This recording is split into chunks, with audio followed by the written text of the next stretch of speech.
Good morning, ladies and gentlemen, and welcome to day 3 of the 2025 New Balance Indoor National Championships here at the track at New Balance. My name is Mark Davis, and this morning I am once again joined by Michael Twist. Michael, this is known as the fastest party on the planet, and boy, do we have a show for our viewers today. It's going to be a great day of sprints. A lot of 60-meter hurdles, 60-meter dashes coming up this morning. Well, before we get going, let's take a quick look back at day 2 where we had some meet records in the boys shot put, boys long jump, boys high jump, boys middle school and freshman 800 meters, and 2 national records were set in the boys sprint medley as well as the boys 4x200 meters. And on the girls' side, Janie Ford took that pentathlon, setting a meet record with a whopping 3,941 points, breaking the record by almost 200 points. Pretty impressive. Very, very impressive performance in the pentathlon yesterday. I mean, right from the hurdles, we knew that was going to be a special pentathlon. Yeah, they were setting some really great marks early on in the morning already, and it was great to see Janie pull away with that victory. Today we've got a slew of 60 meters and 60-meter hurdle prelims, freshman and championship and middle school, and all kinds of great sprints on the inside of the track here. As well, we will have our boys championship pole vault underway and the boys weight throw. And as a reminder, to catch those field events, make sure you head on over to runnerspace.com. All of our field events will be on-demand viewing at that space. But all eyes are on the center of the track here today as we not only get through the prelims, but the finals in some pretty exciting events. Absolutely. And starting up first, this will be the 60-meter hurdles on the straightaway now, the boys.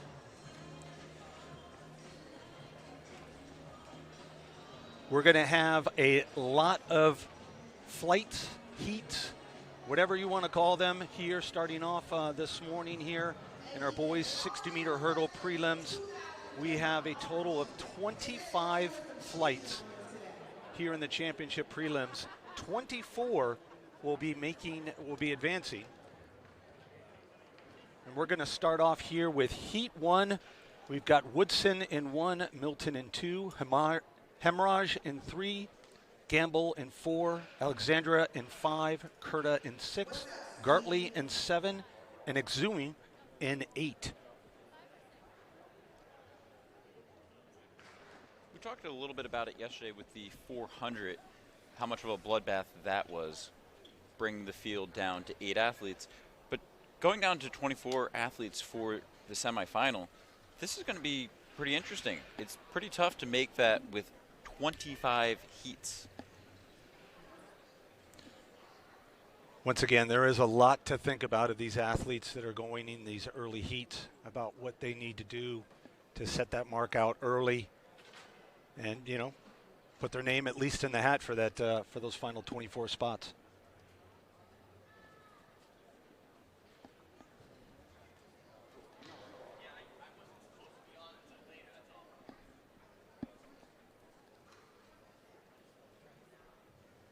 Again, throughout the morning, we will have scratches in some of these races. Some athletes choose either not to race or they focus possibly on the 60 meters. You often have 60-meter runners also running hurdle events. It's always tough to decide, you know, what event do you focus on here at Nationals? You want to give yourself the best opportunity to become an All-American. And we're underway here. Day 3, already out the blocks there. Wyverson Alexandre, Hillsborough High School track. And no, it's actually Shmar Gamble who outleans him there right at the end, 7.89. A good mark set already early here in the morning. Keep in mind our meet record, 7:59, and the national record, 7.40.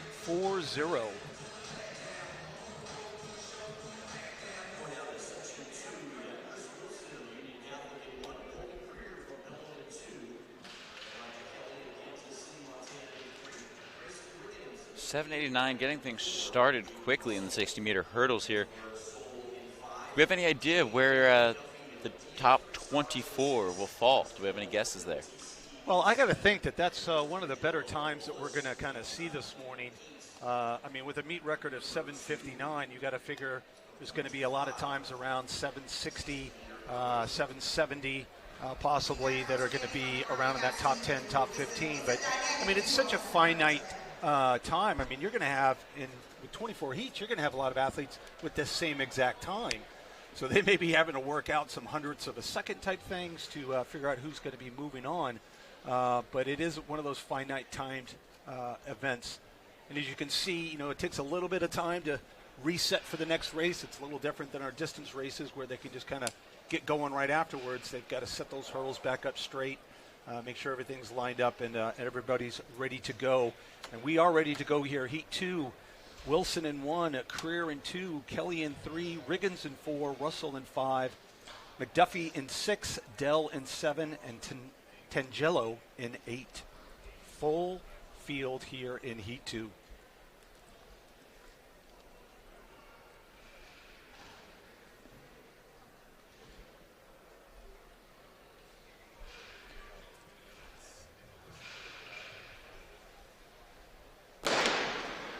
And they're off here, Heat 2. You want to look in that center of that lane there.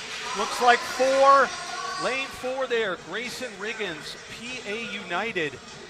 7:92 is his time. Jeremiah Kelly, Kansas City, Missouri, second in 8:19. You definitely want to look for those times under 8 seconds. It's definitely going to have to be under 8 seconds. I love, by the way, I just want to say for the viewers that are watching this, you'd be very jealous at the view that Michael and I have here. They're coming right at us, and we just have the perfect view for when these athletes come down the straightaway. This is an incredible view, but there is not a bad seat in the house. And it's very crowded here early this morning. A lot of spectators ready to watch the action unfold throughout the day. Well, what's good to see is, there's a lot of athletes competing here today. Again, we got our boys pole vault starting at 10 a.m., our boys weight throw starting at 10 a.m., and just, mounds and mounds of heats in various divisions of the 60 meters, 60 hurdles. And so a lot of folks here, a lot of families, support systems, and just plain spectators that want to come see the show. Absolutely. And as we watch these pole vaulters warm up, there's been a lot of discussion about the rule change that USATF has proposed about bringing a prelim to the senior level for pole vault, because they don't want the top athletes to have to sit around and wait for all the athletes to clear opening height. But at an event like this, if you're the top-seeded athlete, yeah, the competition starts at 10, but you might not be jumping until noon, depending on how high you're coming in. Absolutely. Moving on to Heat 3 here. Zerka in 1, Callians in 2, Bangura in 4, Hester in 5, May in 7, and Deemers in 8.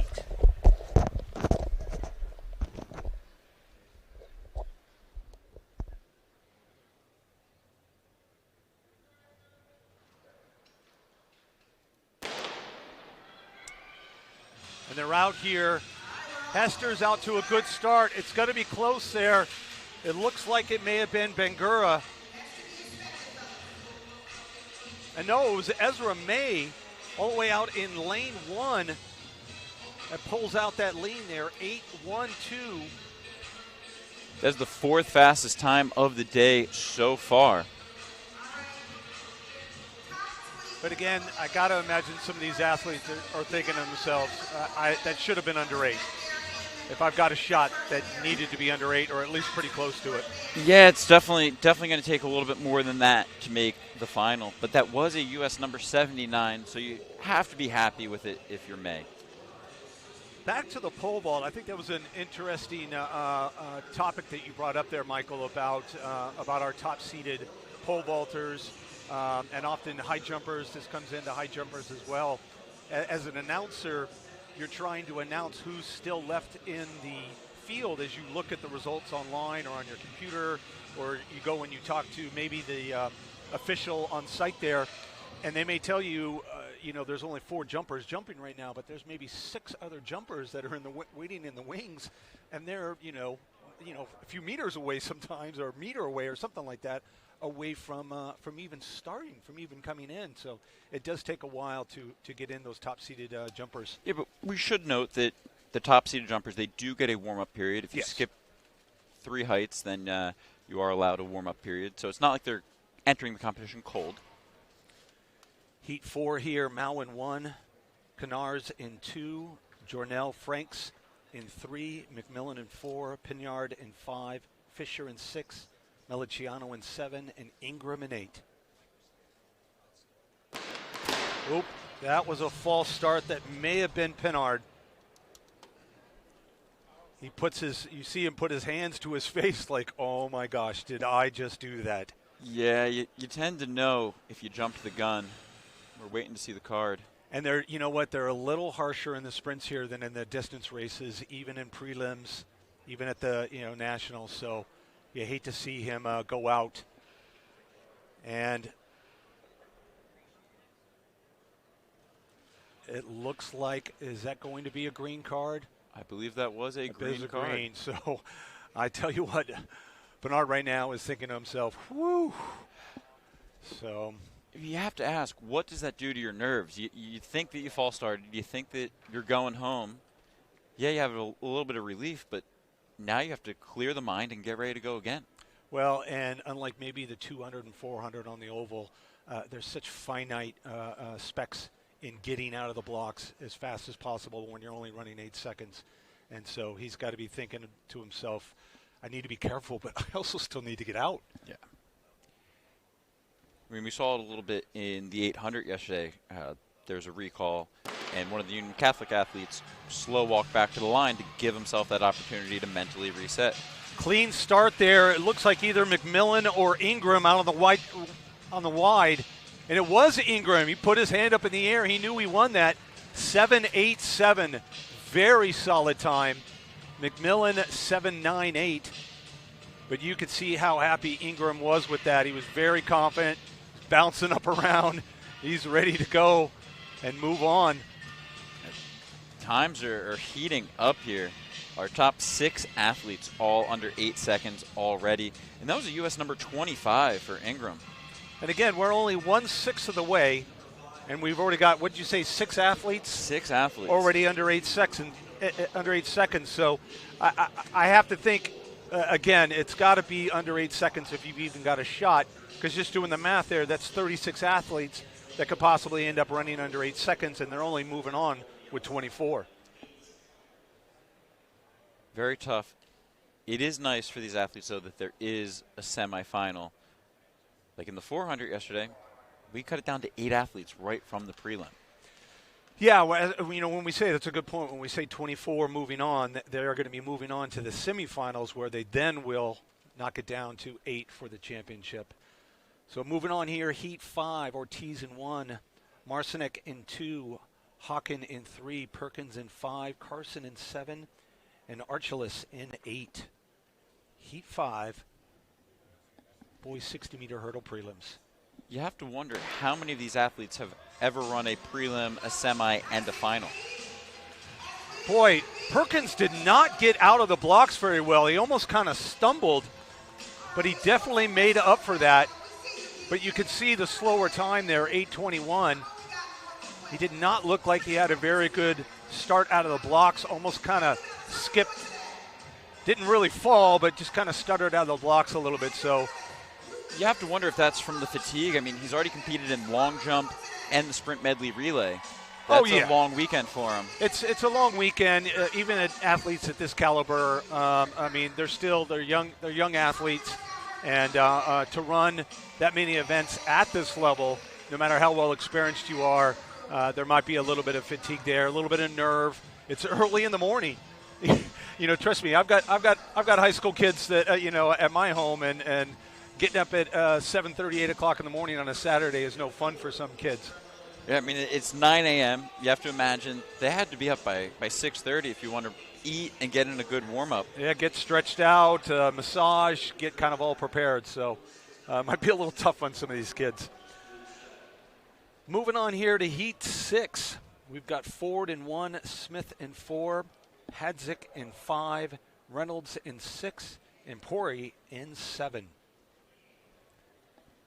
So you got Ford way out over there in lane 1, and then you got like those group of 4 guys there, 4, 5, 6, and 7. He's got to feel a little isolated out there. Yeah, running blind, that's tough. I mean, he's not really going to be able to feel anyone next to him, but also no risk of being impeded there. True.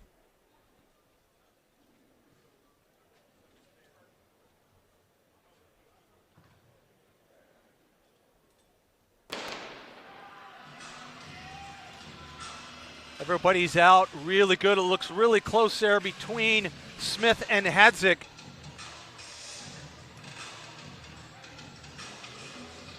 And it is Hadzik, Sanjin Hadzik, EHS 792 over Smith. U.S. number 31. So now that bubble time moves down to 8:37. It seems like it's a little high right now, but it's been inching down about 0.04, 0.05 seconds almost to every heat. It's inching so it's going to be coming down very quickly. Will Jaden Smith, number 5 in qualifying right now, taking second in that section. You have to wonder where that's going to fall at the end of these That heats. might be really close to the bubble time there.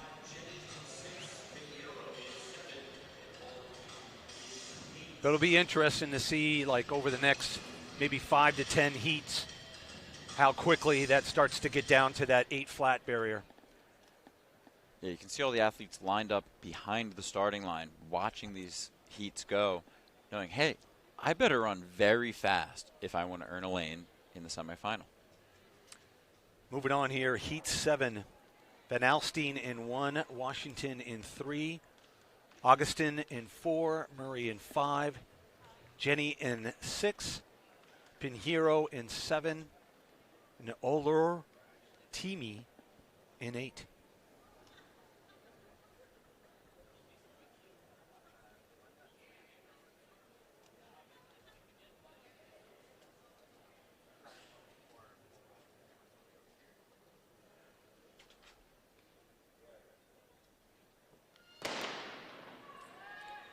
Very solid out of the blocks there, Murray. But it looks like it's going to be Augustin. Preston Augustin, 790. Wow. Another very solid sub-8 second time. He's currently sitting in 3rd in qualifying. So that bubble time only went down 0.01 seconds that time. So, you know, there's a little bit of leeway with some of these other athletes that are going to be coming up. Gabriel Murray, Scorpions Track Club, picked up second place in that, 8:10. Javen Washington, South Baton Rouge Jaguars, 8:21 in 3rd.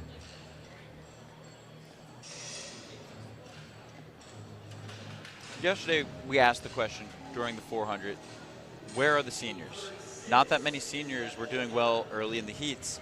But right now, every single person inside the bubble time is a senior outside of 6 athletes. The seniors really showing that these technique events rely on experience. Well, to be honest, having coached hurdlers in high school myself, that's what I did during the track season, indoor and outdoor. It's you know, it's a learned sport. It's a very technical sport, and it does take a few years for the athlete to learn how to not only be the sprinter out of the blocks, but certainly the hurdler and the technique and staying low and driving, you know, your drive phase, your hurdle phase, everything. Yeah, certainly a lot to learn, especially with the prelim, the semifinal, and the final. That is very unique on the high school level. Heat 8, Santiago, Fleming, Delhi, Alua, Akipo, Huntington. Looked like that was Delhi, James Delhi. Very close at the line there. No, it was Alua. Sometimes you focus in on one athlete, and it looks like they're going to win, and you're looking at them, but you get that one athlete that sneaks out on the outside. that ends up taking that lean. Again, we've got a beautiful view here, but it's a front view. And when it So comes we're down not watching from the side exactly, but when it comes down to the 1,000th. yes. Yeah, 0.01 seconds. Even as an announcer, it's tough to call that one. That's why we leave it to the timing team, doing an incredible job here, keeping us up to date with all the stats, which you can follow at live.athletic.net. Again, that was one of our slower heats. Winning time only 8:26. Over Delhi, 8:27. Slower heat, but still a great race. I mean, yeah, top two athletes right there at the line together. Really, these athletes rising to the occasion and stepping up to the competition in their sections. Heat 9 here. Pierre in 1, Reevy in 2, Bright in 3, Augsburger in 4, Runkle in 5, Wise in 6, Goodell in 7, and Smith in 8.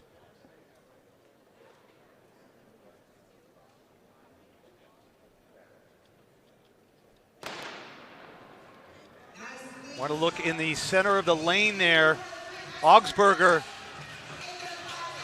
Oh, that was there. Three or four athletes across the line all at the same time. Reevy, a Maryland number 3. Over Runkle.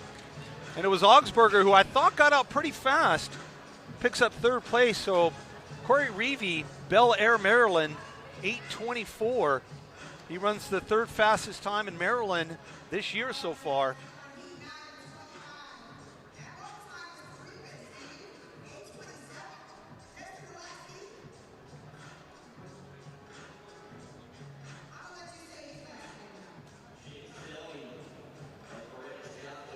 Another great race here at the fastest party on the planet at the track at New Balance. That was close. The top 3 within 0.03 seconds. No, we've been focusing on that time to qualify for the semifinal, but Reevy, a Maryland number 3 mark. He has to be happy with that. 100%, 100%. We should add that this is the 60-meter hurdles. A lot of states do run the 55-meter hurdles. So this is 5 meters long for some of these athletes. Yeah, mostly at like the conference and divisional and even state meet level. Sometimes at the state meet they'll move up to the 60, but certainly at the conference and divisional level, they typically run 55. I know they do that here in Massachusetts, but the state meet, they may be running 60-meter hurdles. Miller, Johannes, Andred, Jaramillo, Burks, Bryant Serrano, and Walker. Always want to keep an eye on the middle of the track there. Lucas Andrade. Way out front, and he was 13th in high jump, and now on the top of the pack here. 7:87. That time showed how clearly he won that heat. Just shows the carryover from high jump to these hurdles. I mean, 13th yesterday, and now 7:87. It's our top time. Brockton Track Club, Lucas Andrade. Shiloh Bryant Serrano, Panther TC, comes up in 2nd, 8:28. Another top 5 Maryland time there for Bryant Serrano. You know what's interesting is as spectators watch the athletes get into the blocks, I always find that fascinating how different the time it takes for somebody to get settled in the blocks once the official says, on your marks, and they get in, they get into the blocks.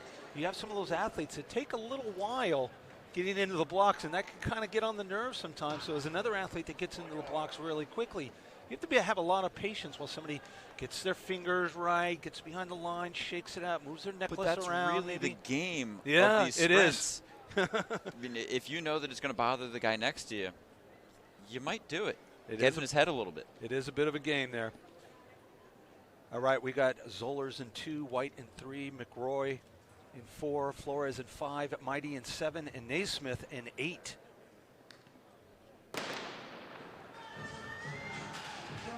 Very even race there.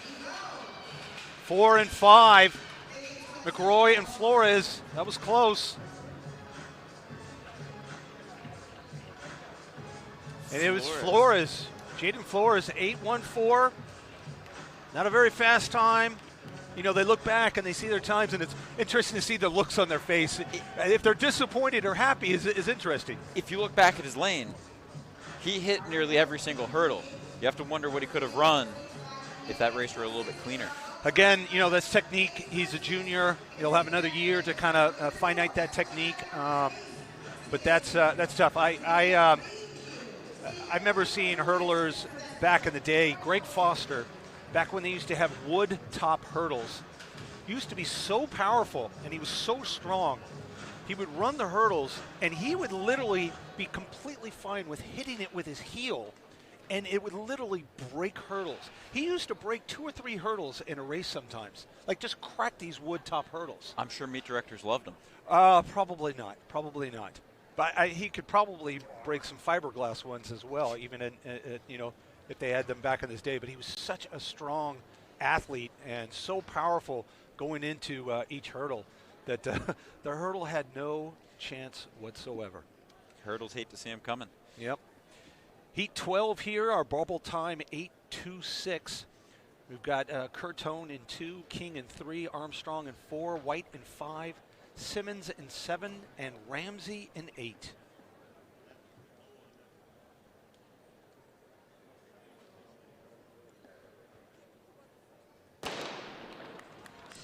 We're off here, Heat 12, almost halfway through, and it's all Jabari Armstrong. Let's see if that time reflects. Oh, wow. 782. That's moves into the top spot. That is laying down a message there. Look at him. He's clapping to himself. Big smile on his face. Yes, yes. Little hop and skip from Armstrong there. Bass Track Club. That's not even his PR. He ran 781 at the Indoor Florida Championship meet. Wow. Second place way back in 8:41. Isaac Ramsey, Scorpions Track Club. But again, you saw that huge difference, and that really showed how fast Armstrong ran that race. A very strong race indeed. We are just about halfway through these 25 heats. That bubble time just starting to inch down towards 8 seconds. It's down to 8:24. I would have thought that already it would have been maybe under 8:10, maybe under 8:15. So if it's just that one athlete per heat that runs that fast time, then maybe there may be some of those athletes that are in that low 8 seconds that might just be able to nip into that top 24. So at some meets you see just the top from each heat qualify as opposed to going purely times. Here we're going purely times. Purely times. How does that change your strategy coming into these heats? Well, with all these athletes in this field, like we had yesterday in the 400, you still got to run fast. Even though you have your final here in a couple of hours, you got to run fast. Heat 13: Cook, Pollard, Howell, Gilbert, Joshua, McClure, and Grady.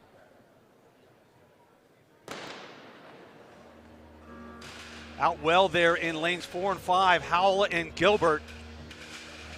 It looked like it is Howell, Taman Howell, Dudley Panthers. Yes, it is, 8:02.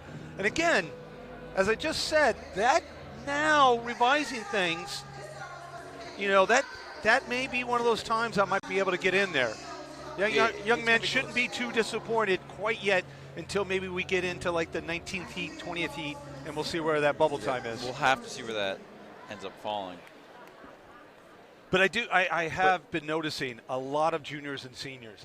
There may have been a sophomore in there somewhere that I missed, but a lot of juniors and seniors in this field. In fact, I will look down, and I don't see a single sophomore that has even. Oh, there's a sophomore there, Maxwell Wise, San Antonio Swift, currently sitting in 50th, and Jair Burks from Blue Jays in 54th.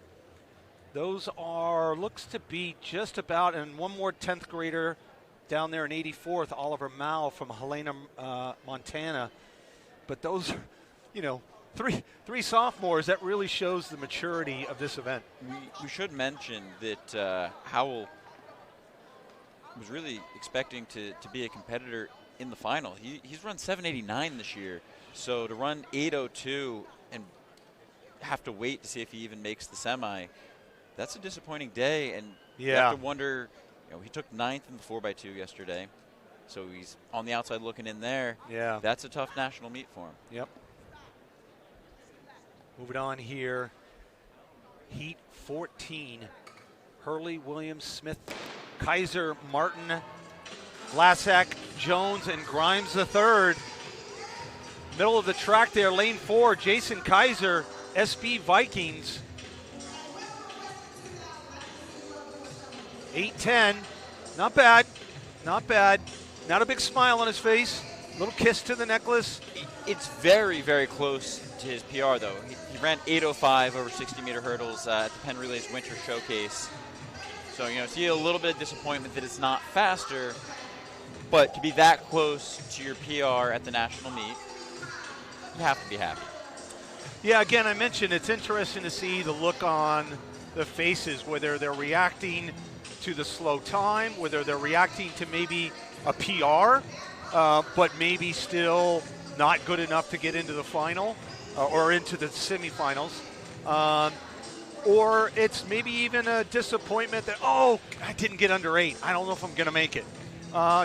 Geez, I'm in. I'm going to go rest up and get a massage and get ready for the final. So pretty, with a lot of confidence. Yeah, you talk about getting ready for the final. Typically at the state meet level, we see the prelim and the final on the same day. Yeah. Here we see the prelim and the semifinal on the same day. The final's not until tomorrow. True. How does that change what you're doing to recover tonight? How do you get ready to go again tomorrow for the third time? Well, these athletes are getting a taste of what it's going to be like to run at the professional level, where a lot of times you'll run a 60 and a 60 semi, and then you'll run the final the next day as well. So heat 15 here, Mendaza, Curtis, Momens, Dracuna, Curry, Kamara, and Steeder.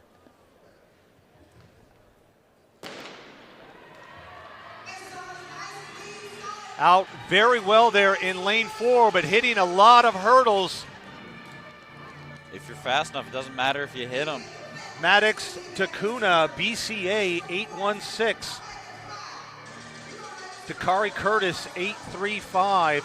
But again, you say, you're hitting those hurdles, whether you're hitting it with your heel or you're coming down on it. I mean, you lose such finite momentum. Well, especially when you consider a lot of these guys are seniors.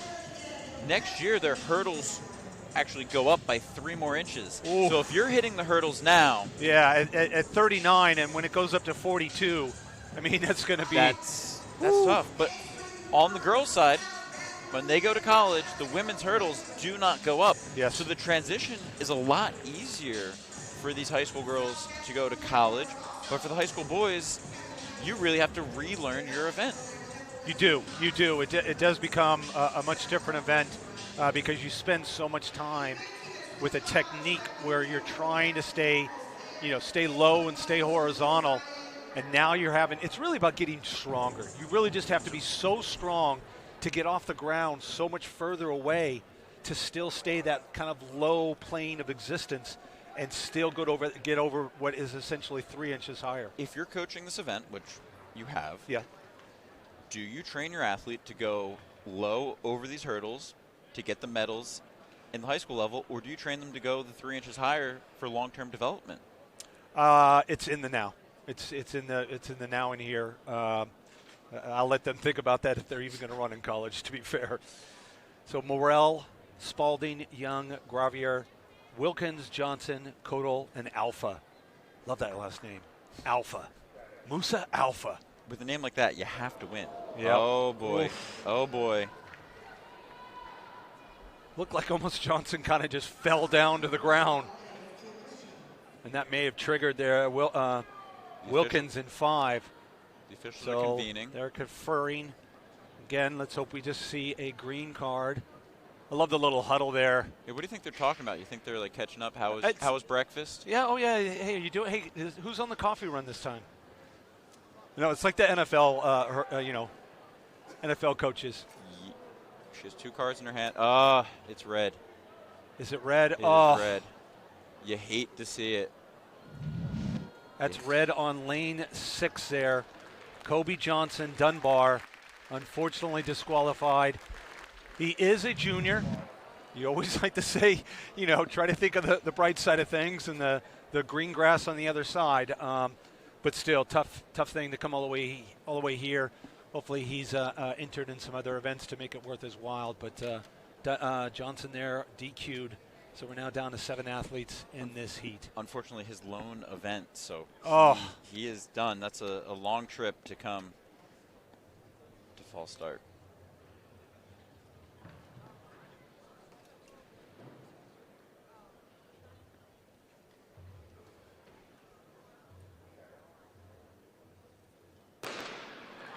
Out very well there. Logan Wilkins in lane 5, but coming on in lane 4, Wyatt Gravier, Bronxville TC. Gravier there, 7.94. That's looking good. We're 16 heats in. Bubble time is 8.17. A 7.94 is looking very good. High fives there with his competitors.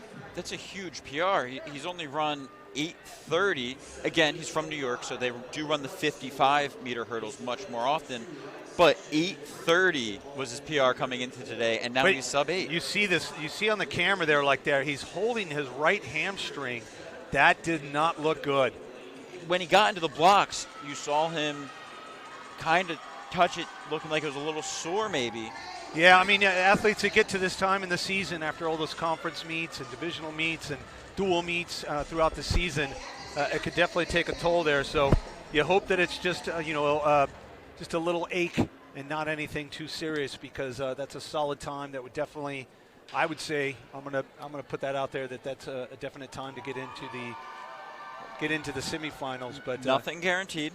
No, I don't see him walking around the outside of the track, so hopefully he's going and maybe getting some treatment on that and get that worked out quickly, so he can be ready in a couple of hours here to run that semifinal as best as he can. I would just say, like, after that red card, I mean, it's one thing when an athlete gets a green card, gets one of those cards, from the officials that are green, for a general false start or a general mishap at the start, and everybody's still in there, and that athlete's nervous, and all the other athletes are nervous. But when that athlete gets the red card, that really makes the entire field wake up, whoa, now they're starting to hand out red cards. Does it make your start a little bit slower? Do you stay in the blocks a little bit longer? Some athletes, it could really put that spark in them, this is serious. Other athletes, it could be, could make them a little nervy, a little cautious. I don't know exactly why the young man got the red card. Was it a flinch? Was it a true false start? Was it just because he kind of fell out of the blocks there? I don't know. So it makes the other athletes think, that's for sure. Absolutely. And we're not using the electronic blocks today, so it is on the officials' eye there, so whatever they see. Leg, Alston Jr., Cusiak, Senior, Hundo. That looked like that was lane 7 there, Delante Senior. It was 8-1-0. Maybe. Timothy Alston Jr. with the Broomfield TC athlete running 8-1-0. Bubble time now 8-1-6. So the senior from Broomfield TC is just 0.06 seconds underneath that bubble with still 8 heats to go. The time starting to creep down. Yeah, we may not get under 8, but it's going to get awful close. It's going to be close. I mean, we have 3 athletes right at 8:10. Yeah, I mean, all it takes is one really good athlete on the average, maybe 6 from these last 8 heats to run fast enough to really kind of get that time pretty close down to that 8 flat, maybe 8.05 bubble time to make it to the top 24 and into the semifinals later on this morning. Yeah, the semifinal going off at 2:04. So a relatively large gap in between the prelim and the semifinal compared to what some of these athletes would be used to at their state meet.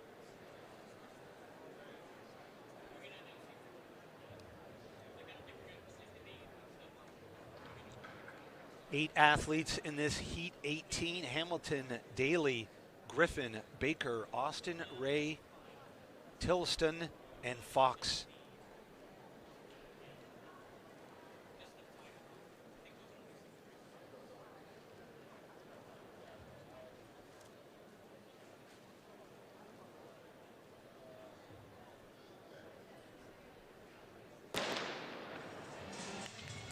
Out very well there in lane 4, Julius Baker.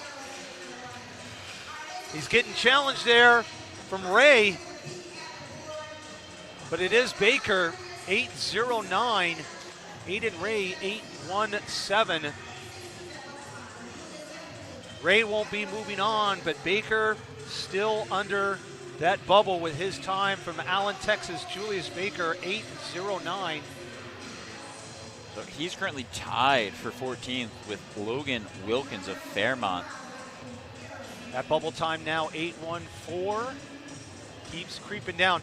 You know, some folks will wonder why there's that one athlete in each heat and then possibly slower times. They seed all the heats like that.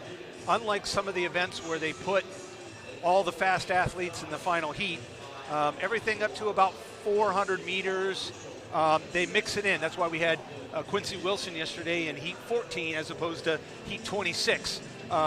They put one good athlete and they chop up all the top seeds into each heat, and then they do a number 2 seed in each of those heats and number 3 seed in each, and so on and so on.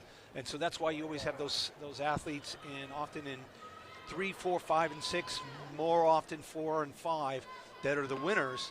They put those top-seeded athletes in that center of that field, and then it kind of spreads out from there. But you do sometimes get an athlete in lane 1, lane 8 that has race of his life and runs a fast time. I mean, that's why we race, and we don't just send our times to collect those medals and those book bags. True. Mulgire, Gibbons, Davis, Thomas, Diawara, Mitchell, McLaughlin, and Traore.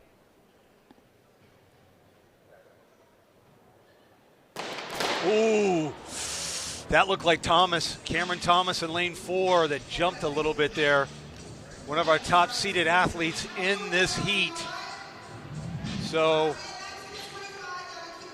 I don't even know if there will be a conference of this. That is a red card.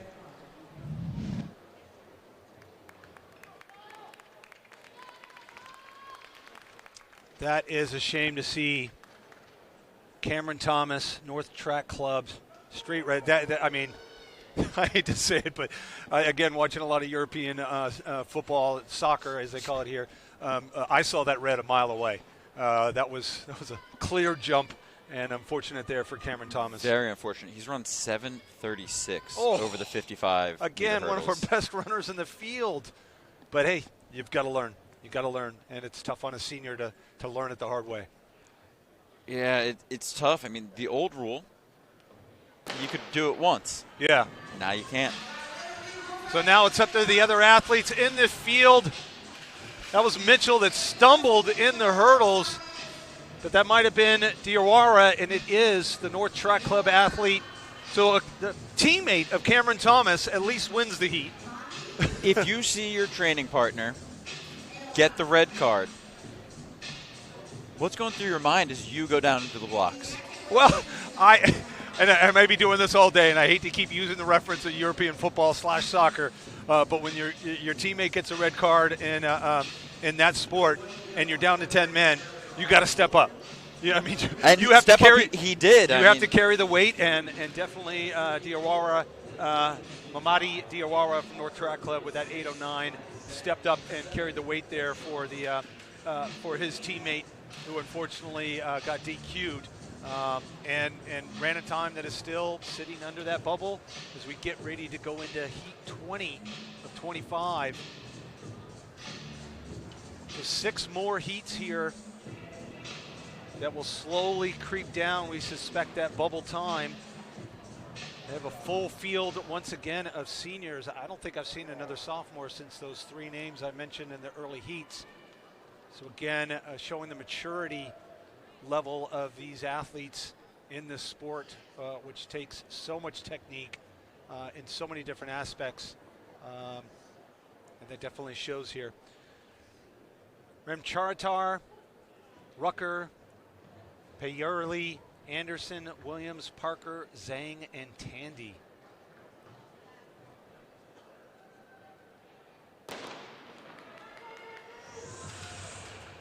Out good there in lane 4, Anderson, but he's being challenged there from Williams. Looks like Williams came on really strong in the last 20 meters. 8:17. Strong or not in the last 20 meters, win the heat or not. Unfortunately, 8:17 already not under that bubble time of 8:14. So for all those athletes that are in the low 8s, that's good. They want to see athletes running slower in some of these latter heats. They don't want to see the times getting faster and faster, because that means, unfortunately, that would push them further and further down the list. So, you know, those athletes, Christopher Young, Jaden Flores, Ezra May, Joseph Cook, Delonte Sr., Gabriel Murray, Jason Kaiser, Avery Gilbert, Mamadi Diawara, all of those athletes about 8:09 to 8:14 are really going to sweat these last 5 heats. And, you know, if you're sitting around 16th or 17th time and you're thinking there's probably only going to be about 1 athlete that may get underneath the standard, you got to start feeling a little bit more relaxed, breathing a little bit more easy. And again, you see some empty lanes, so there's not as many athletes that, you know, have that crack at possibly pushing you out of that top 24. For the people watching at home that are used to watching the 55, the 8:14 current bubble time is approximately equal to like 7:59 or so. Which is a very solid time. So we got Morris, Finney Jr., Bell, Yin, McGinnis, Holloway, and Tejada. With a name like Holloway, oh, not again. Yeah, a name like Holloway, that nice track name there. I was actually focused on our St. Patrick's Day weekend on Cooper McGinnis. Good Irish lad in here, running for the weekend. He's got to run for St. Patrick's Day here. I don't know, but Holloways don't lose. You don't see a Holloway losing that often.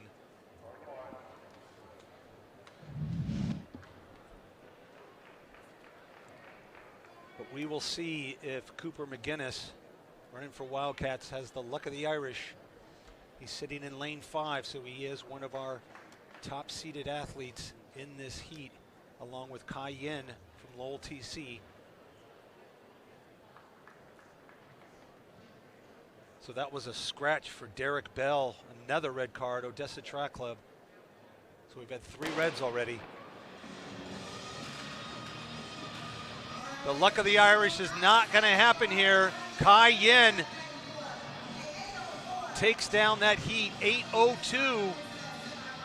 A great run, 8:02, U.S. number 54. And that is the first time I've ever seen a Holloway not win the hurdles. Grant Holloway has won 75 times in a row. In my life, I've never seen a Holloway not win the hurdles. Yeah, that was it's tough to see. Then didn't quite live up to his namesake, but still solid there. He runs a new number 5 from New York. So to be top 25 this season in the entire state of New York, which has a lot of track athletes in it. They do hopefully, a lot of running there. Hopefully Holloway's walking away with a little bit of a wry smile on his face. That bubble time now down to 8:13. 4 heats to go.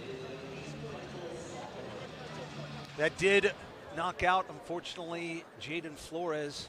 So Christopher Young sitting in 8-1-3, Ezra May at 8-1-2, Joseph Cook at 8-11. And then, as you mentioned before, 3 athletes at 8-1-0, Kaiser, Murray, and Senior. They are separated by hundredths of a second. So Gabriel Murray, 8-1-0. It's Jason Kaiser at 8-1-0, 8.093, who's leading that 8-1-0 pack. Meanwhile, 22 of 25, Doss, Jaden, Perry, Rich, Walker, Wind, Raisin, and Solomon.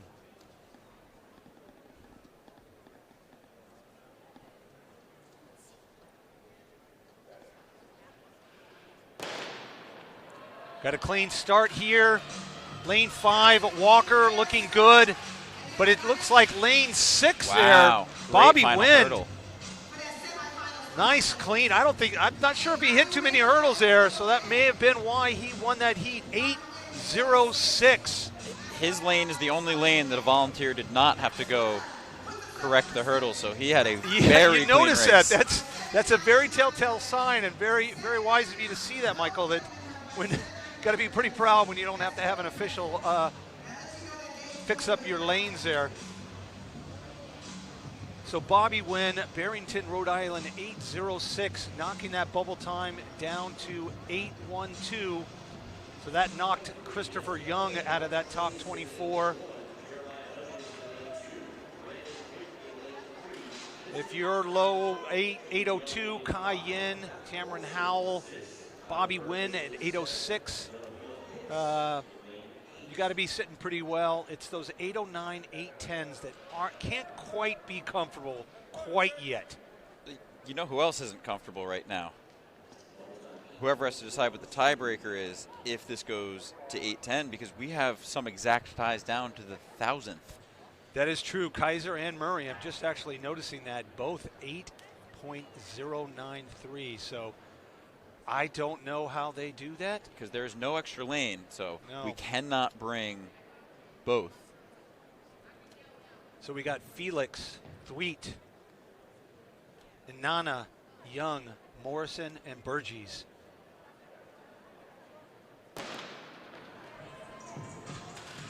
Ooh, hitting a very strong hurdle there, lane 4, Inanna, but it's lane 7 there. Tyler Burgess, very clean run for Burgess, 7.93.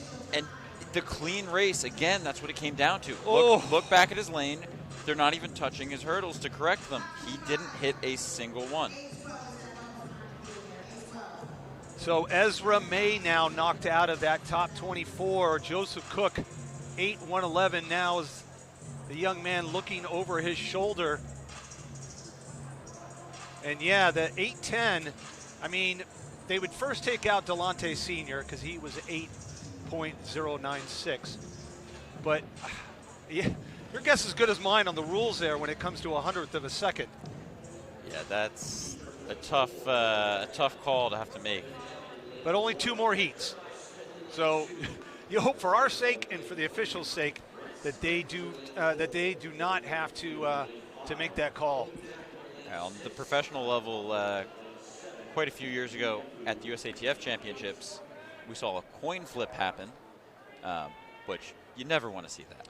You don't want to see that. I mean, what you want to see is just maybe another heat that they put, instead of 3 heats of 8, you do 4 heats of 6 or 7.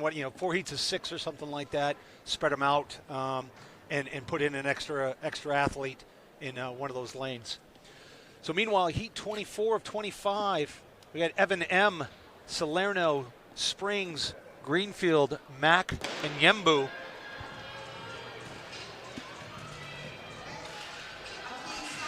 Oh, hitting that hurdle there in lane 4. Springs cost him the win.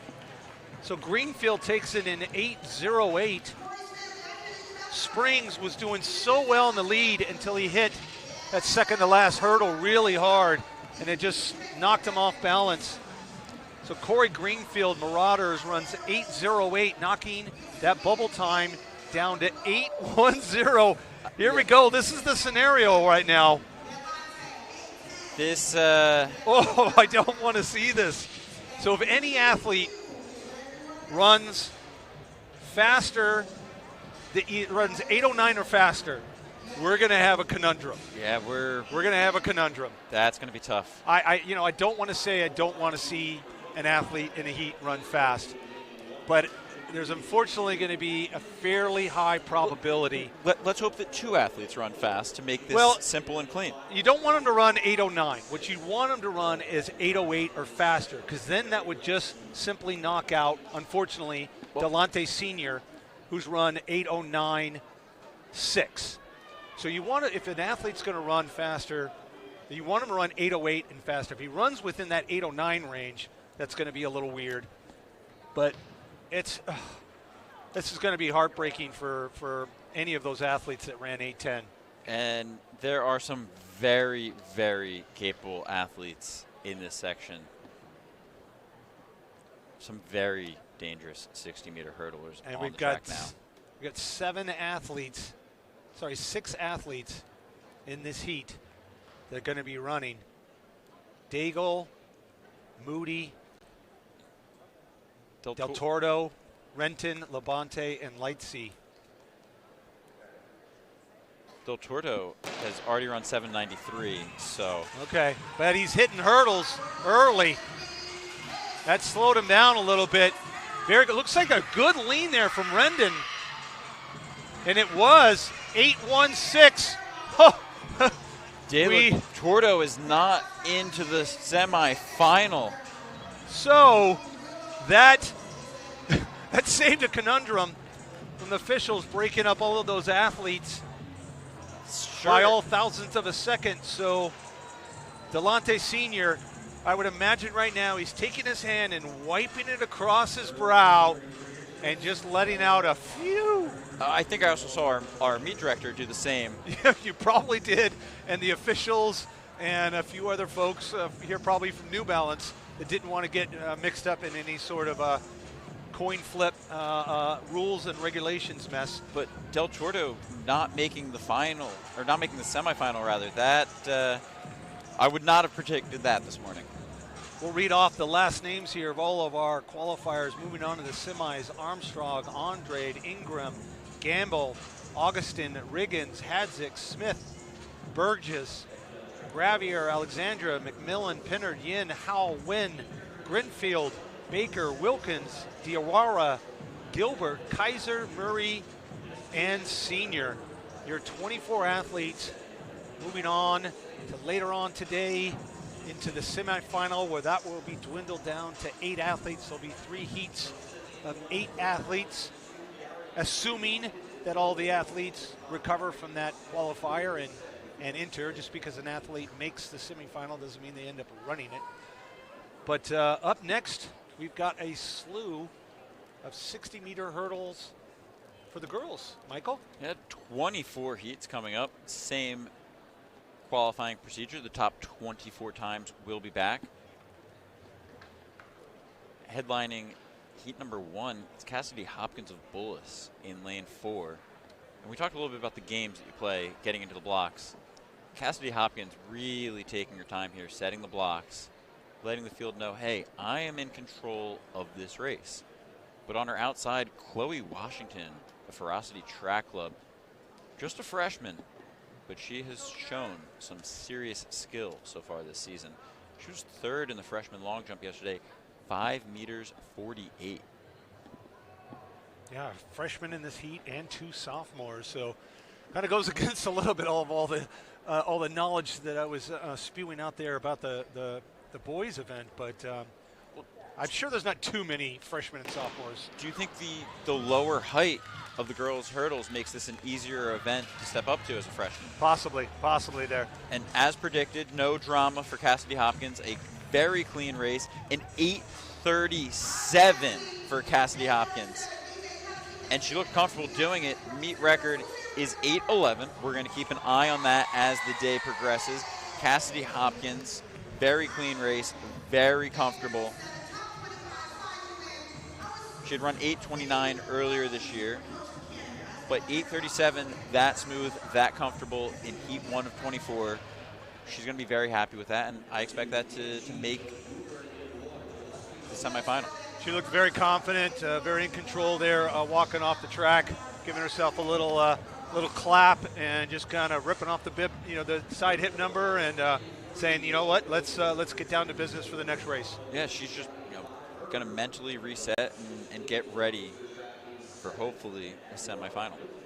Just kind of one last note on the blocks thing. I mean, yes, the athlete can kind of somewhat take their time setting their blocks, somewhat take their time getting into their blocks, but especially even at this level, you have a lot of officials that are trying to help instill a little bit of education, and they're not afraid to say, lane 5, it's time to get in your blocks. Absolutely. Or lane 5, you need to settle down in your blocks. And I've heard the official, the starting official, be very stern with athletes. If it seems like they're just taking a little bit too much time, they'll tell them, look, you need to get in your blocks. Otherwise, they may give them a green card by basically saying, delaying the start. Absolutely, yeah. They have the option to go for that yellow card. They can warn an athlete. And that's why the rule was changed. It used to be that you'd see athletes purposely jump the gun. If you knew that you could get into everyone else's head, go jump the gun. They changed the rule, and then we saw Usain Bolt get disqualified at Worlds, and they did not change the rule back. In lane 4, Elizabeth Yeba Cody of Woodbridge. Stumbling to the finish. That extra 5 meters almost cost her 8:77. Well, the good thing for her is that the stumble was a forward stumble, so it was almost like her momentum helped carry her. It wasn't like she stumbled back or stumbled to the side. It was a little bit to the side, but it was that forward stumble. But you see her put her hands on her head like, oh my gosh, I can't believe I got away with that. So I don't have all of Yeboah Cody's stats in front of me, but the fastest 55-meter dash that I can find for her is a 9:07. She just ran 60-meter hurdles in 8:77. Wow. So you put some barriers an extra 5 meters, and she goes faster. And with a stumble, not exactly running off that last hurdle through the line like she should be. Maybe that's the strategy. Stumble the last 5 meters and just fall forward. You're going to get it done. Yep. No, you spoke about that, the jump in the gun, false start thing. I think that first time it came into the rules was, I believe it was the 92 Olympics. It was the Canadian runner, Christie, who it was a one, false started. He was the world champion, previous Olympic champion, was the man to take out all the American sprinters, and the Jamaicans really hadn't had that powerhouse Usain Bolt yet, and he false started and DQ'd one false, and you were out, and that was the first time, and people were stunned because a lot of people didn't understand that the rule was in place at that time. Yeah, I don't know how I feel about the rule. I mean, it really hurt Devin Allen when he got disqualified. Yeah. He started after the gun, but too quick. Yeah, Mason of MVP League. The MVP of that heat, 8:64. That's the 31st fastest time in the United States this year, and a PR for Mia Mason of MVP League. She was 18th in the long jump and was on that meet record setting 4x2 yesterday. Excuse me, not a meet record. The top qualifying 4x2 in the girls yesterday. But we still have a final there. I missed those, the 4x2 and the SMR. Those just must have been absolutely amazing to see two national records set here. I mean, that's incredible. That's something. That is something. I was on the stadium mic during the sprint medley relays and the 4x2s. Wow. Well, for indoor, I don't think there's anything more exciting than the 4x2s and the SMR, the sprint medley relays. The 4x4 as well, I would throw that in there. Just three of the most exciting races. You've got the team aspect. You've just got the speed and the power. You got batons. You got people all over the place. You got exchange zones. You got the crowd. There's so many. You got four families to every team that's out there. So you've got just so many people screaming and yelling and cheering. Yeah, a lot of times you're training with your training partner all year, training partners, and you're racing against them heads up. But then in the relay, hey, we're a legit team. if we work together, we can shock the world, and that happened yesterday here at the track at New Balance. Look at the center of Look the at track center. there. Wow. Yep. Ooh, that was close there. For South Shore, Jordan Ham, 8:85. Wow, a great race by the junior from South Shore, Jordan Ham. Carrie Van Noy there, Motor City track. Gave her a good battle, just coming up short there by 0.02 seconds. And Van Noy, speaking of the sprint medley relay, she doubled back from the sprint medley last night. The fastest time in the United States, 3:56. You go to bed after running that, and you wake up and run at 10 a.m. in 8:87. Yeah. Well, that's it's a season-long build-up of strength. You hopefully paced yourself throughout the season. Your coach, hopefully, your high school coach. I mean, some of these athletes are running for clubs. Some of them are still working with their high school coach. But you hope that regardless, whoever's been working with the athlete through the normal school season kept in mind that they had somebody special on their hands and focused on this meet and made sure that they were at their top of their game. This is Heat 6. Excuse me, Heat 5. Waters, Titus, Dozian, Rice, Bryant, Hollander, Harmon, and Carr. Getting into the blocks now.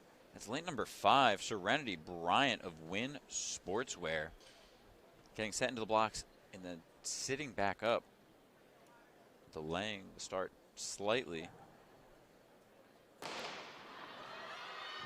Stumble out of the blocks for 6. Bryant hitting a hurdle and going down. He'll leave it open for Ava Rice of MVP League, 8:52.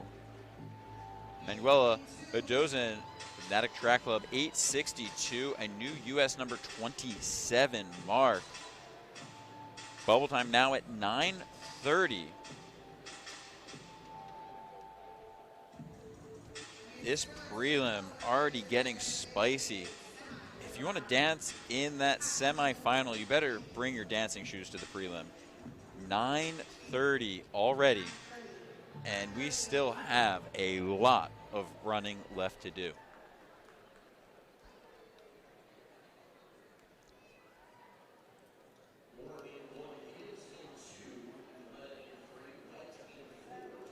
So you see the official stopping the hurdlers from going over the second hurdle, trying to limit the athletes to just going over one hurdle, then telling them to go back to their blocks.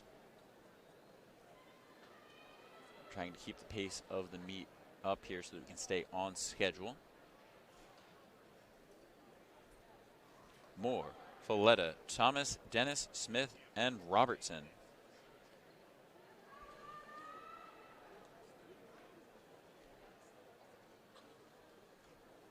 Lane 4 is vacant, as well as lane number 2. Lauren Thomas of Archbishop Carroll was 4th in the 4x2 last night in the prelims, 1:38.65 to qualify for the final. Now she'll look to qualify in an individual event. It's going to be close here. Lane number 6 putting on a strong race. Alana Dennis of the Bloomfield Bengals coming across for second. Big lean by Lauren Thomas of Archbishop Carroll to hang on to run a U.S. number 62, 8:77. That's inside the bubble time. Now at 9:25. Alana Dennis also inside the bubble time. Reagan Folletta inside the bubble time. Layla Smith inside the bubble time. Layla Smith also on that 4x2.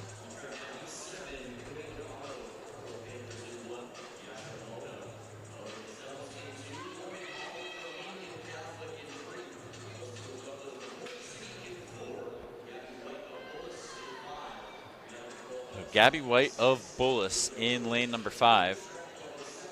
We did see her run in the 4x2.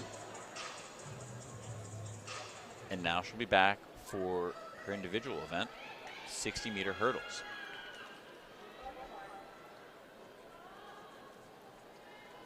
As this meet goes on, more and more athletes, we're seeing them double back.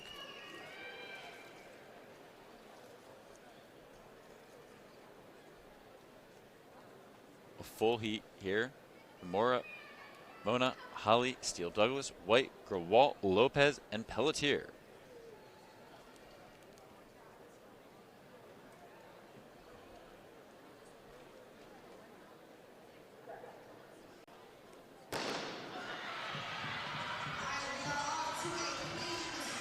That's lane number 5. Gabby White, as expected, comfortably taking heat 7.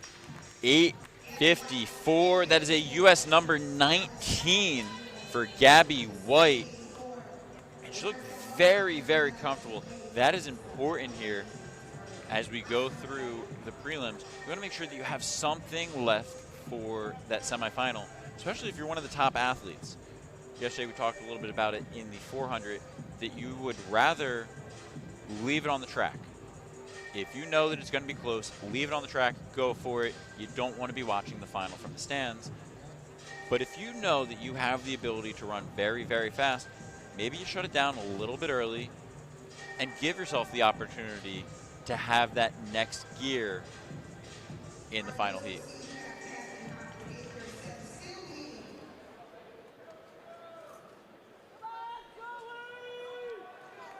Welsh, Murphy, Edwards, Rich, Morty, and Caldwell.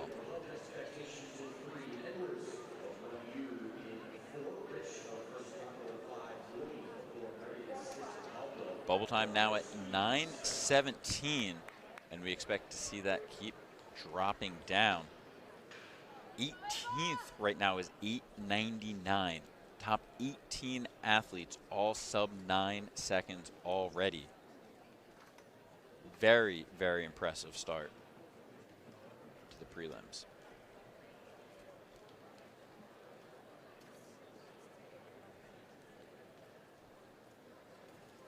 Field down in the blocks. Lane number 4 out very well. Edwards of Run U Express, but on her outside, Maya Rich. Maya Rich of First Capital, New York number 3, 8:83.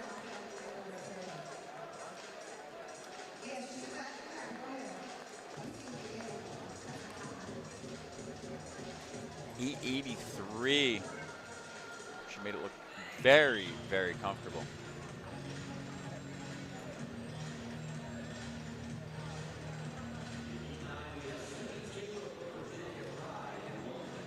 Track at New Balance, very, very nice track. You can see the track banking is now flat.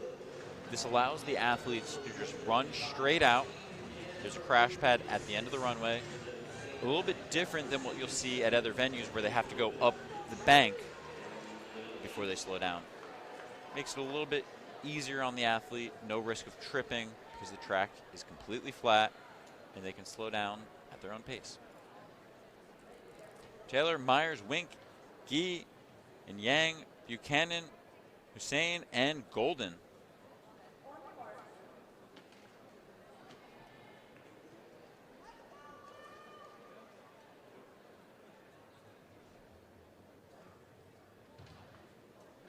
Peyton G.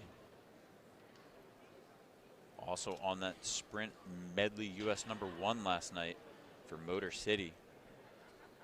So you're in lane number 4. Also here in the 60-meter freshman. Peyton G.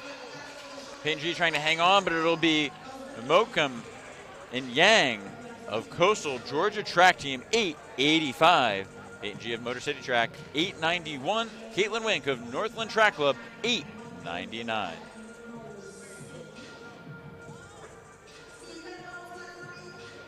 Bubble time is now down to 9:02. Patty Buchanan and Sierra Murphy both ran 9:02. They're the only 2 athletes inside of qualifying at the moment that are not sub 9 seconds. Cassidy Hopkins still up front, 8:37. That's going to be a tough one to beat. But we still have a lot of heats coming up as heat number 10 gets set.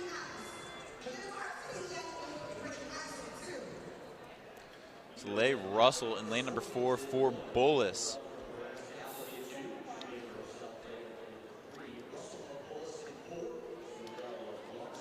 Soleil Russell.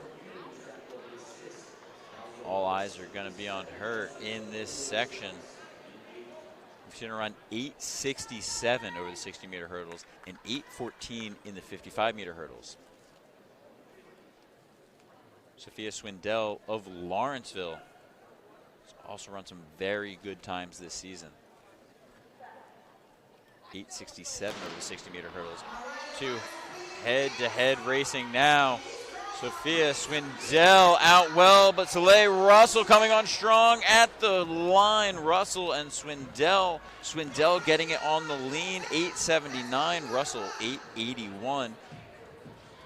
And that will move the bubble time to 8:99. We're only through heat 10 of 24. What a way to run. Sophia Swindell of Lawrenceville. Great win for the senior. Heat 11. It is Smith, Ackermang, Scott, Cox, Steele, Coates, and Garcia. Taylor Cox of Union Catholic. Absolute powerhouse school in the hurdles. Schuller run 7:53 over the 55-meter hurdles and 8:10 over the 60-meter hurdles.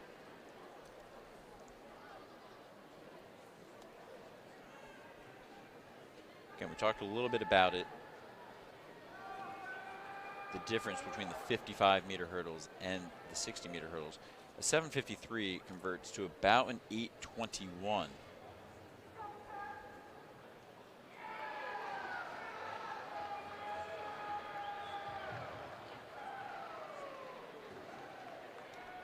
But she has some serious leg speed, running 6:92 in the dash. So keep an eye on lane 4, Taylor Cox.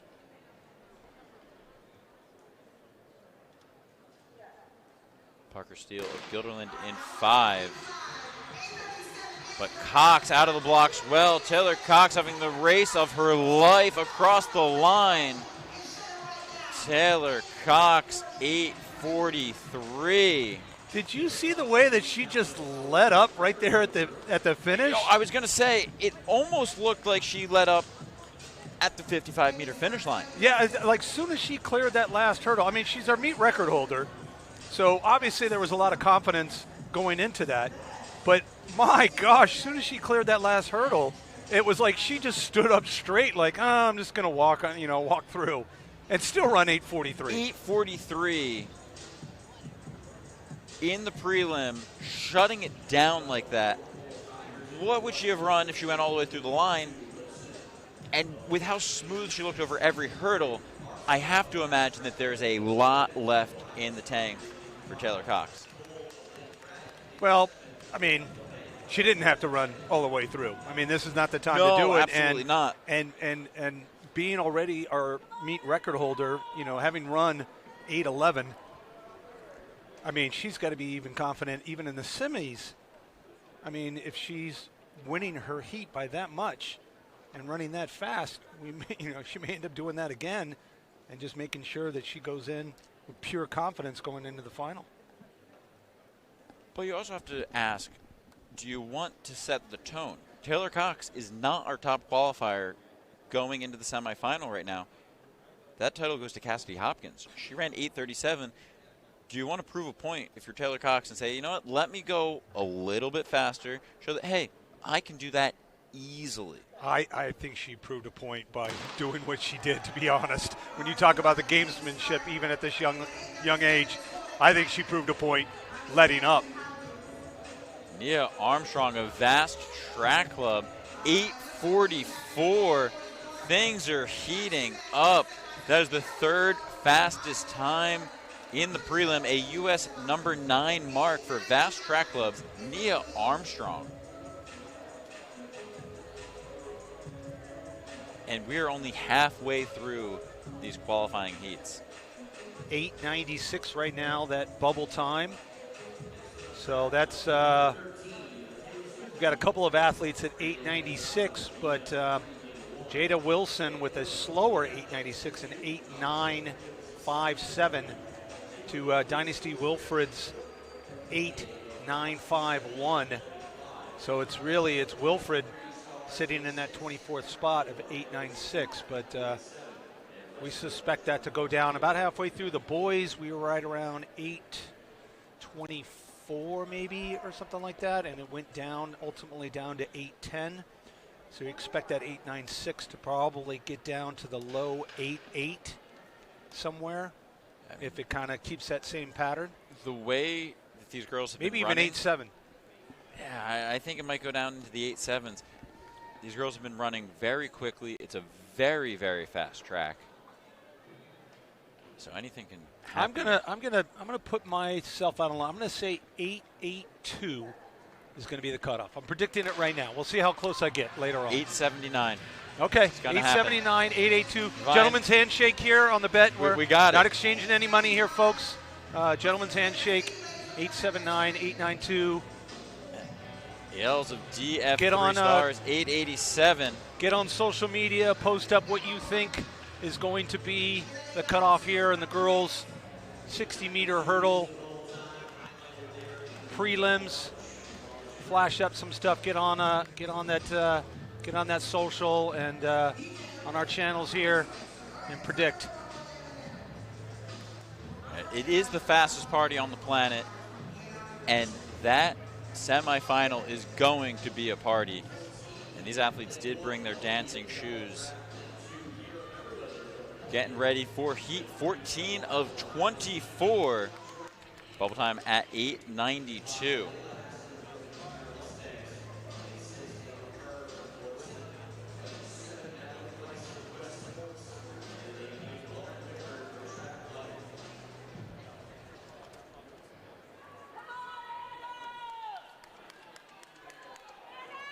Championship Girls 60-meter hurdle prelims at the track at New Balance.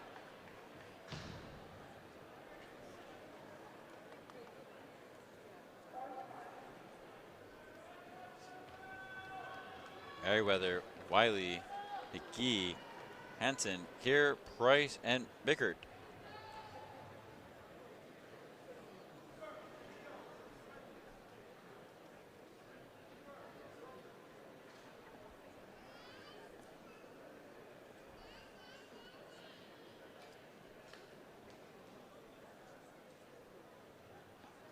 Athletes set.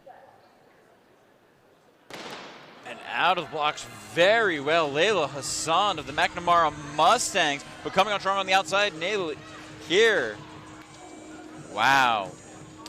What a close one. Layla Hassan of the McNamara Mustangs, 865. Jordan McGee, 867. Anna Wiley of Ohio Speed, 868. Wow. These athletes are really helping me out. I think it is. That just knocked the bubble time down to 882. I think we maybe both overshot that, but folks, get on Twitter, or they call it that other letter, athletic.athleticnet. Put up your prediction, what you think the cutoff time, the bubble time will be here in the 60-meter hurdles. We want to see what those predictions are.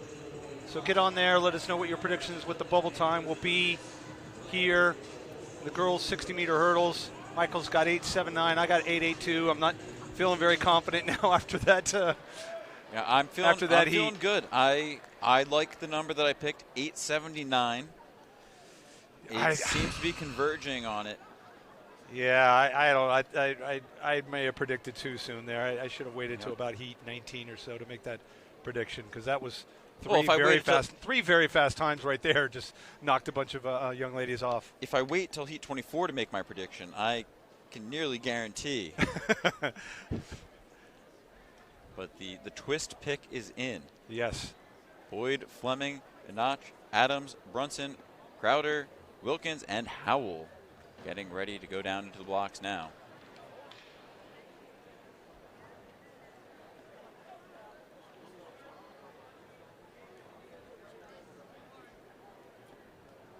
You see, every time these heats start, all the pole vaulters stop, they turn, just to admire how fast these girls are going.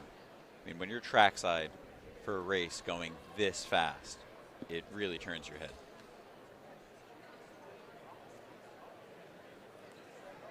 Brunson taking a little bit of time to get down into the blocks. Again, we talk about the gamesmanship. Now Crowder sitting back up, Brunson sitting back up, and they're going to make everyone stand up. Looks like Kira Fleming of Union Catholic having some block issues potentially. The official trying to fix the block.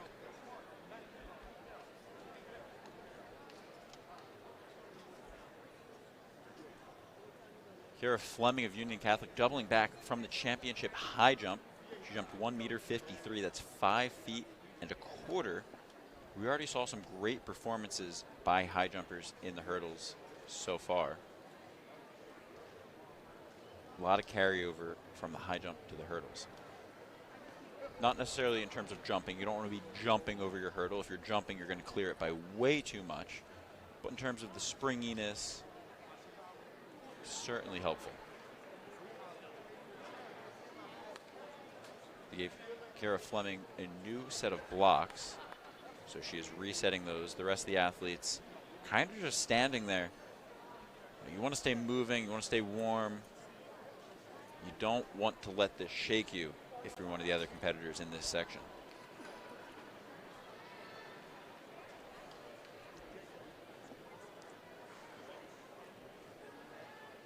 It's a little bit different order in going down to the blocks this time. Nash really taking her time.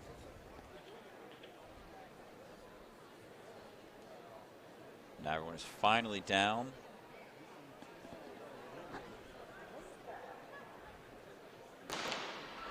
And it is finally, I was going to say a clean start, but we are coming back. We don't know what the call was quite yet. Yeah, I missed that as well.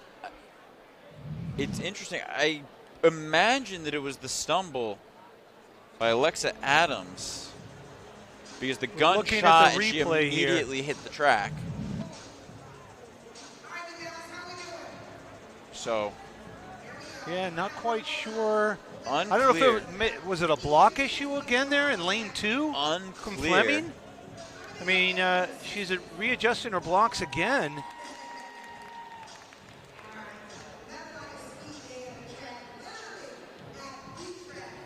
I don't see any cards.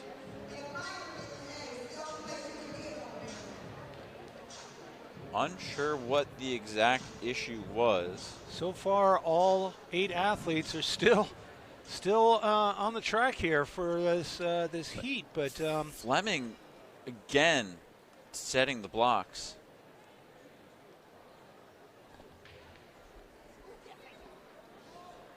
it was Adams who had that stumble.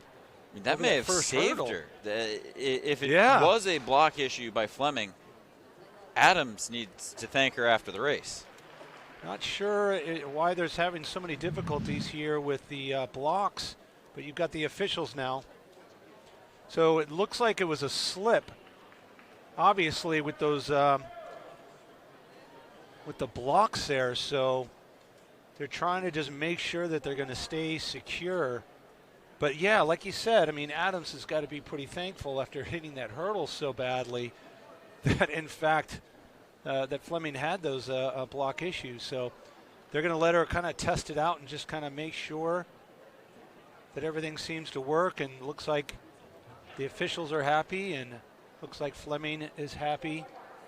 So we're going to give this another shot.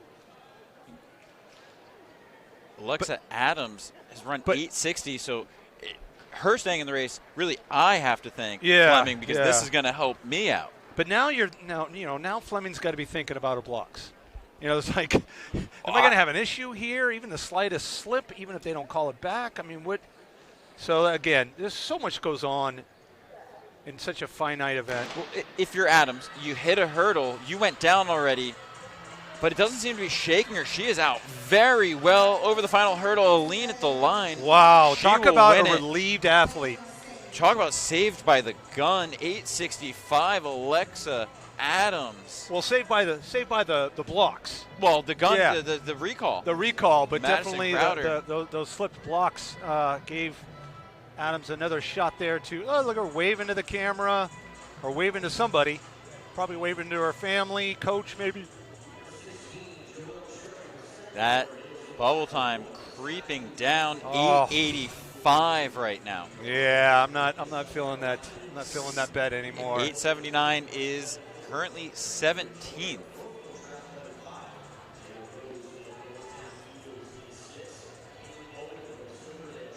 And it will be heat 16 of 24.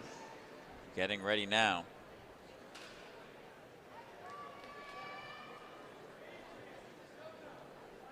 Cherry, Tyson, Roan, Bowden, Lanier, Collier, Rose, Owen, and Bird.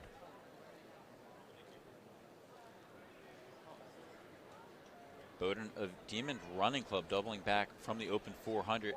She ran the second fastest time in Pennsylvania this year, 55.72 in that prelim. Also dropped down in distance and put some hurdles in her way, and we will see what she can do. She's run 8.63 already this season over the 60-meter hurdles and 8.14 over the 55-meter hurdles.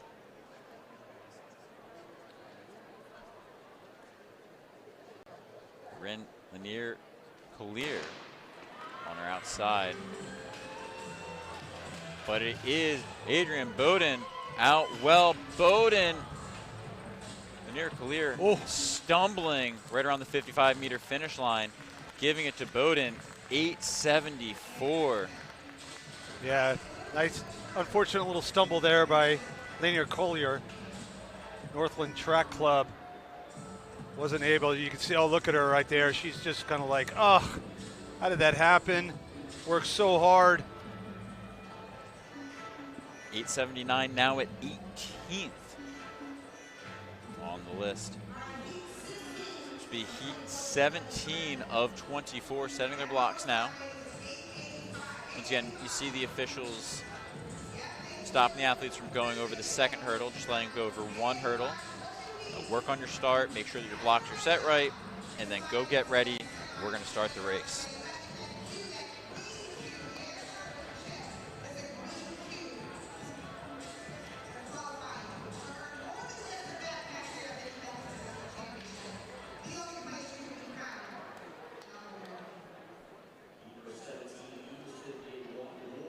Eagleston, Ward, Freeman, Koser, Grab, Mackey, Bush-Dryan, and Johnson.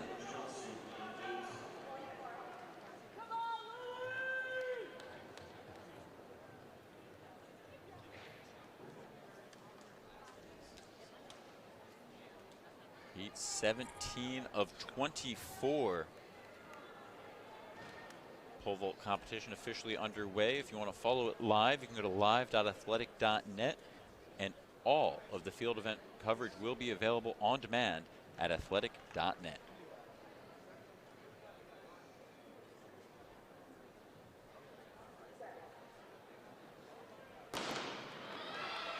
Great start by Sydney Freeman.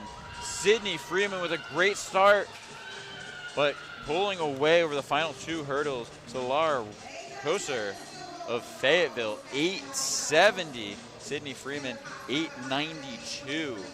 Very strong over those last two or three hurdles there from Koser. Sophia Swindell is currently 19th at that 879. 24 is Ella Steele Douglas of Border City Athletic Club, 884. As we get ready for heat 18 of 24.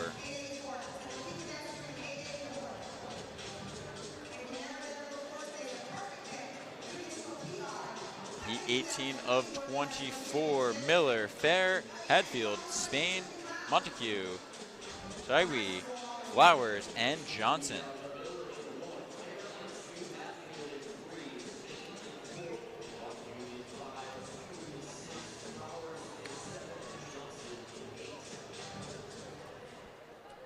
Eight heats to go. That bubble time, 8:84. I have a very slim margin of error here. I'm feeling very, very good. You gotta be feeling pretty good. Well, I'm not. Here's the thing they underestimated. This is the fastest party on the planet at the track This at is New what I Balance. hear. This is what I hear. Have we mentioned that yet? We have mentioned this is the fastest party on the planet. It is, no doubt. Clean start, lane 4. Arnell, Spain of St. Louis. Indel, Spain. 8:51. Wow. Here at Montague of the Speed Academy, 8:64. And Montague didn't look all that great. She seemed off balance for the first 2 or 3 hurdles, but then kind of righted herself and came home strong. But a little off balance there in the first couple of hurdles, but still came in running a very fast time there, as you said, 8:64. But 8:51, that's up there. The form does not have to be pretty for the time to be pretty. Sophia Swindell, that 8:79. Don't look at the list now, but that's 21st.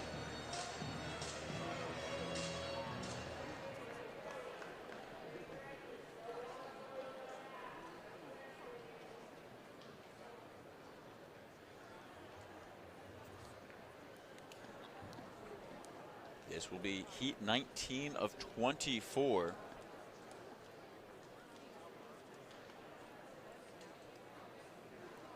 Heat 19 of 24 of the championship girls 60-meter hurdles.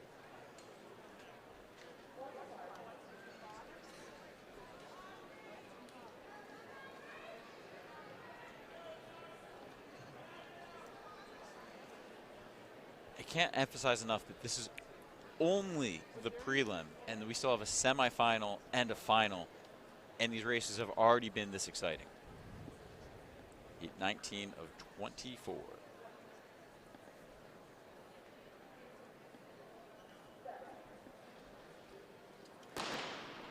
Great start by lane number 5. Amadi Dewara, but coming on strong, Cameron Thomas of North Track Club.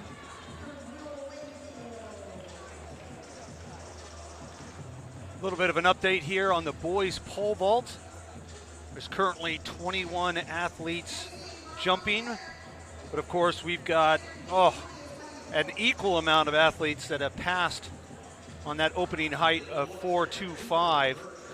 So we have the athletes that are jumping currently. They're getting ready to jump at 4:40. That's 14.5.25. But again, 3, 6, 9, 12, 15, 18, 20, about 24 athletes who haven't even come in yet. Yep. So there's 45 athletes or so that are competing in this, and more than half the field hasn't even come into a height. But again, that's the opening height only at this point.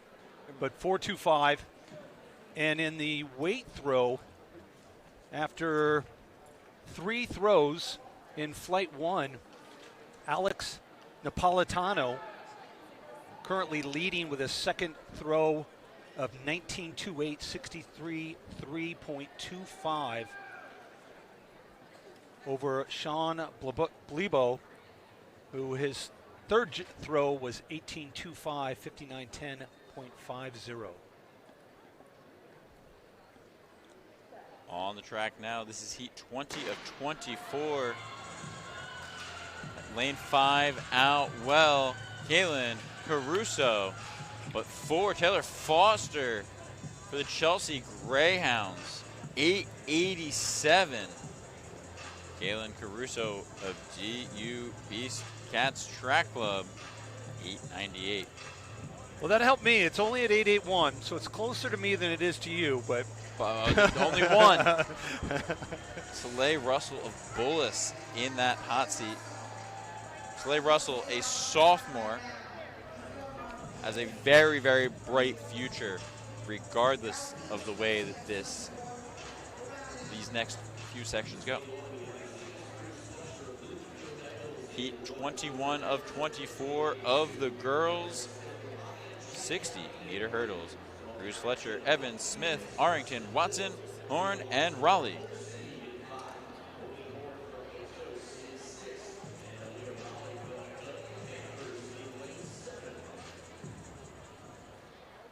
It'll be interesting to see how many of these athletes, whether they've qualified for their semifinal or not, are running in the 60-meter flat races, 60-meter dash, which is kind of starts right up after this. We have our middle school and then freshmen, but we do have our championship prelims starting later on this morning.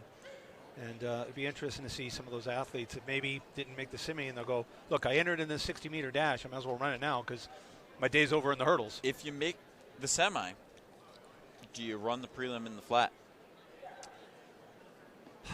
If I was on the fence, I would say 80% no. Really? But you never know. I think there's still a shot. This is a close one. Oh, that's Courtney let's see what the Horn times are. of Ados, 8:83. Winter Evans of Edgewood, 8:91.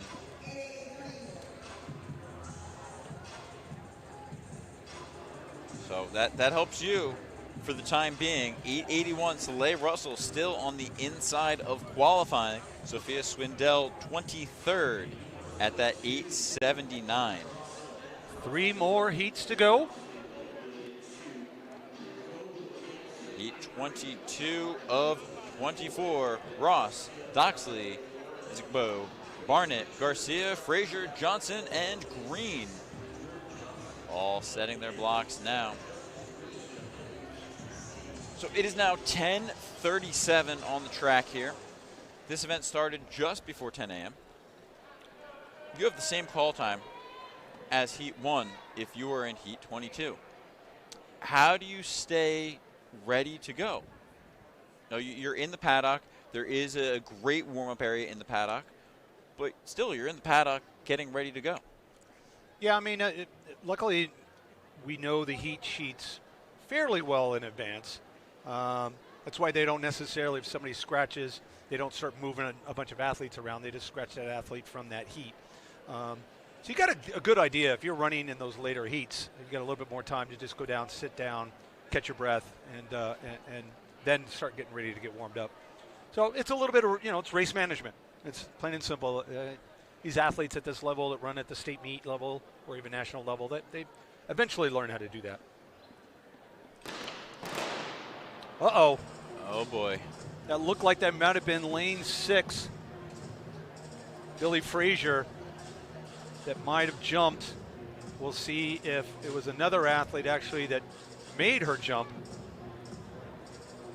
Our officials once again having a meeting. This is a much shorter meeting this time. That's a not red. the color you want to see. And it is. Unfortunately, I called that. Billy Frazier, Chargers AC, red carded. Not what you want to see for Billy Frazier. She has been on an absolute tear this year in her high school season for Timber Creek.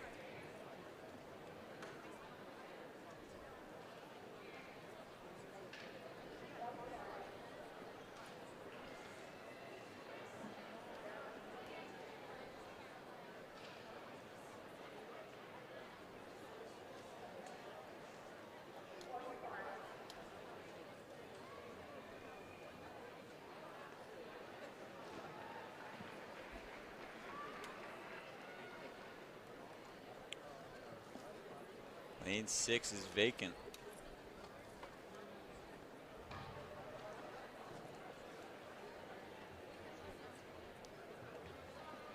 Barnett of the Whirlies in lane 4. The favorite coming into this. But Ariana Garcia out of the blocks well, but now Barnett coming back. Barnett and Garcia to the line, a lean. Barnett got really well out of the blocks there, but then Barnett, like I said, Garcia really came up on her there. That was very close. Barnett 8:54, Garcia 8:59, and don't look now.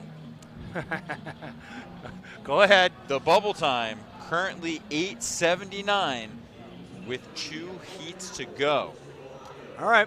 How about we make it? We'll make a secondary gentleman's bet. Oh boy, oh if boy. If we're not exact, then nobody wins. You know, right now I win, so why would I change the rules? Well, no, if I'm saying if it goes to 878, nobody wins. You know, you want to change the rules? Okay, all right.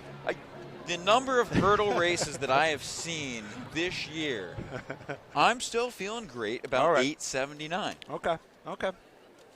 2 more heats to go. We'll see. There's a lot of dangerous people still yet to run. Yeah, you're almost definitely going to have another 1 or 2 athletes in these last 2 heats. Though the last heat of the boys did not change the standings at all. I believe the time was 8:19. So we'll see. There may be 1 or 2. What's interesting is you've got often in these races on the girls' side 2 athletes from each heat getting very fast times, really racing each other. You have to wonder if the fatigue for these athletes doubling back is going to start to play a factor. Uzuquo, Okichi Uzuquo, Randallston, Maryland, 889, outside of that bubble. 879, 1 to go. She had a nice little double thumbs up, though. I mean, she's happy with that. You have to be happy when you break 9 seconds. Yeah.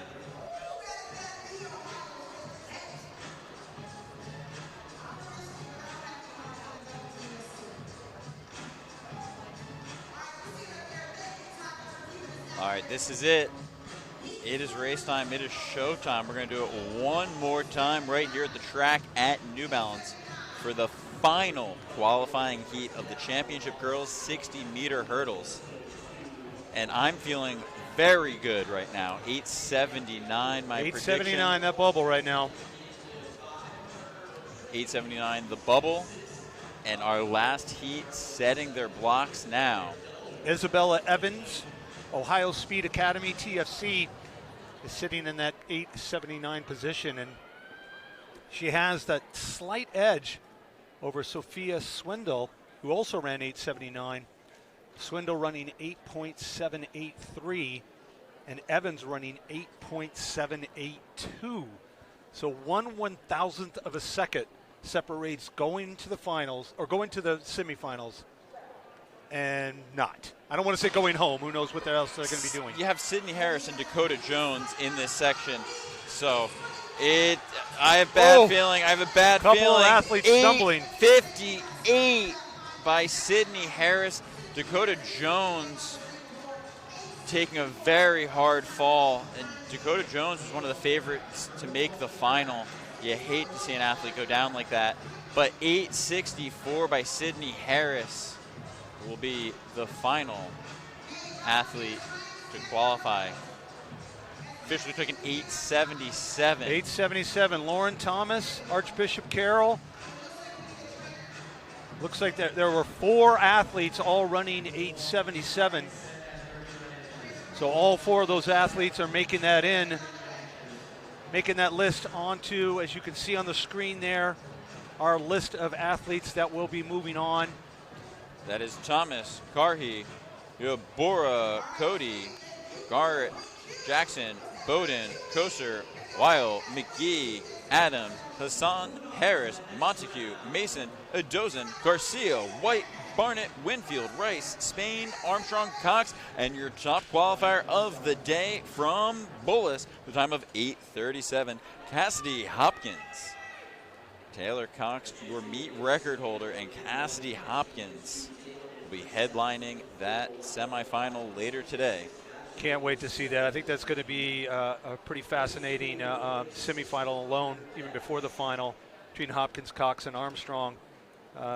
Might even want to throw Spain and Rice in there. But certainly those top 3 athletes, 837, 843, and 844. But we're done for now in the first rounds here of the hurdles. And now we're going to be moving on to our boys 60-meter middle school.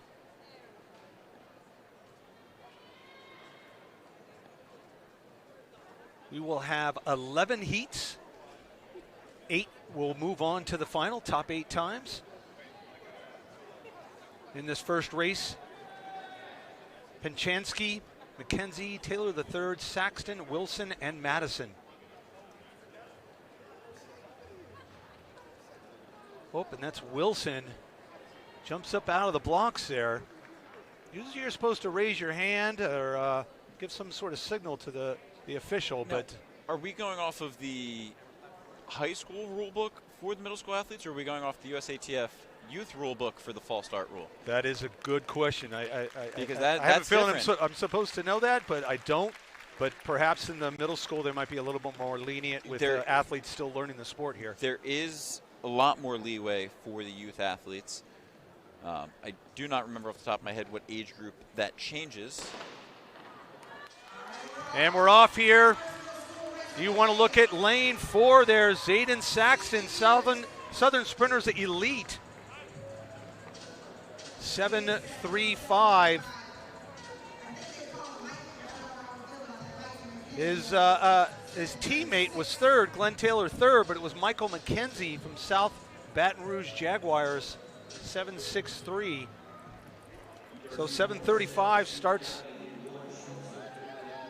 the day off here in our boys 60-meter middle school.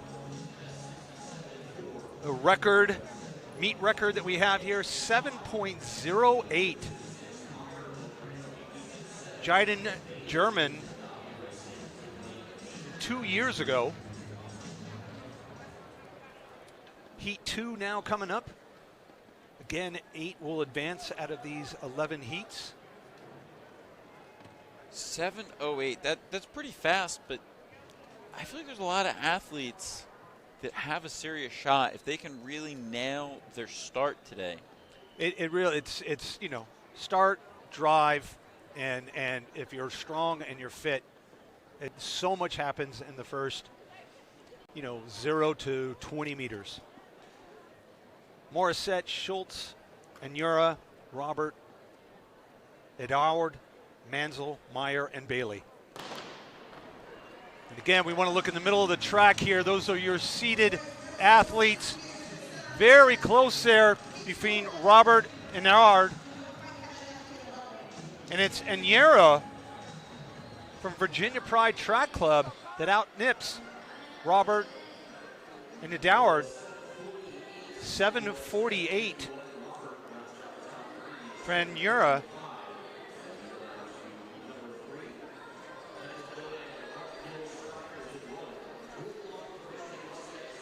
Mason Edward representing 718 running edge.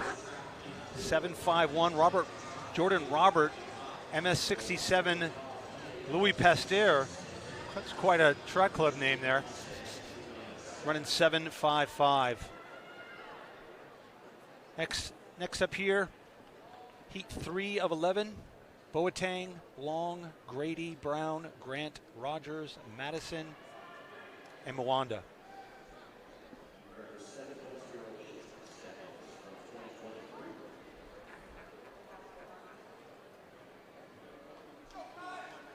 Again, folks, if you're looking to follow our boys pole vault championship or our boys weight throw championship, make sure you head on over to runnerspace.com. Check out the on-demand viewing options for both of those field events.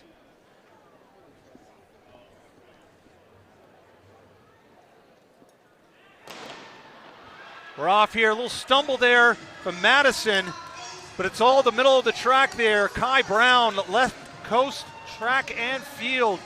The 8th grader. Wow. 7-1-3. Look at the confidence in that young man's face. 7-1-3. Just Very 0.05 off of the meet record. Kai Brown.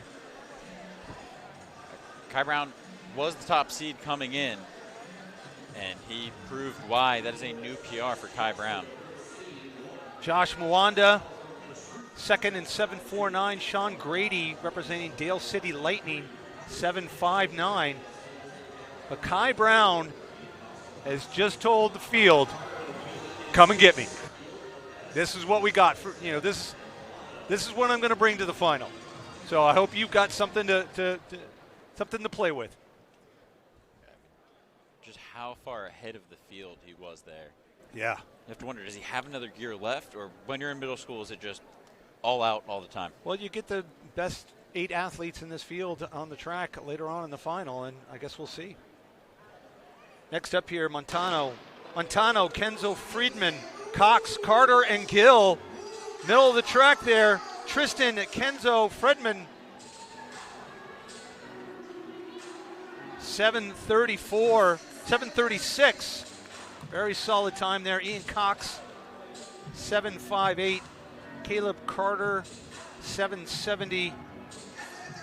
But it's Kenzo Friedman from San Jose, California, coming all the way out from the West Coast, bringing some of that sunshine. There's a little bit outside here in Boston. Running a 7:36 in heat 4 of 11.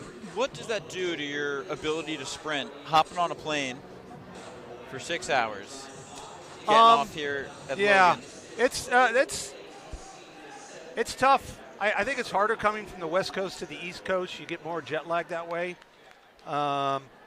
Losing those hours that you lose on top of being on a plane for 5 hours and then losing 3 hours on top of that, that really can jam up your day. You hopefully get out here soon enough to relax and get adjusted a little bit.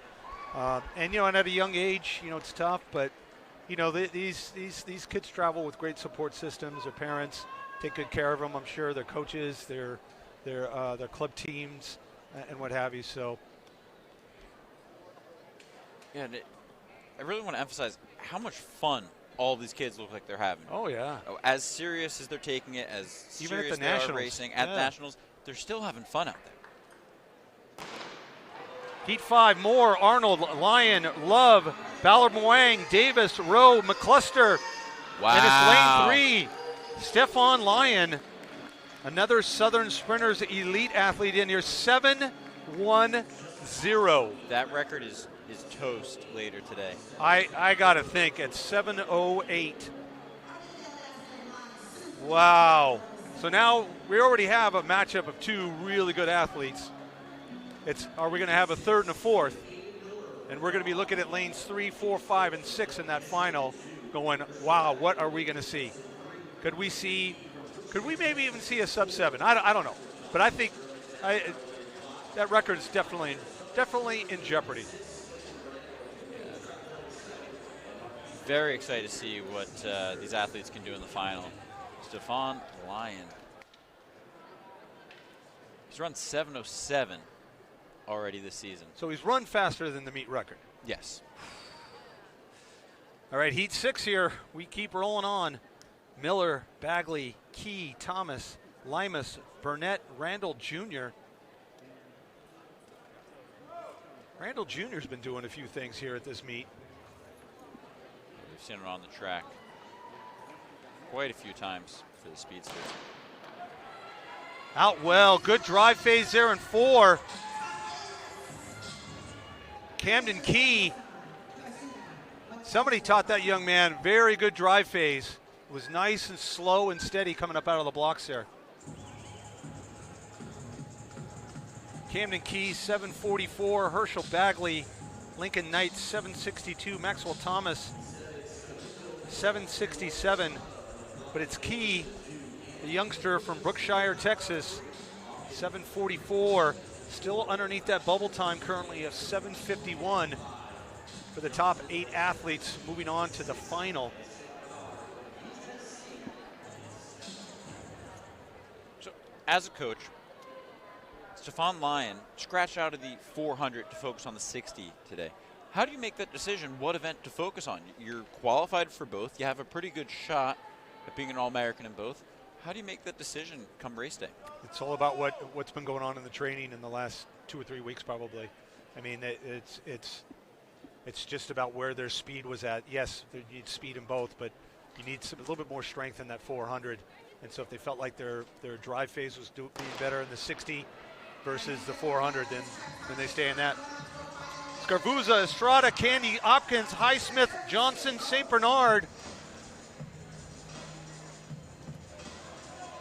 Wow, those are And that was Hopkins, 7.26. Gandy 761, Johnson 762. The Supreme Performance Athletics athlete Jarrell Hopkins taking heat 7 of 11. But no, to go back to what you asked, I think I think you can ask that same question of whether you run in the 1500 or the 5K. I mean, it's where your training's been going on, maybe a little bit further out, possibly more 4 to 6 weeks out. You decide that your speed just isn't quite there for the 1500, or perhaps the flip side of that, you haven't been able to get in as many miles because maybe you had a little nagging injury, or the weather wasn't really great and you didn't get in some of those really solid long runs that you needed, those strength long runs, and so you focus on the 1500. Absolutely. It's same thing. I mean, probably you would say almost the same correlation between the 60 and the 400 as you have the 1500 and the 5. So. I also imagine that you look at the meet record and you say, hey, you have a serious shot, and you pick the one you have the shot in. Look at that young man in lane 4, Preston Jefferson, Virginia Beach Flames, 740. Kalen Alley, Brampton Racers Track and Field, 760. And Landon Flynn, Michigan Mustangs, 772. So that bubble time now getting pushed down to 748. This final is shaping up to be very exciting. 748. They're in middle school. Yeah, I mean, right now, you look at the compiled times, and it really looks like it favors, so far, 2 athletes, Lyon and Brown. Hopkins could be in the mix there a little bit, possibly Saxton or Kenzo Fridman. But, right now it looks like a cliche two-horse race. So, but we'll see. We still might find another athlete in here that wants to join that sub-720 field. 48 athletes, sub 8 seconds. That's Pretty some serious depth for our impressive. middle schoolers. So heat 9 of 11. We're off here. Carr, Horn, Pratt, Allen, Elliott, Taylor, and Johnson. Very close there between Allen and Taylor, maybe Elliott. And it was Trey Taylor out of Birmingham, Alabama, 750. Chase Elliott and Connor Allen, both out of Southern Sprinters Elite, respectively second and third, 753 and 754.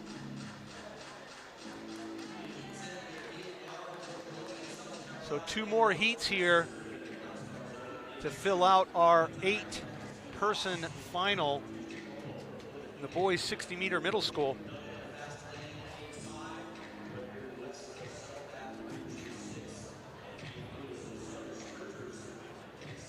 Heat 10 sees Caden Garvin, Langston Griffin, Christian DiGiacomo, Aiden Duggan, and Rudyard West Jr.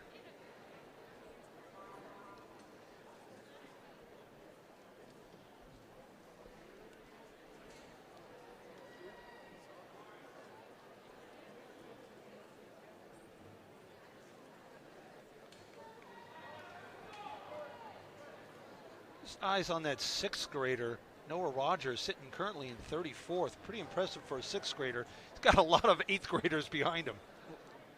In this section, I really think you got to look at Caden Garvin from Columbia.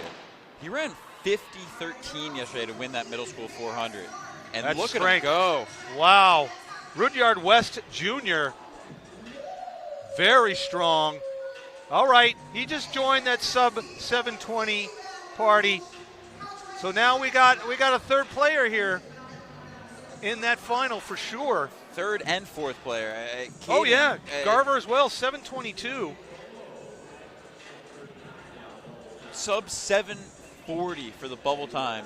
So we got 5 athletes, 726 or faster, and then there's a little bit of a gap there. So, I'm still leaning towards Lyon and Brown.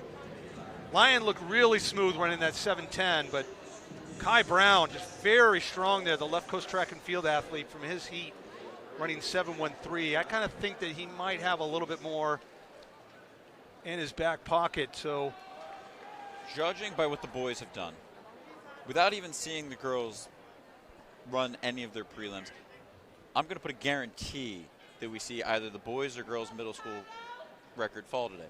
I'm putting the Michael Twist guarantee on. Well, geez, we almost saw the meet record fall in the prelims here. So our final heat, we've got all 8 lanes jam-packed with athletes here. We got Blackman, Phillips, Jones, Hardy, McIntyre, Harvey, West, and Barrios.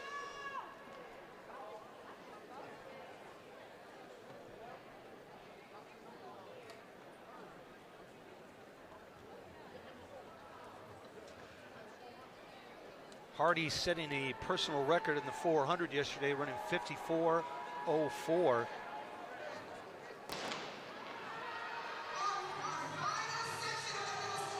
Wow.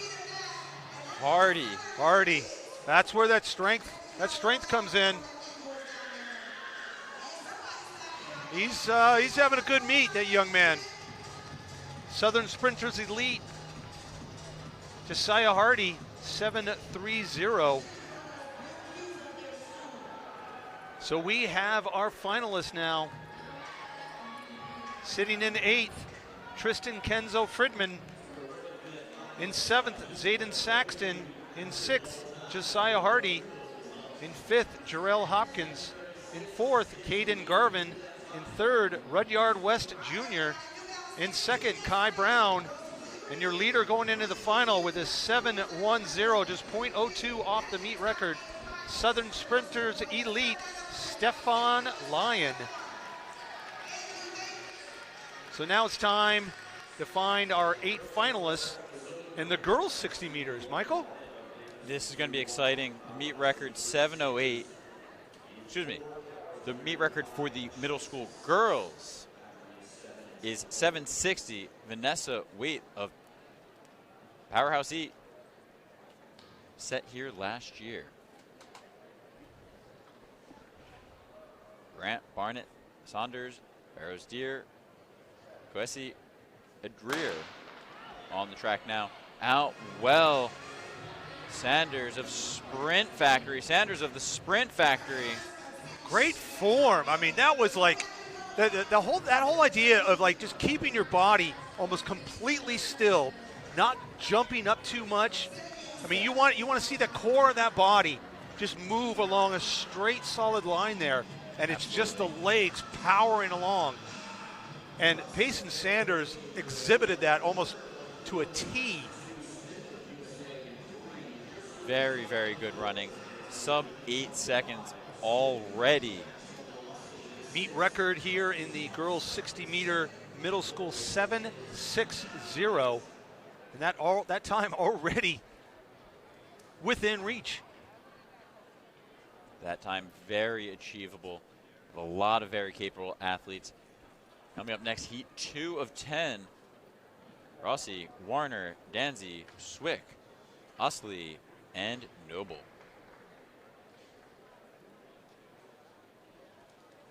Jenna Swick of Maximum Velocity won the middle school long jump, jumped a new PR of 5 meters 13. That's 17 feet 5 1/4 inch. And I tell you what, I mean, you come in, first event, you win it, you set a PR, you set some great mark for your state or even in the country. That really sets you up for the rest of the meet. That gives you so much confidence. You know your fitness level is there. Your speed, especially for the long jump, is definitely there. Not only the confidence, but it takes a little bit of the edge off because, hey, I already got a win. I'm already the national champion. Let's see what I can do here.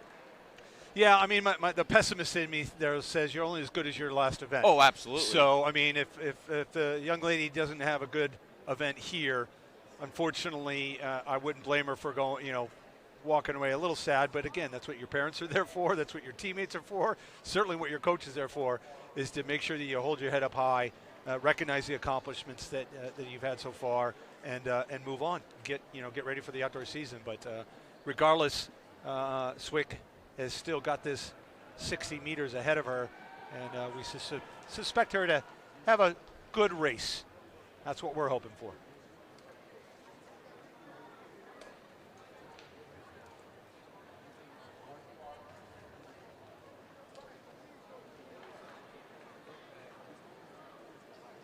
after all that, it appears that was not Swick in that lane. Appears Oh. that someone had set the blocks maybe a That's section what the early. confusion was down there. So we've only got Rouse, Warner, Danzy, O'Still, and Noble. Danzy was out well, but on the outside lane number 8, Noble for Dale City. I think Noble Lightning. got that. Wow, Lightning will strike for Noble, 795. And just a 7th grader. You know, often when we talk about these middle schoolers, we're like, oh, 8th grade. Look at her jumping her. She's screaming and jumping around. She can't believe she broke 8. You went sub 8 at New Balance Nationals. You got to jump around and be happy with that. And again, a 7th grader.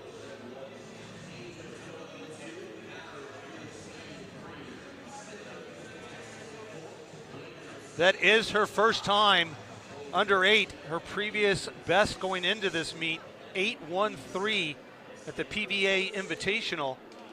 So that was a huge PR. No wonder she was jumping up and screaming with excitement. That is fabulous to see.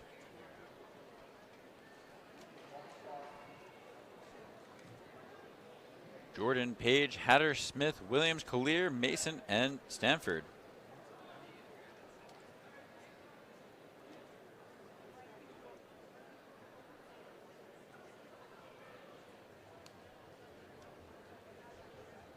And a pretty good time there. Noble now sitting 2nd place as a 7th grader. I mean, yeah, you got to be happy with that as a 7th grader. Wow, the entire field moving well, very, very close to the line. I think that might have been Smith. I think it was. Yeah, oh, I called that. 790. 790. Williams gave her a good run. But Smith having a very good final 5 meters. Good lean at the end, waving to the crowd. Top 4 athletes, sub 8 seconds. And it's only the first 3 heats of 10. Bubble time now, 8:11. It's going to go sub 8. Yeah. Well, you got to think, with a meet record of 760 and the caliber of some of these athletes that are in here, I mean, you're going to see a lot of, 7.7s, 7.8s, and, 7.9s. There's not even a guarantee if you run a high 7.9 that you're going to make the top 8. I mean, 10 heats with an average of 6, 7 athletes per heat. I mean, 60, 70 athletes, you got it to be top 8, you're going to have to run fast. When you walk into the building here at the track at New Balance and you look up, there's a sign that has all of the records that have been set here by the professional athletes, and it says, records were meant to be broken. Yep. And I'm very, very confident that that 760 has limited time left.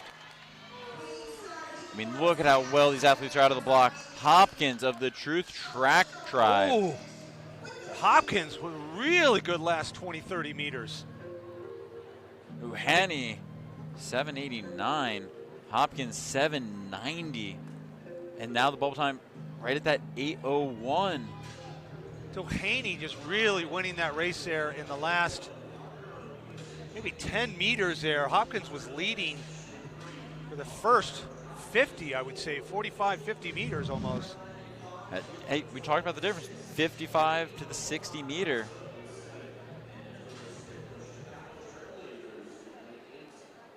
Very close there, and then, oh, and it was just that lean right at the end.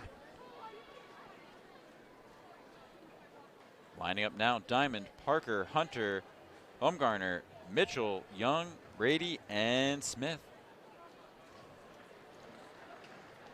Layla Mitchell, Marcella run the North Carolina number 9, broke 60 seconds yesterday in the 400. Expect to see something fast out of her here. Looks like a scratch for Diamond and Parker. So only 6 athletes in this heat now.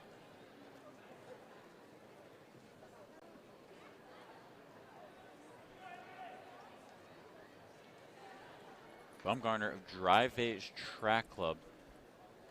Expect to see her get out of the blocks very well here in 4. Brady also setting a personal record yesterday in the girls' long jump. New England number 16.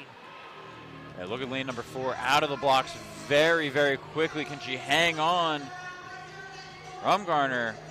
Wow. Rumgarner of drive phase, 7:79. Layla Mitchell of greens. So now that bubble time just jumped down to 8.01. And we're only halfway through. I mean, 7:79 in the prelim. You're a middle schooler. That's crazy. Gardner now taking over the top spot for qualifiers, 7:79 over Payson Sanders, 7:87. Savannah Dehaney, 7:89, and we have 3 7th graders so far in the top 6. Hopkins, Smith, and Noble. We'll see if those times hold up. It's going to be tough there for Noble at 7:95, and possibly even Kelly Smith there from Houston, Texas at 7:90. I would be sweating a little tiny bit here. Yeah, I expect the time to significantly drop, especially with this section. Parham of S&E and Jones of Gatley Park Athletic Club, as well as Walker of Gainesville, all expected to run very, very well here. Also in the section, Murray, Tinch Jacobs, Higgs, Flythe, and Vaughn. Again, Parham not running the 400 yesterday to concentrate on today. And that bet seems to have paid off. Indeed. 790 for Parham of S&E. Walker, 798. You're in middle school. You break 8 seconds. Doesn't guarantee that you go to the final. You see Walker looking around now, trying to look at that scoreboard, see her time. Very solid, breaking 8. But now with that bubble time down to 7:96, even Walker's not guaranteed into that final. But yeah, smart call there for Walker. Apparently not running the 400 yesterday. Parham scratching out, saying, hey, coach, let's focus on the 60. Bet seems to be paying off. So all eyes here, Cameron Daly setting a meet record yesterday, winning the girls 400 meters. She's a 7th grader. She ran 55:33 for a 7th grader for 400 meters yesterday. I have to imagine you can run the 400 that fast. This might be the final minute that the meet record is at 7:60. If somebody's got a shot at this, it's got to be Daly. Here's the thing, though. I don't think Daly is the only athlete that has the ability to do it. Daly, so good out of the blocks. My gosh, she pounced out. It's over. 7:46. Whoa! 7:46. Meet record. Destroyed the meet record.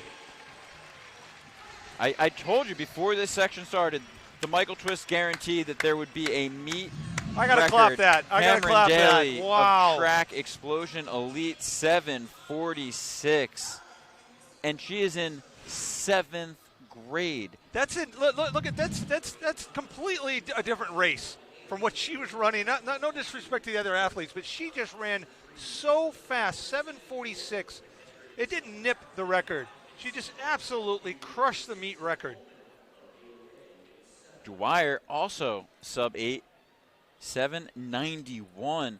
But that'll put her right into the hot seat because we've seen some very, very fast times already today. Cameron Daly, a 7th grader, and that was only the prelim.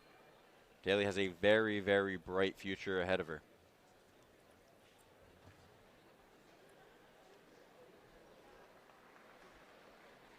Thomas, Ayers, Douglas, McIndry, Heinsohn, and Coleman getting ready for Heat 8 of 10.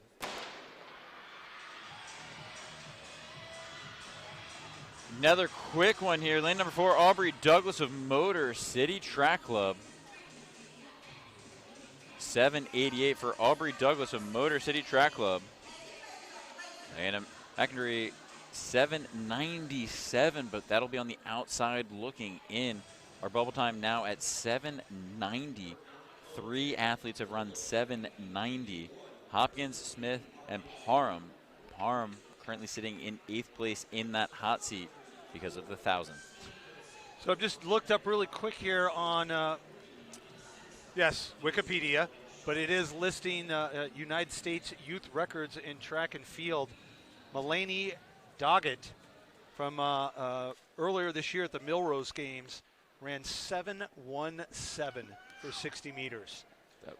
So I'm not sure if that's the official youth national record, but that's definitely a time to think about. I'm a member of the USATF Youth Committee.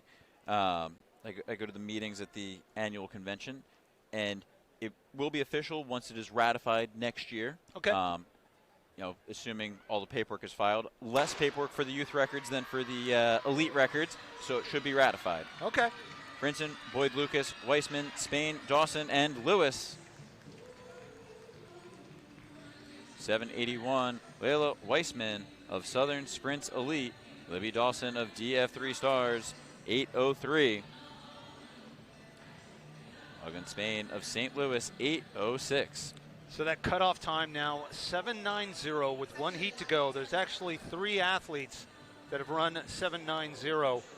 Hopkins, 7.893. Kelly Smith, 7.896. Those are your current 7th and 8th places. And then Jordan Parham, who we saw run earlier very well, run 7:90. Her official time was 7:898, so she will miss out. And it will be Hopkins and Smith watching this final heat with great intensity, because anything faster than a 7:9,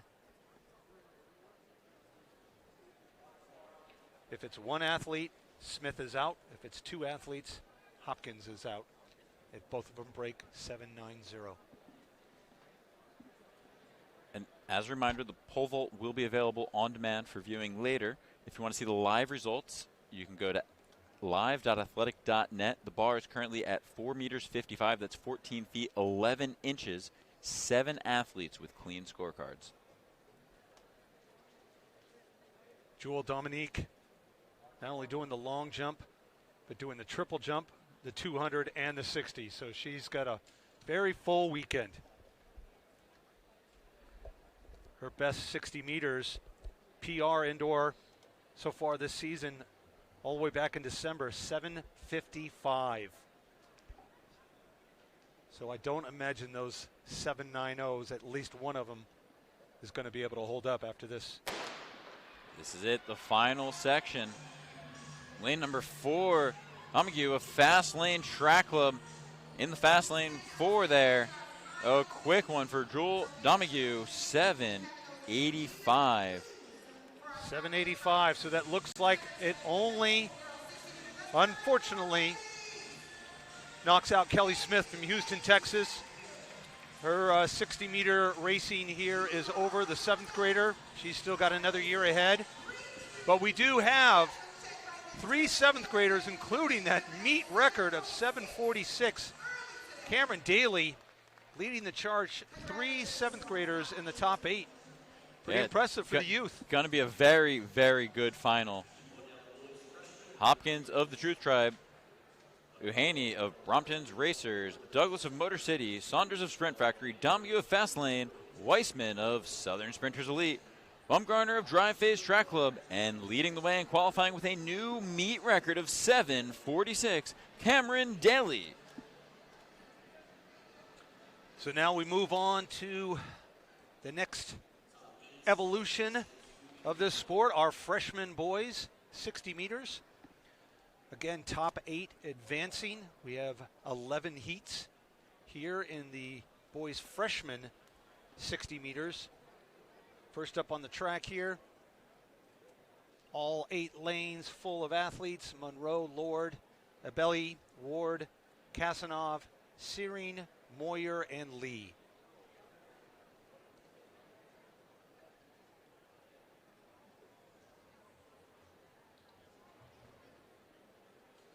Kasanov, part of that 4x2 100-meter team, running 1:31.71. for Weston Monsters.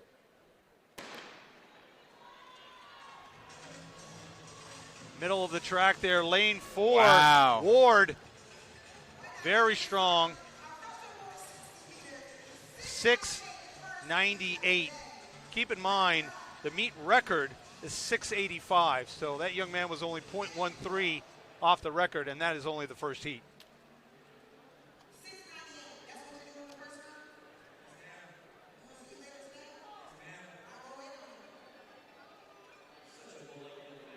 This PR, though, 6:89. Having run that looks like a day ago. Today's the 15th. He just ran yesterday. He ran 6:89. In the over at those other indoor nationals. that's a drive. That's a bit of a drive. That's a hike. But that young man ran 6:89 in New York yesterday. Drove here. Well, I mean, that's more of the warm-up for the fastest party on the planet. Well, yeah. I mean, you want to go to the pre-party, Yeah, and or then like come here. the kind of hangout before, and then come to the party. Then by all means. Next up on the track here, Heat 2 of 11: Blanda, Johnson, Newton, Hamill, and Lilly.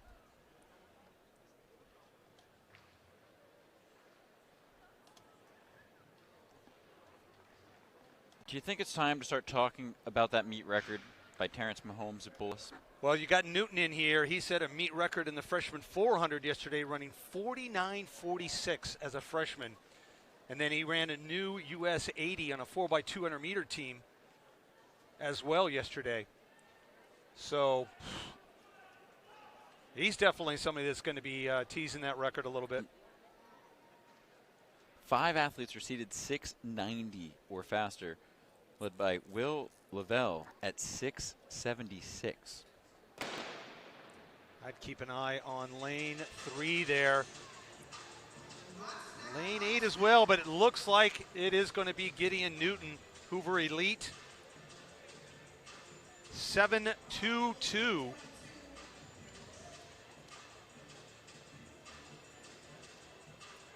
Not a particularly fast time.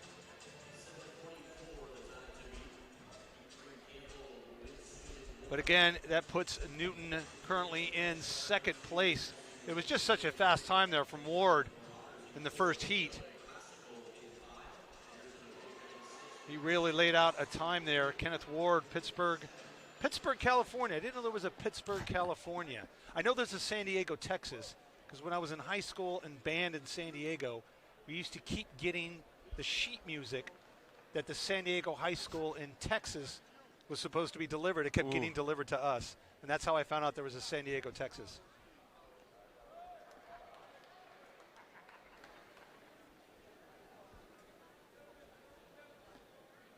Or as Fletch would say, Provo, Utah? No, that's Provo. It's Paris, Utah? No, Paris, France. Yes, Paris, France.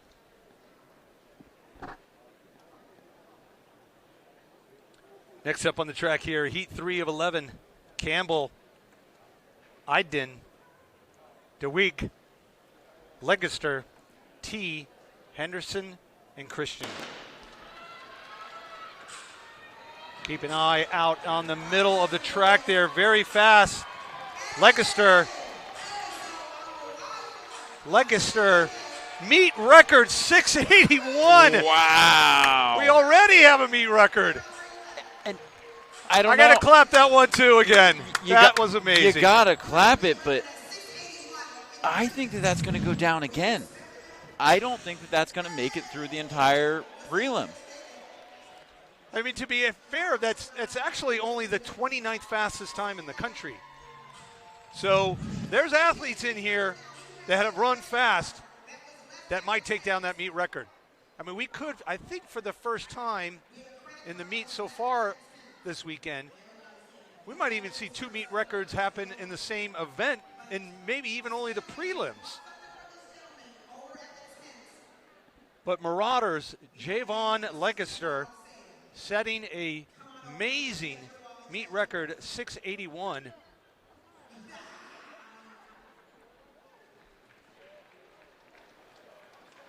On the track next, Kelly in 2, Harrison Wood in 3, Schroeder in 4, Price in 5, Davis in 7, and O'Connor in 8. Schroeder did the pentathlon.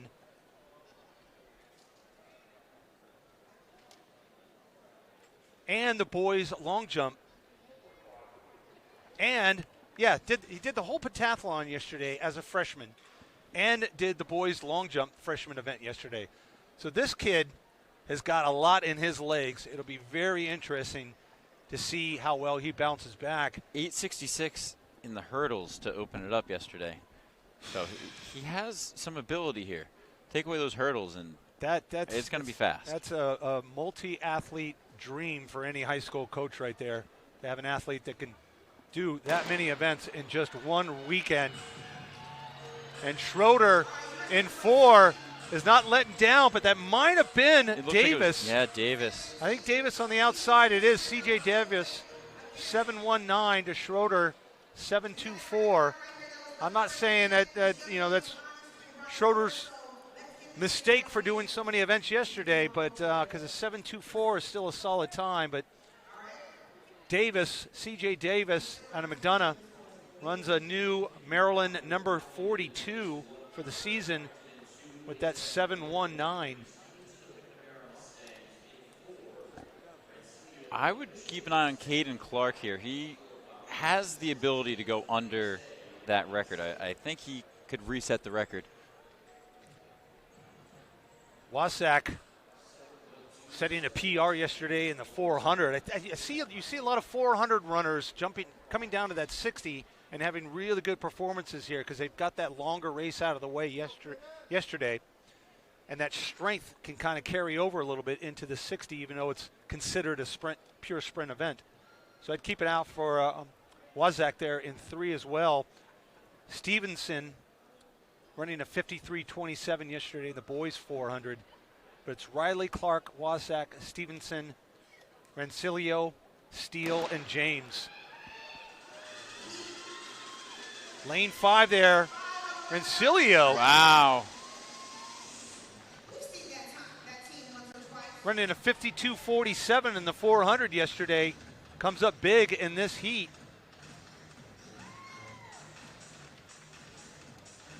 It wasn't Rancilio. Sorry, that was Stevenson.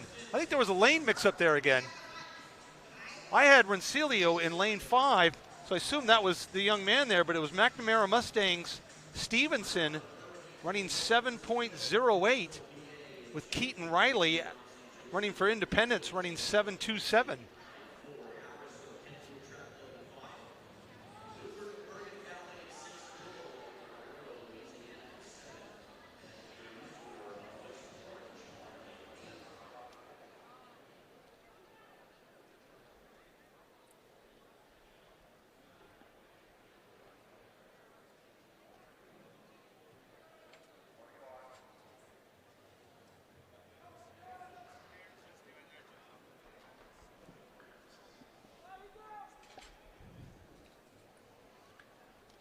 Next up on the track here, heat 6 of 11, Brown, Cristino, Gletzi, Williams, Harris, Bilbo, and Ikai Uzor.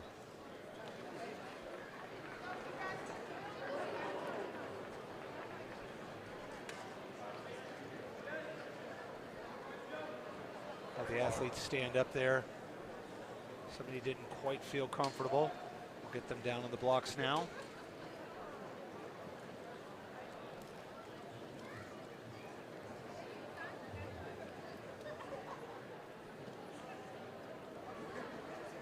Gillespie on an SMR team yesterday running 3:44.35. He'll be in lane 3. That might have been Harris there in lane 5. It was Kenneth Harris, 7:24. Gillespie, 7:26.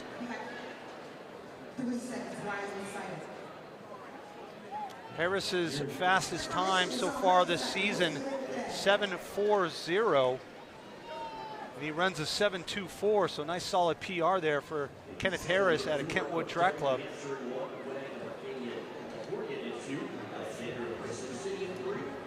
Checking back in on the pole vault. Bar still at 4 meters 55. That's 14 feet 11 inches. Total of 15 athletes up and over the bar. How many have not come in yet? Quite a few. Quite a few, I think. If that many didn't come in at 7:25, I would imagine there'd still be a lot that still have not come in. Takes a while. You know, there's a lot of time that they give the athletes to actually make the jump, and then as they miss it, and then you have to take it again. You get 3 attempts. If you've got 10 athletes all trying to do 3 attempts, it takes a while just even at one height. And we do have 2 pits going at the same time, so it will be that interesting helps to speed see. it up. Yeah. Well, it'll be interesting to see because the lesser of the 2 pits, quote unquote, is already at 4 meters 55. The second pit is just finishing up 4 meters 40. Alexander, Monroe, Hicks, Arthur French Jr., Orizaba. And that was Chakai Hicks, 7:11. New North Carolina number 12.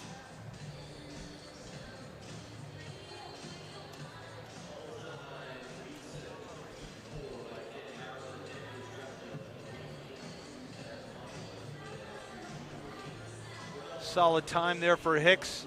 Kai Moore Monroe. He's run several 55s this season.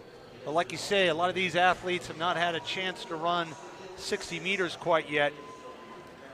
So it looks like that might be a PR for the Marauders freshman there. There are quite a few of these athletes, when they submitted their seed times, submitted 55 times. Right, and they, you know, they know how to make the adjustments to see how they compare to a 60. So next up on the track, heat 8 of 11. Again, only 8 going on to the final. Burrell, Lavelle, Dubois, Diaz, Rinaldi, Jones, and Williams.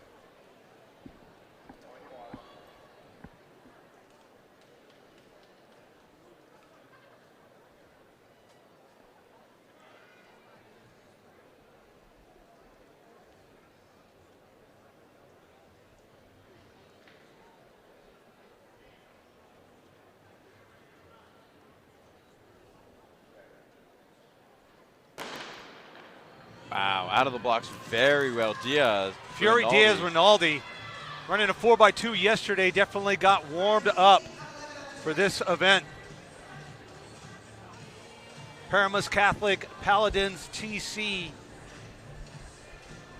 First name Fury, Diaz, Rinaldi. Great first name. Running 7.23 over Jordan Williams from McNamara Mustang, 7.30. So Williams won't be making it. Our current bubble time, 7.24. Diaz Rinaldi just underneath that, but we do have 3 more heats to go.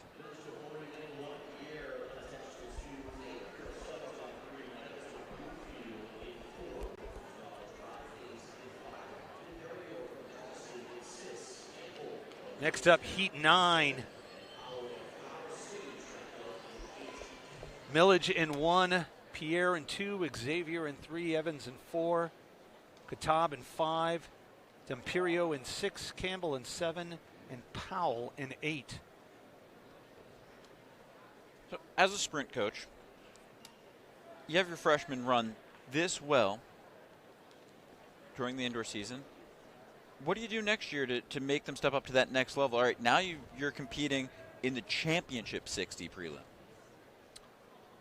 Well, honestly, at the high school level, I would only be thinking about this outdoor season that's literally, if it hasn't already started in most states, it will start probably next week. So you really have to kind of think about how you're going to manage the athlete and deal with a full outdoor season ahead of them. And who dealt with this heat right there was Braden Evans from Broomfield, Connecticut, throwing out a 7.16 to Wesley Dempiero from Madison, New York, running a 7.27. Dempiero may not have won that, but he did run a New York number 27 for the season.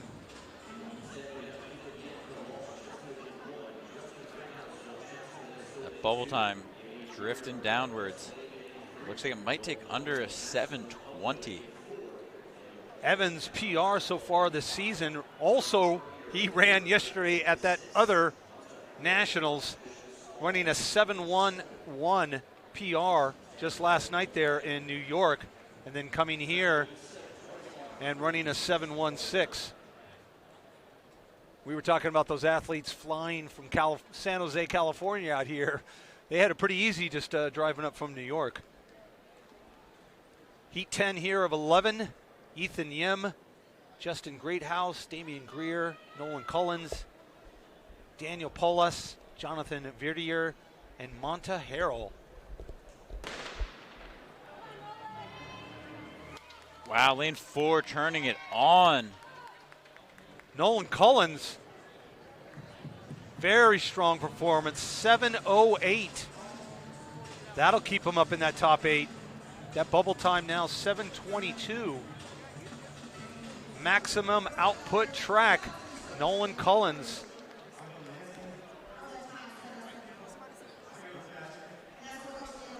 One heat to go. Gideon Newton, Hoover Elite, sitting on that bubble at 7.22. And CJ Davis from McDonough with a 7.19. 7:22, that bubble time. Last heat lining up.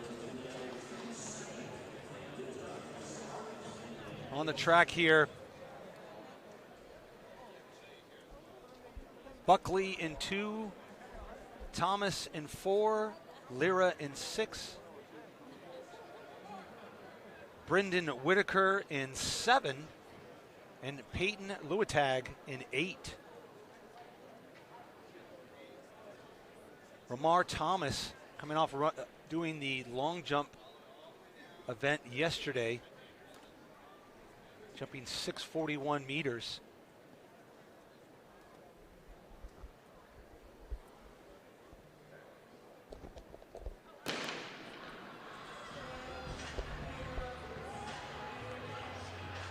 And Thomas, his stride was almost like, it was interesting. I was watching his stride there.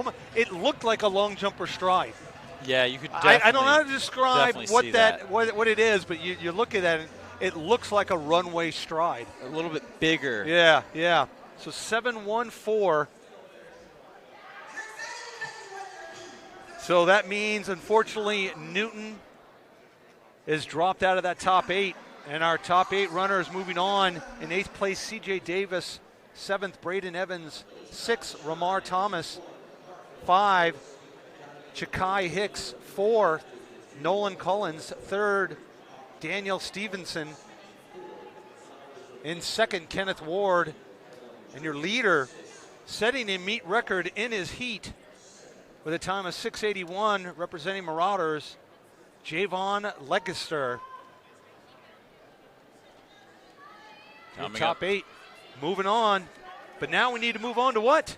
The girls' 60-meter dash freshman prelims. So we saw the meet record go down in the last 2 events. Can lightning strike thrice? Absolutely. I mean, girls' freshman time here, 7:53. We'll see as we progress here. Maybe these first couple of times here might give us a good idea. It's a tough time to beat by Skylar Cunningham of Atlanta Zoom Athletics back in 2023, but the athletes stepping up to the challenge. Magdalena Cotton of the Cotton Club was out well, but Caden Flowers of Panther Track Club, 7:80. That's a New Maryland's number 12 freshman time. Magdalena Cotton, 7:82. Great way to get things started in the girls' freshman 60-meter dash. Heat 2 of 10, getting ready to rip. In heat 2 of 10, Eades, Fortin, Patton, Sproles, Hawkins, Cochran, and Petway.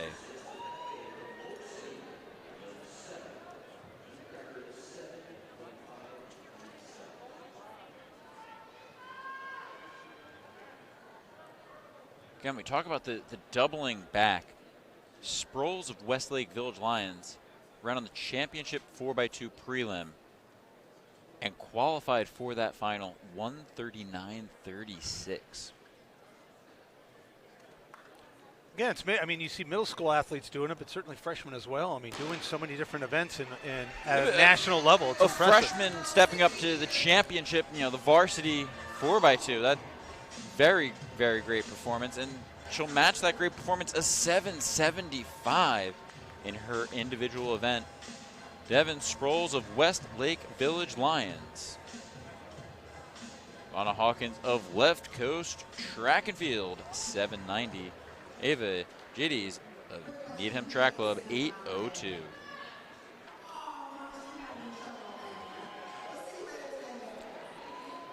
Coming up next, this is section number 3. Matthew, Johnson, Richardson, Ansa, Johnson, Curry, and LaRoche.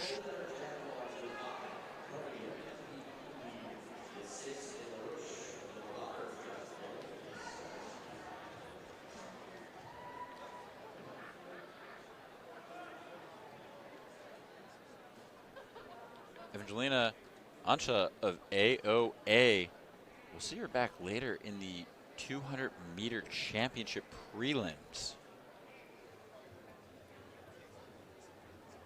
Maya Curry of MVP Leagues already taken 4th in the freshman 400, 5th in the freshman long jump, and 8th in the championship sprint medley relay. Very, very long weekend for Curry. And that's why she will not start. Lane now listed as vacant.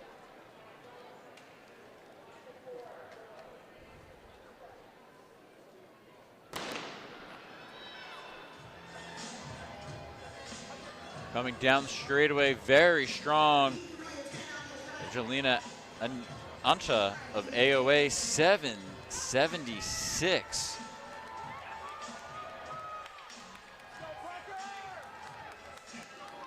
.776 for Evangeline Ansa of AOA.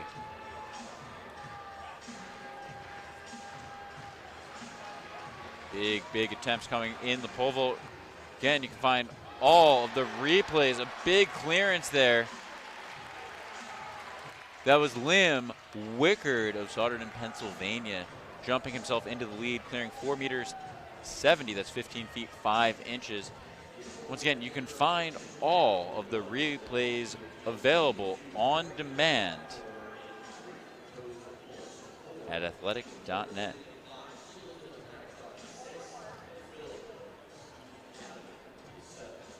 And if you want to follow the event live, you can go to live.athletic.net to find all of today's results. This is heat 4 of 10. Yeager, Cote, Torrey, Coase, Singleton, and Phillip. Keep an eye on Parker Coase of Bullis in lane 4.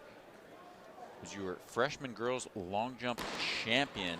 She's already had a great season thus far in the 60, and she's showing it again here today in the prelim, comfortably winning her section. 761 for Parker Coase. Silken Torrey, 801, and that will be the new bubble time. Silken Torrey, 801, sitting in the hot seat. But Parker Coase is your new fastest qualifier so far, as heat 5 of 10 takes the track.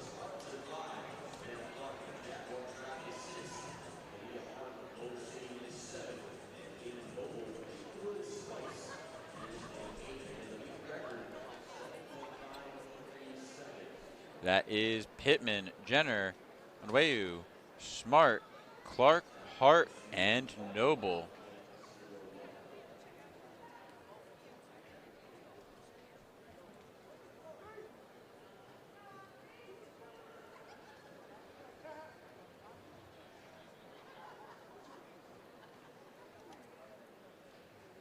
Savannah Clark of Jaguar Track Club in 6.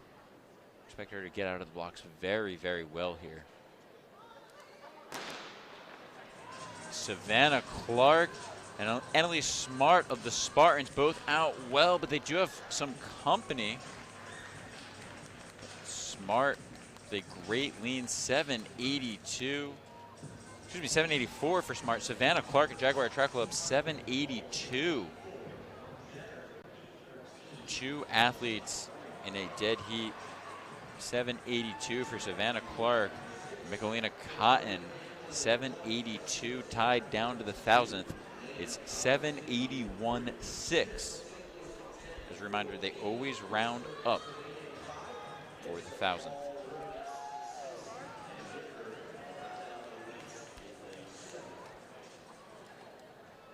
This will be heat 6 of 10. In lane 1, McJury. 2, Justin. 3, Lane. 4, Smith. 5, Kane. 6, Yentz. And lane 7, Whitaker.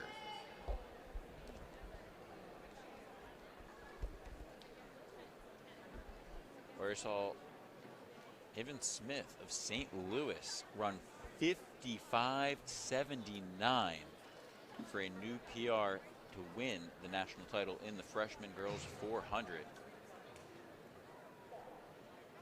See what she can do over 60 meters, and she is out well. And now starting to pull away, Haven Smith of St. Louis. Haven Smith, 7:56, just off that meet record. If she can perfect that start before the final, that meet record is history. Haven Smith of St. Louis, 7:56. Wow, what a run by Smith. Deja Kane of Pittsburgh, 7:88. That'll be on the outside looking in. We've had some very, very quick times early. Bubble time, 7:82. Savannah Clark, Michelina Cotton tied right now. Haven Smith of St. Louis leading the qualifying. Parker Coes of Bullis sitting in second.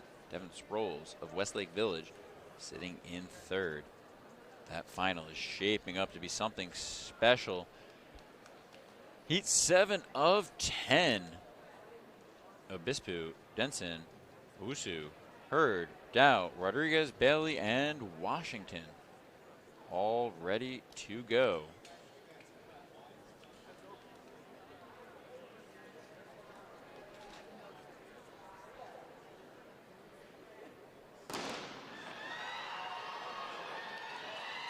Out well, that is Hurd, but coming back strong, Owusu. Hurd will hang on for the win. Olivia Hurd, 7:79 for Olivia Hurd. So we talked a little bit about the potential for this to be an issue earlier. Savannah Clark and Michelina Cotton are both tied at 782, and they're both in 8th. We only have 8 lanes for the final.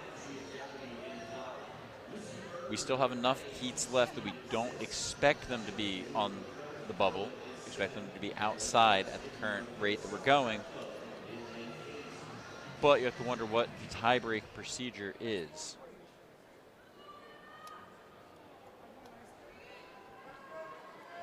Coming up now, this is heat 8 of 10. That is Smith, Panini, Kani, Simmons, Quatter, Bird, Salou, and Lesnicki.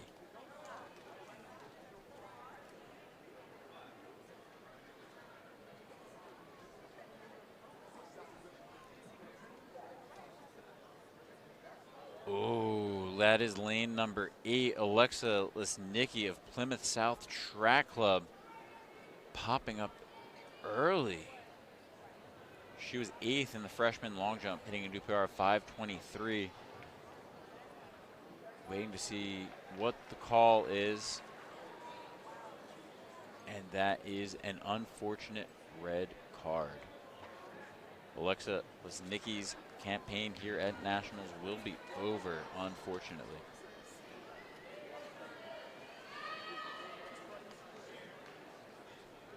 And as we noted, so the middle school athletes have a little bit more leeway in the false start rule.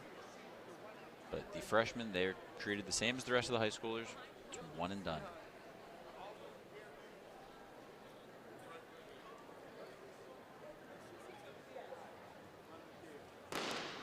And it is a clean start this time. Out well, that is lane number 6, Lucy Bird. But lane number 5, Clutter. A very strong second half for Clutter of IMG 777. I'll put her into 5th place overall. And that will solve our issue of Savannah Clark and McLeana Cotton being tied at 782. They're both outside looking in now. Amora Johnson of Mo Better Jaguars track and field on the inside in the hot seat. Heat number 9 of 10 getting ready.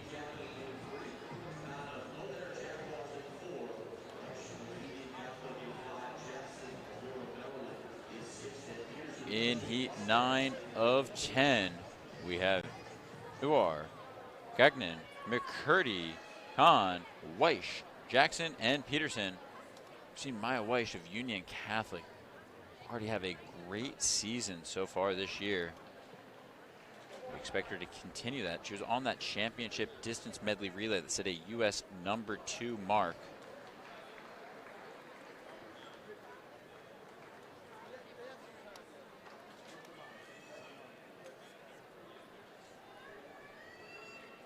So I'll run 7:20 over 55 meters. See what she can do when you had an extra 5 meters at the end.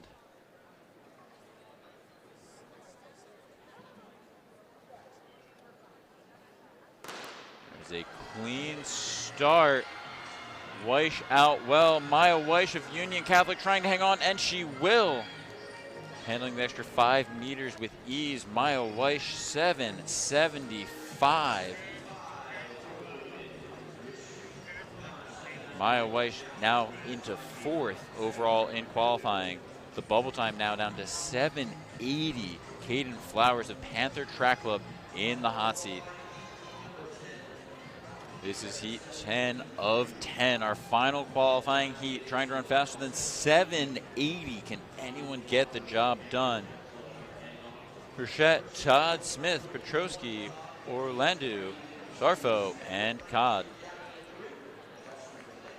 Gabriella Smith of IMG Academy will be one of the athletes to watch here.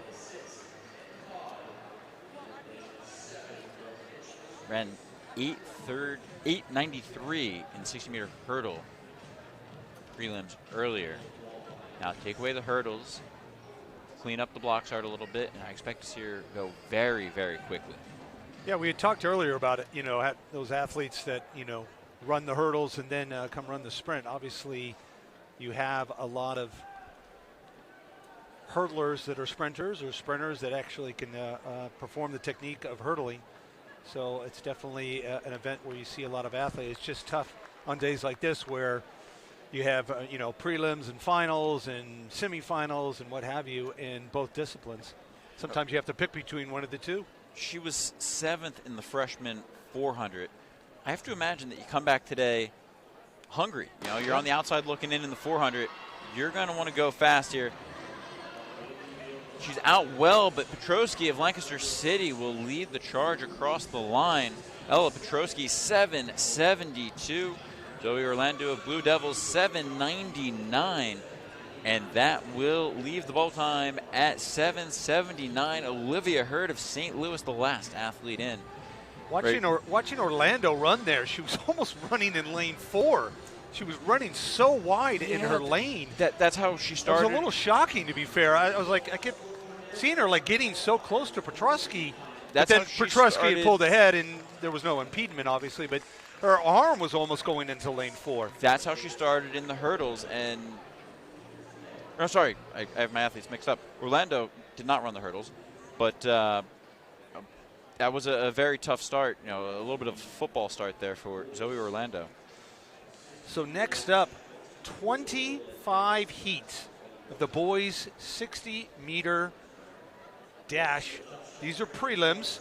So again, it's going to be 24 to the semifinals later on. Heat 1, we have up here Wegshield, Turner in 2, Regan in 3, Deerenfield in 4, Winston in 5, Owusu in 6, and Boyle in 7. Look at that, weird, exactly on schedule starting this. These officials and meet management doing an incredible job to keep things running smoothly. Regan, having done the boys long jump championship yesterday, jumping 5.75. Deerenfield just starting off the meet. Winston running the 4x200 yesterday. But in the middle of the track there, Deerenfield, very strong, 6.69, laying out that first time of the day.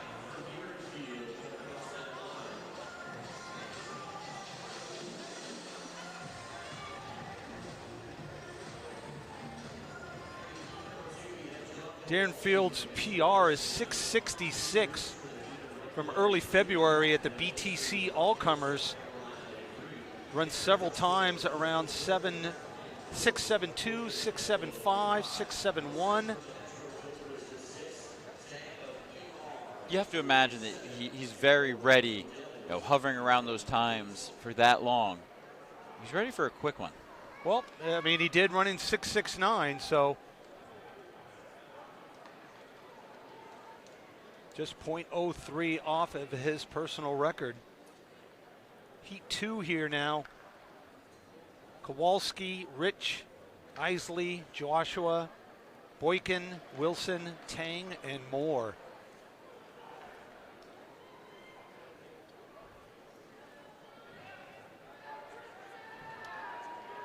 Joshua running in the prelims of the 60-meter hurdles. Coming back now here and running the flat 60. And Boykin will be running the 200 as well later. Keep an eye out in the middle of that lane there. Very close between Joshua, Boykin, and Wilson. And it was Joshua, Coastal Georgia track team, 6.88. Wilson, Metro Cobras, 6.92. So Joshua very happy, giving himself a clap there for his 6.88 time. Anytime you run that fast, you got to be happy with it. Even though 25 total preliminary heats and we're only advancing 24. You have no idea where that's going to end up falling. You don't, not this early. It's very, very, very early to be trying to determine where that bubble time is. Got to imagine it's going to be well under 7 seconds. The meet record 6:59 and our national record 6:57. Isam Asinga running that 6:59 meet record 2 years ago, and the national record goes all the way back to 1999. Wow. Casey Combest from Owensboro running 6:57. So it's amazing how close Asinga got to that record just 2 years ago, but that the fact that the national record is held for roughly 26 years, pretty impressive.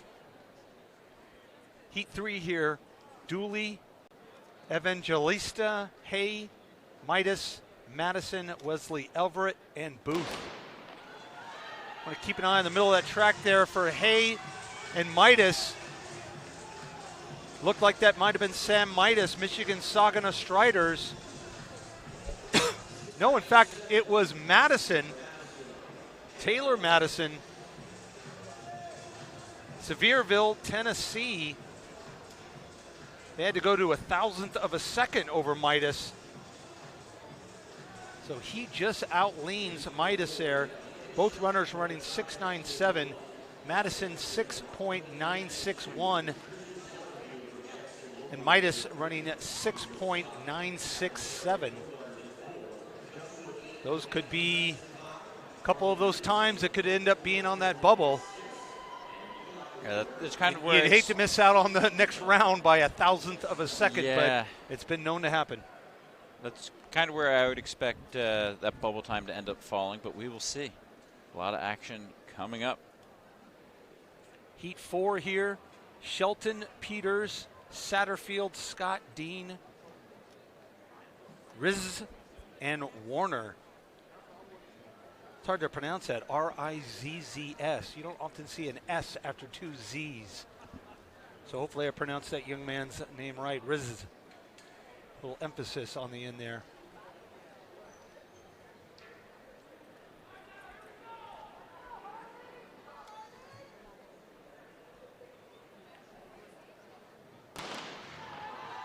Very quick start for the entire field there. Wow. Gabriel Scott, very strong and powerful through that line there. 681.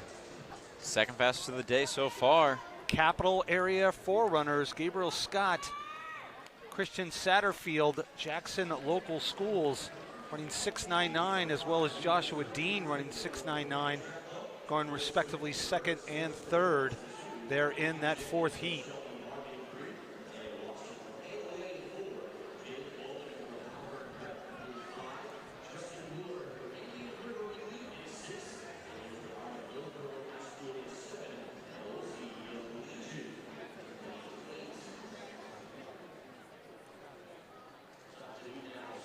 Time to get through about 1/5 of these heats.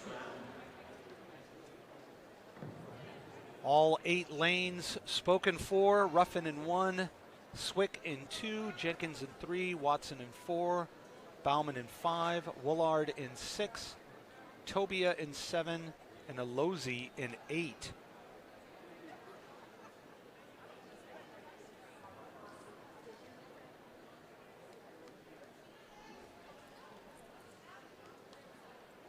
Watson has a PR of 685 coming into this.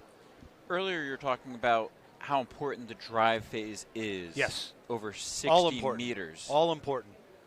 Because you have to complete that drive phase so efficiently, yet so quickly, because you have very little time to get into that stride phase. After watching the Young Bucks do it, the difference is astounding. It is. For these athletes, you know, having a few more years to develop.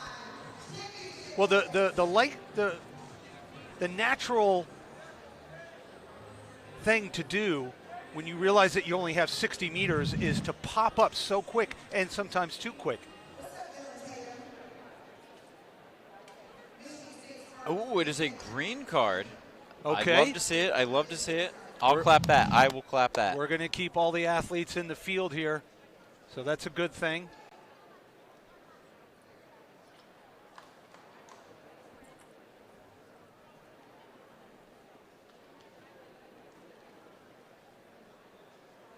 You know, during the hurdles, we talked a lot about that, you know, one and done rule. So anytime you see a green card, you just have to be happy that the field is staying intact. Either they're attributing it to a noise that someone in the crowd made, or someone wasn't quite set. There's something else at play. It was not a false start. So Jenkins, Watson, Bauman in the middle of the track. Looked like that was Isaiah Watson, AOA. It is 686. The way that he bounced around his lane there, almost running into lane number 5, and still runs a 686. Just 0.01 off of his personal record. So he was well within his capability there in this first round of the boys' 60 meters. Daniel Tobia, Hillsborough High School track, 693 in second there. Current bubble time, 7:05 already. We're starting to get close to that 7-second barrier, so I think this is going to be well under 7 seconds. Oh, absolutely. Definitely going to go under 7 here. Next up on the track, heat 6. Wynn in 1, Johnson in 2, Hill in 3, Tucker in 4, Salmon in 5, Adegrigori in 6, McCaleb in 7, and Hartley Jr. in 8.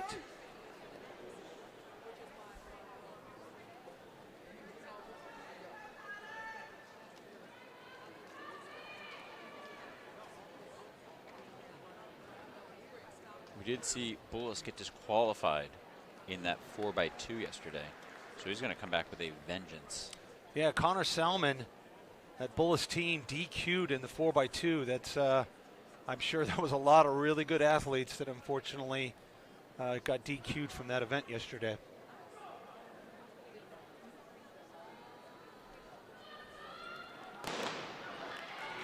Let's see if he's got revenge on his mind. That might have been Johnson that nipped. It did. Chantilly, Virginia's Joshua Johnson outrunning Cameron Tucker 682 to 687. Salmon 689. He got DQ'd on that Bullis team in that 4x2 yesterday, but that 689 puts him in fairly comfortable position. We'll have to see how some of these other times are coming around, but we're already down to 7.01. So 789, no guarantee at this point. Yep. You can see very close there between second, third, and fourth, all very fast times. Yeah, we talked a little bit yesterday about how nothing is guaranteed, but you have to feel pretty good if you're Solomon. Yes. Up next, heat 7. Barbaloa, Bushengo in 2, Keebler in 3, Myers in 4, McNeil in 5, Harlan in 6, McPherson in 7, and Harris in 8.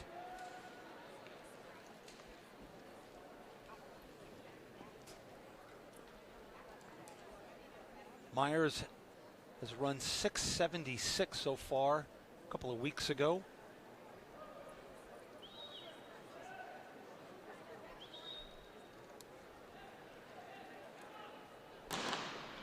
McNeil with a 688.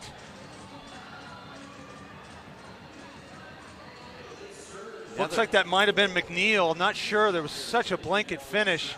Myers. That was Myers. McNeil second. Wow, all the way from State College. Come in and take the win here in his section. Myers has got a personal record, like I said, of 676, so a little slower than what he's used to running, and not quite that guarantee when you see that 9 after the 6. You want to see at least an 8. Be better if you saw a 7 after that. So 690, got to be close. Heat 8 here. We'll have Prather in 1, Ayan Badijo in 2, Clark in 4, Martin in 5, Clowder the second in 6, and Thompson in 8.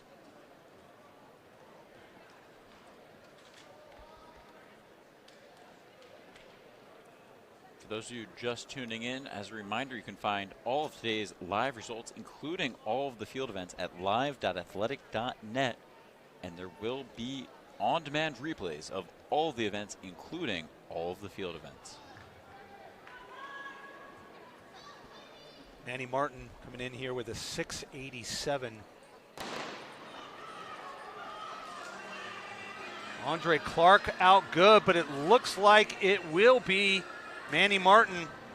Manny Martin floating out of his lane there, and a little bit into lane number 6, the finish. Clark just didn't, it looked like came out of the blocks there, and it was too much side to side when he came out of the blocks there. Need to keep a little bit more of a straight line, center line of attack, and it just seemed like he was just, I mean, it looked like a very strong athlete, but almost just kind of too much side to side there coming out of the blocks. The shortest distance from those blocks, straight line. You gotta stay straight. Don't want to spend too much time there going side to side with your body. or within the lane there. Heat 9 of 25 coming up.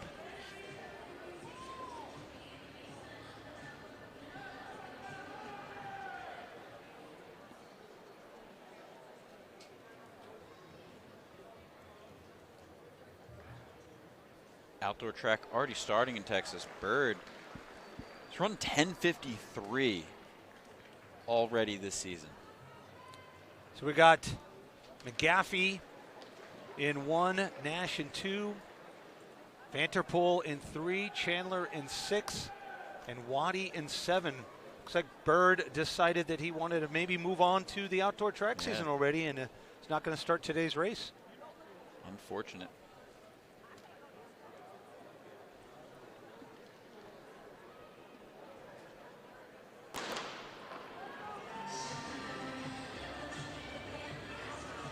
That leaves it up to Vanterpool, taking out two couple of good seeds there in Bird and Black. Vanterpool able to run away with that in 693, and just like that, we're already down to 696 for the bubble.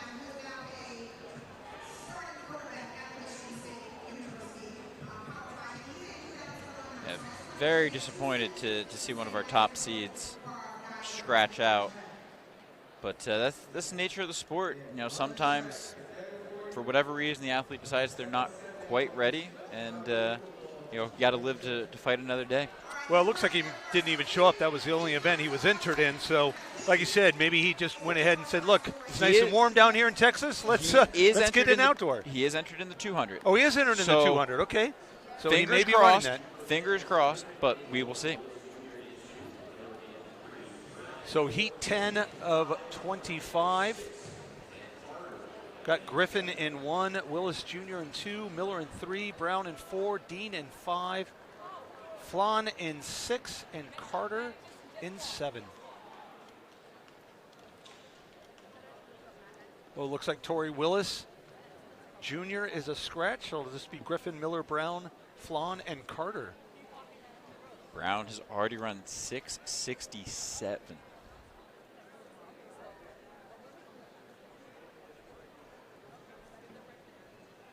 Flan was in a 4x200 meters yesterday, running a #1 in New Hampshire time with his teammates.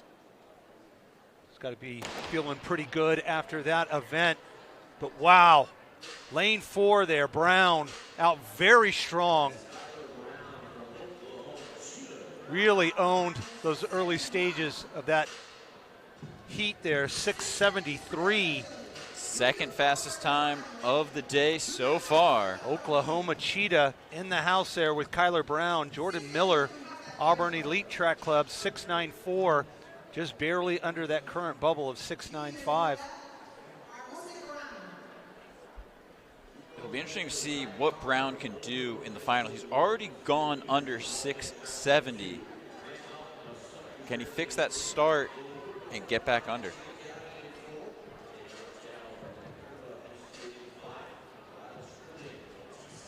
So Heat 11 starting to creep up to the halfway mark here in our boys 60-meter championship prelims. Carter in 1, Peters in 2, Houghton in 3, Woodruff in 4, Montano in 5, Stribling in 6, Montague in 7, and Richardson in 8.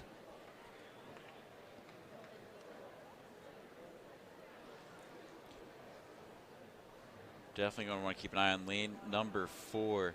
Started run in the 670s. That's Dylan Woodruff, IMG Academy. When we see the indoor national championships, when you're coming from the south, you're able to sprint quickly outside most of the year. These schools from the northeast, a lot of them, they're sprinting in the hallways of their schools for their training. Yeah. What kind of effect does that have on your season? It has a tremendous effect. Wow. That was out in lane 3 there. Graham Houghton, Summit, New Jersey. Richardson was there as well. 683. Luke Richardson, 685. Woodruff not quite having the race that I'm sure he wanted.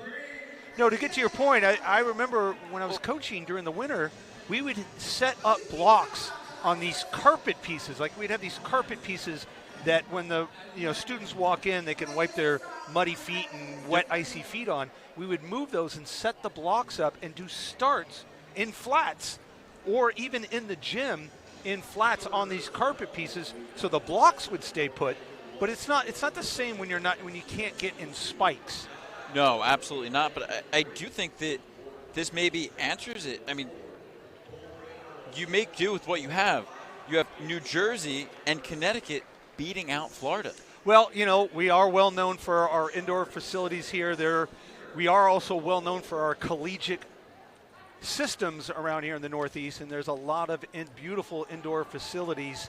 We got to use Babson College indoor facility, which was just a few minutes away, to work on sprints and to also run intervals with our distance runners. So there are facilities that these athletes have access to through their school system, and they're able to get the right training in regardless of the weather outside. But moving on here, heat 12 of 25. Hudson, Ungundley, Horn, Kramer, Sharp, Edin, and Feener. And that looked like lane 5, Cole Kramer, Southern Regional. What a final 20 meters for Kramer. Really turning it on, showing he has that extra gear. Well, that showed in that time, 6:75, a new US 13. So you got to figure, you run a 6:75, you run the 13th fastest time in the country this year. You deserve to be in that top 24. Certainly do.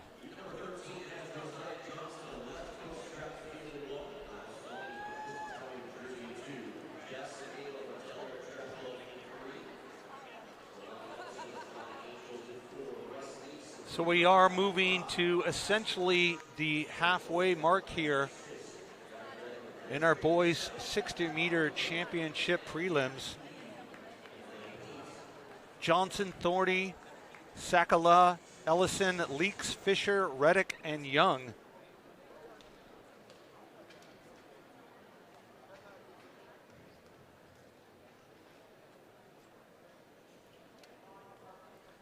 Interesting to see Jelani Edison in that lane 4, considered that seeded lane with very little track and field history available.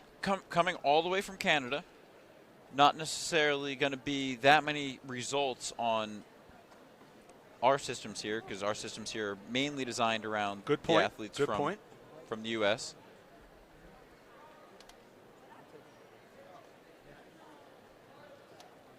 But he's a very accomplished Canadian athlete. He's run 6:78. That is showing he might have actually gotten the win there. It's very close to the line there. Ellison does. Our friend from the north here, Flying Angels Canada, running 6:85. It says he runs a new US 57, but if he's a Canadian, then that will not be a US number 57.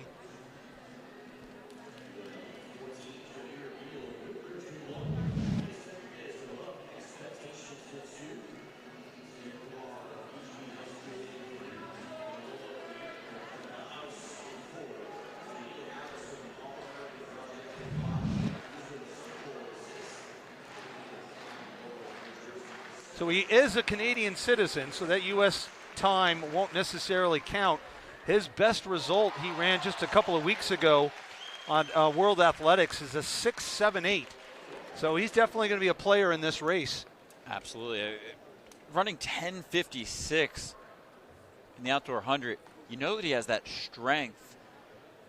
It's going to really come down to, like you said earlier, the start and the drive phase. Up next here, heat 14 of 25. That bubble time already down to 6.93. Beal, Kumar, Oyeneran, Harris, Lincoln, and McNeely.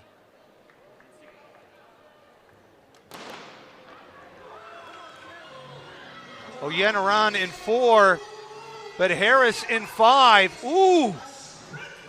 Big That was lean good at lean the line. there for Harris. That was all important to take that win. The All-American project there, Janiel Harris, 679. I don't know if you just felt that. Obviously, the viewers at home can't, but the bang when the athletes just hit the wall at the end of that race, they ran well through the line, and it really took the lean for Harris to take that in 6:79. Well, again, you see the facility here with the automatic, mechanical track curves. That they can raise them and lower them. So you may not know that while this is a banked track for our distances above 60 meters, they flatten both sides so the athletes can actually run through. I remember seeing in other events here, they left the banks up and they just put some pits, the high jump pits at the end. But even some of those athletes running so fast, they were running into those pits pretty fast. But with here, the speed that these athletes are running, they have to flatten the track, and they have these pads. They're right underneath us. So like you said, we can feel it when they hit that wall. That's also why you see a lot of these states elect to run the 55. It's very difficult to run the 60 and an oval event at the same time. Oh, a little stumble there from Reeves. Ooh. So they may call that back. They're calling it back, but those that's athletes, tough there. That's a far run. Some of those athletes just didn't really quite turn off. Crowd not too pleased with how late that was recalled. So we're going to look at the replay here. And he stumbled pretty early. To be fair, he stumbled before that line, which is the cutoff line for the officials. So they had every right to shoot that gun on that stumble. You have to wonder, are they going to have them go right back into the blocks, or are they going to move the next section up and give them some breathing room? The officials, they have the option. I see that. I would also see within the day, keep things going and maybe just give them a little bit more rest. I mean, there was only maybe 3 or 4 athletes there that really looked like they were still kind of running, but maybe second guessing. I did hear a gun, so see what they're going to do here. So it looks like those athletes are going to be taken off the track, and we are going to go ahead and skip that heat. That's the right way to do it. And return I'd like to that. to see that. Give the athletes a second, mentally reset. You give them a full time to recover. You can see in that replay, I mean, they got in a good 30 meters before they shut down. So that is an expendable, it's a tremendous amount of expendable energy that those athletes kept going on. So we're going to go ahead and push that heat most likely to the end of these heats, and we're going to go right into heat 16. Ferguson, Morrison, Outerbridge, Edwards, Robley, Lemp, Rollins, and Marsh. So interesting now, that heat is going to have the magical advantage of knowing what time. They just went from the middle of the I would to the imagine end. that they run them immediately after this section. You think? Okay. I mean, as a sprinter, you want your creatine phosphate system to replenish, your ATP to replenish. You're looking at, you need, 4 minutes and you're ready to go? Okay. So I would imagine that they will run them immediately. We'll see what they end up deciding to do there. Well, you know what? I can already see the athletes lining up behind them. So you are correct. Those same athletes that were in that heat before are already lined up behind the blocks, ready to go in the next heat. So we will redo heat 15 immediately following heat 16 here. Looks like Morrison is a no-show, so Ferguson, Outerbridge, Edwards, Robley, Lemp, Rollins, and Marsh.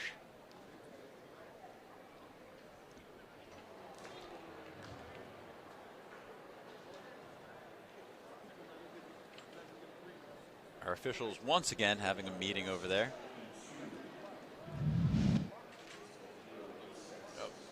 I just think that this speaks to the quality of officiating. Ooh, that looked like that might have been a false start there on Lemp. We're going to call it, you think? I mean, he jumped out. They didn't shoot it, but We'll see. Oh, that is. It's a red card on Lemp. Yeah, that's unfortunate.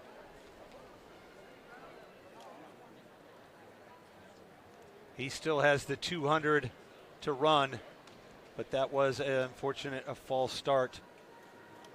Want to keep an eye out on Robley, 688 PR from last month.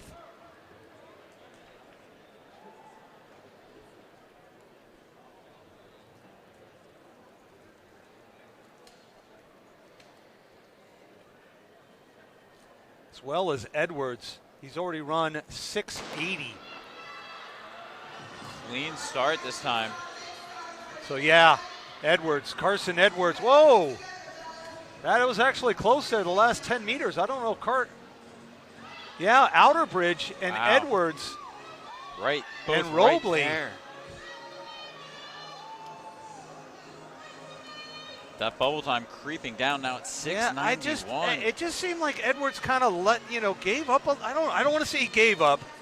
Obviously, I don't want to. I'm not in the mindset of Carson Edwards, but it just didn't seem like he really wanted that as much as Outerbridge did, and that showed in the difference in time, 689 to 690. Does it go back to these athletes being used to running the 55 compared to the 60? You're used to that feeling of letting up then. If you've run the 55, 15 times this season and the 60 twice, yeah, you're used to letting up there. And that was the case. You look at the stats for Carson, and he's got a slew of 55-meter results this year, but only 2 in the 60 meters. One of them was a very good time, but again, just maybe not quite used to running 60 meters. And, running 690 with the bubble time at 691, and we're only about approaching 2/3 of the way in, that may creep up and bite him at the end. But now we're back to heat 15. Perry, Weigel, Leverett, Reeves, Montgomery, and Peavy. See if we can get a nice clean start there. That was lane 6. And it was Montgomery who had fell. I believe it was either Reeves or Montgomery that had originally fell. Big clearance. I think it was Reeves. Big clearance on the pole vault, and you have to wonder, was the noise of the pole vault what? Cavelli Montgomery fell out of the blocks there. And it's green. It's a green. So, you know what? I think it was the crowd with the pole vault. Yeah, I agree with that call. When you're that on edge, yeah, you hear the clapping. It's tough to get in the zone, and it is tough to have all of these events going on at the same time. Well, and the officials are told not to hold up for anything like that, because you do that and we won't be on time, as you were saying. We'll be here so next eloquently week. How well we were on time. They have to go, and if the crowd messes up the start, it does. It could still mess up the start even if it's a clean start, but if it does mess up the overall start. Now it is a clean start. Finally, we get underway, heat 15 here, and Leverett kind of trying to balance himself in the final straightaway, and unfortunately, Perry pulling up. Perry pulling up there. Not what you want to see. No, definitely not what you want to see there. But Luke Leverett, Frankfurt, Illinois, 688. Again, it just looked like almost Leverett was trying to keep himself from falling in the other lane there. Doesn't look too happy with that time. That's going to be close to what it takes to get in. There's a smile in the young man. But it just seemed like he was maybe a little off balance there at the end, and maybe he might have been shaking his head over that, saying that he's got to keep a little bit better control there in those final meters if he wants a shot at the finals. So now we play it forward to heat 17 of 25. Falobi in 1, Brantley in 2, Anderson in 3, Lee in 4, Faisa in 5, White, Putzler in 6, Myers in 7, and Ciccarella in 8. Our official helping to set the blocks there in lane 4. I think that what happened with the last 2 heats in terms of swapping the order and the pole vault potentially causing a little bit of an issue there on the start. Just really speaks to the quality of officiating and meet management here. You know, they really know to put the athletes first. Well, I just saw White Lee. He's trying to test out those blocks there, and as soon as he jumped out, the block came right out of the main spine there. So definitely got to make sure that those things are set straight, and if not, you can see there's blocks lined up behind and back up, so we got plenty of extra equipment here.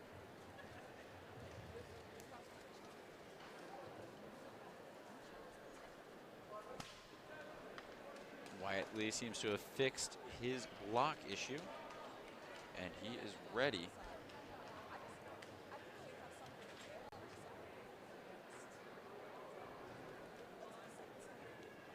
He's run 679 in the 60-meter hurdles this season. Last year he ran 1061 in the 100.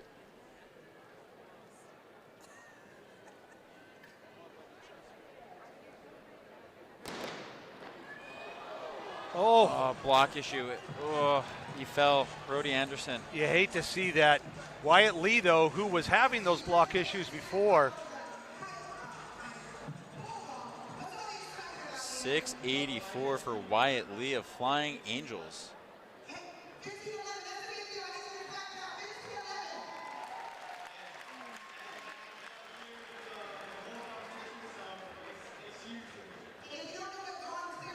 Well, thank God Lee got his blocks set straight there, because that was a solid time there. Again, you want to see those 8s after that 6 point, because we're already at 6.90 with about 9 heats left to go. But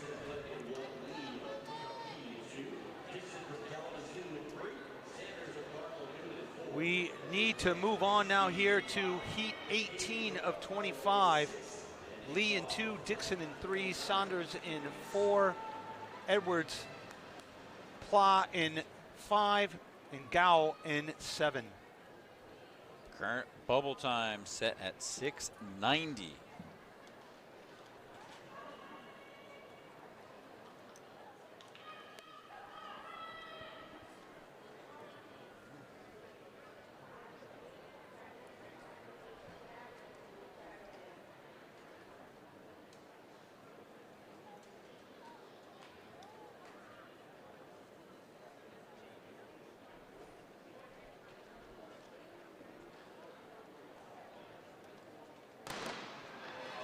We're off here, heat 18 of 25.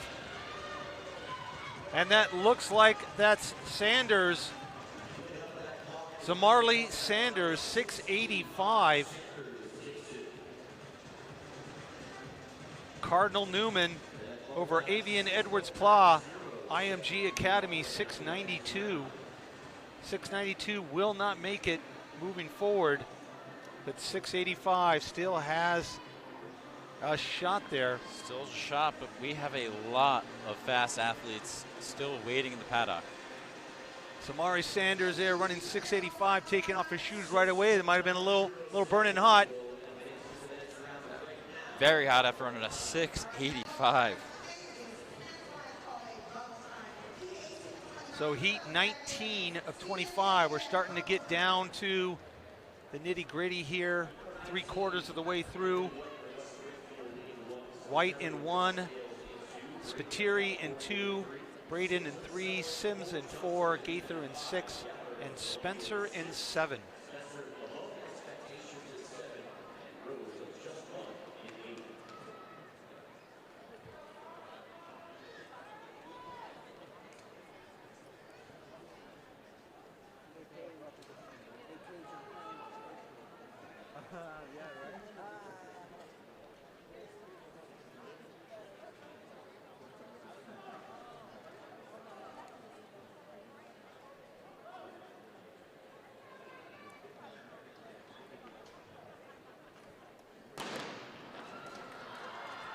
Lane 4 out well, Sims.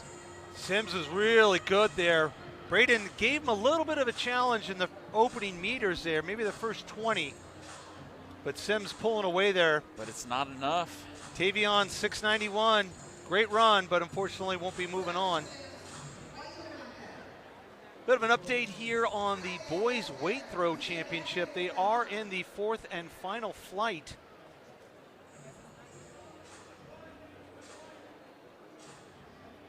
And in fact, that thrower has just thrown Emmanuel Trinidad. So it looks like we'll be having the top 8. We'll wait to get the final results there for our top 8. Right now it's sitting Ramdial in first, Murad in second, Johnson in third, Alfandari in fourth, in fifth, Napolitano.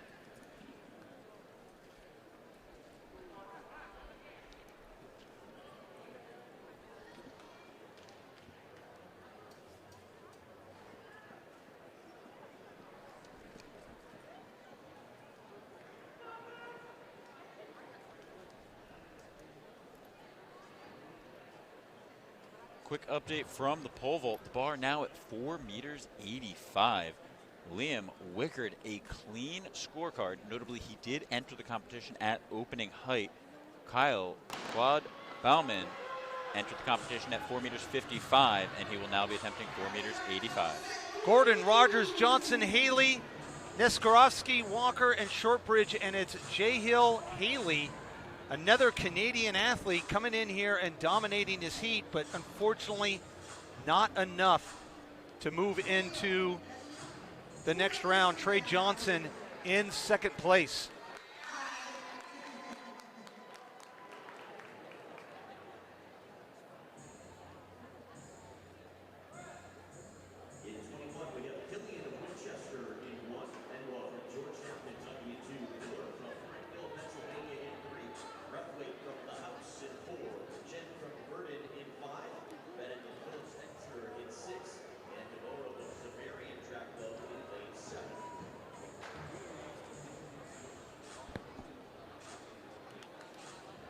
So Michael was quick to remind me that that 4 flights in the weight throw, that's only 4 of 6 flights. So we still have 2 more flights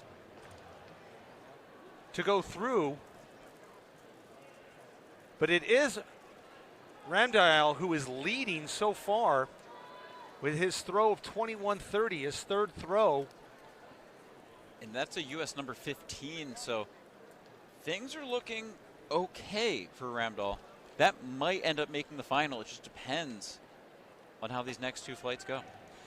Meanwhile, heat 21 to 25, Killian, Enwa, Miller, Brathwaite, Chen, Bennett, and Todorov.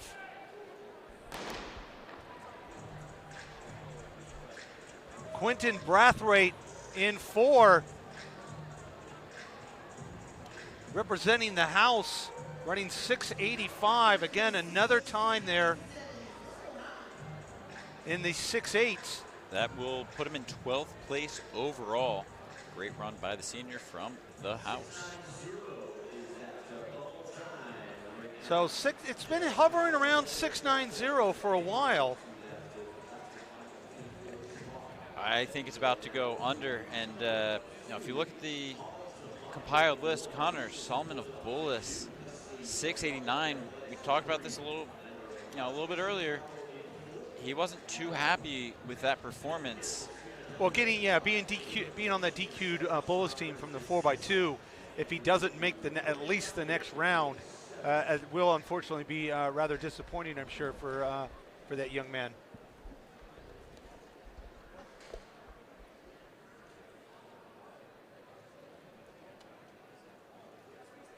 Meanwhile, heat 22, Hollins, Lucius, Leslie, and Minera, Henriques, Taylor, and Blokey. Menra was on that meet record, national high school record of 124.37 in the prelim last night for Archbishop Carroll. So Lucius and Enriquez are not starting, so it's just Hollins, Leslie, Menra, Taylor, and Blokey. And we're off here. We want to keep an eye on Amenra there He in popped lane up 4. very early, but he will make up some ground. Not a great start, but a great finish. Well, and that showed as you see him starting almost off balance and kind of drifting to the left side of that lane 4.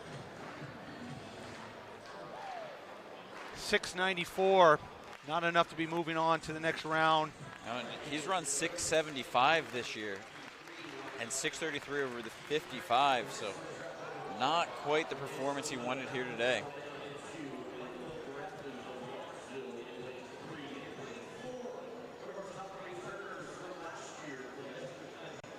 It is tough when you cut down 25 heats to 24 athletes. You're always going to end up losing a few of the favorites. Well, again, usually you see events where like the winner will go and then maybe the next 7 times. But do the math, if only 24 are going and there's 25 heats, I mean. I have been at events where we only bring the winner of each heat, and that has its own issues. You know, you could end up bringing someone who runs in the mid-7s. Yeah, absolutely. But it does protect your favorites. So 23 of 25 coming on up here.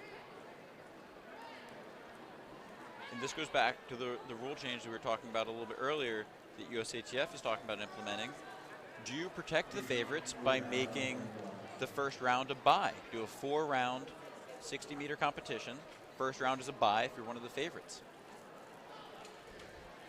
I think that there may need to be something. I mean, when you have so many athletes participating in this sport at a national level, you do need to be a part of the, you know, national development, the Olympic development even of these athletes, and at least give them an opportunity. So we got here Heat 23, France Bradley, Wright the third, Anderson, Lane, and Ardoin. Keep an eye on Wright the third and Anderson in the middle. Going to be very close there. 8 and coming on strong. Yeah, Wright the third though I think might have gotten that lean, and it is 691. But again, you see him just kind of slap his hip, you know, slap his sides like, like I ran that fast and I ran that well and I won the heat, but I'm still not going to make it. That's tough. Very, very tough indeed. Brigman, a notable scratch, you know, again, from that meet record, national record, 4x2, scratches out here in this section. Do we think he comes back for the 200, or do you focus on that 4x2? Do you really say, you know what, we got the national record once, let's go get it twice? You know, you got to figure that relay's got to be on his mind. But again, it may not matter what is on his mind. It'll matter on what is on the coach's mind. Exactly. Coaches are the boss. Of course, once mom and dad are in the stands, then coach is the boss. So our second to last heat here in the boys 60-meter championship prelims. Coming on up here, that bubble still at 690. And you know, we see it again, another Archbishop Carroll scratch. So when you say coach is the boss, we know that the coach is deciding, hey, you know what, that 4x2 is where the mind is at. So Brian, Shapiro, Thompson Jr., Hamilton the second, Pineo, These scratches and leave Brown it open. Looked like that should have been Thompson Jr., and it was. Out of Chicago, Illinois, 6'9". Not going to make it.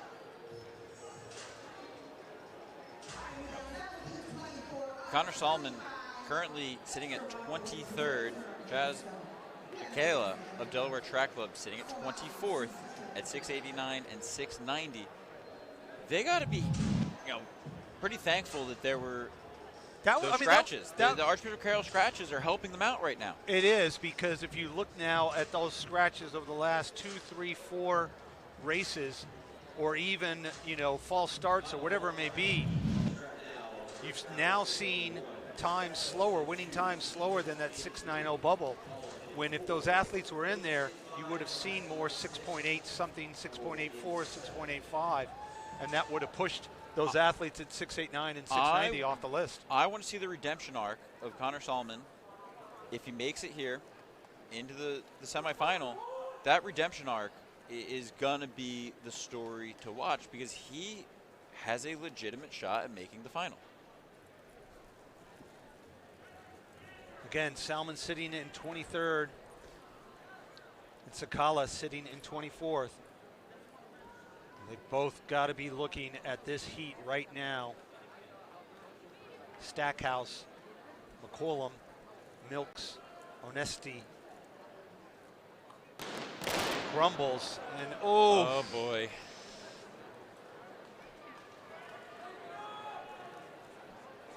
And if that was Milks, he's got a 6:88 time.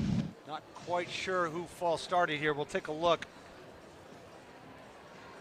No, that was, looks like lane 6 there, Onesti.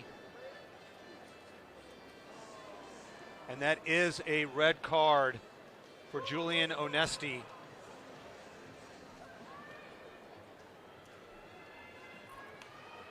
His PR was only 696. I wouldn't necessarily have counted him in the probabilities of making the next round, but still unfortunate for that young man. So we're down to Stackhouse, McCollum, Milks, and Crumbles. Got to think Milks there in lane 5 has the advantage here. Oh, but he's pulled up. McCollum, oh, that did not look like that felt very good there. Dakari Milks, and his McCollum 695. So Salmon does survive.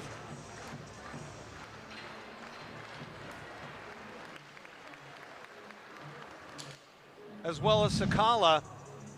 So our top 24 now here, moving on to the next round. Sakala, Salmon, Outerbridge, Joshua, Winston, Leverett, Martin, Tucker, Woodruff, Watson, Richardson, Ellison, Brathwaite, Sanders, Horn, Lee, Houghton, Johnson, Scott, Oyeniran, Harris, Kramer, Brown, and leading the charge with a very impressive 6.69, only 0.1 seconds off the meet record out of Billings, Montana. Ryan Deerenfield leads the charge there into the semifinals, which leads us into now the girls' 60-meter championship prelims. It's going to be an exciting prelim. 32 heats, cutting down to 24 athletes. 32 heats. Again, that's a lot of very fast sprinters qualified for this meet. We know it's not about the fact that it's so many heats. We love being here and we love calling them. No, it's just it's very the bloodbath. impressive. It's the bloodbath that many athletes hit that New Balance Indoor National qualifying time, which I'm sure was not easy. No, it absolutely was not easy to get here. The qualifying standard for the girls' 60-meter dash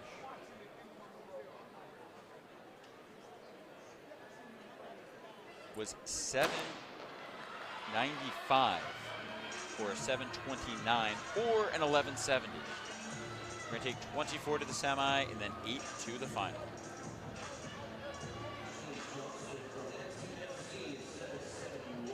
Ashley Johnson of MTFC getting things started with a 7:71. Delias Jones 7:77. That's the 8th fastest time in New York this year. Sophia Ergazi, Montverde Academy 7:78.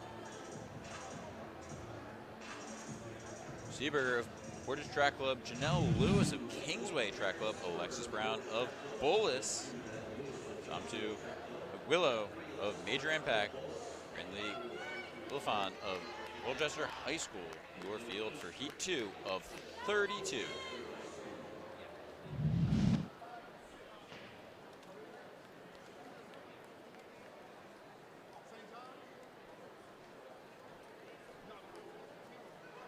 Janelle Lewis of Kingsway in lane number 2. I know not one of the favorites here. Obviously she's in lane 2, not 4, 5, but I expect to see something pretty good out of her. She always rises to the occasion.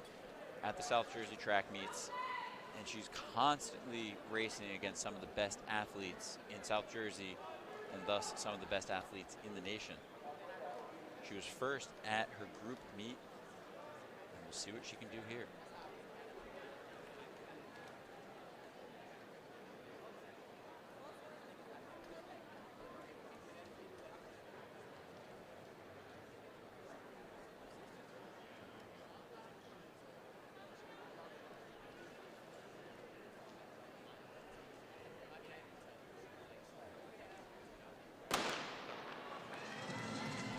Out well, Alexis Brown of Bullis. Now Wigloo of Major Impact pulling ahead. Samadu Willow of Major Impact 7:46. That's the U.S. number 30 mark. Alexis Brown of Bullis 7:88. Brindley Ilifan of Colchester High School 7:94. Ellie Lewis of Kingsway 8 flat. Bubble time now at 8:06.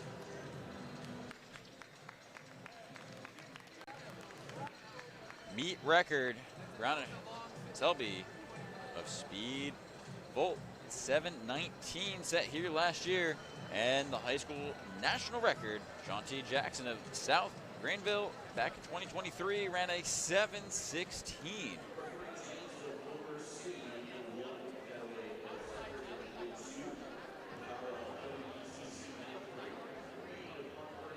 London James of Motor City, Janae Petaway of Southern and Black Cats, Olivia Acaro of WETC, Isaiah Reed of Montverde Academy, Anna Warner of IMG Academy, Sarah Williams of Grand Prairie, Texas, and Kerry Campbell of Metrolina Christian Track Club.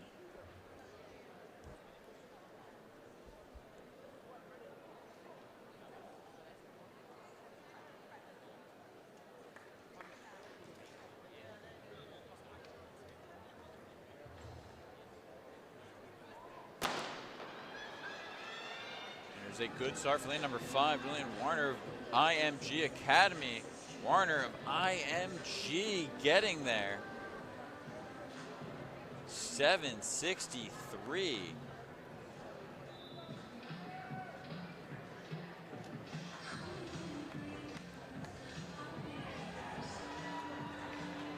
Williams 7:81 to take second in that section.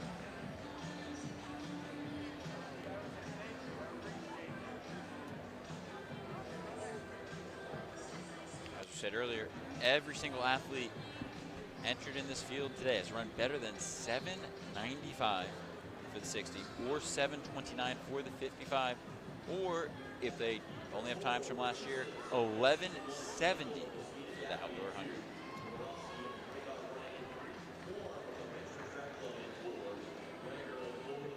We have Richardson, Campbell, Zabrowski, Farm, Rediger, Daly, Varma, Vitug, and Malcolm.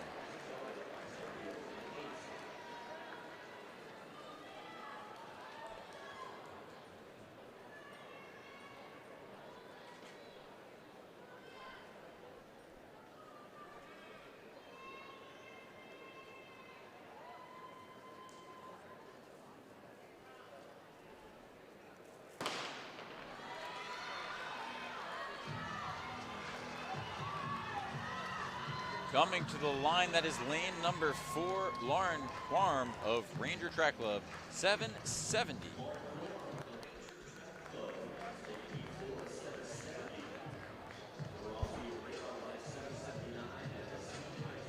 As we go through these heats, the spotlight is really going to be on Lisa Ray, national record holder. Already ran 7:13 at the Millrose Games.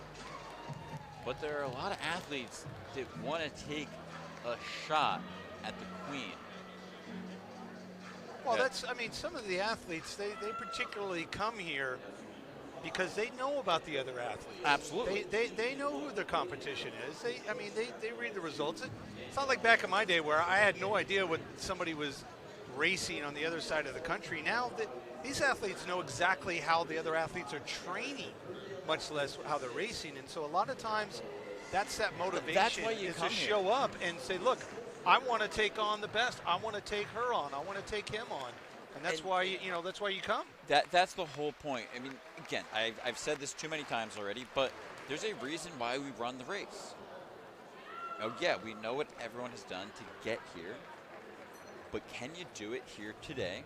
And everyone wants an opportunity to prove that they can do it. You want to be the person to step up. You want to be the underdog and get it done when no one thinks you can. Absolutely. Edgecombe, Williams, Hancock, Brillo, Cruz, Brown, Garrett, and Dukes.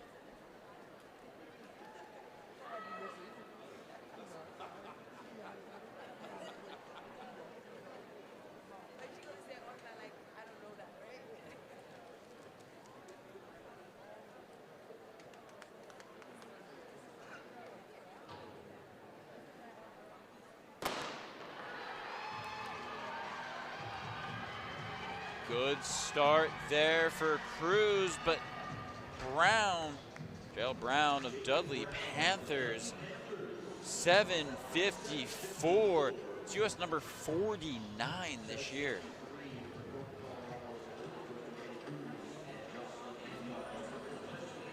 Bubble time already down to 8:03, and I expect that to keep dropping here in the heats of the girls' 60-meter dash.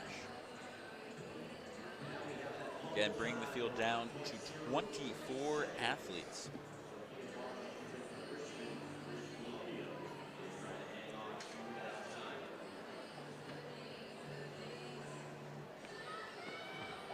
Time at the track now, 12:57. A little bit easier for these dash athletes compared to the hurdlers. The hurdlers had to be up early, ready to go a lot earlier than they're probably used to running that fast.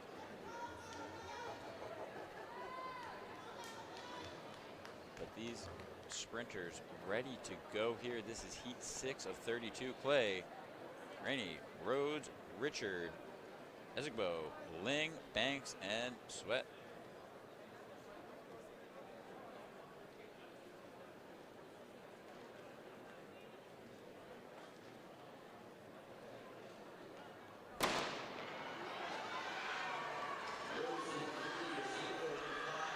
Coming down the straightaway, that's lane number 5. Ezigbo of Amel City, 7:72. The bubble time now at 8 flat. Sydney Rhodes of Lions Track Club on the right side of it, 7:87. Renee of Sky's the Limit, 7:89. Luke Banks of Birmingham Track Club, 7:90. Now our bubble time officially at 7:97.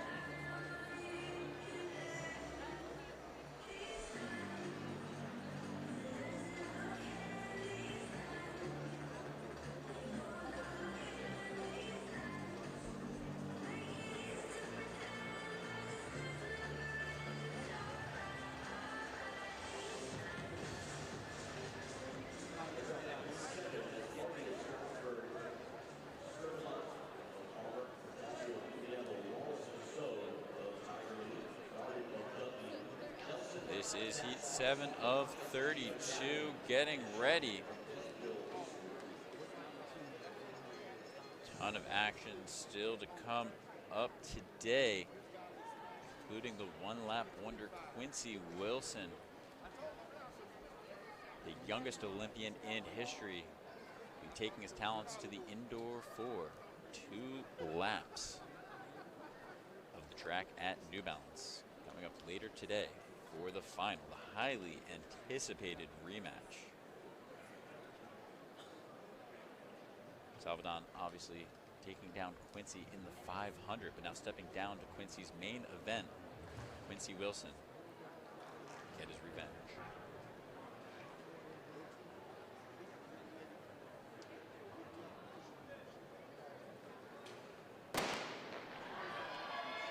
Murray, Servant, Ziso, Wallace, Prasad, Darren, Nelson, Augustine, and Chapman, but across the line first, India, Wallace, Prasad of Tiger Elite DC, 7:47. Lila Darden of Dudley Panthers, 7:73. Piper Hortaccio of Blue Devils Track and Field, 7:75. Nia Nelson, 7:81. Elena Murray of Stroudsburg, 7:83. Tommy Chapman of Plainville, 7:86. We just rewrote the qualifying list. The bubble time now to 7:88.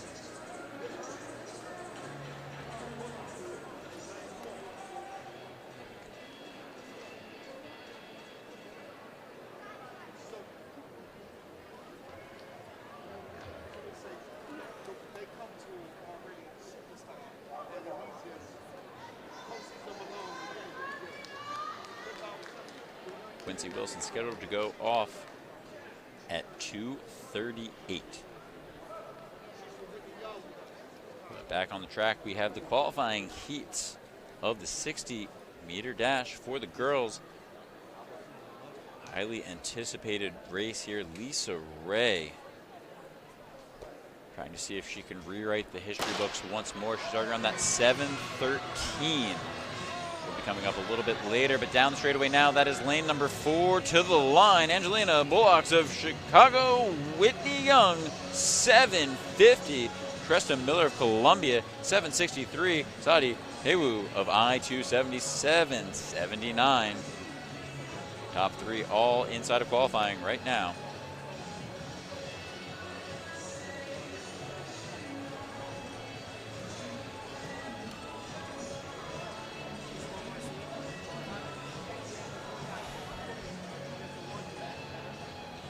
All of the results can be found at live.athletic.net, and the field events will be able to be viewed on demand at athletic.net. Be sure to stay up to date on all of today's action here at the fastest party on the planet.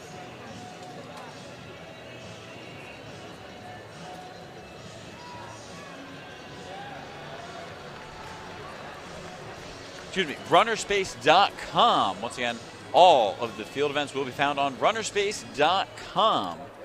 Live results on live.athletic.net.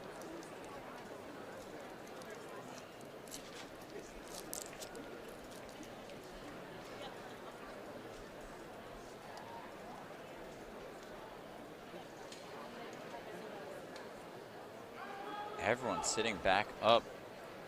The official not standing them up yet. Will stay down. Pole vault getting a little bit loud, looking for the claps from the crowd. Heat will get off cleanly. Heat 9 of 32. There's lane number 4, Alexia Jones of MTFC. Alexia Jones, 7:59. Nina Kai Bogey of Sharon, 7:71. The boys pole vault competition getting spicy at 4 meters 85. That's 15 feet 11.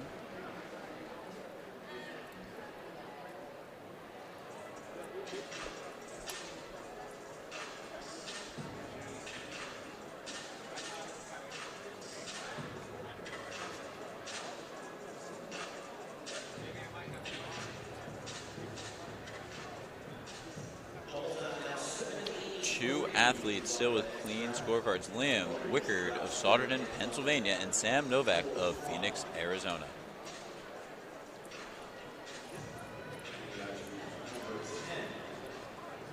As we talked about earlier, the argument for changing the qualifying procedure on the senior level is that you now have Liam Wickard and Sam Novak sitting around waiting for this bar to go up, plus all the athletes that haven't entered yet, like Isaiah Whitaker.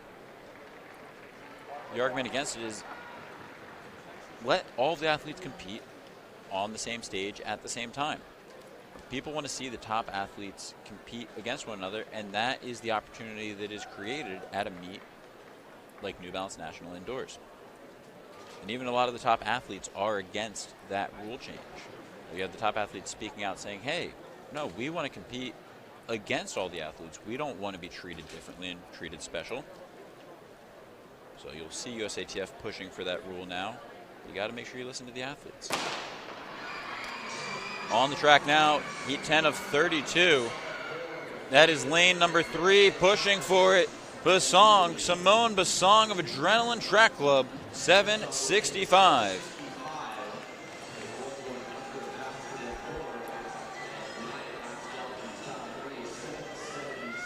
Time now to 7:80 because Destiny Horner Bridgeview ran a 7:66. Zakira Bryant of Speed Stars Track, 7:77. Gabriella Bazith of Radar Running, 7:80. Top 4 athletes, all under the bubble time.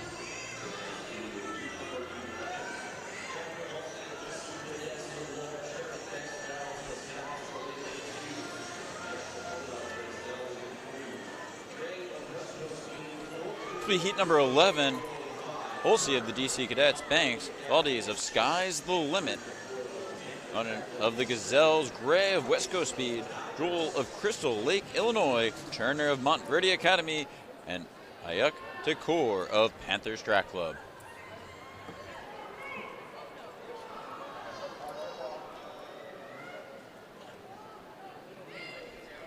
Isaiah Whitaker of Bloomington about to enter the competition at 5 meters even, that's 16 feet 4 3/4 of an inch. He will get a warm-up period now since he skipped 5 heights. We still have 2 pits competing. Both pits at the same height right now, 5 meters.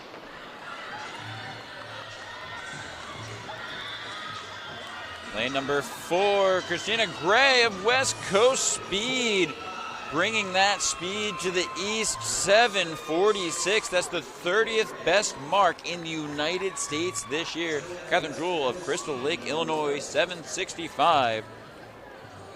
Ashia Onan of the Gazelles, 7:79, currently sitting at 3rd in qualifying.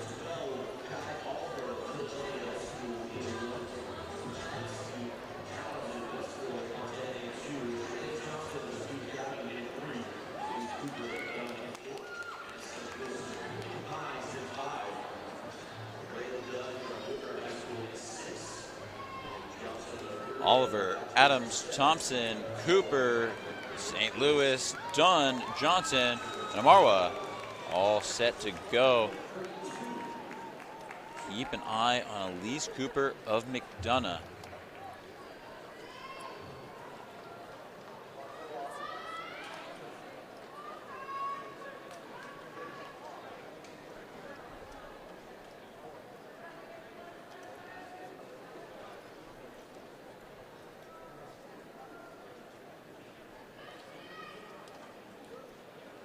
Run 7:44 at the Virginia Showcase.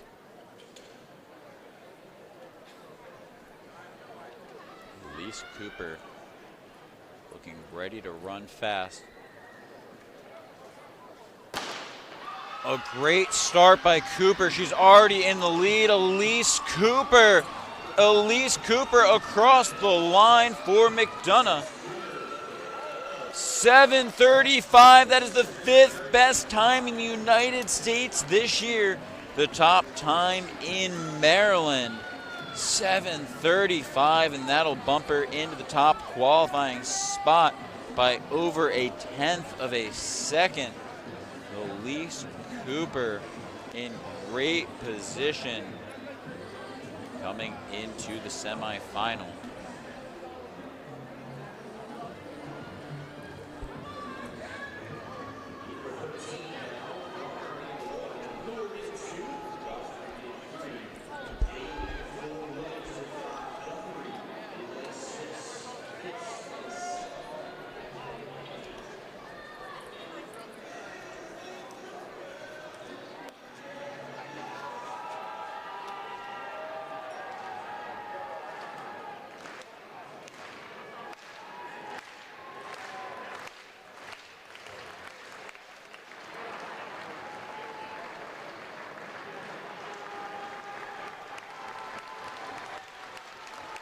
Venue very loud for a big attempt here.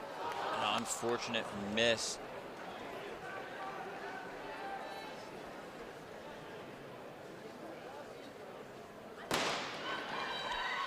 Back on the straightaway, a clean start. Lane number 5, Tiffany Williams with a great start, but Daly of Track Explosion Elite, 7:68. Tiffany Williams, 7:70. Both on the inside of qualifying as it stands right now. The bump time 7:75. Piper Perdaccio of Blue Devils in the hot seat.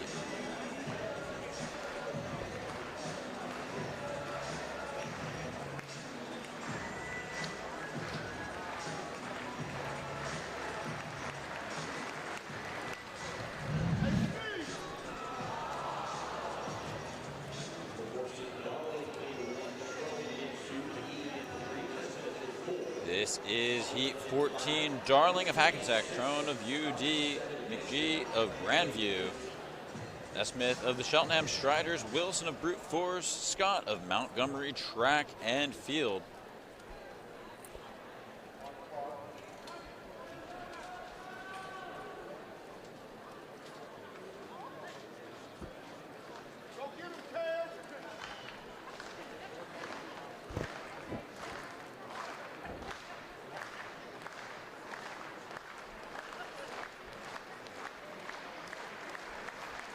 Nesmith of the Cheltenham Striders getting set, trying not to let the crowd noise shake her, and she will get out very well. Amira Nesmith of the Cheltenham Striders striding easily to victory here. 7:48 for Amira Nesmith of the Cheltenham Striders. Nesmith, the only one in that section, be on the right side of qualifying. 7:48. We'll put her into 5th place at the moment.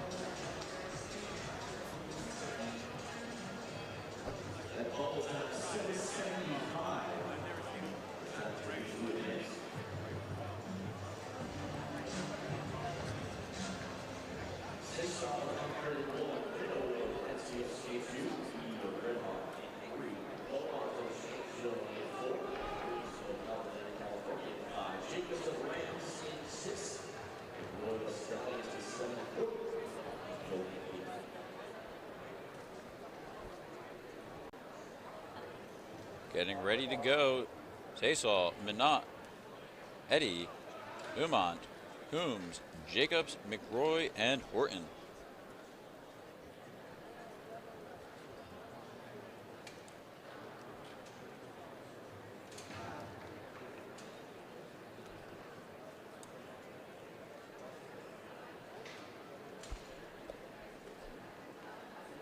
Scarlett Coombs. Oh, an unfortunate double gun. Gonna wait to see who the call is on.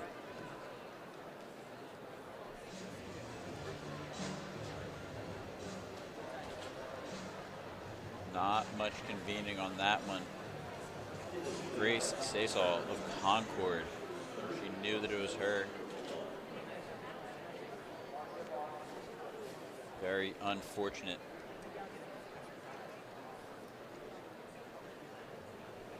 Field trying to shake it off and get ready to go again. See Victoria Minot of MTFC taking a little bit of time to get back into the blocks, going at her own pace, making sure that she doesn't let it disturb her, that the person to her left is going home. Flying down the track, that is lane number 3. Maya Eddy of Red Hawk Track, but lane 4, Kiera Vermont coming on strong in the final meters for Exchange Zone Athletics. 7:55, Victoria Minot of MTFC, 7:75.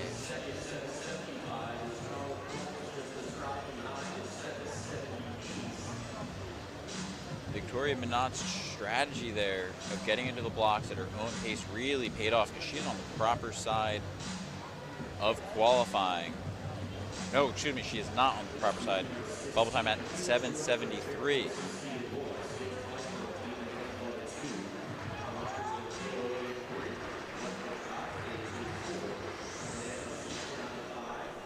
Georgia Fairport Track Club, Pfeiffer of Demon Running Club, Rogers of AOA, White of Dry Face Track Club, Trevant of Seatown, I of Andover, Eerdorf of Lexington Elite, and Skinner of Archbishop Carroll, DC. Her 4x2 got disqualified last night. She was on the B team. She'll be coming out of the blocks with a vengeance.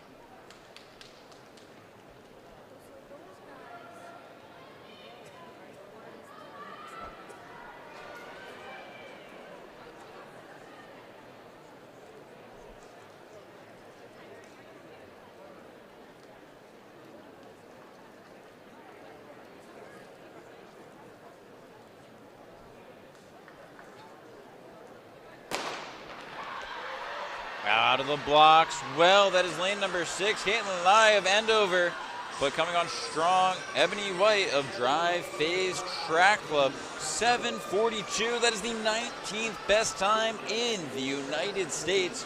Caitlin Lee of Andover, 7:71. She'll be on the proper side of qualifying, but directly into the hot seat in that 24th spot. And we still have a lot of very dangerous athletes left, including Lisa Ray, scheduled to run in section 21.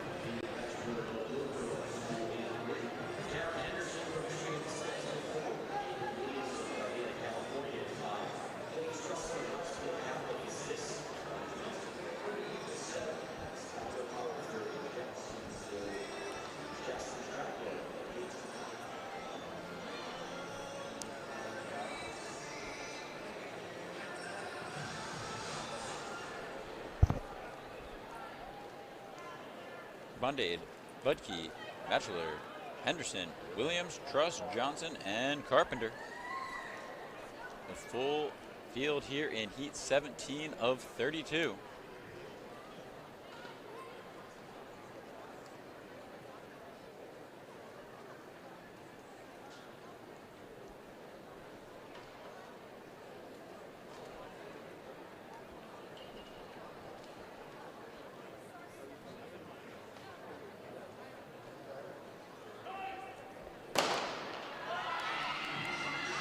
That is lane number 5 out well, Caitlin Williams, but in the final meters, Erin Henderson of Michigan Mustangs finding another gear, 7:64, bubble time at 7:71.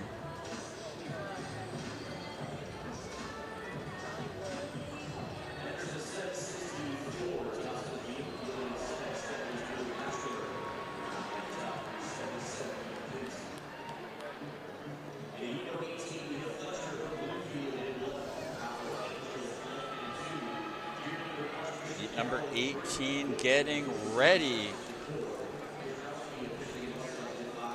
See the athletes doing their final runouts. Fletcher of Bloomfield Track Club, Powell of Angel Flight Track Club, Dearman of Archbishop Carroll, DC, Woods of Missouri City, Texas, Drowski of Michigan Mustangs, Tom Zayek of Pittsburgh, Pennsylvania, Murray of Fastlane Track Club, Martin of Lane 4. Dearman also on that Archbishop Carroll B squad that was disqualified last night in the 4x2. Interesting to note, we do still have a 10th grader in that top 24. Destiny Horn from Ridgeview, currently sitting 18th with a 7.66. It's going to be close for her. Lane 4 Track Club looking strong, but it'll be Kayla Wood of Missouri City. Kayla Woods, 7:44 of Vanderbilt commit. Missouri City's Kayla Woods. Moni Dearman of Archbishop Carroll, 7:71. A great race, but she'll be outside of the qualifying.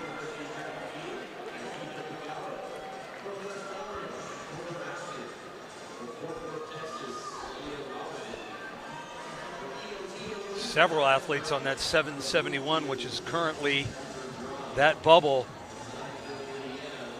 2 athletes right on that time that are sitting 23rd and 24th. Always tough when you have 5 athletes running within a few thousandths. Well, when you got 32 heats, you're going to have a lot of athletes, running the same time. That's why they have to go to that 1,000th. Overton, Angara, Roston, Robertson, Bryant, Brown, and Anawu getting ready here. Heat 19 of 32.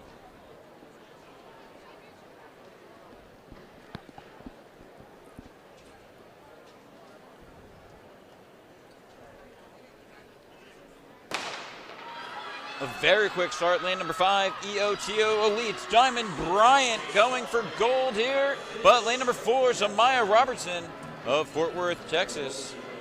Samaya Robertson of Fort Worth, 760. Diamond Bryant of EOTO Elite, 767. That will drop the bubble time down to 770. 2 athletes within 1/1000th of a second Tiffany Williams and Lauren Guarm sitting in 23rd and 22nd. Bryant was seemingly almost in and out of winning that heat. Led early, gave up the lead, took the lead, and then gave up the win. But definitely that 667 puts her in a good position. She is in a good position. Not a great one.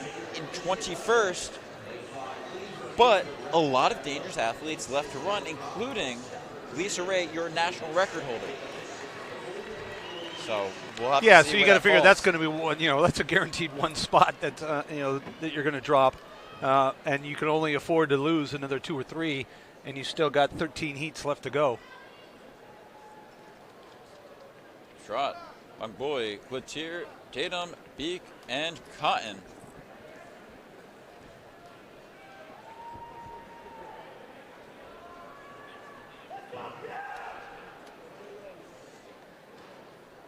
Our official talking to Lily Verbeek of Rapid Track Club. And number 4, Cameron Tatum of Michigan Mustangs, taking it as an opportunity to do a run out. She'll take her time walking back. Crowd getting loud once more for the boys' pole vault. Liam Wickard of Sauterton. He had a clean scorecard until this height. This would be his second attempt. Oh, he's going to hold up the crowd. Oh, now he's going to get the crowd going with the crowd clap. Going as soon as our athletes go down into the blocks. Crowd really getting loud here. Very, very tough to be starting the 60 at the same time as this. And they will be cleanly off. Lane number 4, Cameron Tatum of Michigan Mustangs. Tatum of the Mustangs across the line. 7:56. And now section heat number 21. Heat 21 coming up. Ladies and gentlemen, boys and girls, it is race time. It is showtime. We're going to do it one more time right here at the track at New Balance for the most anticipated preliminary heat of the day. All eyes on lane number 4, Lisa Ray, your national record holder from West Warwick Track Club. Rounding out the section, Sterling of the Bulldogs, Anderson of King Track Club, Rapu of Naugatuck, Elder of Motor City Track Club, Thomas of Ados, and Worrell of the TC Judges. Tatum, who just won that heat before, 7:56, well off her PR of 7:40. So she's still definitely got a lot left in the tank. But again, as you say, all eyes on the middle of the track there, Lisa Ray. This is where the rest of the athletes see, okay, this is what it's going to take most likely to win this race when it comes to the final. That national record, 7:16.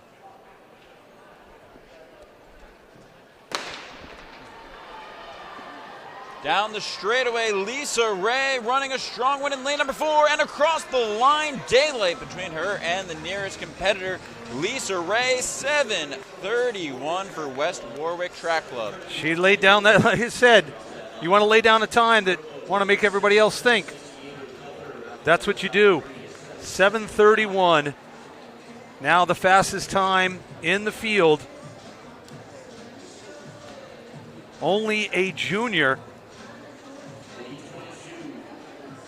surpasses Elise Cooper's time of 7:35. So by far, those are the two athletes that we definitely are going to be keeping an eye on for in the next round, as well as Ebony White and Kyla Woods. Might also want to be throwing in there Christina Gray and Somtu Iguilo. All of those athletes, 7:46 or faster. Final shaping up to be something special. Cooper really going to try and prove something in that final and try and take down the top dog.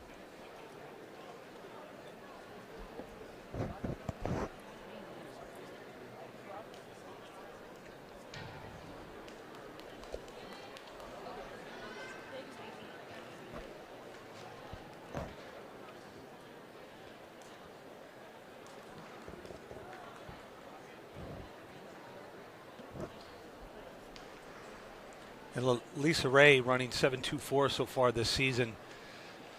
At 7:30 is even, slower than what she's normally used to running, at least at her PR speed.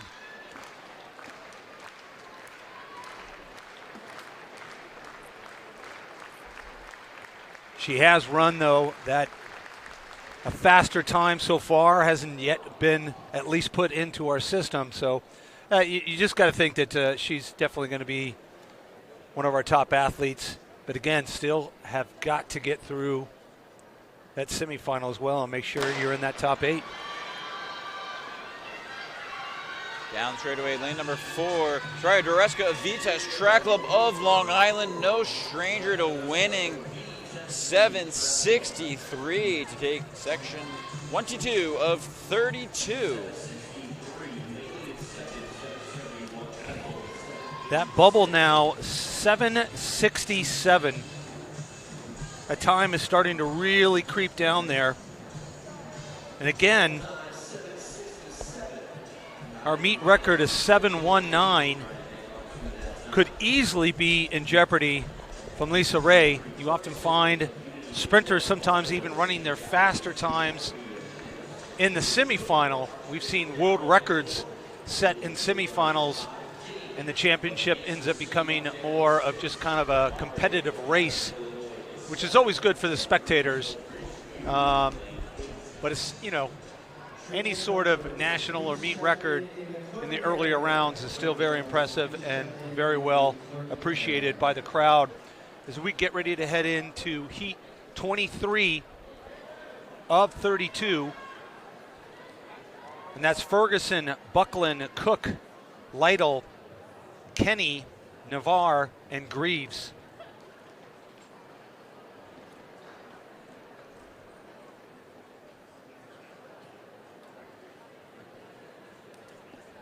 Cook was part of that 4x200 meter team that finished 4th place yesterday in the qualifying.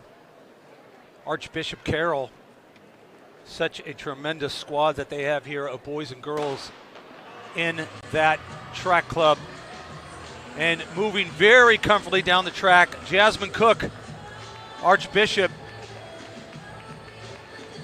letting up just a little bit in the last 5 meters, straightening up that body, but still able to come through in a 7:51 over Brooklyn Lytle from Roadrunners, 7:83. So that 7:51 puts Jasmine Cook currently in our top 10 of the 24 moving on to the semifinals. Next up, heat 24. About 3/4 of the way through here, folks. On the track, Lane in lane 1, Diallo in 2, Crabe in 3, Payne in 4, Alicia in 5, and Lynch in 7.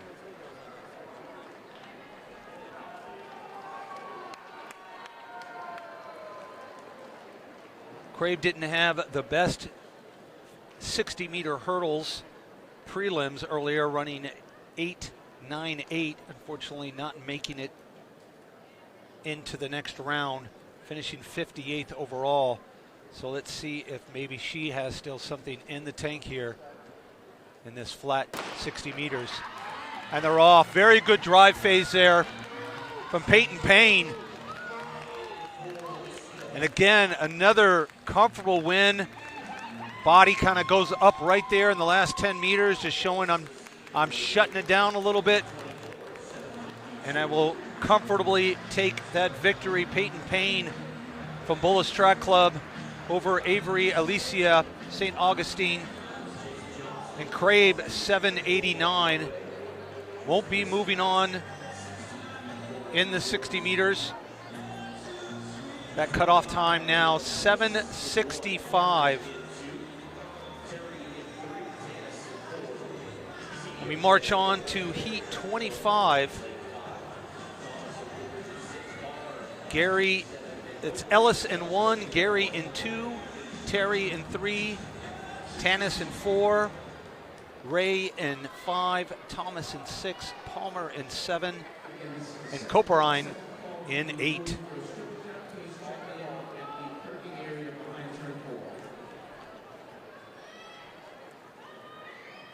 Tanis will also be running the 200 meters in this meet. Her personal record, 7:42 in this event. So we want to definitely keep an eye on lane 4, Elizabeth Tanis from the Speed Academy.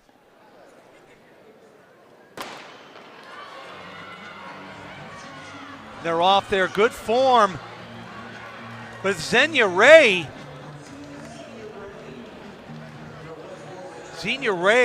West Warwick,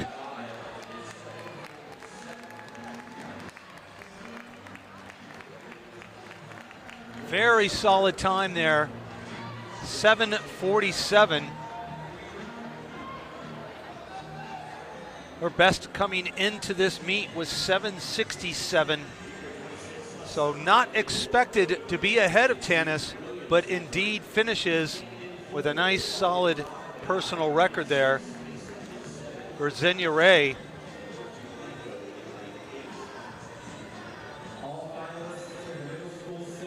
Next up here, heat 26. Hassan in 1, Abrams in 2, Williams in 3, Whitlock in 5, Guy in 6, Mason in 7, and Ortiz Blanco in 8.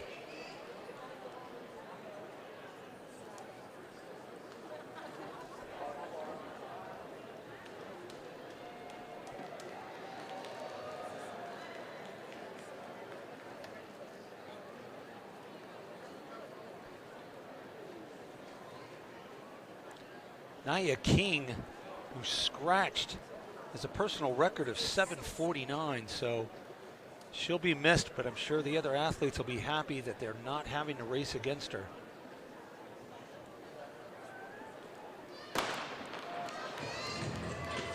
So that leaves it up. Kailani Whitlock.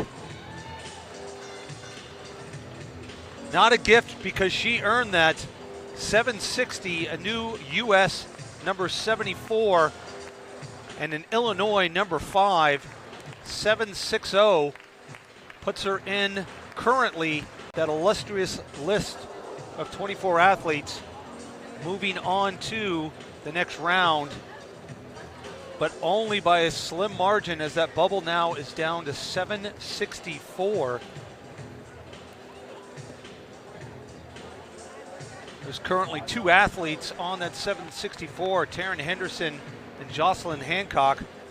Hancock with the slower 1,000 times. She ran exactly 7.640 in her heat. And Taryn Henderson, 7.639. So that keeps her in that top 24 for the time being. But there are 4 athletes at 763, all separated by 1,000th of a second, that are all keeping a very close eye here on the next 5 or 6 heats. Speaking of which, heat 27, Hurley in 1, Lovell in 2, Ross in 3, Hinkson in 4, Payne in 5, Nicholas Etienne in 6, and Bolden in 7.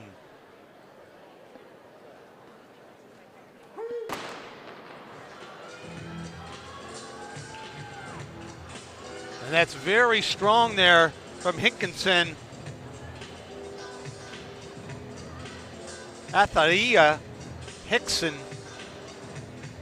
Medgar Evers Lady Cougars TC with a time of 7:52, knocks that bubble time down to 7:63. And if you continue to have athletes winning these heats for the next 5 heats under that 7:63 time, we could see something in the high 7.5s, just barely making it in there for the next round semifinals. 24 athletes heading to that next round. In the meantime, heat 28, Mellerson in 1, Irwin in 2, Collier in 3, Sanchios in 4, Alston in 5, and Croson in 6. Sanchio's part of that girls 4x200 meter prelims that finished first place qualifying. So she has got some very good athletes on her team as well as herself. They ran 137.76 to be the first automatic qualifiers to the next round there in that 4x2. So Sanchez, Catalina Sanchez in 4, MVP league. But she's getting a battle there from Zion Alston. And it might have been Alston there that nipped Sanchez. And it was 7.55. Sanchez also under that bubble time of 7.59. So those two athletes just bumped off two more athletes. But Zion Alston from Hornets, 7.55. A new US 54 and a North Carolina number 4.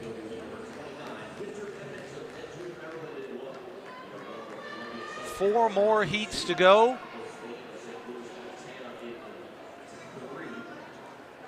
And then we will get into some very exciting finals. Following these prelims, our middle school finals, 60-meter boys and girls. Our freshman boys and girls 60-meter finals. And then the day will wrap up with Michael and I, before we hand it off to our colleagues, with the boys and girls 60-meter hurdle semifinals. So we'll have 4 finals and then some semifinals to round out the afternoon before we move on into the late afternoon and evening session. Evans, Parham in lane 5 there. Trinity Parham, EOTO Elite 758, puts herself in contention. Skips and dances in the athlete post-race section there, jumping up and down with joy, knowing that she has got a fairly, if not almost confident position there in that next round. A new US number 64 for the 12th grader, Trinity Parham.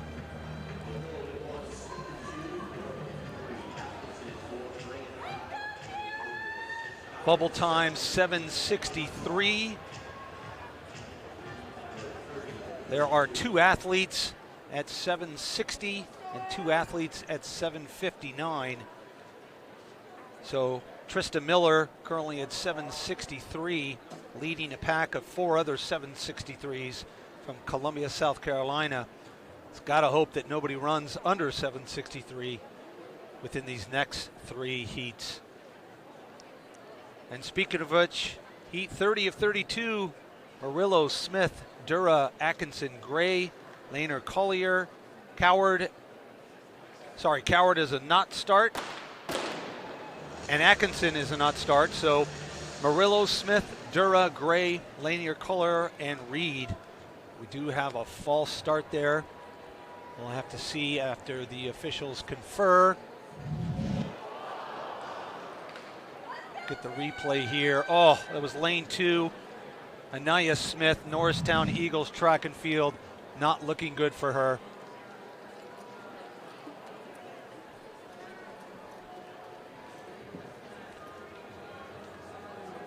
Did not make it out of the prelims with her girls 4x200 meter team.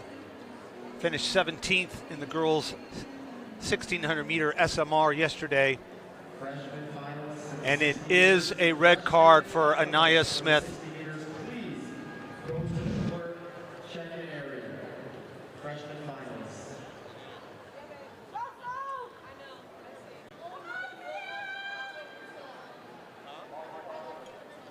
She had a personal best of 786 coming into this, which would not have most likely gotten her into that final unless she had a very spectacular race. But Anaya Smith out. Now we are down to Murillo, Dura, Gray, Lanier, Collier, and Reed. Want to keep an eye for Tiara Gray there in lane 5, but as well Curran Dura.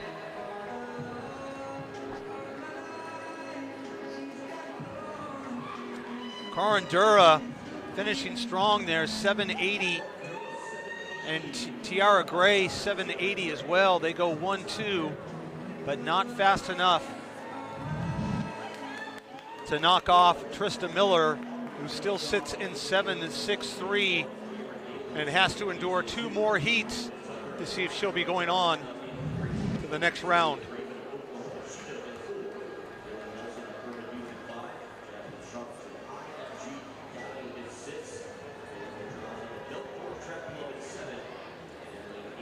Next, our second to last heat here in the girls 60-meter championship prelims. 8 athletes lining up here for this heat.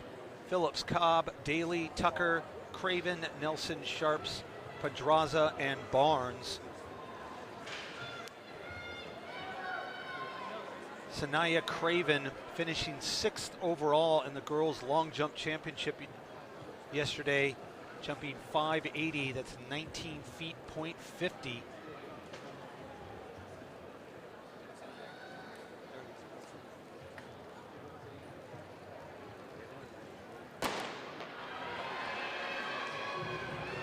She has a PR of 7.60, but she's being challenged there from lane 3, Corin Tucker.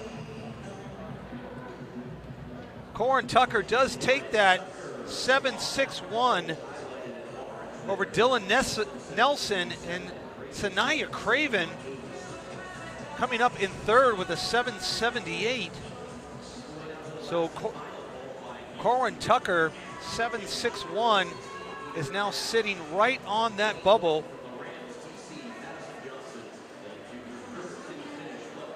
She pushes Trista Miller just out of that top 24. So now it's going to be Corin Tucker, who just won that heat, is on the hot seat and will be looking to see what can happen in this final heat. Also want to keep an eye on Keelana Whitlock, who has run a 7.60, sitting in 23rd place. If 2 athletes beat 7.60, that would knock off both those athletes. On the track here, Johnson, Dawkins, Miller, Eanes, Smith, Medea, and Denner.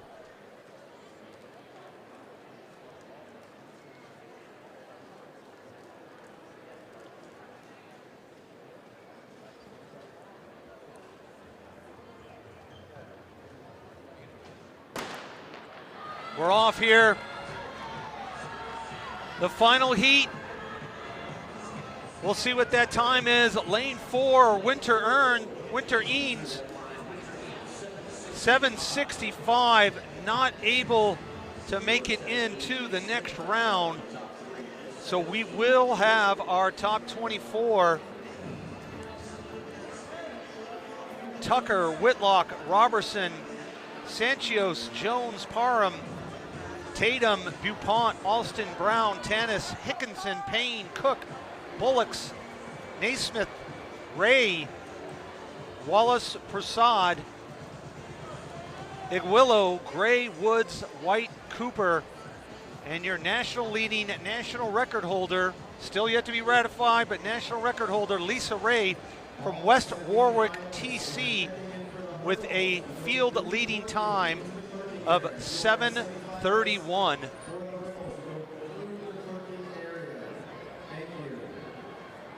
And now we are very, very excited to welcome the first final of the day. It will be our boys middle school 60 meters. This is for everything. We've got Zayden Saxton from Southern Sprinters Elite in lane 1. Jarrell Hopkins from Supreme Performance Athletics in lane 2. Rudyard West Jr. from South Baton Rouge Jaguars in 3. Stefan Lyon from Southern Sprinters Elite in 4. Kai Brown, who threw out that monster time from Left Coast Track and Field in lane 5. Caden Garvin, Columbia, South Carolina in lane 6. Josiah Hardy, Southern Sprinters Elite in lane 7. and Tristan Kenzo Friedman from San Jose, California in lane 8. We've got 3 athletes from the same team, Southern Sprinters Elite, all in the final. And with all eyes on the middle of the track, Stefan Lyon and Kai Brown. Who's your pick, Michael? You know, Kai Brown really threw down in the prelims, 7:13.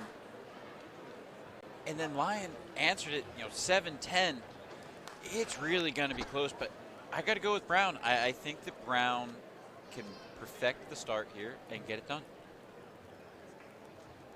Let's see, meet record on the line here, and we are off. Nice clean start. That was Lyon out very well. I think that's going to be Lyon.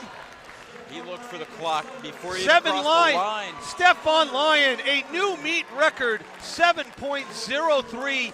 We had a feeling that was going to go down. That was definitely in jeopardy as soon as they ran those prelims. It was more of a question of who was going to do it, and Stefan Lyon steps up to the challenge and gets it done for the Southern Sprinters Elite, 7:03. Kai Brown, left coast track and field, comes up in second place, 7:10, and the 7th grader, Rudyard West Jr., South Baton Rouge Jaguars, running 7:17 to take 3rd place and be on the podium as a 7th grader. Has got to feel very, very good for Rudyard West Jr. I think we asked the question earlier, do the middle schoolers know how to run a prelim and a final? And if you look at the results, 7 of our 8 athletes ran faster in the final than the prelim. They're running this like they're seasoned veterans. No, it's very impressive. I think that's a great point to bring up, to understand how to manage the rounds before a final and really still come up good for the final. And now here comes the girls' 60-meter dash final. Savannah Dunny of Brampton Racers Track Club, Jason Saunders of Sprint Factory, Lila Weissman of Southern Sprinters Elite. Your meet record holder from Track Explosion Elite, Cameron Daly. Wearing hip number 5 from Drive Phase Track Club, Cameron Baumgartner. 6 for Team Accelerate Maryland, Taylor Jackson. 7 from Motor City Track Club, Aubrey Douglas. And lane number 8 from The Truth Track Tribe, La Hopkins. Again, Daly in the middle, just a 7th grader, running as fast as she did. Does she do it again? Does she set the meet record again? That'll be 3 meet records in 1 meet for Daly. If anything from the boys, there's a shot. She jumped out of the blocks. So quick off the line, hanging it on to the finish. Daly. I'm telling you right now, that race was over in the first 5 meters. 7:40, another meet record for Cameron Daly. She steps on the track and she gets a meet record. That's just how it works for Cameron Daly. That race was over in the first 5 meters. That was all about getting out of the blocks. I'm telling you right now, if there's any young athletes watching this meet, watch that over and over and over. That is what your coach is trying to get you to do. Jump out of those blocks like a lion jumping out at its prey.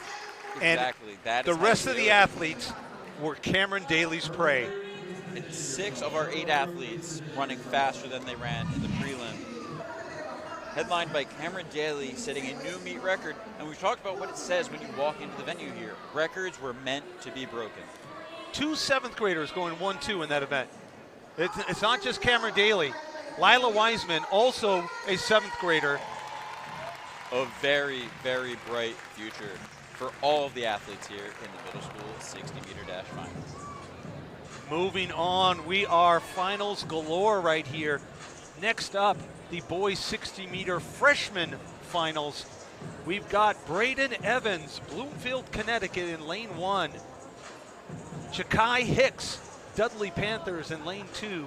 Daniel Stevenson, McNamara Mustangs in lane 3. Javon Letchester from Marauders in lane 4. Kenneth Ward, Pittsburgh, California in lane 5. Nolan Collins, Maximum Output Track in lane 6. Ramar Thomas, Metro Cobras in lane 7.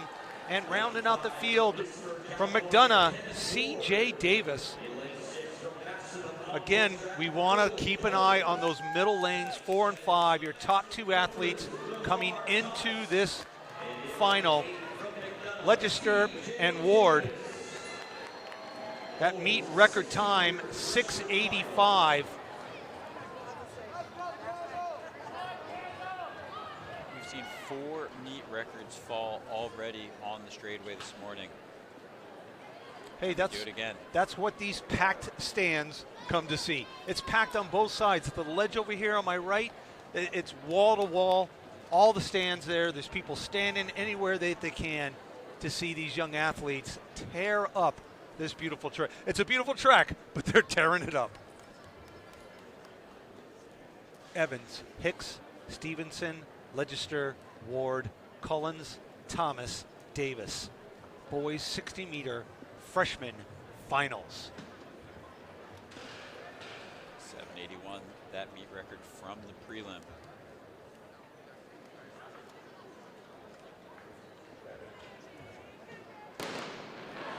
Ooh, Legister and Ward both out well, but it looks like it's Legister. And Javon Legister, 680, eclipses the meet record that was set in the prelims. Another meet record for Legister. U.S. number 24 for the year for the freshman from Marauders. Javon Legister, 680. Like I was telling Steve yesterday, it's like Oprah here. You get a meet record, you get a meet record, you get a meet record, and all of these people are getting meet records left and right. Absolutely crushing it here at the fastest party on the planet at the track at New Balance.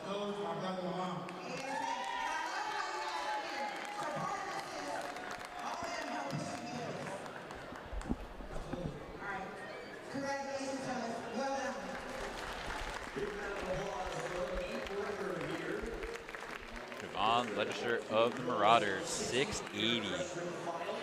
Coming up next, the freshman girls 60-meter dash final. Reagan Clutter of IMG Academy, Maya Weish of Union Catholic. From Lancaster City Track Club, Ella Petrowski. From St. Louis, Evan Smith. In lane number 5 for Bullis, Parker Coes. In lane number 6 for Westlake Village Lions, Evans Rolls. In lane 7 from AOA, Evangelina Ansha. And in lane number 8 from St. Louis, Olivia Hurd.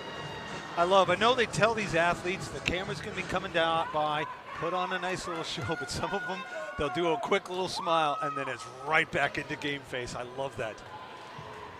Who's it going to be here? I mean, Parker Coes of Bullis, Evan Smith of St. Louis. Both right there. Coes and Smith.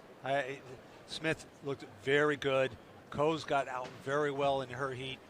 Meet record 753. Could be Can we anybody do it here. again? Again, all eyes in the middle of the track. Our top 2 seeds coming in. Out of the block, Parker Coes, but Smith, look at her go. She's trying to pull away. Evan Smith of St. Louis getting the job done. A meet record 744. Parker Coes of Bullis, 757. Ella Petrowski of Lancaster City, 764. Wow. Wow. Wow is right. That is so great to see. I mean, you don't often see that tall of an athlete, and with the exception of Usain Bolt, running in the streets, running well. You usually see more smaller, compact athletes, but I mean, she looks like she could be a volleyball player, high jumper, whatever she wants to do. Such great athleticism. Solid out of the blocks. Everybody got really well out of the blocks, and she just got that little bit of an edge on the rest of the field. 7 of our 8 athletes running faster in the final. Great progression for these athletes. The great progression. They're just understanding how to run a prelim and a final, especially when the qualifying procedure was what it was.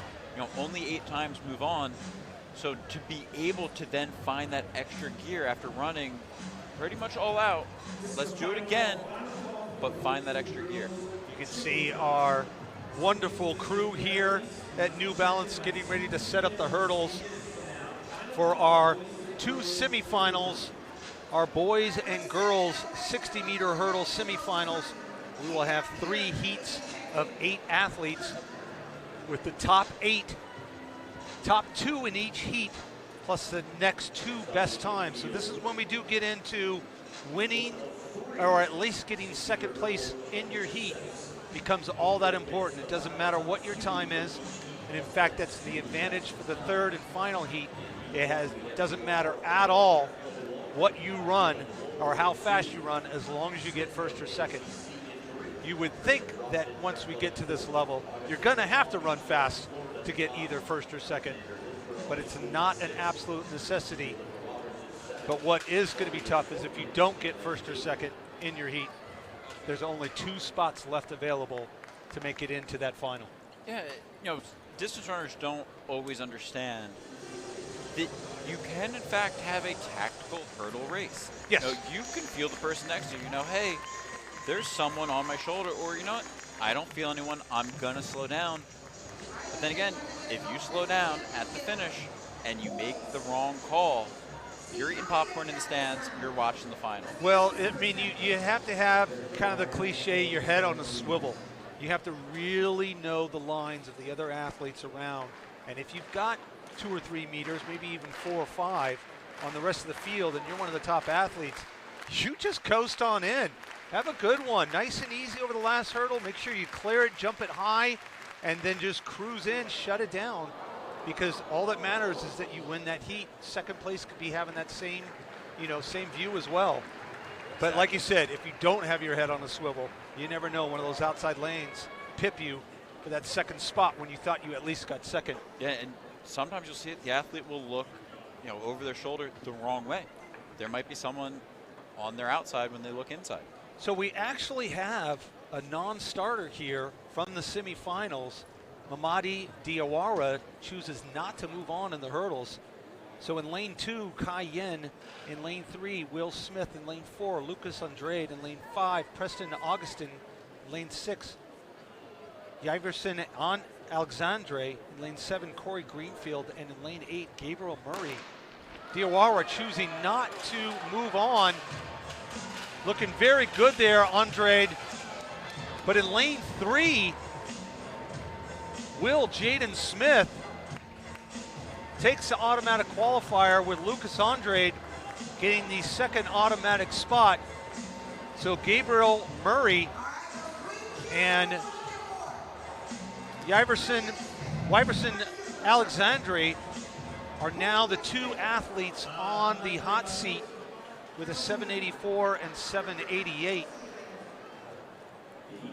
They'll have to be very, very interested to see what 3rd and 4th place finishes in the next 2 heats.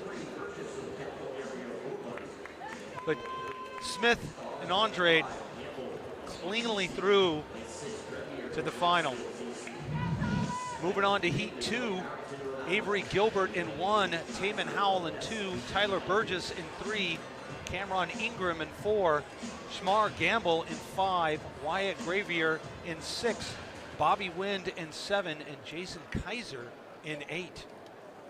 Again, our faster seeds there in 3, 4, and 5, Burgess, Ingram, and Gamble. Ingram and Gamble, juniors. Burgess, the senior.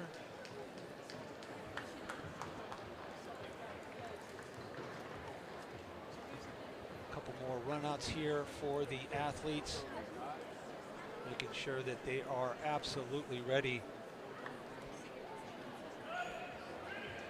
Coaches, as a reminder, we will go no further than 10 minutes ahead of schedule. We are approximately 8 minutes ahead of schedule. Just getting the announcement, not only are we on time, but we're ahead of schedule, which is not always necessarily the best thing, but still a lot better than being behind. You don't want athletes waiting around, but they definitely have to keep in mind when the events are a little bit ahead. So Gilbert, Howell, Burgess, Ingram, Gamble, Gravier, Wind, and Kaiser. Heat 2, the semifinals of the boys 60-meter hurdles.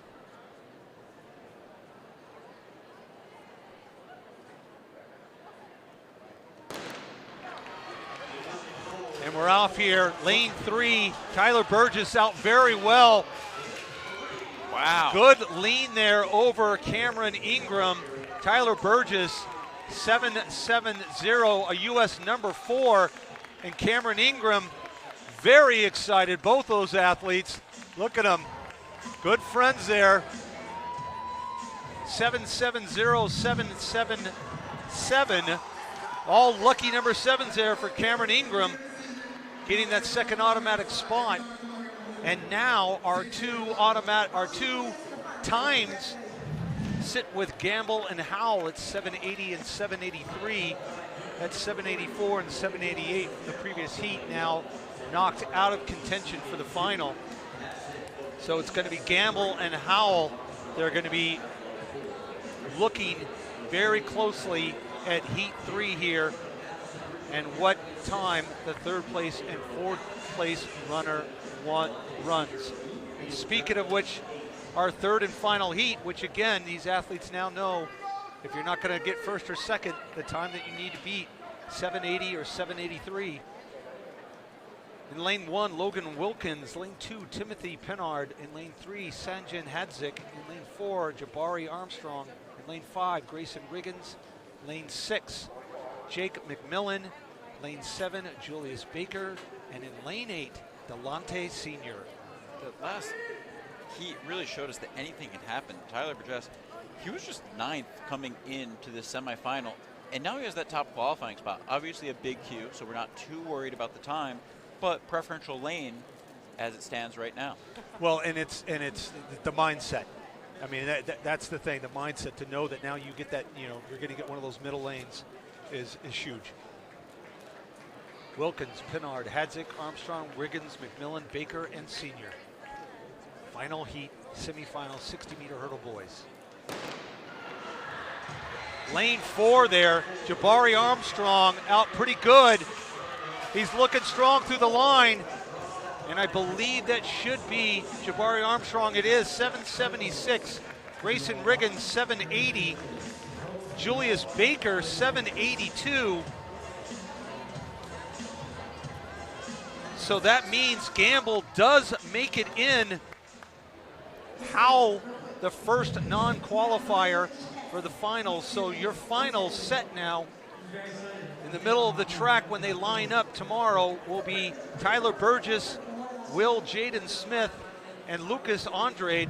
In the outer lanes, you'll have Jabari Armstrong, Cameron Ingram, Grayson Riggins, and Shmar Gamble, and rounding out the field, Julius Baker. That's your final 8. Moving on to the finals tomorrow in the boys 60-meter championship race. To emphasize how fast that is, Tay Howell of the Dudley Panthers is on the outside looking in. He just ran a U.S. number 24 mark, and he's not going to the final at Nationals.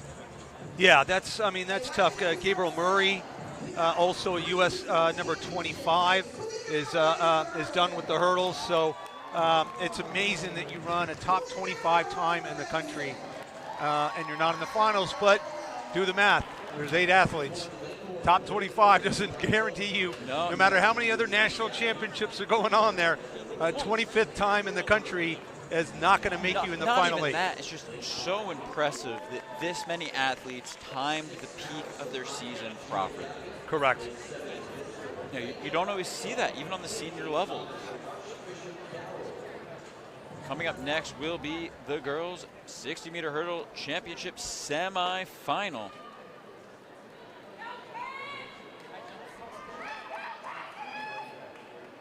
Took an 8:77 to qualify for the semifinal. We will be taking the 2 fastest from each section, plus the next 2 best times. Adrian Bowden of the Demon Running Club, Kiera Montague of the Speed Academy, and McKenna Barnett of the Whirlies, Cassidy Hopkins of Bullis, Gabriel Winfield of Memphis Mustangs Track Club, Sydney Harris of IMG Academy, Laura Koser of Fayetteville, and Lauren Thomas of Archbishop Carroll.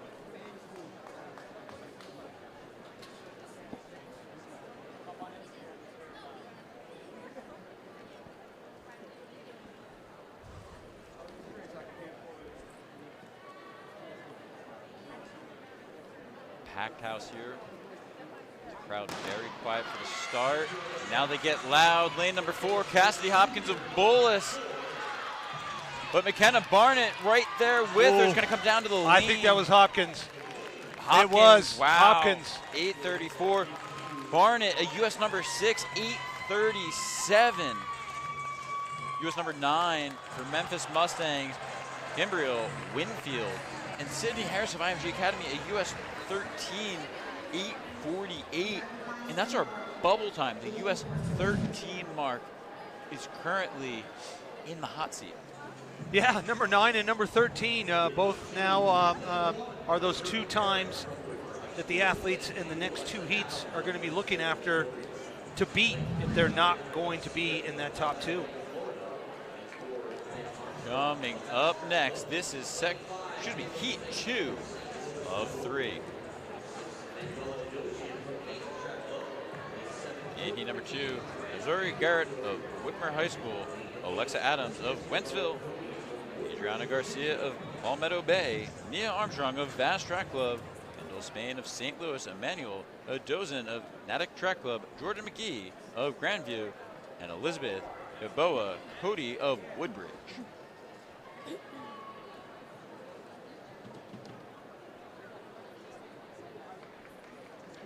The 9th grader, Nia Armstrong. Very impressive that she has one of the fastest times coming into this semifinal, getting that vaulted lane 4 position here in this semi. And it took a U.S. number 9 to get that lane. She is out well, but on her outside, Kendall Spain of St. Louis. Oh, Spain tough run of there St. for Louis. Adams. Wow. Adams, unfortunately, having a very rough start from the very beginning. Second hurdle she hit, and it just all went downhill from there, unfortunately. Kendall Spain, 8:27. The good news for Winfield and Harris from the previous heat, 3rd and 4th place in that were 8:57, 8:61, so they're 8:42 and 8:48 respectively in the first heat. Still keep them in this final. I have to ask, what does Kendall Spain have left in store for us? She ran 8:51 in the prelim, and then an 8:27 in the semifinal. That's the 3rd fastest time in the U.S. this year. Well, hey, 8:11 meet record, Taylor Cox last year at this meet. And speaking of, there's Taylor Cox doing her run out. She looks dangerous in this section in lane number 1 for WETC. Jasmine Jackson in 2 for the McNamara Mustangs. Layla Hassan in 3 for Bullis. Gabby White in 4, your meet record holder from Union Catholic. Taylor Cox in 5 for MVP League. Ava Rice in 6 for MVP League. Mia Mason in 7 for the Ohio Speed Academy. Anna Wiley, and in 8 for Hanover Park, Amy Carhey. I love that the 2 MVP athletes Next just one, randomly get, I mean, you imagine when they found out that, you know, that they're going to be next to each other, they probably were pretty excited. There's got to be some comfort. Oh, 100%. You know, your teammate is next to you. You kind of know what they're going to do. You've been training with them all year. You know how fast your teammate can get out of the blocks, and you know what you can do. Here we go. They're off there. MVP athletes are out strong. They are. Mason and Rice both. Taylor Cox at the line. It's very close. Mia Mason and Taylor Cox both right there. 8:21. Wow. Mia Mason Cox definitely did get out very well. 8:24. And Gabby White, 8:39. That does knock off Harris from that first heat. Taylor Cox with a great run there. I have to imagine that the meet record is in jeopardy tomorrow. Taylor Cox, 8:21, looking that comfortable. She did strain a little bit for it at the end. I think she maybe felt Mia Mason of MVP League coming on. I don't know that she expected anyone else to be under 8:30. No, no. I mean, I think those are two very fast times coming out of there. I think that was all that's the start from Mia Mason that really made that time for her. That again, such an important part of this event is getting out in that drive phase in the first few steps and hitting that first hurdle strong, getting that momentum that you can actually build from. And big shout out to Gabby White from Bullis, getting that last automatic qualifying spot, or second to last automatic qualifying spot, pushing Sydney Harris out from the first heat, running 8:39. So we do have our final 8 now here, moving on to the final. Final 8 from the Memphis Mustangs Track Club. Kimbriel Winfield for Bullis, Gabby White for Fast Track Club, Nia Armstrong for the Whirlies, McKenna Barnett for Bullis, Cassidy Hopkins for St. Louis, Kendall Spain for MVP League, Mia Mason, and for Union Catholic Track Club, your current meet record holder, Taylor Cox, running a comfortable 8:21.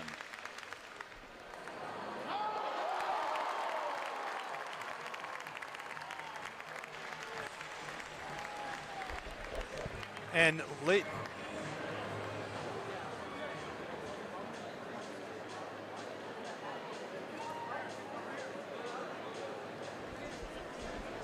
And ladies and gentlemen, up next, championship finals in the boys 400 meters. And Michael, once again, we were just talking them up like crazy yesterday. All eyes will be on Quincy Wilson in the second heat. We'll have 2 heats to decide the champion, but all eyes will definitely be on Bullis's Quincy Wilson to see what he can really do.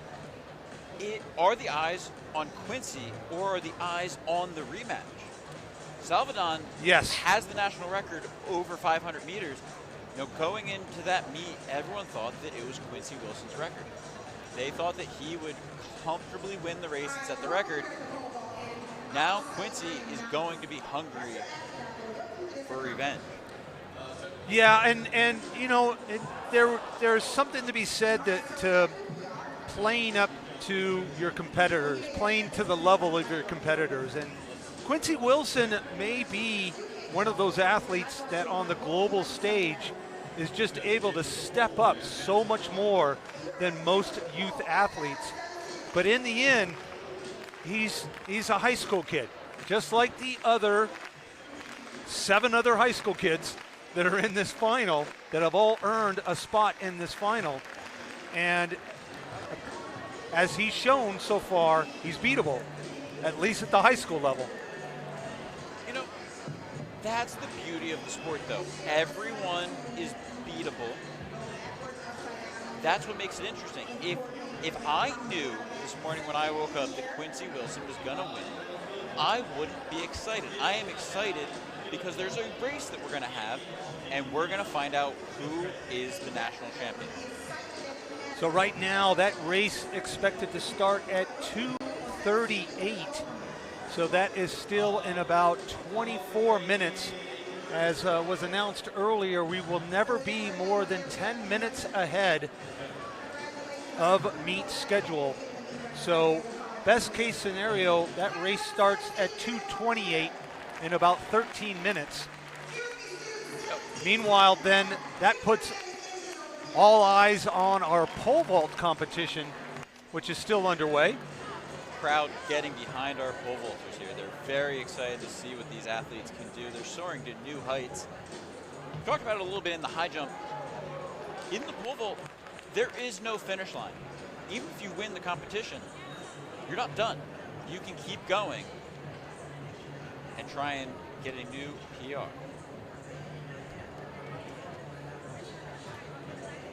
So an update from the boys' weight throw.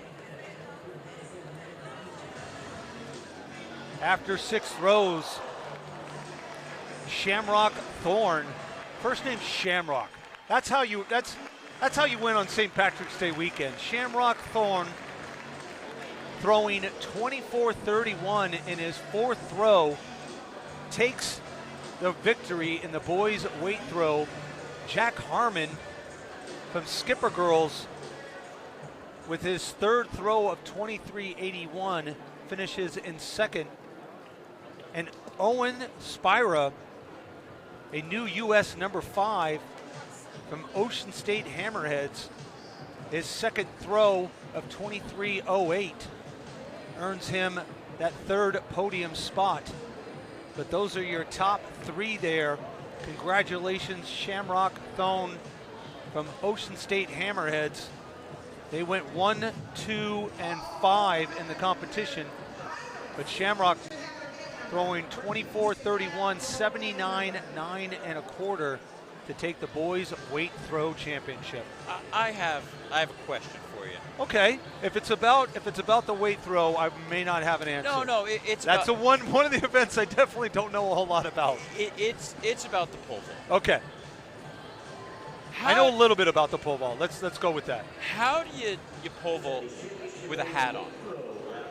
He has been jumping to new heights, setting a new meet record of 5 meters 45. That's 17 feet 10 and a half inch.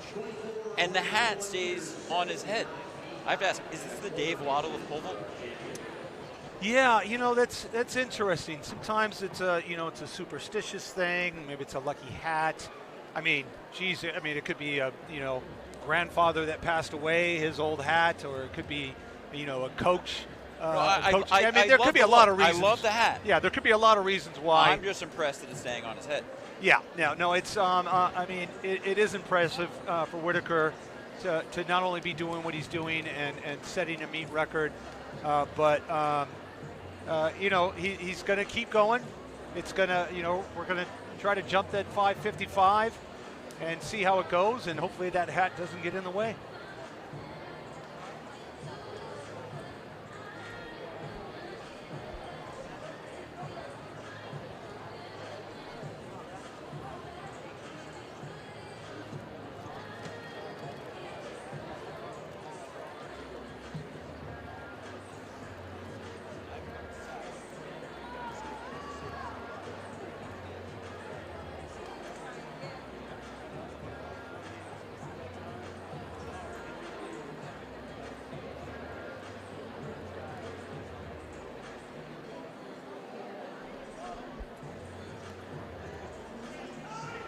Track being raised back up to height. As we said, we are ahead of schedule. I don't anticipate that this 400 is going to go off very ahead of schedule. They're going to want these athletes to be completely So this ready. is Whitaker now going after 555, just misses again, or misses for the first time. He cleared the second height of 545. He had very, very good height there. He's going to definitely look to adjust those standards. Oh, so it looks like he actually skipped 555, and he's going after 560. So that's his first miss at 560. So we'll have 2 more chances at that, and plenty of time to get ready. That's the one good thing about being the only athlete left in the meet. They give you, I believe it's almost 5 minutes, possibly 4 or 5 minutes. I know that the rule did just looks like 4 minutes there. Four We're minutes. just under 4 right now, so it should be about 4 minutes before Whitaker will have another attempt there at 560. What is that in feet? That's 18 feet 4 and a half inch. 18 4 and a half. Wow. Novak went out in second, clearing 535, and Robert Max Austin, he cleared his first attempt at 515, but just could not make it over 525. So that rounds out your top 3 so far. Isaiah Whitaker's already run this event. It's just a matter of how high does he want to go. And he skipped again over that 555 that he had every right to go after the clearing 545 on his second, but he chose that he's feeling good today, and why not? He's got nothing to lose because he's already won, as we said. And so why not go for 560 and put on a good show for the crowd? See what you can do. Yep. I mean, he didn't come in until 5 feet. and he was one of the last athletes to come in. That's a telltale sign of your best pole vaulter in the field, is the last one to come in. Looking at the attempt that he took, he had some really good height, but what he's going to look to do now is adjust the standards and see if he can figure out the placement of that bar. Because unlike in the high jump, obviously you can't pick where you take off from in the pole vault, so you see a little board on the side of the runway, and the competitor can elect to set the height, the distance of the standards. The standard's set at 63 currently. We should also keep in mind the boys and girls triple jump has also started, so if you do want to catch coverage of those two events, they have begun simultaneously, boys and girls triple jump. And you can watch those on runnerspace.com on demand. So we've got all of our field events on demand on runnerspace.com. Boys and girls triple jump going underway, but again, a lot of the folks focused right now on Whitaker for his second attempt for 5.60. See, our athletes are now taking the track for the 400. We're going to keep paying attention to our field events. Pole vault, already a meet record at 5 meters 45. Well, Michael, that is my exit cue here. I have the legendary Canadian Olympian taking my spot here, bronze medalist in the Commonwealth Games. We've been hearing from her all weekend long. Kate Van Buskirk is going to be taking over my position, but you get to stick around, Mark, and hang out with Kate. Great work with you. And I'm jealous you guys get to call these 400 meters ahead, but I'm going to stick around and definitely watch those. And that's it for me for the weekend. I'm going to have the day off tomorrow, watch my beloved team, Liverpool Football Club, play Newcastle United in the Carabao Cup final. Go Liverpool. I'll be over at the Phoenix Landing in Cambridge, Mass, watching that game tomorrow, and wishing all the rest of the athletes the best of luck. And Kate, mic's all yours. Enjoy your day off, Mark. Kate, welcome back. So in our championship boys 400 final, it is seeded collegiately, meaning that the top two athletes, Quincy Wilson and Andrew Sullivan, will be in our second section, two-section final, and they're top two seeded athletes. Quincy will take 5, Andrew Sullivan will take lane 6. Our next two seeded athletes, Jordan Johnson and Dante Long, will take lanes 5 and 6 of the first section. This allows our top seeded athletes in each section to get out, and really we should expect to see a battle between the top two athletes in each section. It makes it easier for a fast time to happen. As we know, the indoor 400, it's chaos out there sometimes. These athletes are going to go out very, very fast. We expect Quincy to really go for it from the gun. Andrew Sullivan is not going to want to let Quincy get too far ahead. And not having Jordan Johnson and Dante Long tangling up with them will allow Jordan Johnson and Dante Long to have a very fast race of their own. Well, good afternoon, and I am so stoked to be joining you for the 400-meter finals of this championship race. As you've been hyping it up, this is set to be one of the most exciting events of the weekend in what has already been a thrilling set of performances over days 1 and 2 and the first half of day 3 now. And as you mentioned, we've got just a totally stacked second timed final here for the boys, but the first also has some superstars. Jordan as well. Johnson under 47. How many high schoolers can say they broke 47, let alone doing it indoors? Well, it's such a big deal, and again, you see these top performers come out and show their very best here at New Balance Nationals. We've also got lots of excitement coming up in the girls' final as well. Lots of returners from previous New Balance Nationals, indoors and outdoors. A few record holders. We've got our national lead here in the form of Sophie Rambo, so we're going to see lots of great times from them as well. Rambo set that national lead of 53.23, incidentally, in yesterday's prelims. Yeah, a great prelim indeed. I think that one of the storylines to follow in the girls 400, Natalie Dumas She ran 53.55 at the New Jersey Meet of Champions, and then had a relatively disappointing prelim yesterday. She'll be taking lane number 3 in the first section. A near clearance in the pole vault. That will be a third and final miss.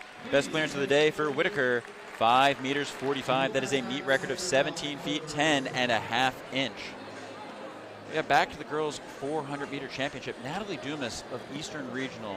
Will be very interesting to see if she can rebound. But watching those prelims happen, we thought maybe she was going to be safe, and then we started to sweat a little bit and say, hey, is this time going to be on the outside looking in? Is Dumas going to be in the stands watching the final? But no, she has a lane, and she has an opportunity to win it out of that section. So we're going to have to keep an eye on that. And again, that is the high drama that we see play out at these meets, where you have, as you've mentioned, you know, fairly equally deep timed finals with those preferred lanes in 5 and 6. So again, your prelim time not always indicating what you're capable of. To your point, that's certainly on display here with Dumas and a few other very strong performers. Like we said, Sydney Sutton starting in lane 6 in that first section as well. So you can't claim a victor after the first section. You have to wait for both to transpire. Absolutely. But that keeps everyone honest. You have to run your very best no matter what. And of course, we're going to see that in the form of Quincy Wilson. It's unbelievable, the excitement here at the stadium, at the track at New Balance, as he's been walking around the last few days. As we're getting set now for section 1 of our 2 timed finals. And in lane number 3, this is going to be Cameron Homer from Bullis. He ran 47.83 in his section to qualify for this final. He was 3rd at the freshman 400 at New Balance Nationals indoors last year, looking to get himself on the podium here in the championship race in 2025. The youngest competitor, just a sophomore, looking to mix it up. But he has proven himself going against these juniors and seniors.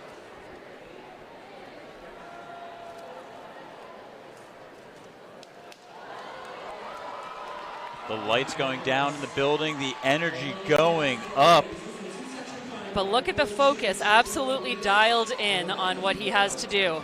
Again, Cameron Homer from that brilliant team of Bullis out in Maryland.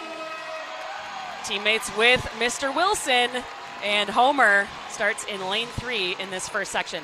In lane 4, from Hackensack, New Jersey, he ran 47.78 to come into this final. He is a junior, 7 Garcia. He was just honored as one of the top athletes in New Jersey by USATF. Starting in lane 5 from East Orange, New Jersey, 46.89 for the senior to make this final. Jourdain Johnson tied his absolute PB in those prelims, looking to get himself in a podium spot. And rounding out our field in lane 6, Dante Long from Friendly High School, Fort Washington, Maryland. The senior ran 47.53 in his prelims, a very impressive 33.81 300 in late January. We're going to do all of our intros here, including our second section. Wearing hip 3 in that section is going to be Kaiser Dunbar of IMG Academy, the senior. In lane 4, from Florida, Windspeed Athletics, Joseph Mizek. In lane 6, it's going to be Andrew Salvadin. Again, he beat Quincy Wilson as the 500-meter national record holder at the Virginia Showdown. He'll be the one to give this man a run for his money. Last but certainly not least, he is the New Balance National Indoor and Outdoor Champion. He is the U.S. National High School Indoor and Outdoor record holder, World U18 record holder, and 2024 Paris Olympic gold medalist as a 16-year-old. This is the unstoppable Quincy Wilson. A one-lap wonder, the Olympian, the youngest in Olympic history, Quincy Wilson, taking his talents inside here at the track at New Balance, testing himself over 2 tours of the track. So we'll see Wilson coming up in the second of these 2 timed finals. All eyes will be trained on him, but before we get to that display of excellence, we have great excitement on the track for you in our first section. Again, in lane 3, it's Homer, 4 Garcia, 5 Johnson, and 6 Long. If you're Jourdain Johnson, you know you've run 46.96 here at this meet already. I have to imagine he's going to try and go out as quick as possible to try and give himself a shot compared to Section 2. Well, you got to think that for sure. And actually 46.89. So a really impressive run there for Johnson. And he'll give Wilson a run for his money out of the first section.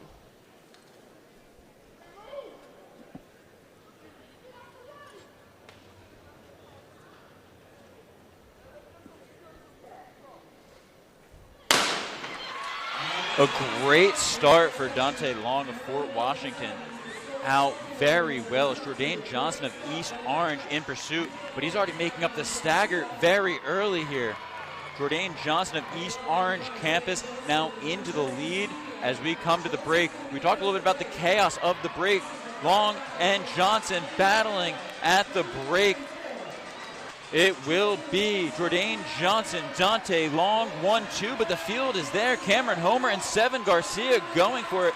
Cameron Homer swinging wide, looking to a bye. Cameron Homer finding another gear. That is Cameron Homer of Bullis.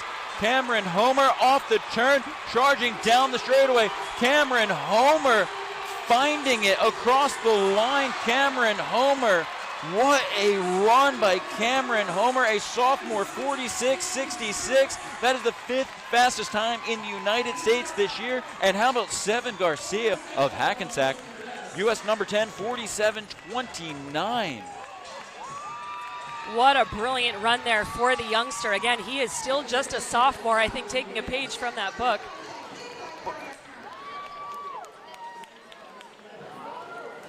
Taking a page from the book of Quincy Wilson, of course, just a sophomore last year when he made his first Olympic team. The patience that Cameron Homer displayed, going out 22.11, that's very, very fast. But Jourdain Johnson, 21.43, proved to be a little too much too soon. And it worked in Cameron Homer's favor as he made a big move going into the final 100 meters.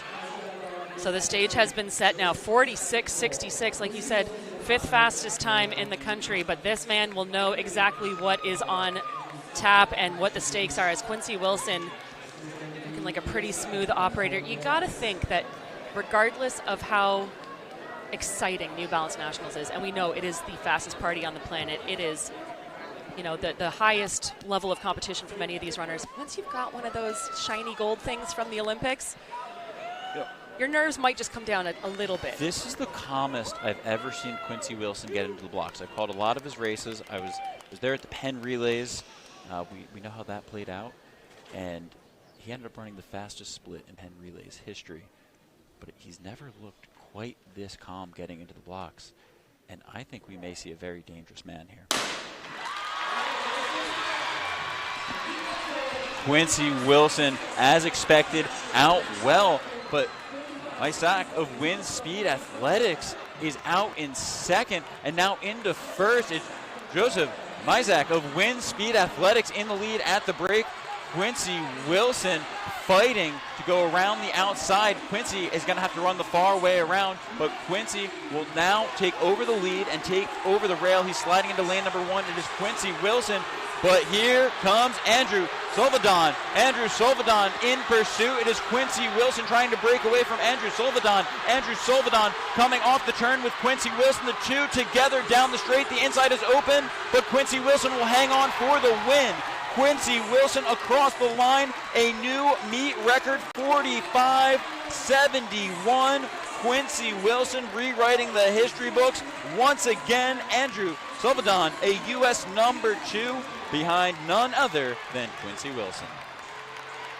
Well, I love a good competition, and Salvadon gave it to him. Wilson looking absolutely pumped there. You know, we talked about this before.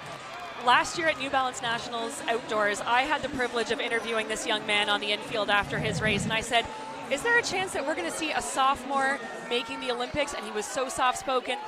again, running with all kinds of confidence here in this race. He was so soft-spoken about it. He said, oh, maybe. I said, no, your answer is absolutely we are. And he said, okay, absolutely we are. We not only saw him in the Olympics, we've now seen him take this field to task. Salvadon kept the pressure on right to the line. Wilson with that distinctive form, shoulders back, head back, he gets the job done. 45-71 officially. He split 21-34, 24-37. That is a new meet record and within spitting distance of his own national record. A great run by Quincy Wilson. Hey, shout out to your mama. Congratulations. Congratulations. And you know, all weekend we've seen your team come out here and just set that impact of what Bullis is about. What does it say that Bullis is about? We work for this. That's my brother Cam over there. He's a sophomore. He's gonna continue the legacy, and I love him like my brother. All right, let's talk about that. Cam came out. Let's talk about that, Cam. You came out here and you reeled him in and you set the track on fire. You definitely laid the ground for Quincy to come out here today. I just want to say that I feel like I'm proud of myself and proud of Q. We both executed our race, and look at us now, 1-3. Look at you now. You're barely breathing like your work. Congratulations. Congratulations. Clap it up for Quincy.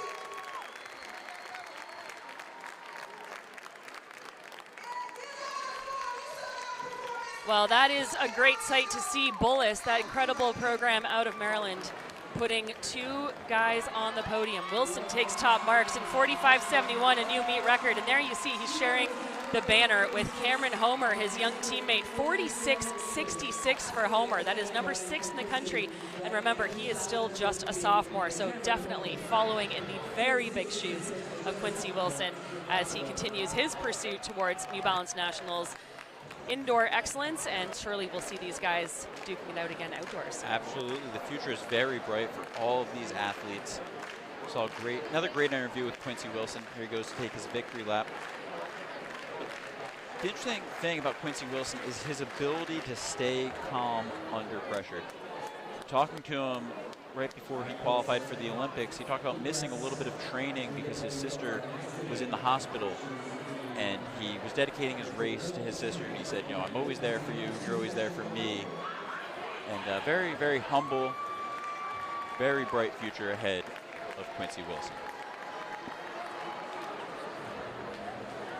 Well, how do you follow that? I'll tell you how. With the championship girls 400, this is a little bit more wide open, but again, brimming with star power as we get set for the lane intros for our two-time finals. In lane 3 in section 1, it is going to be Natalie Dumas. We talked about her out of Voorhees, New Jersey. 54.98 for the junior to get herself into this final. We're in lane 4. In lane 4, it will be Brianne Barnett from Baldwin, New York. 54.75, her best to get into this final. Jalen Millard is going to occupy lane 5. She's out of Florida, ran a PB in the prelims, taking half a second off her previous best. And there you see the pride of Bullis, Sydney Sutton, 54.43, her time to get into this final. She is the top returner from last year, finishing 3rd. In time section number 2, occupying lane 3 is going to be Nakira Hudson of Montverde Academy, 54.82. In lane 4 will be Sydney Kuhn. She's headed to the University of Michigan in the fall. Lane 5 is Sophie Rambo, 53.23. She was only 6th last year, but she has the fastest time in the country, courtesy of her prelims last night. And wearing hip number 6 is going to be Madison Brister of Lane 4 Track Club. She's out of Georgia, 53.83. Also ran an outright PB in the prelims, beating her previous best of 53.97 from outdoors last year. This is her first New Balance National final. She's competed in the 2 and the 4 several times, indoors and outdoors, but never made it to the final. And here she is, one of the favorites, section number 2. It's going to be an exciting final here. I said earlier, keep an eye on Natalie Dumas. She has the ability to shake things up. She always surprises us when she steps onto the track with what she's able to do. Keep your eye on the clock in both of these sections as well. Meet record was set last year by Faith Franklin at 53.02. That could be under threat. Again, national lead belongs to Sophie Rambo from last night's prelims, 53.23.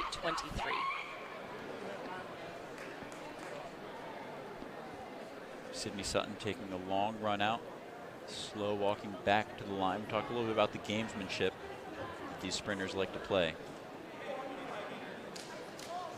Well, you got to think that Sutton, again, a teammate of both Wilson and Homer, are first and third finishers in that boys 400 championship final. She's got to be pretty jacked up having seen her teammates do so well. But again, that is Jalen Millard. Keep your eye on her in lane 5. You have to imagine that gives Sydney Sutton some confidence, knowing that the training worked for her teammates. Natalie Dumas going for it early, but on the outside, Sydney Sutton of Bullis. Sydney Sutton out of the blocks well. The quartet out of the blocks very well, but Sydney Sutton of Bullis with a slight advantage as we come to the break line. But Natalie Dumas right there. She's going to try and make a pass from the inside. Some incidental contact there. Natalie Dumas trying to hang on. Natalie Dumas sliding back into the rail in second behind Sydney Sutton. Sydney Sutton through in 24-17. Sydney Sutton going to the arms early here. The entire quartet still in contact behind Sydney Sutton. Sydney Sutton of Bullis coming around the final turn. It'll be Sydney Sutton off the turn in the lead. Here we go down the home straightaway. Sydney Sutton finding enough to hang on into a 52.76. That is a meet record, and it is only section number 1. The fastest time in the United States this year, 52.75. Splits of 24.17 and hanging on for a 28.58. Jalen Millard of BioCore Sport Performance 53.70, a new U.S. number 6 mark.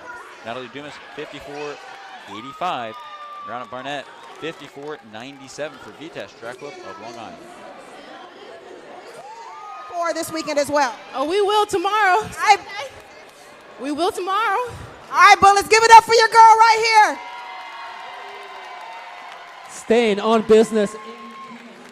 Well, that was an unbelievable performance, and we can let you know that that 52.75 ranks her 9th all-time indoors in the 400 for high school girls. So that is rocking and rolling. What a performance there. And again, what pressure now is section number 200. This is what we love. This is what keeps the drama high. It keeps the athletes honest. And just blazing performance. The only runner under 53 this year. And she didn't just dip her toe into that water. She jumped right in. 52.75, the time to beat. And again, we've got all kinds of talent and ability on tap in section number 2. Reminder of your competitors. Nakira Hudson will run in lane 3. Sydney Kuhn will occupy 4. Sophie Rambo had the fastest time in the country until about 2 minutes ago. She'll occupy lane 5. And then Madison Brister out of Georgia ran an outright PR in the prelims. Will start in lane 6. Coming into this, Sophie Rambo, I thought she just had to win this section to win the national title. Now she has to think about that clock, and she's going to have to try and go out a little bit faster than she probably would have wanted to make sure she's in contention for the national title.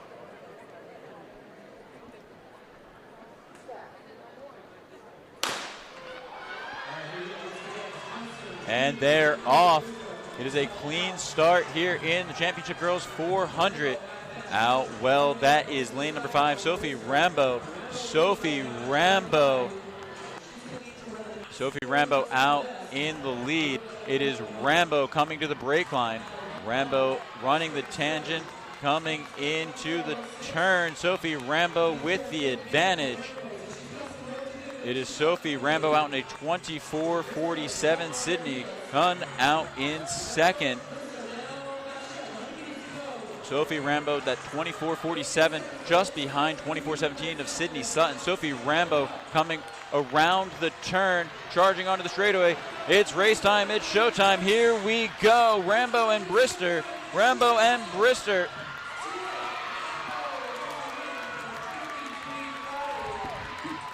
53.31 for Sophie Rambo. Madison Brister 53.56. But With that, that means Sydney Sutton will be your national champion at 52.75, a meet record and U.S. #1 for Sydney Sutton.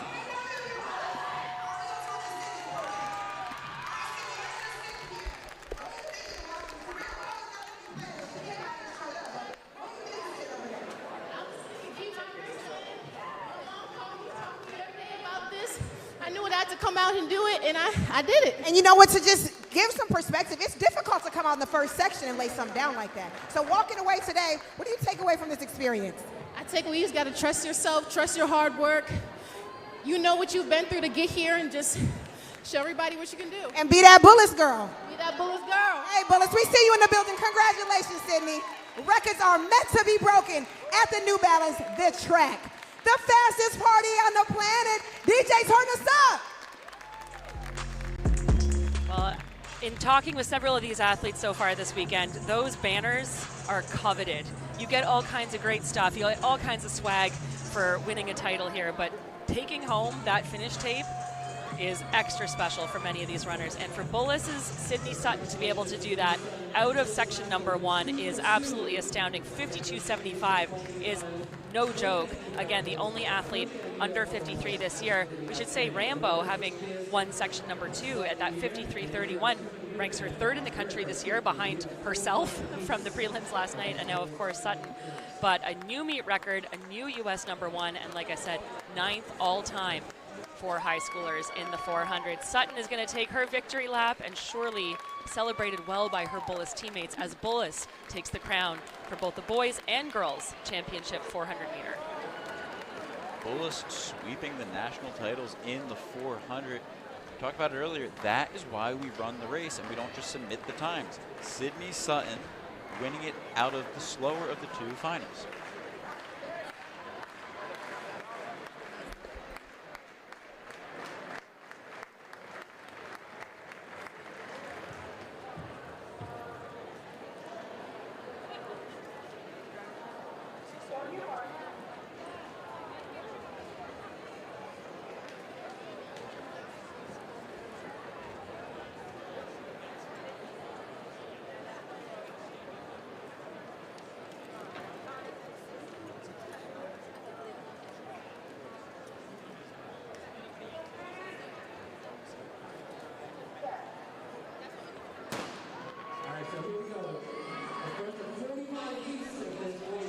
On the track now, this is the boys 200 meter championship prelims. Top 8 times of the next 45 preliminary heats will be back for the final. Slim, number Joe Harris.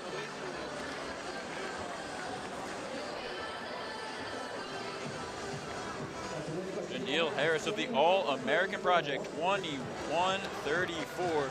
That's the 15th fastest time in the United States. But not even that is safe.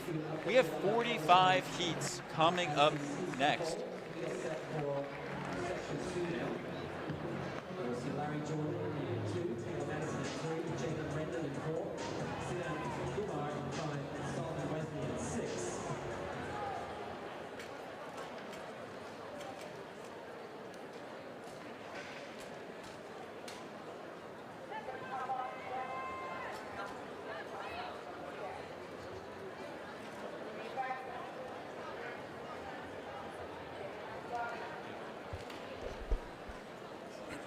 Heat 2 of 45 coming up next for the Stags. Larry Jordan for Sayreville, Tennessee. Taylor Madison for West Coast Speed. Jaden Brendan for BGHS. Didhan Kumar, and for the Falcons, Solomon Wesley.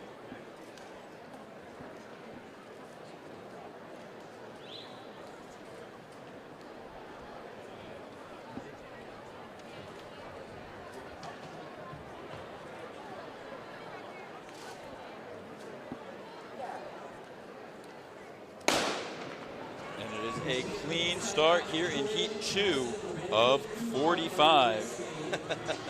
Going to be a long, long time before we know who is in that final. Any predictions of who will be in that final or what time it'll take? Only 8 times are moving on. Yeah, so I think that the people that are going to make the final are the fastest 8 times. That is a fair prediction. You know, but we have already seen the U.S. number 30 mark in this section. The U.S. number 15 mark. Is a U.S. number 15 mark safe to make the final? Yes. I don't think so. I mean, fastest party on the planet, and things have been happening all weekend long. Anything can happen here. now, you've seen a lot of races on this track. You're often on the PA system here for the meets throughout the season. Tell us how having such a great track here at the track at New Balance has impacted the local running scene. Yeah, it's not even just this track, but in Boston in general, there are 3 or 4 world-class facilities that we have here where we are spoiled. It's especially during the winter months, we get to see a U.S. national record or a world record attempt almost every weekend from December to March. Okay, you guys are very spoiled up here. Some great fields being assembled, including this one. Bryce Leaks, Levin, and TJ of WMA. TJ Jaravaza across the line. TJ Jaravaza, 21:37. That's the 18th fastest time in the United States. Yeah. And we can't even say that that's going to be safe. It's not even going to be updated until a couple hours, and when you check that list in 20 minutes, it'll all be irrelevant because of the next section, the next heat. It's going to be wild. The way that people have been rising to the occasion at this meet is just incredible. When you walk through the door, we've said this numerous times, it says records were meant to be broken. Yeah. And these athletes are really proving that here. The number of national records, the number of meet records that we've already seen at this meet. It's even, and a lot of these kids have had a long indoor season. And depending on where you're from, if you're up here in the Northeast, you might have had a tough training schedule during those winter months. Yeah, during the 60s, we talked a little bit about the struggle that the schools from the Northeast face. Some of these athletes, they've probably been doing a lot of their sprint work in the hallways of their school. But they've made the best of the training situation, and they've capitalized on the opportunity given to them here at New Balance Nationals.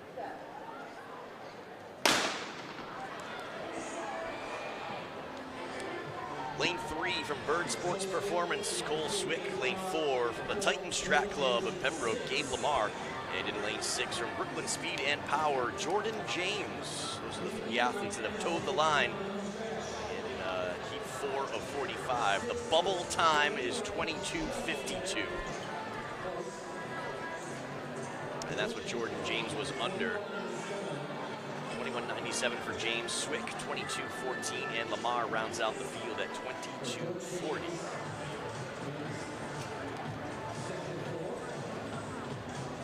Top 2, both under that bubble time of 22:19.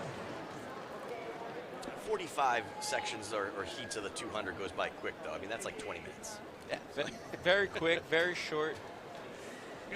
It goes by especially quick when you have fields of this caliber. We talked about the Quincy Wilson effect during the prelim yesterday. There's a lot of people who came into this building with the intention of watching Quincy race. They stuck around. They saw the girls 400 final, which was incredible. And now they're sticking around for the 200. Like, hey, there's some really good races happening on this track. Yeah. I was in the elevator with Quincy Wilson and his family yesterday, and the doors opened. We stepped out, and he was swarmed by just about everyone. And he had his Sharpie ready, and he was signing bibs left and right. He was like a real celebrity in places like this. Well earned, the youngest Olympian in history. Of course. But on the track now, Baker, Looney, Anderson, and Nebhard down the straightaway. Hula Nebhard of the Brampton Racers Track Club Junior will run a new U.S. number 91 to 21:78.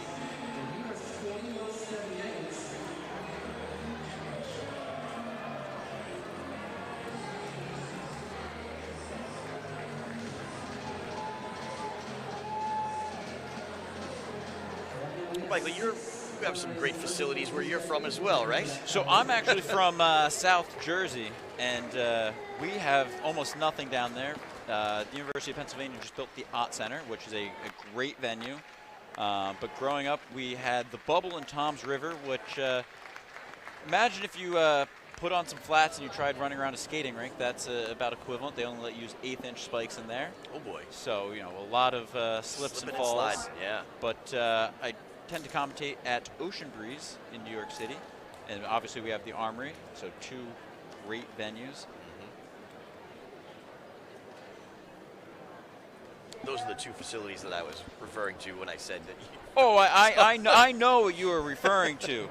But no, I was raised on the streets of track and field in South Jersey. Doing the repeats in the hallways or the parking lot if it was plowed. Yeah.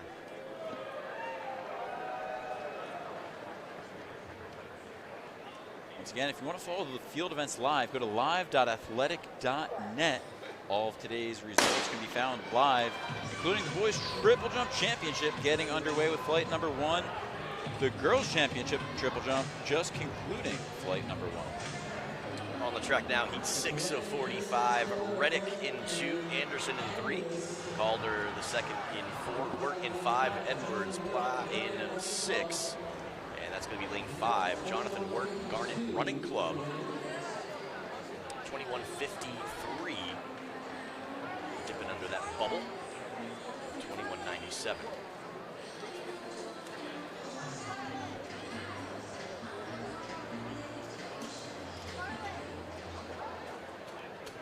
You had some fun here this weekend. I heard you're going to be leaving soon. That's also kind of fun.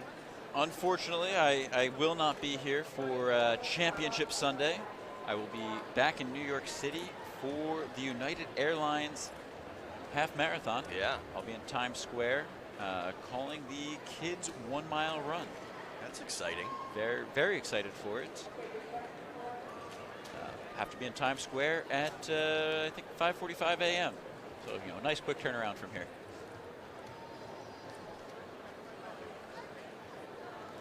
That's the, you know, I like to call that the fun stuff. Everyone likes to say that I get to do all the fun stuff. What they are basing that off is a 10-second clip on, you know, TikTok or Instagram. They don't see the 12-hour day that precedes that, where, you know, you're up at, you know, 4:30 in the morning and, yeah. You know, what they really, really don't see is the amount of prep work that goes into a meet like this. Kate, who just stepped out for a moment, the amount of background research that Kate does coming into the New Balance Championship is very, very impressive. You know, we're all making pronunciation guides or notes on, hey, this is the person to watch, and we have over 6,000 athletes competing here. So a lot of background research goes into running a production like this. And that is Anthony Boykin of Lowell High School. The pages upon pages of information. But it makes it all worth it when it pays off. This event running incredibly smooth. We've been on schedule the entire weekend. And I do think that we need to give a shout out to all of our officials and our meet management. And one of the things that seems to be really helping them out, the fact that they're still all standing after 3 days, it has to be those New Balance shoes that they're wearing. You know, if New Balance could make just one shoe, do you know what shoe that would be? What shoe would that be? The 1080. It's their super premium high cushion shoe. And working in run specialty myself, I know that's what they say on the listing online. The 1080, a very, very good shoe. And you see a lot of people walking around this track wearing the 1080. You saw Quincy Wilson wearing their Spike earlier in that 400, and it really, it worked for him. I mean, what do you think the PSI is on those, huh? Ooh. He was riding on some nice rims. He really was. Whipping around this this track.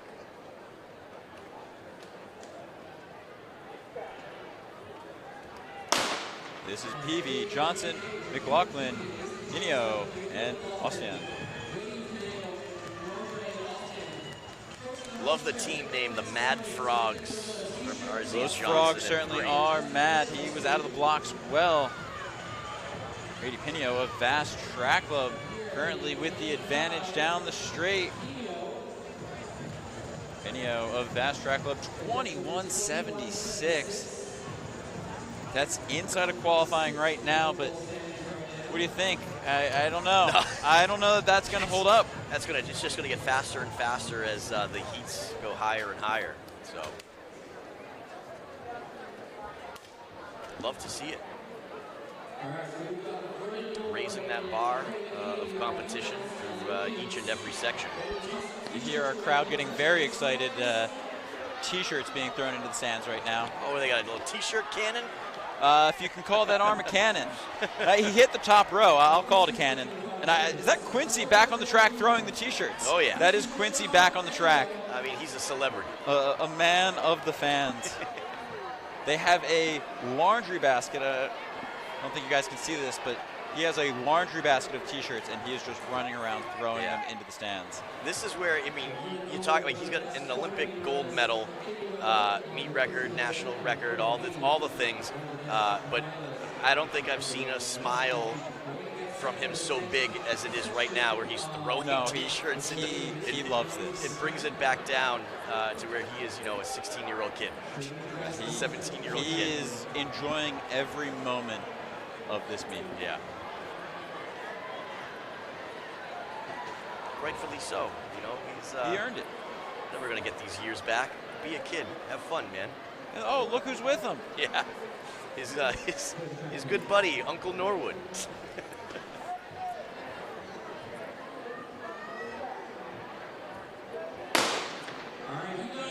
I'll bet you that more people know who Quincy Wilson is here than Vernon Norwood.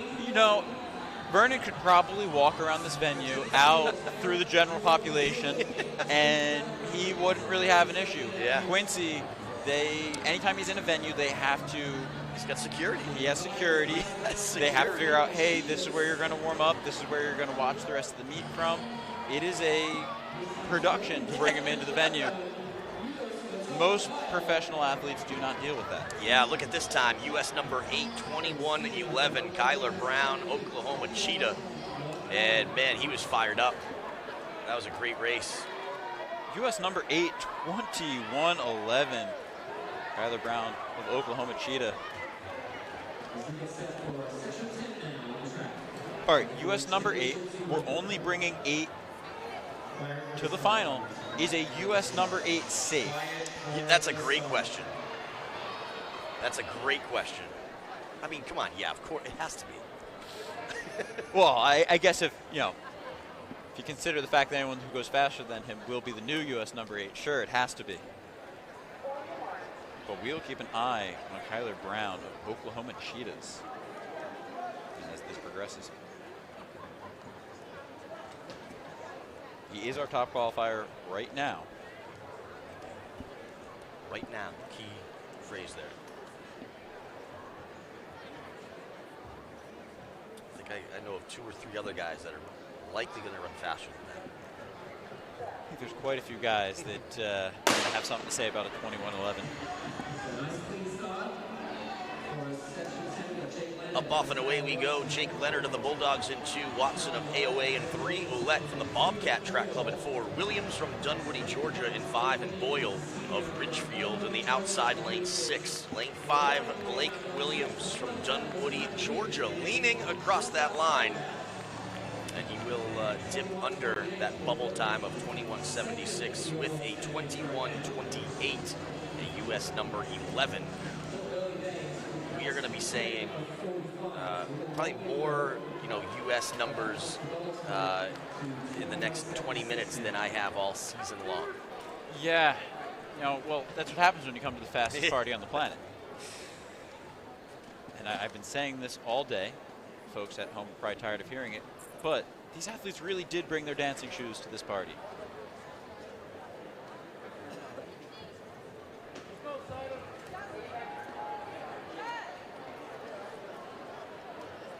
West Gaither, Jenneret, Feener, Horn, and that is did not start.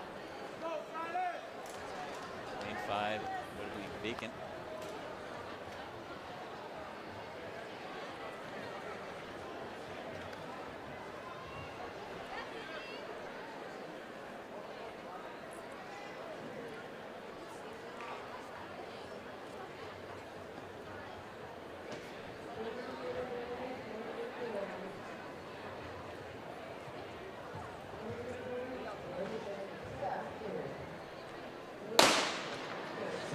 We're starting these 200s with an absolute cannon right now, our starter. But once again, from the inside out, Gaither, Jenneret, Fiener, and Horn. Lanes 2 through 6. Fiener moving well in 4, but on the outside, lane 6, Zayden Horn of Dinius Track and Field, well clear of the field. And now Zayden Horn, you can see on the scoreboard, highlighted in that orange. That means he is now the bubble at 21.62. We're through 11 of 45 preliminary heats. They really should go to 3 rounds in this 200. You know, I wasn't gonna say it. Top 8 is just it's too quick. It's too competitive at this level. We're talking about the 1% of the 1%ers. It is too competitive. I agree. But if you do 3 rounds, what does that do to your other events? Because now, all right, I have to pick. Yeah. So, you know, you certainly want to see the competitive fields in all the events. And as you add more rounds, you do water it down. Yeah.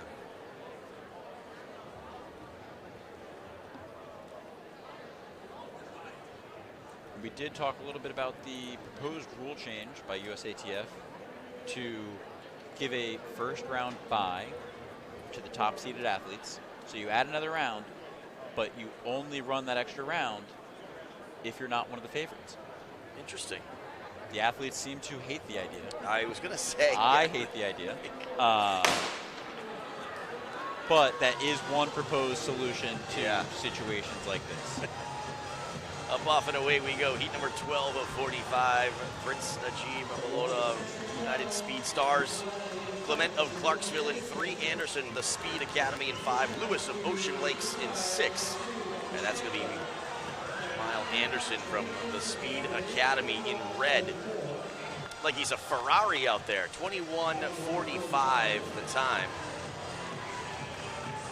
US number 26. The Speed Academy, all in red, like a Ferrari. You follow F1 at all? Big weekend for F1 and Ferrari. I have not been paying attention. I have been at so many track meets on F1 days. Yep. Not looking forward to seeing how Lewis Hamilton fares in his first race with Ferrari. You know, it's going to be interesting. Oh, I think that we should add some sort of Constructors' Cup to track and field. That's a great one. I like where you're going with this. Just putting it out there. Yeah, what would the constructors be? Like the shoes. I was going to say, okay, so yes, yeah, all right. That's what I was thinking too, but wanted to make sure we're on the same page here.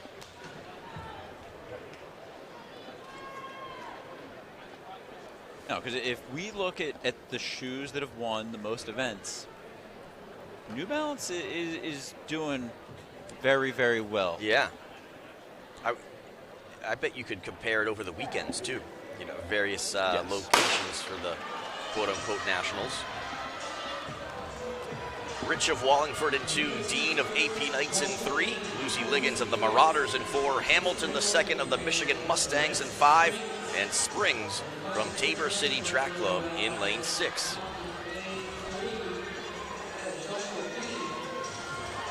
Lane 5, Jason Hamilton II from the Michigan Mustangs. The senior comes through in 21:84.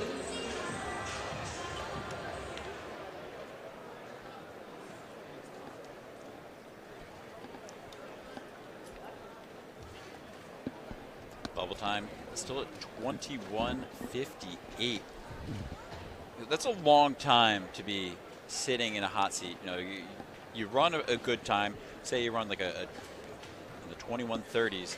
You now have to sit there and wait for all these heats to go by to see, hey, am I running again or is my season done?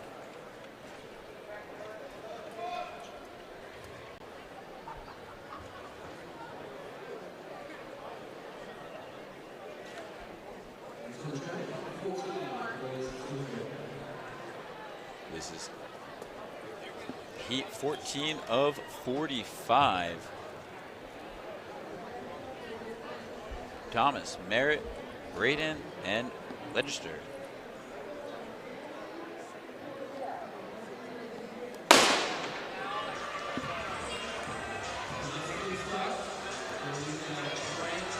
Out very well, Zachary Braden of California, Maryland. Zachary Braden, but now responding to the move, Javon Legister of the Marauders. Coming off the turn, he starts to pull away. 21:49, that'll be inside the top 8. 21:48, that is currently 6th place in the standings. The freshman getting it done. We talked a little bit about hot off his victory in the straightaway, the 60-meter dash. Yeah, very, very impressive performance showing earlier. Some range. The interesting thing is he wasn't out the quickest in that field. He really pulled away coming off the final turn, even though we know he has that 60-meter speed. Very patient race.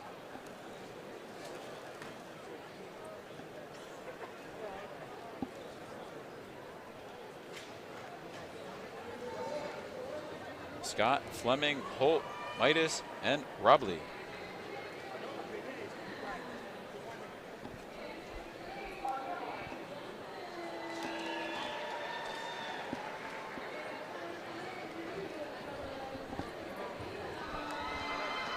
I could hear them doing the awards over there. I didn't know where that was coming from. Yeah, getting very excited for the awards over there.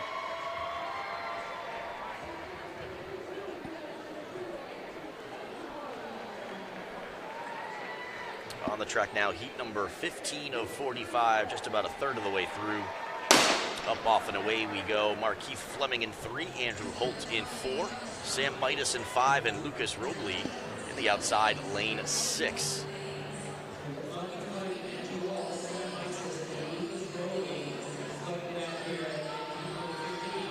Main straightaway now, final strides towards the line.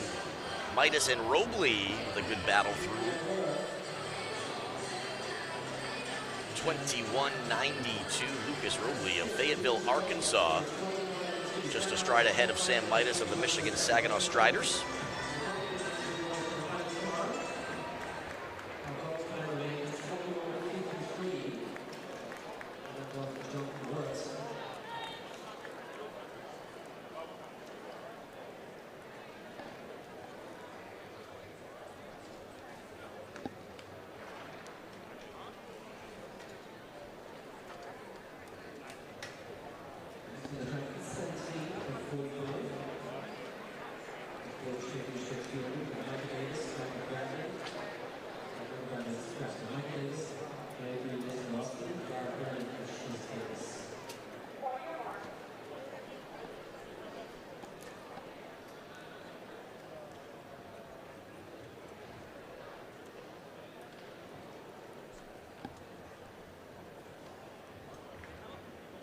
Davis, Jutrowski, Brennan, and Davis. Your favorite team back on the track, the Mad Frogs. Great, great team name. Chase Davis for the Mad Frogs. Out of the blocks very well, out in 6. But Garrett Brennan of Archbishop Spalding putting up a great effort around the turn. Garrett Brennan of Archbishop Spalding right there off the turn with Chase Davis. Chase Davis and Garrett Brennan. 21:91 to 21:98. Brennan. Where are the Mad Frogs from? That is a great, great question. The Mad Frogs are from. Now I'm interested in how they came up with that name. Maybe it's a school mascot or something? Texas, Dallas, Texas. Interesting.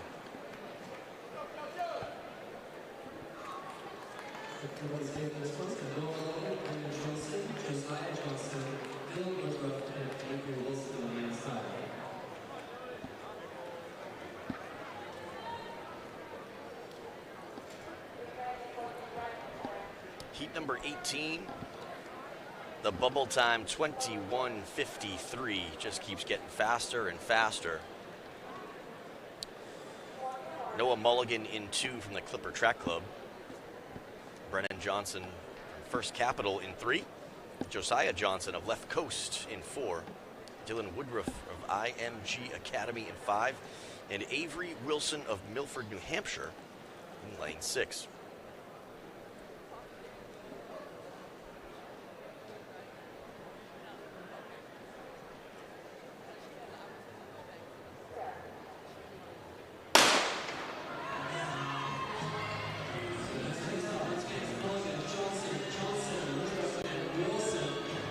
Up, off, and away we go, and making up that stagger, Dylan Woodruff of IMG Academy, the senior, is rolling around that far turn now, coming into the main straightaway, and he's well clear of a talented field. You know, I think I'm a little disappointed in some of these sprinters' lean at the line, especially when that bubble time is so fast. You know it's going to come down to probably 100th, maybe even a 1,000th of a second. Yeah. You gotta lean. Yeah. Yeah, there's that bubble time on the screen for us now. It's on the stadium screen, 21:53.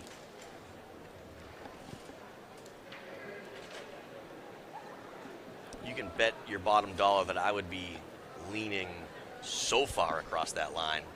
You know, just reaching for every 100th of a second. You got it. Look, if you don't want to be in the stands tomorrow eating popcorn, watching the final, you might want to lean. Yeah.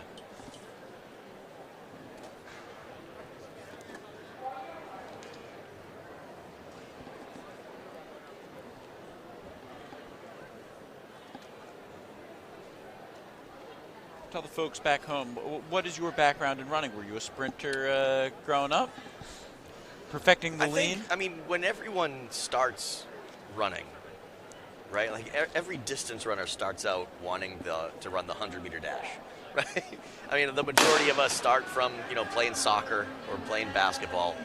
So that's what happened to me. I was a soccer player growing up and then got cut from the soccer team in high school, so I ran cross country.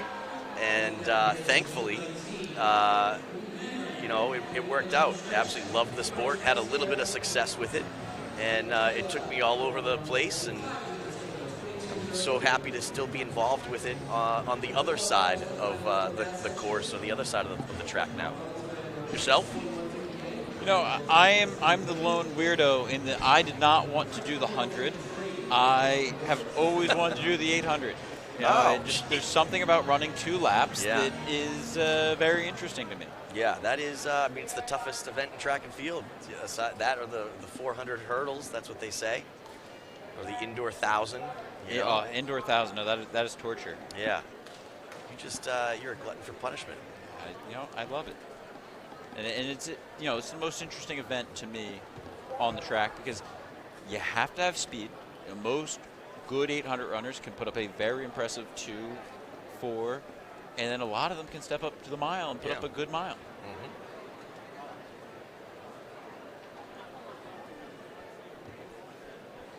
McCrane, Riggins, Strother, and Allaire on the track now for heat 20 of 44. Blue Lightning's Cole Strother out of the blocks well, but Michael Allaire of Laval QC is moving very well in 6. He's going to try and hang on to that lead coming off the turn down the home straightaway. Michael Allaire will do it here in heat 20 of 44. That's a great time. Great time, but not great enough. Yep.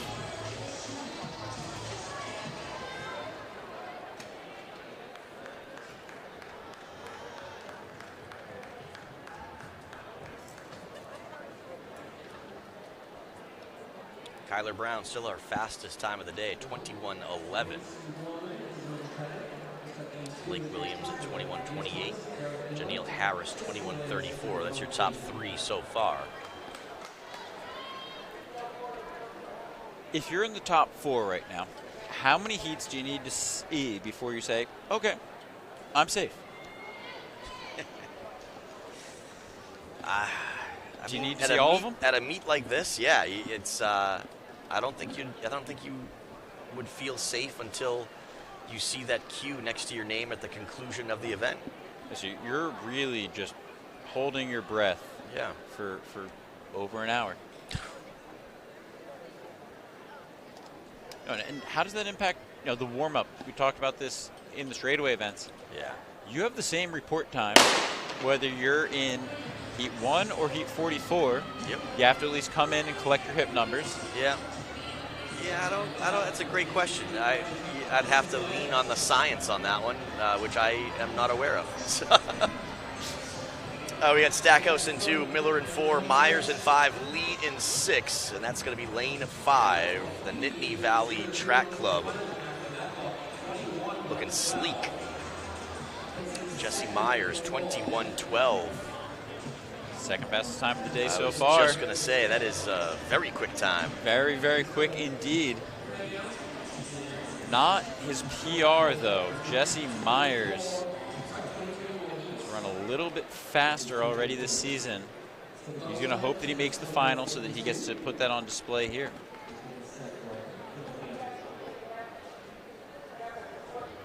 Started to run 21:08.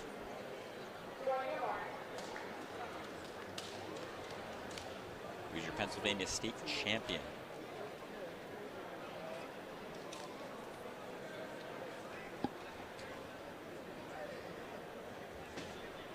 So many of the athletes here were state champions.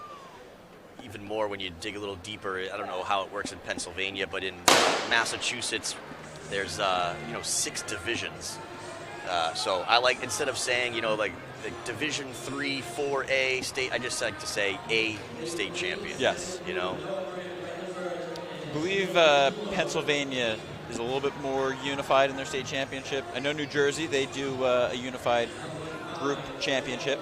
So if you win the meet of champions, you are the fastest in New Jersey. Another low 21 on the scoreboard now, 21:19. Braylon Bird, the Texas Collective Track and Field. Does anyone lay down a sub 21 in the prelim? That would be phenomenal. I mean, I think we've only seen 2 or 3 of them this year. Meet record and national record. Sam Bazinga, 20:48. Fastest time in the country this year, 20:94 by Justin Stewart.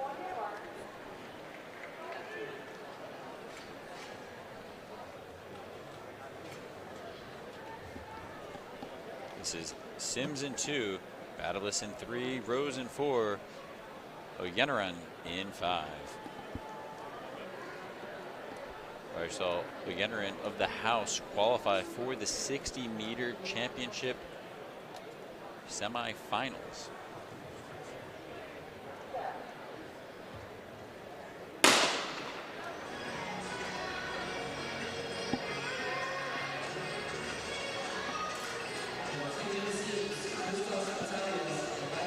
Heat number 25, Sims in 2, Battalius in 3, Rose in 4, Oyeneran in 5 from the house. And the house is going to take it. It's Damilola Oyeneran, 21:65. Bubble time is 21:48.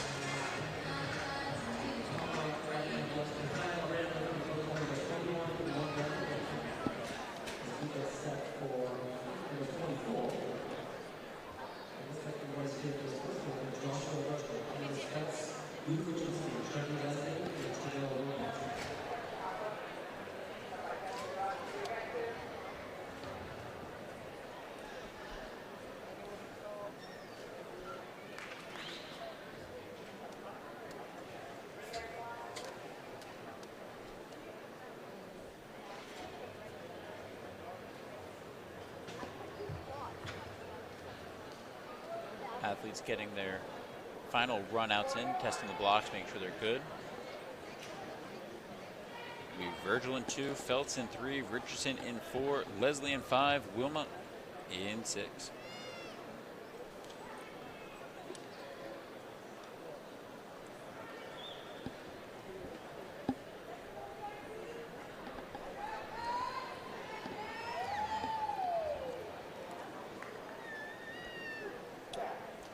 Staggs was on that sprint medley relay. He ended up taking 5th place, also under the previous meet record, but only 5th last night in that sprint med, 3:27.30. It's a screamer. Very quick time. But off the turn will be lane number 5, Johnny Leslie. Johnny Leslie of Project Athletics Track and Field. 21:51. That's going to be on the outside looking in as we're through 24 of 44. The bubble time 21:48. Which is just incredible. 21:51 and you're just on the outside trying to knock on that door to get in. Hey, you know, I see you're smiling a little bit, laughing. It's almost comical how it is. fast It it's is. going to take to get into the final. And nothing's guaranteed. You know, it is a bloodbath when you're going from 44 heats to 8 athletes. Yep. Venue beginning to get behind our jumpers here in the boys triple jump. This is currently flight number 2. Long, long day ahead of our jumpers. We have 5 total flights.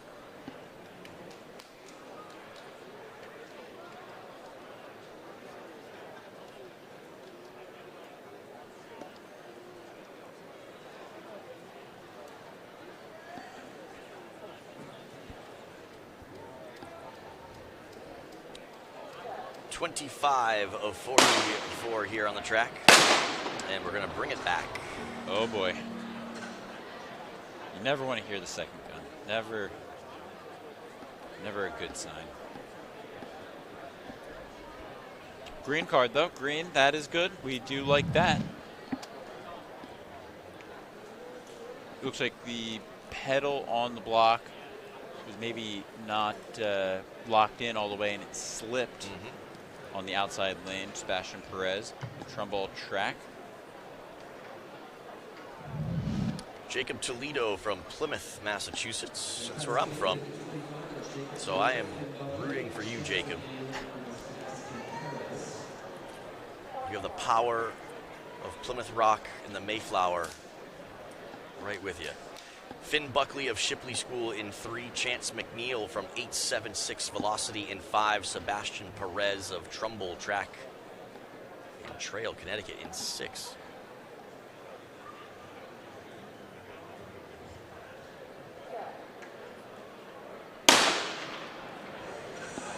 Come on, Jacob, get out. Let's go. The pride of Plymouth on the line. The power of Plymouth Rock. No, he hears you. He's going quick on, down buddy. the back straight. But he has some serious ground to make up if he wants to catch Chance McNeil. McNeil in 5, Perez in 6. 21.82 for Chance McNeil. Perez 22.42. Buckley 22.59. And the pride of Plymouth, Jacob Toledo, 22.71. Good on you, Jake. You got to be happy with it. 22.71.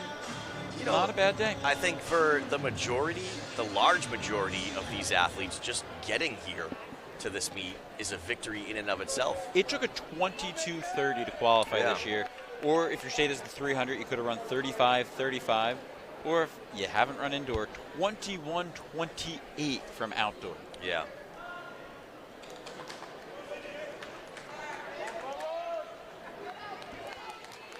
Crowd making some noise here for lane number 3. There's just something about a jersey with a B on it that excites the crowd. I was just gonna say that they see that B, and I mean, in a venue like this, at an event like this, it sticks out, you know. And I think athletes from Bullis kind of walk with their chests a little bit puffed out, you know. I think their confidence is high. And rightfully so. They come in here and win championships and break records. But they were disqualified from that 4x2 last night. Mickey was on that relay, so he's going to come back here a little hungry. A little chip on his shoulder, for sure. You can see it. He's out quickly, and he's not in a preferred lane. He's in lane 3, but he has made up the stagger. Look at this. Mickey Green. But on his outside, Avery McRae at the line. The lean, it came down to the lean. We said that it's going to take a lean. And Mickey Green will win his section, the 9th fastest time in Maryland this year, 21:86 for the senior. I think that's a great consolation prize there. Out quick, aggressive, like you said, and not in a preferred lane, and really just brought it. He absolutely brought it. You have to be happy with the redemption. He's not going to go to the final, but a win is a win is a win. You win your section at New Balance Nationals, you go home and you tell everyone about it. Oh, yeah.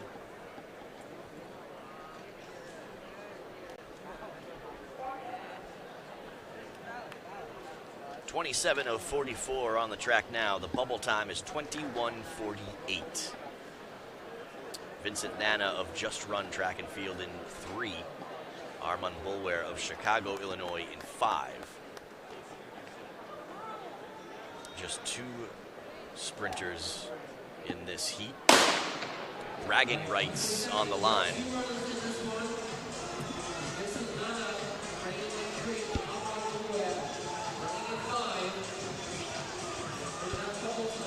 Starting in lane 3 when there's only a competitor in 5, that is tough. You have a lot of ground to make up.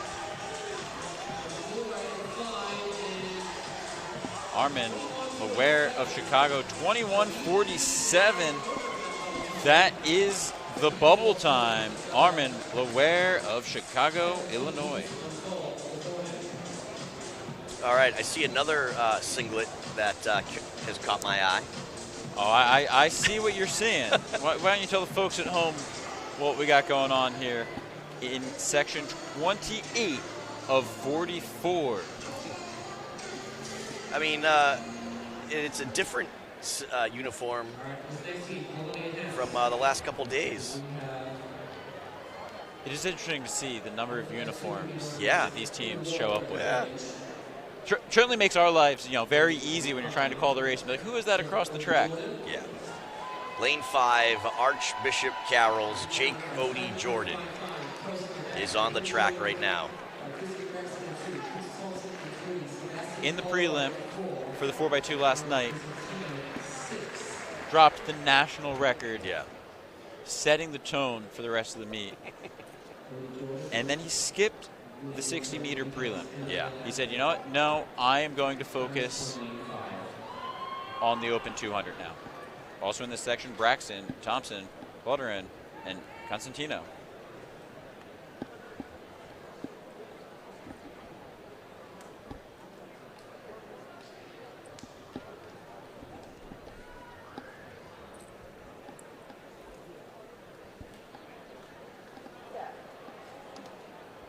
Up, off, and away we go. Braxton in 2, Thompson in 3, Calderson of Chapel Hill in 4, Jake Odie Jordan from Archbishop Carroll in 5. That is the lane to watch, and he's already well clear of a well-established field. I wonder if he eases, does just what he did the other day, eased up at the line and just looked at that camera. Just coasted. Just was staring down the camera coming across that finish line. Not the fastest qualifier of the day, but the most dominant. That's a great way to put it, Not the fastest of the day, just a tick behind it, but certainly the most dominant. And just putting that's a chance, though, I mean, good for him, but again, when you have, 100, over 100 guys that have entered this race with 44 sections or heats, and you're going to ease up at the line. Oh boy! You better really trust your performance. Better make it. And I often think back to Usain Bolt letting up, and we still have that question: what if? What if? What if? Sometimes you just got to let it rip and answer the question. Yeah. So what does that do for the final? He won't get the preferred lane, still a preferred lane, but not guaranteed. Not guaranteed. If anyone goes faster than that. So we're going to do the final 8 to the final. We will do the collegiate seating again, 2 outside lanes. But if he's not one of the top 4, not going to get that preferred lane. On the track now, Stefan, Waddy, Truitt, Madeu and Brigman of Archbishop Carroll. Out and away around the turn. Niles Brigman of Archbishop Carroll. And he does the lean. He goes through the line, a nice lean, and then stares down the camera after he crosses the line. 21-24, putting a full second on the field, a U.S. number 11 mark for Niles Brigman, with 5th fastest time of the day so far.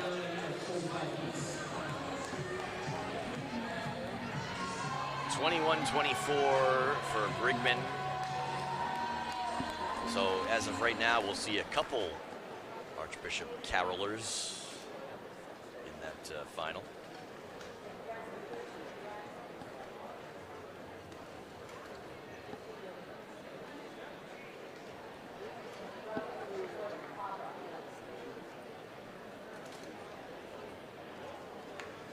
Stadium still packed here during these heats of the 200-meter dash. Heat number 30 on the track now. Parrish Hartley Jr. of Chicago, Illinois in 2. Aiden Smith from Waxhaw, North Carolina in 3. Ethan Moody, Lugoff, South Carolina in 4. Brandon Murray from the Blazing Bobcats Track Club in 5. And Nicholas Bejic from Sudbury Track Club in 6.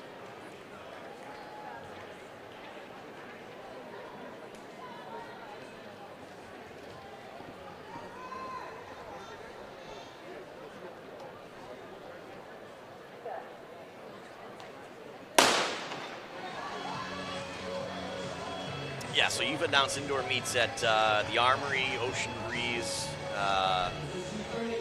among others. But for me, this is the best view in the house. This is the best seat in the house. The announcing booth is incredible here. Incredible view. Yeah. It is tough during the sprints, though, when we're in a close race. A lot of tracks put the commentator's booth next to the finish line so you can look across the track. We're looking head on to it in these sprints, so sometimes it's a little tough. Yeah. But you're used to it. You are the seasoned veteran here at the track at New Balance. Love being here. It's one of my favorite places to announce a track meet. Simply because, you know, you have plenty of room, plenty of space, it's comfortable. And I think it's the best view of the entire place. It is a very nice view.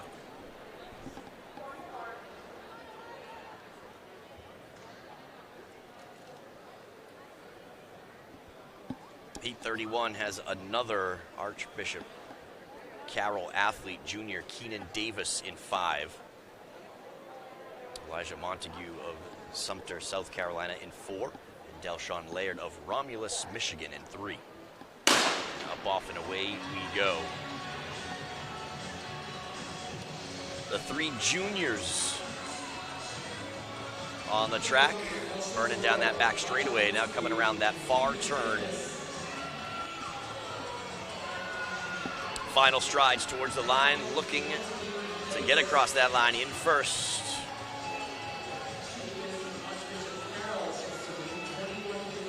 Keenan Davis, 21:58 for the win. Just off that bubble time of 21:37. But I think setting himself up for a great senior campaign next year. Absolutely. Looking at the current top 8, Janelle Harris, he ran the top time in the 300 earlier this year at the Virginia Showcase. He's not safe. He's in 7th right now. And we have a lot of good athletes that are still waiting, standing trackside, ready to get on the track and try and knock him out before the final. Yeah.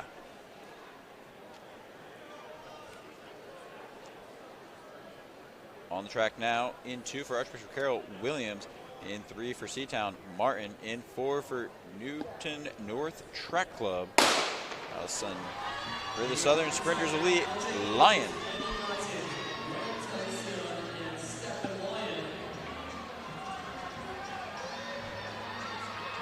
Flying around the turn, moving very well. Manny Martin of Seatown. Manny Martin off the turn in the lead, but on the outside, Stefan Lyon.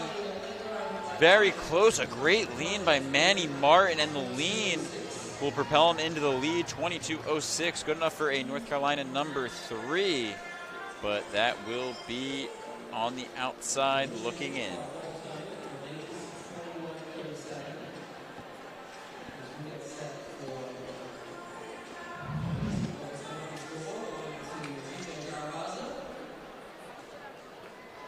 Bubble time, 21:37 as we move to heat number 33 of 44.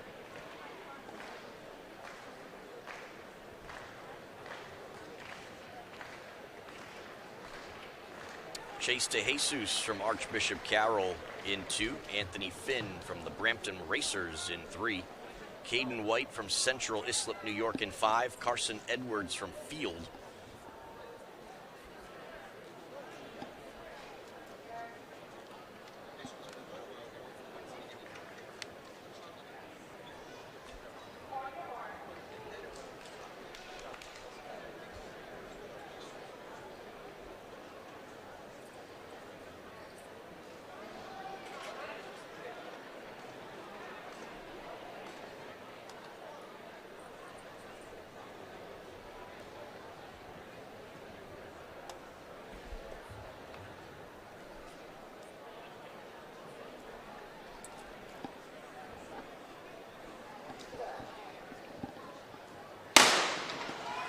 Up off and away we go again from the inside out. DeJesus in 2, Finn in 3, White in 5, and Edwards in 6.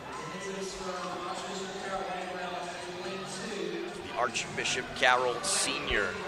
in lane 2, trying to give good chase. And that is going to be Caden White in lane 5. No, we talked about the Constructors' Cup. Look at the feet. Yeah. New Balance.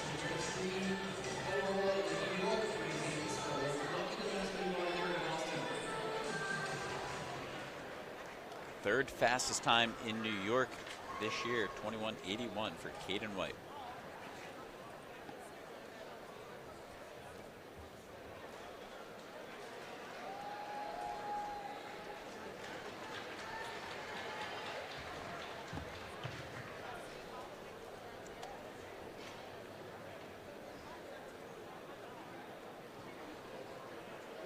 .34 of 44. We're getting there. We're almost there.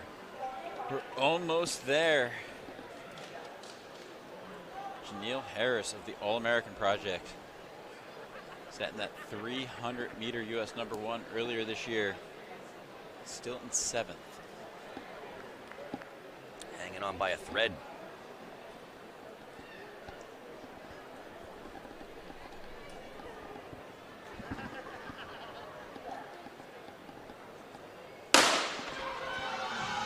Matthew Pecco from Bergen Catholic in 2. William Alexis of Riverdale Country.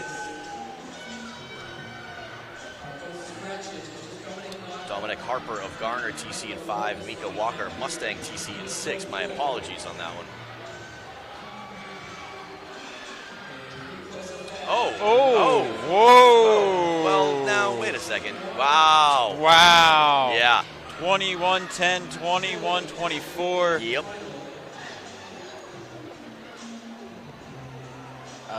I don't know that the official likes that. Yeah. No, that official really doesn't like that. No. I've seen kids get DQ'd for less. Yeah. But the Mustang TC Senior, Mika Walker, puts up the fastest time of the day so far, 21:10. But you know what?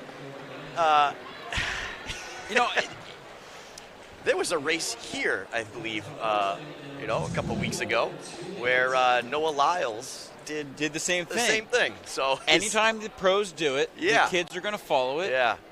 And we talk about wanting to grow the sport as a spectator sport. Yeah. That's the type of stuff that the fans want to see. So yeah, you know what? I don't hate it. Yeah. I saw some interesting looks from officials that maybe didn't love it. But when you run the U.S. number 8, the New York number 1,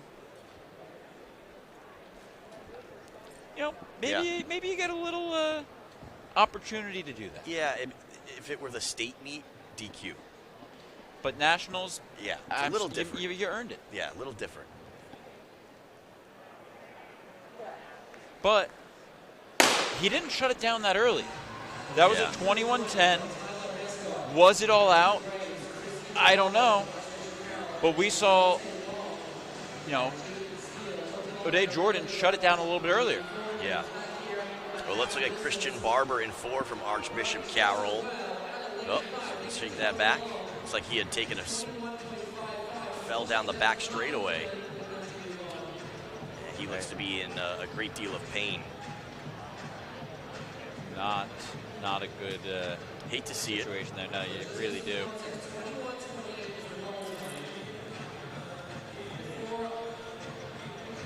Dante Long of Fort Washington, Maryland was our winner there in 21:55. Jaden Steele, 21:94, and Graves, 22:81, rounds out the top 3. Christian Barber, who went down on the turn there, he qualified on the B squad for Archbishop Carroll into the 4x2 final. And he is still down. He's up now. Coach helping him. Not sure that he's going to be ready to run that 4x2 final. No, which is certainly unfortunate. Teams like Archbishop Carroll, though, are so deep that they have a C, D, E, F, G team. Oh, absolutely. They Step certainly will have some options. Yeah. But still, definitely not what you want to see. The blocks now, Hagen, Jantos, Graber, Ernst, and Bartley. You can see the official still waving that flag like crazy, trying to get the attention of the trainer to come down there. Yeah, where does the trainer sit in this building? Usually by where the awards are. They do have a trainer down there now. Here we go. Heat number 36, Alex Hagen, Owen Janitus, Pierce Graber, Andrew Ernst, and Coronel Bartley. Graber from Ridgefield in 4, and Ernst of the Whippets in lane 5. 21:63 the official time from Ernst. Not inside of the qualifying. And we did miss it. Janelle Harris is out. 9th. He's looking in. Yeah. It is Blake Williams in the hot seat. 21-28. Anywhere else, you win the entire thing running 21-28. Right now, he's in the hot seat waiting to find out if he will even be in the final.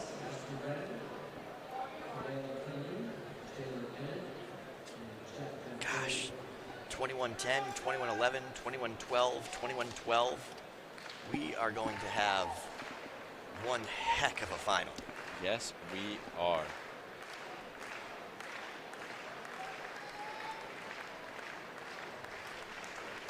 Our triple jumpers looking for the claps from the crowd. The crowd a little hesitant because the runners are already down into the blocks. Yeah, it is so tough to see that. As a stadium commentator, I always want to give the field event athletes their attention. Of course. But it's tough because it's like the jumper's not going to wait for the start, and the start's not going to wait for the jumper. Yeah. On track, Price, Braun, Canini, Bennett, and Freddie. Coming off the turn, Jalen Bennett of Phillips Exeter Academy. He's across the line, comfortably in the lead, but he will be on the outside looking in.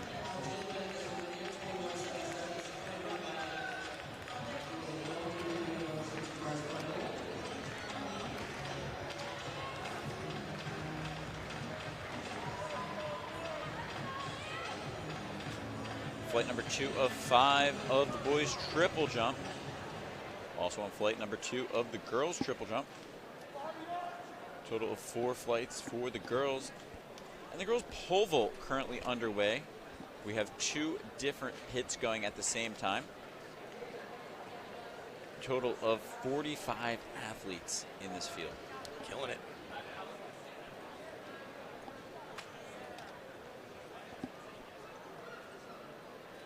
Heat number 38 of 44 on the track now. We've got Darryl Carter in lane 2 from the Motor City Track Club. Lane 3, Dennis Jackson of Track Life University. Lane 5, Toy Arduin from DuBeast Cats Track Club. Lane 6, Jamal Joseph from Bridgeport, Connecticut.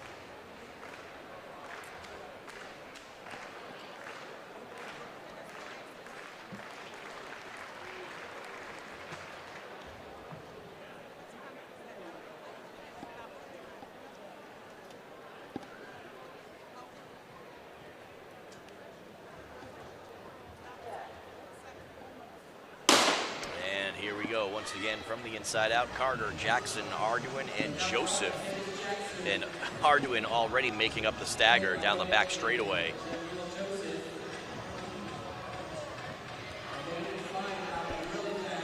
A great race. Darryl Carter moving well from Motor City in lane 2, being from the unpreferred lane. That is going to be Arduin all the way through 2178. Just a sophomore. I hope he's taking notes and remembering each and every step along the way so that he can apply it next year, possibly the year after that. Looking back on the qualifying times right now, U.S. number 14 is currently in 8th place. You could run the 14th fastest time in the United States. You are not safely through. No. Section number 39 of 44. Getting ready to go. In lane number 2, Simpson the second. In 3, Pollard Sr. In 4, Brown Wright. In 5, Smith. And in lane 6, Samian.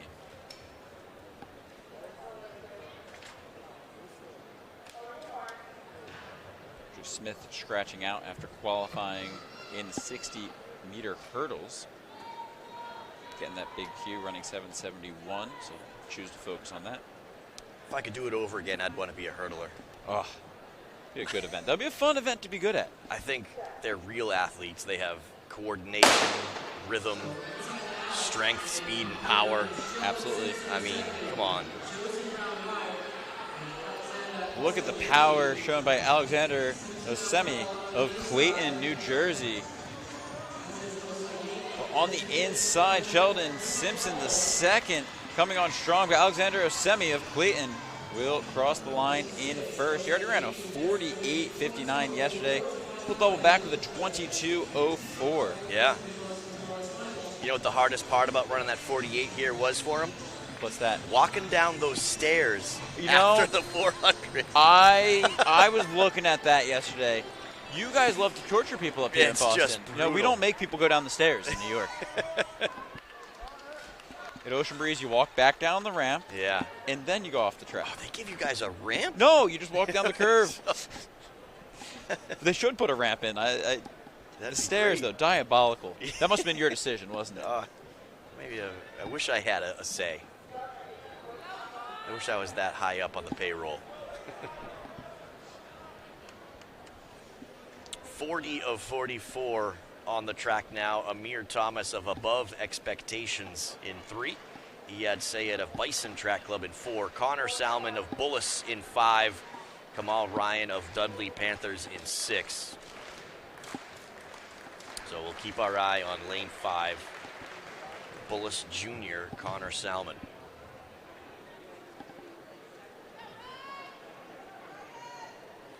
We already saw Salmon qualify for the 60-meter semifinal. Yeah, 6:89.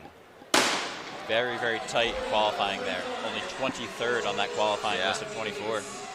Hey, but whether you're first or 23rd, you're through. As long as you're making it through. And he is running a fantastic race right now on the main straightaway. Powering away from the field. Oh boy, he might have just, look at that. There it is. Just sneaks in. He's on the bubble right now. Connor Salmon, 21-24. Well, look at the list right now.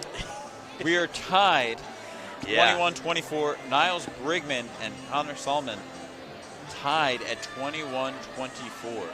Yeah, well, they're going to have to paper, rock, scissors for it. No? What are they? They're a You little know, bit more. we were debating this during the 60. What is the high school tiebreaker? Because at USATF National Championship a few years back, they said that they were going to go to a coin flip, and one of the athletes said, no, I would rather just say that I didn't qualify than go to the coin flip. Yeah, that's tough. I don't like the coin flip. No, I Yeah. do not want to see that happen. Yeah. You know, obviously, it'd be cool if we get in Niles Brigman and Connor Salmon, but it would be a lot cleaner if someone just goes and drops, a low 21. Yeah, yeah, sure.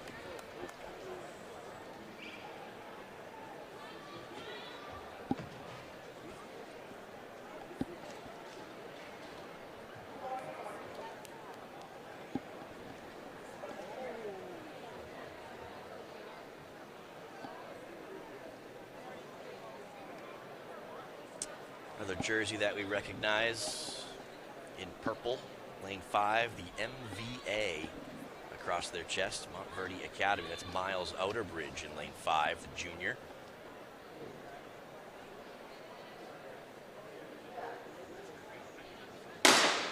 Eric Hill of Brute Force in 2, Elijah Burke of Pike Creek in 4, Outerbridge of Montverde Academy in 5, Jaden McPherson of Melbourne, Florida in 6. He's out very well. Yeah. No one's going to catch him. Outerbridge crossing that line in first place, 21-41.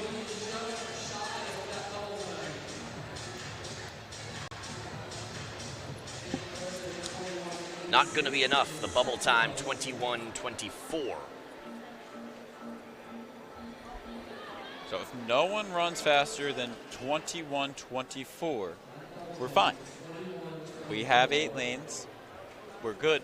Although, we're doing a 2-section final, 4 and 4. Yeah. Do you just bring 9? You can do that. You couldn't do that in the straightaway event. Yeah. On the oval, you can bring 9. I don't know what the rule book says off the top of my head, but let's change it. It always changes. Yeah. It's fun to stay up to date. Give the people what they want. Yes. You know?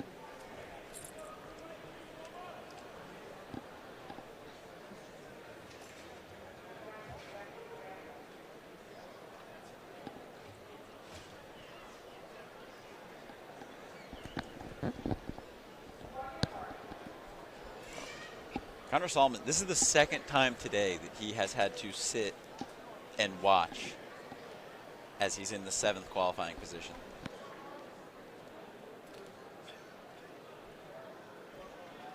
And, it's tough just mentally being able to recover from sitting there and saying, all right, I got to watch these next sections and hope that I'm still inside of qualifying. It worked for him the first time. Is it going to work out again? On the track now, section 42 of 44, Tucker, James, Connors, and James. Out well on the outside, that's Devin James of Motor City Track Club.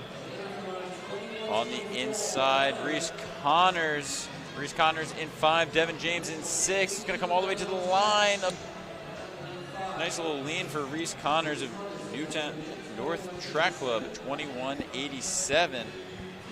But the bubble time still at 21-24. Connor Salmon, Niles Brigman, both waiting to see how the cards will fall. Sections 43 and 44. Last couple.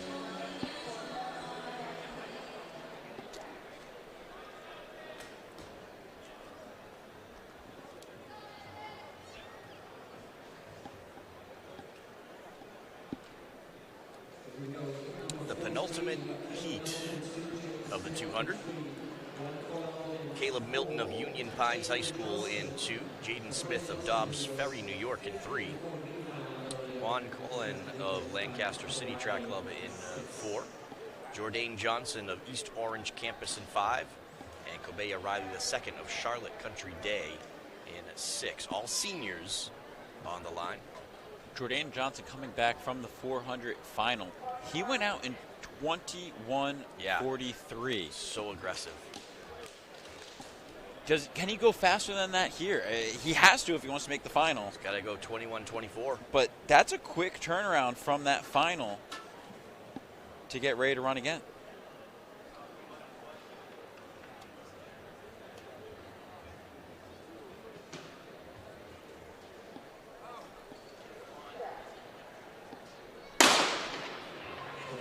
So all eyes on lane 5, seeing how well he can recover from that 5th place in the 400, and he's already made up that stagger in the first 100 meters. He's pulling away now, coming off this turn. 21:24, the time to beat Jordan Johnson. No, that's slower than he went out in the 400. Can't blame him for that, though. No. I mean, you know what? I give him a ton of credit for running as aggressive as he did in that 400. You know, you come here to win. You don't come here to watch the race from the back. Yeah. I give him a lot of credit for towing the line in the 200. Absolutely. For coming back. A lot of guys would say, you know what? I ran my race. He's All-American. All-American. End on a high note. I'm going to go. Opportunity. I'm going to end my season. Yeah. But, you know, he said, let's do it one more time. And he went for it. Yeah. I give him a lot of credit. Love it. And now the final heat, they can shake up that list. 21:24. Connor Solomon, Niles Brigman, both waiting to find out if they will be in the final. Connor Solomon's second time in this position today.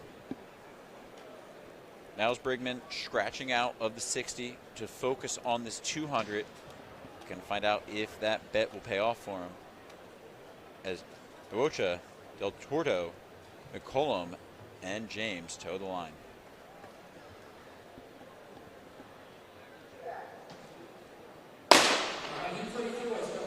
Popping up very quickly, Sean McCollum of Philadelphia popped up immediately out of the blocks, leaving it open for Eric Del Torto.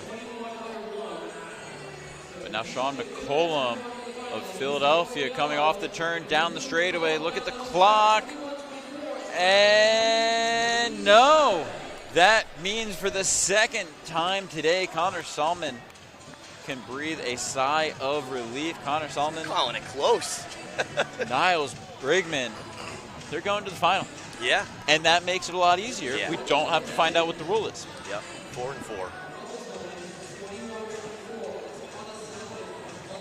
Well, I guess, you know, who goes into which one now, you know? Strike that. That was...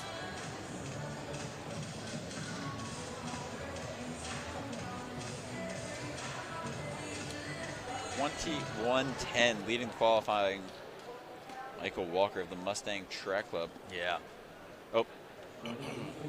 Heat 45 of 44 according to my sheet. Boy. You know, I thought earlier in the day it said 45, and then all of a sudden it changed to 44. I thought I was in the wrong event group. But oh, boy. So here we go. Garth Nahr from Union Catholic in 4. Yosef Masek from Wind Speed Athletics, and Jaleel Williams from Union Catholic in lane 6. This is going to be interesting. Joseph Mizak of Wind Speed Athletics, also doubling back from the 400. He was out in 21:39. Again, going for it from the gun in that 400. How's this going to affect his performance here? Garth Nahr, Joseph Mizak, L. Williams. L. Williams on the outside, but Joseph Mizak of Wind Speed Athletics out quickly. He's going for it. Did he recover from the 400? We're about to find out. Joseph Mizak of Wind Speed Athletics down the straightaway, across the line. Oh, just outside qualifying.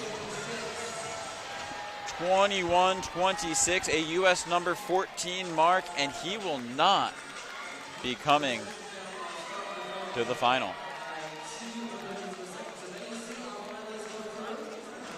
And now, Connor Solomon of Bullis can breathe that sigh of relief. He will be going to the final along with Niles Brigman of Archbishop Carroll, Dominic Harper of Garner Track Club, Braylon Bird of the Texas Collective, Jesse Myers of Nittany Valley Track Club, Jake Ade Jordan of Archbishop Carroll, DC, Kyler Brown of Oklahoma Cheetah, and Michael Walker of the Mustang Track Club. All eyes are going to be on Jake Ade Jordan, shutting it down in the final 10 meters and still running 21:12 for the final. Welcome back, Kate.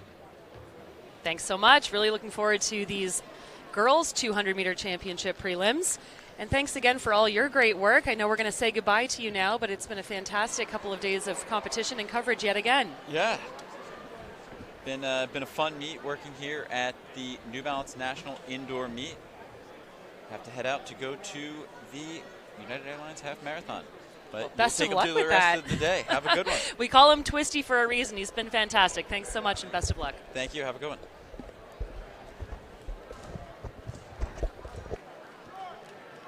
So again, we are getting set for the first of 38 sections of girls 200-meter championship prelims. We do have a scratch in lane 5, so that means it'll be Ramagiwa in 1, Sky Seaman in 3, Evangelina Ansa in 4, and Chloe Elder in 6.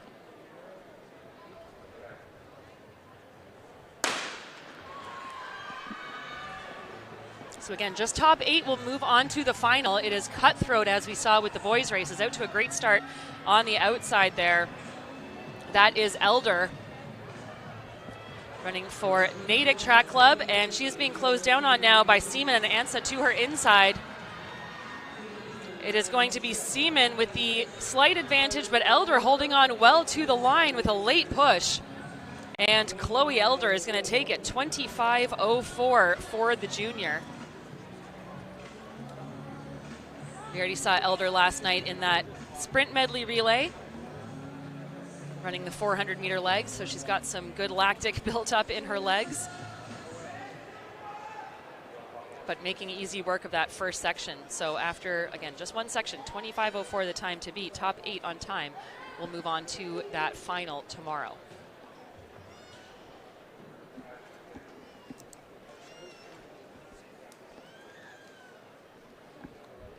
Athletes in section 2 will be Leanna Lynch in lane 2, Madeline Marks in lane 3, Amira Nesmith in 5, and Caitlin Williams set to go in 6.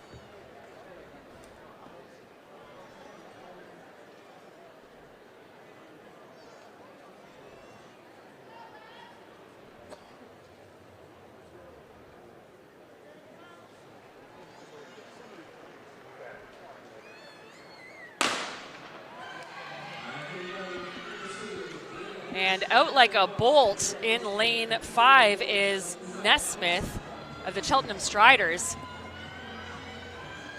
And she is absolutely powering away from the rest of this field around the top of the track. She certainly had the best start. Looks like she's starting to fatigue a little bit now as the other runners are closing down on her, but it is going to be Nesmith of the Striders holding on for the win in this second section. 24:81. Nesmith is all business as she makes her way off the track.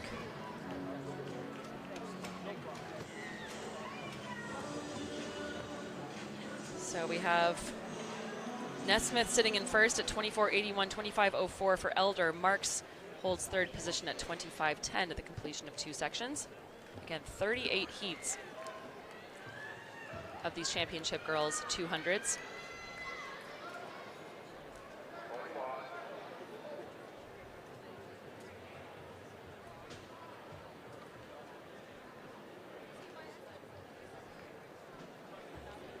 In section 3, it will be Lucy Allen in 2, Layla Wiseman in 3, Corin Dura in 4, Christina Gray in 5, and Alexandra Collier in 6.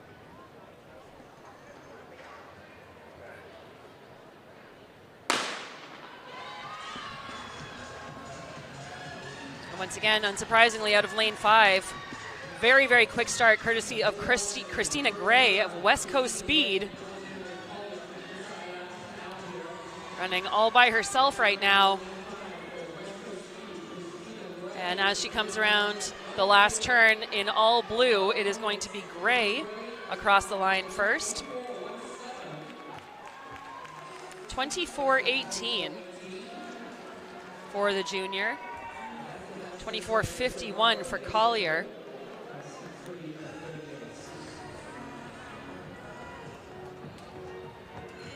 So we have 3 athletes sub 25 so far at the end of 3 sections. Gray has laid down that time to beat now, 24:18.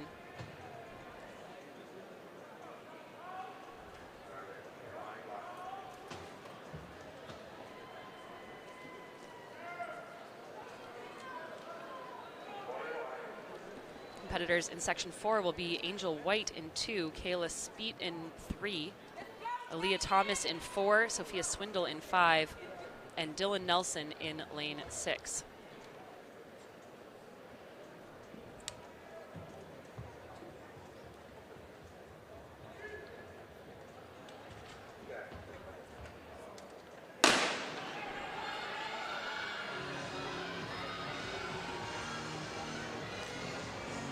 So Swindle off to a good start, but she's got challenge on the outside, courtesy of Dylan Nelson.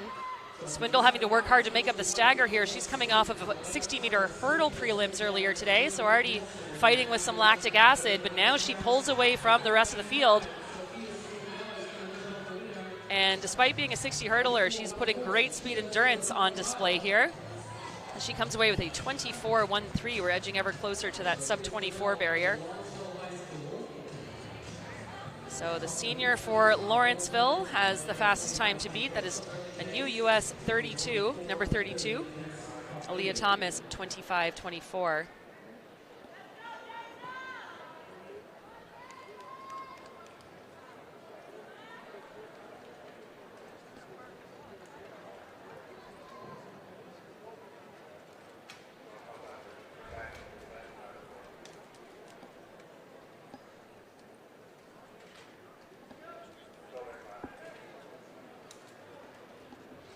Competitors in section 5 will be Petrina Zaborowski of Radar Running going in 2, Sadie Tomczyk in 3, Nestor Wee in 4, Deja Reed in 5, and Jasmine Ross in lane 6.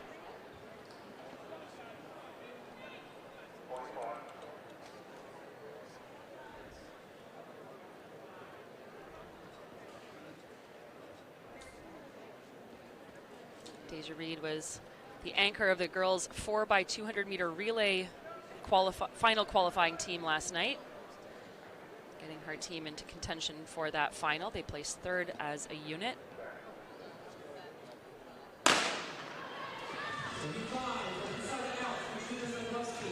And it is Reed in that distinctive purple kit of Montverde Academy, making up the stagger early. And again, unsurprisingly, just running away with this thing. Now here comes a little bit of competition by Nestor Wee to her inside, but it is going to be Deja Reed to the line. Looking pretty comfortable and also pretty happy with it. A bit of a hand clap across the line. 23:56. Well, that is a new US number 9. 23:56. That is a very swift time, and it's going to be certainly in contention for that final.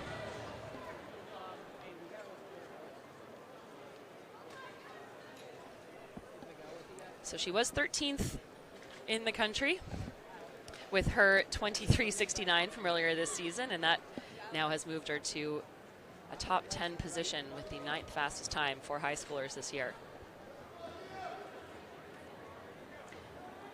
As we move on to section 6, we will see Tamia Chapman in lane 2, Julia Taylor in 3, Samaya Edie in 4. Sophie Rambo is a scratch, unsurprisingly, given her excellent performance just about an hour and a half ago in that 400. And Aaliyah Campbell will occupy lane 6 for the Speed Academy. Time to beat, 23:56. Bubble time is Madeline Marks' 25:10.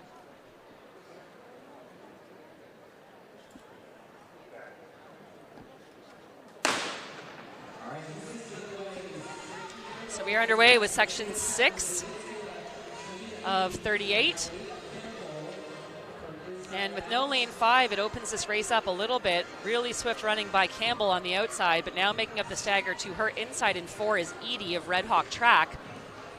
Edie now trying to maintain her lead, but she's got a challenge by Campbell, who's fighting hard to get back into top position.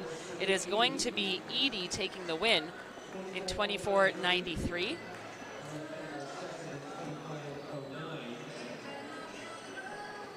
So a much more tightly contested race there, but Edie takes top marks and puts herself in 7th in the compiled standings. Lots of running left to go here.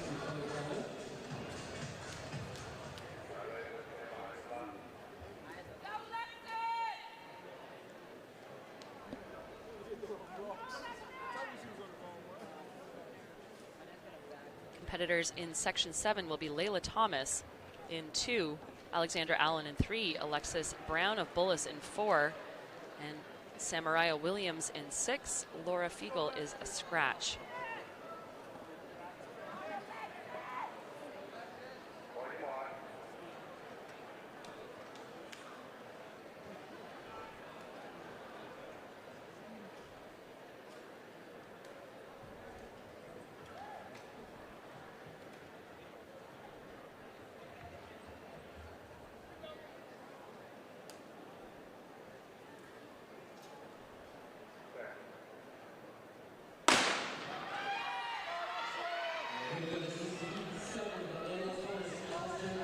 So Williams out hard on the outside, so too on the inside. Thomas had a great start in that all-black kit, and she is making up the stagger on the athletes to her outside. Now the speed endurance of Brown starting to show as she runs through the middle of the track. It's much more closely matched than we have seen in other sections, but it's going to be Williams holding on for the win. 24.47 for the senior of TCK Elite Panthers. Alexis Brown will come through for 2nd for Bullis in 24.80. And she looks pretty happy with that, does Williams. So too Brown, smiles all around.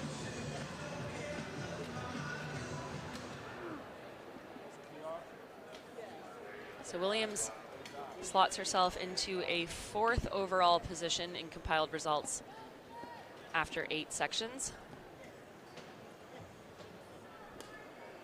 Bubble time now belongs to Myra Nesmith of the Cheltenham Striders at 24.81. Competitors in section number 8 are Catherine Jewell in 2, Marley Lucas in 3, Divine Bamboy in 4, and Ebony White in 5.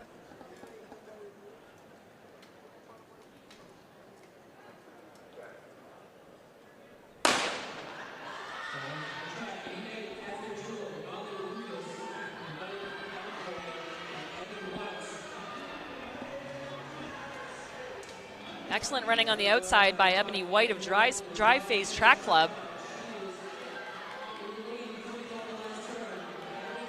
Ebony White continues to lead. She's got a clear advantage over the rest of the field here, and she'll easily take this final section, this 8th section, I should say.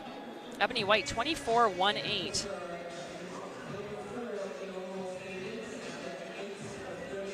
So that just about ties her with Christina Gray. Ebony White a few thousandths of a second behind Gray in the overall standings. So does Gray and White in 3rd and 4th. Deja Reed, who was 2nd in this race last year in the final, just a freshman, continues to hold the fastest time thus far and the only sub-24 clocking of the day. In Heat 9, we'll have Talea Mellerson in 2, Ava Rice in 3, Julianne Warner in 4, Tresha Davis in 5, and Ava Weiss starts in 6.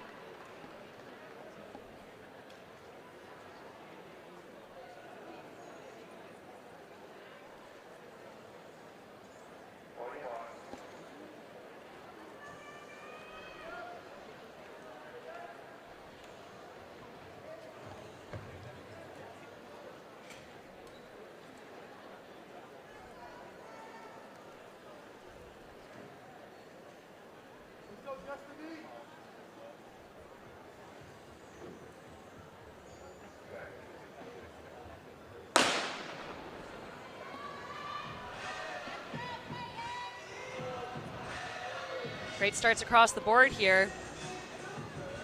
And slight advantage as she's starting to move well. Tresha Davis in 5 out of Fort Washington. Davis, the senior, continues to control this race. Great close to her inside, but it is going to be Davis. 24:50 to take section 9. She'll move into 6th place overall in the compiled standings. Bubble time remains Nestor Wees 24:59.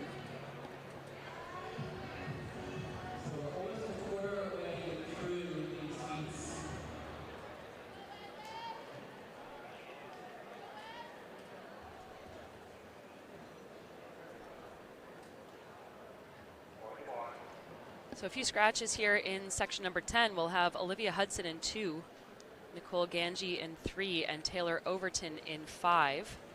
Overton of Vero Beach has had a busy weekend. She already competed in the girls 60-meter championship prelims today and was part of the 400-meter championship girls race last night. She finished 11th there. And it is Overton with the best start of the trio. But closing well too is Ganji down the backstretch. Now Hudson starts to move. Hudson running really well around the final turn, but it's going to be Taylor Overton grimacing as she strides for home. Beautiful form there by the relative youngster, still just a sophomore, is Overton, and 24:35 will move her into 5th.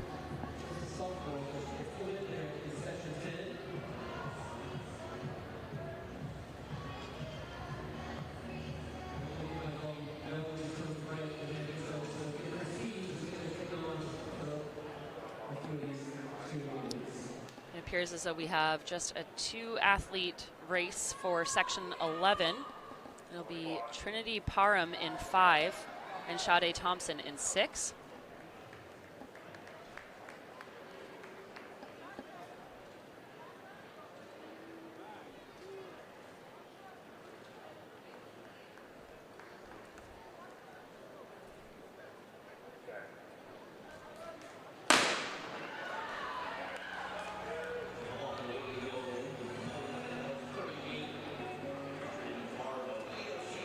So a tight race between these two competitors, the only two on the track. On the outside, Parham running well, but here on Thompson running well, but here comes Parham now, and they are neck and neck, stride for stride around the final turn. Both these athletes fighting hard for the win. It looks as though it's just going to be Thompson by a hair at the line, and that is 24:46 for Thompson, the senior from Speed Academy. She was pushed all the way, and there you see good support from Trinity Parham. I think both of these runners quite happy with their performances. You can see how tight that battle was. In fact, it was Parham with the slight advantage until about 20 meters to go. Thompson perhaps just holding form ever so slightly better than her competitor, but both come away with great times as we move into section 12.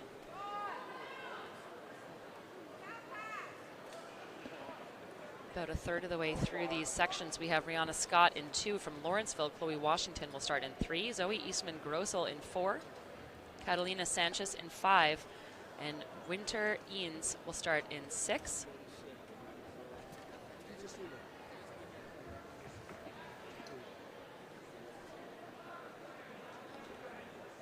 And check that, it's going to be a 3-athlete race. We have no Scott and no Sanchez.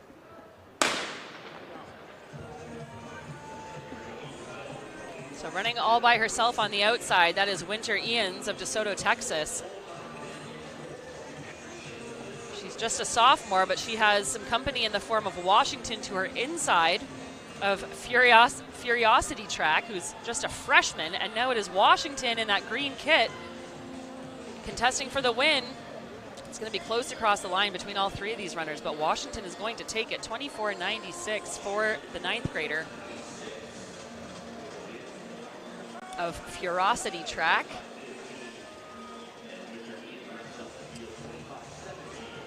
So a tight battle there. Times not fast enough to be in contention for the final. The bubble time after 12 heats belongs to Tresha Davis of Fort Washington with a 24.50.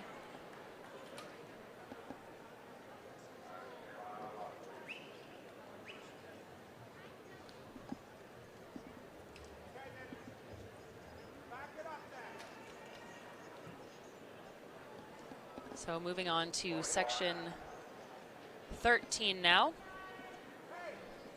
We have Emma Mills in 2, Kanae Fullwood in 3, Patience Grant in 4, and Elijah Darden in 6. Sarah Marshall, who we saw perform very well in that freshman girls 400 a couple days ago, not contesting this 200.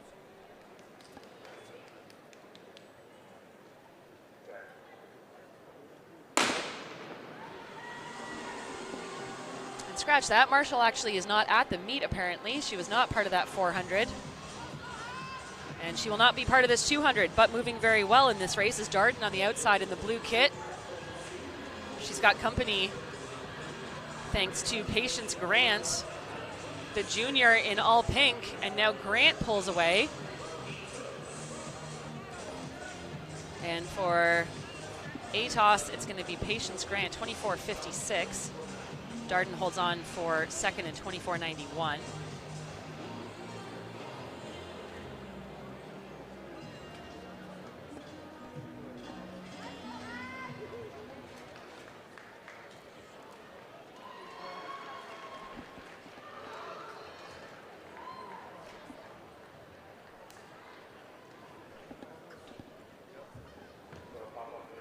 So it looks as though we have a full contingent for heat 14 of 38.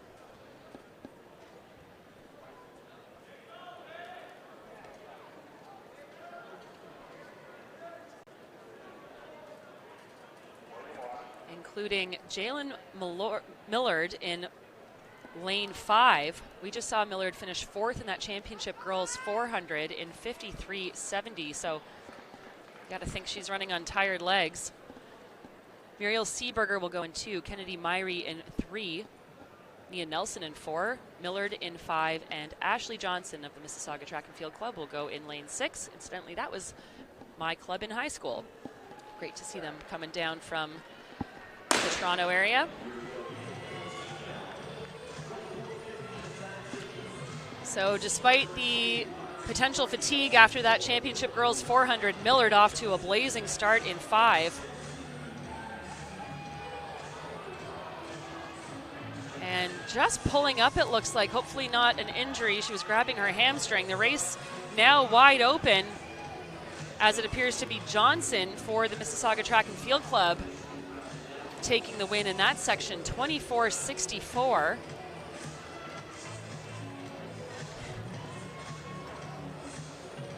And smiles and hugs here for Johnson.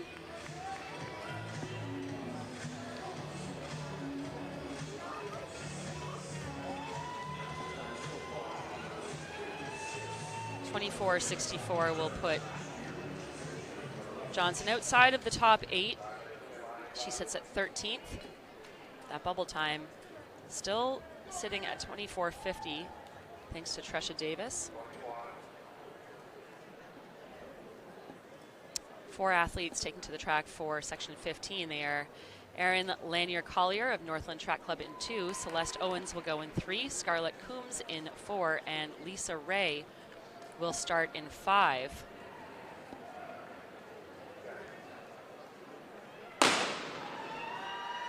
Lisa Ray was the fastest qualifier out of those girls, 60 meters prelims earlier.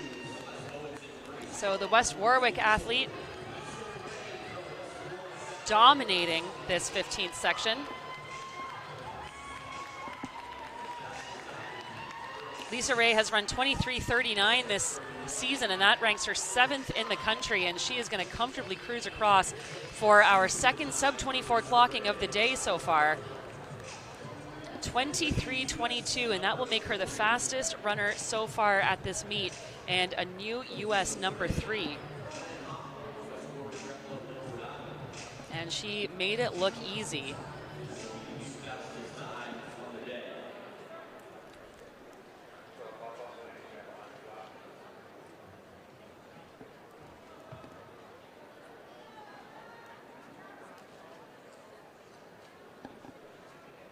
So that means that the bubble time now is 24:47, belongs to Samaria Williams. On the track, we have heat 16 of 38. In lane 2 will be Demesha Dukes. In lane 3, Kayla Smith. In 4, Maria Roberts. Samaya Robertson is a scratch in 5, and Kelly Smith will go in 6.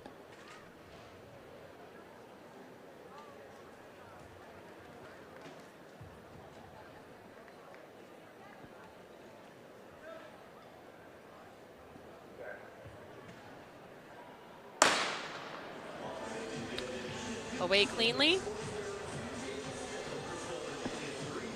And running very fast through the middle of the track is Smith in lane 3. She's made up the stagger on Roberts to her outside.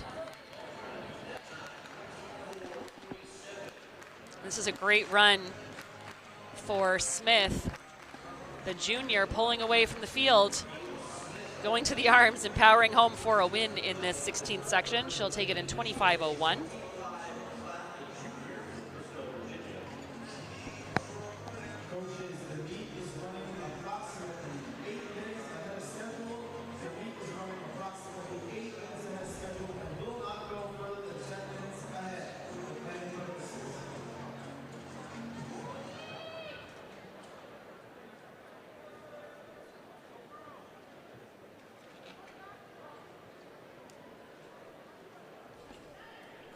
Looking now at heat 17, we'll have Jada Irwin starting in 3, Amaya Rogers in 4. Jalen Jackson will go in 5. And Delaney Brinker will start in 6. Brinker coming off a 10th place finish in the Championship Girls 400 at 55:09 last night.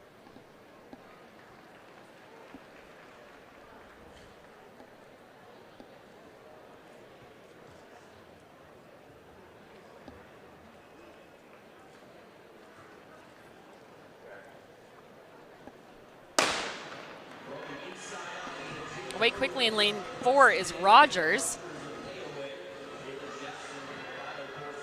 Rogers working hard to make up that stagger on Jackson to her outside. Pulling away now Brinker in lane 6, but a challenge now by Jackson. Jackson fighting for the lead coming off the final turn. It is Jackson and Brinker stride for stride. Jackson with the slight edge, and she is going to win by the skin of her teeth here. 24:37, 24:36 corrected to. And 24:36, fast enough to get her into contention for that final. It is top 8 on time. She sits in 7th position at the moment with that 24:36. Sade Thompson now of Speed Academy holds the bubble time in 24:46.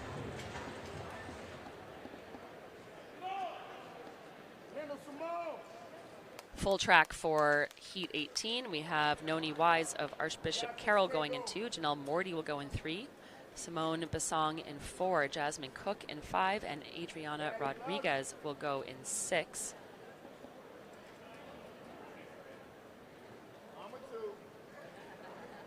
Cook was part of that team along with Wise, her teammate of Archbishop Carroll. We're part of the girls 4x200 meter championship prelims, qualifying themselves for the final.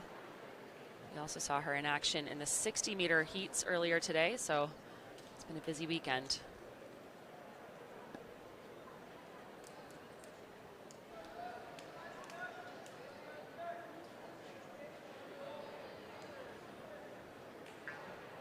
Jasmine Cook coming into this meet 23.95. Slotted her at 22nd in the country. And it is Cook off to a great start in lane 5 in that purple and neon kit, making up the stagger at the 100 meter mark and cruising away here. Simone Basong now trying to contend for the win, but it's going to be Cook finding another gear down the home stretch and running 23.97. That is our 3rd sub 24 clocking of the day. And with lots of running already in her legs, Jasmine Cook of Archbishop Carroll looked to make relatively easy work of that race and has put herself in a great position to make the final.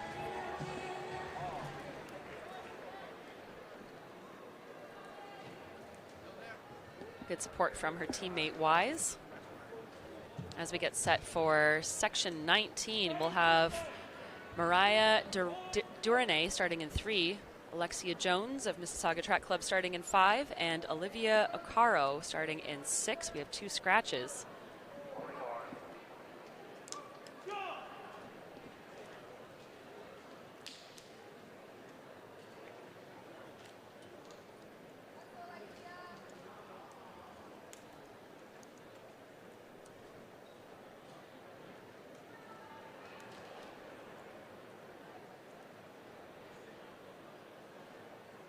Look to Alexia Jones in 5.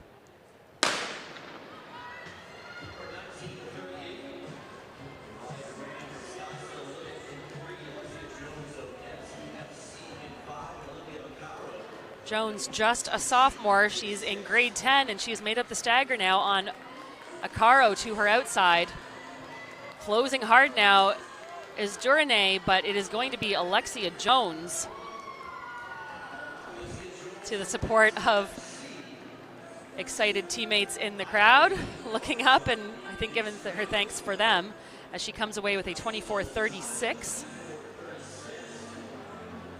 And that is going to put her into bubble position. She is 8th in the compiled results at the moment. We are halfway through our prelims. Jones, one of the standout under 18 athletes in Canada.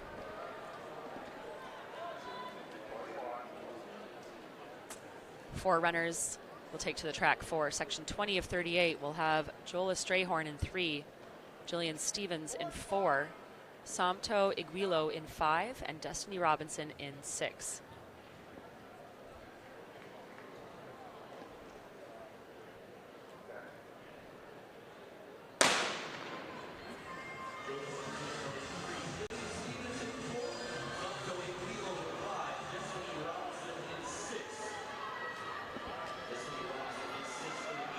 Really good running on the outside there by Robinson, working hard to hold off the charge here by Iguilo to her inside.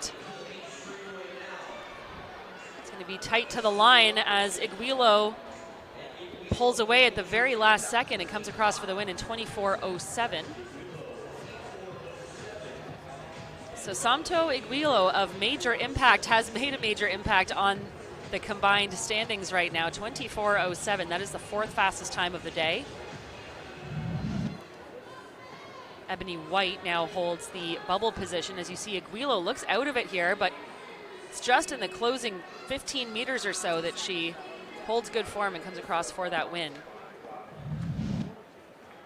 Destiny Robinson, who was 2nd in that race, sits in 6th overall, 24:17. So both athletes rewarded with strong positions courtesy of that battle down the home stretch. Looking now to section 21 of 38, we'll have Kendall Daly starting in 2, Brianna Groult in 3, Paige Wilson goes in 4, Elena Cooper will start in 5, and Gabrielle Bozeth will start in 6.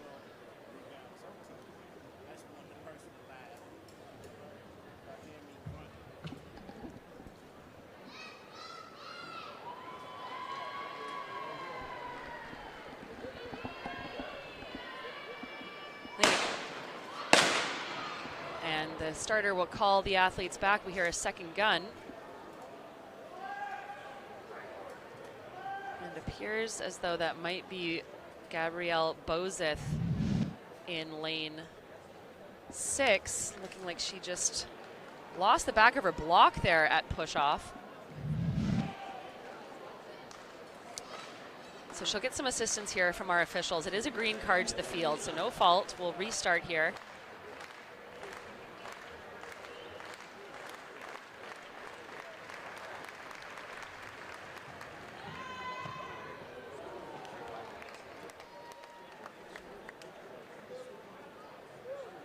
So it seems to be more of a equipment malfunction than anything else. Hopefully they've got those blocks reset here as Bozeth gets behind them, and we'll try the start of section 21 again.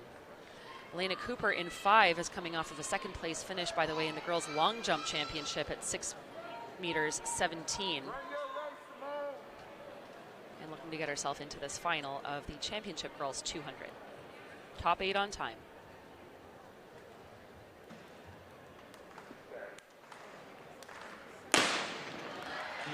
Clean start at the second time of asking.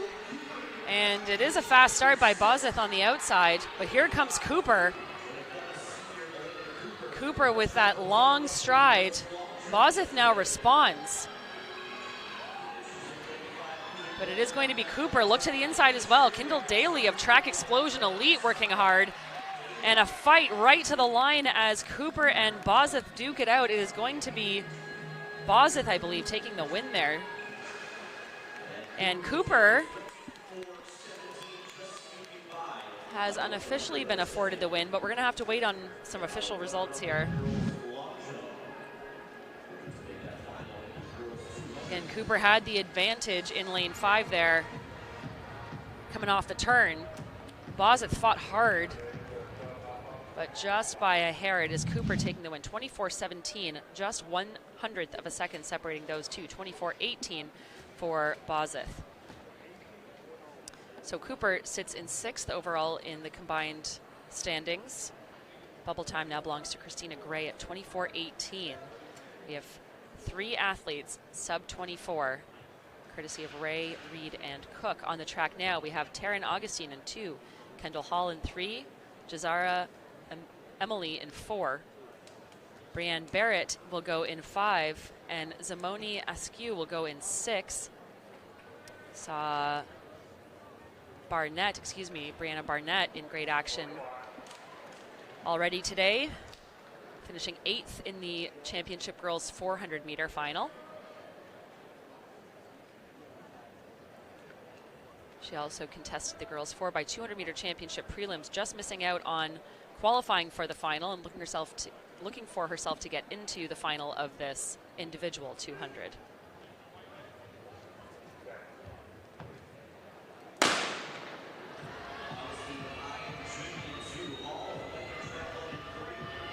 Quick starts across the board here as Barnett makes up the stagger on Askew to her outside. Askew not letting her go though. Barnett working hard to hold on to the win, and she pulls away. She will take section 22 in 24-12.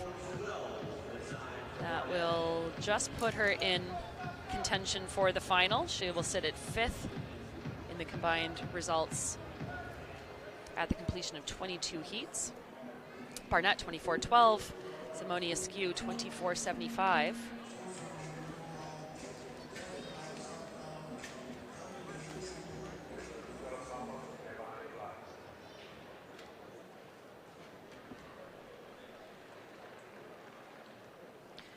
Move on to section 23 of 38. These Championship Girls 200 prelims. Starting in 2 will be Jana McGuire. In 3 is Gianna Phipps. Both of those athletes from Phillips Exeter Academy. Reagan Lovell of Mississauga Track Club will go in 4, and Elise Cooper starts in 5.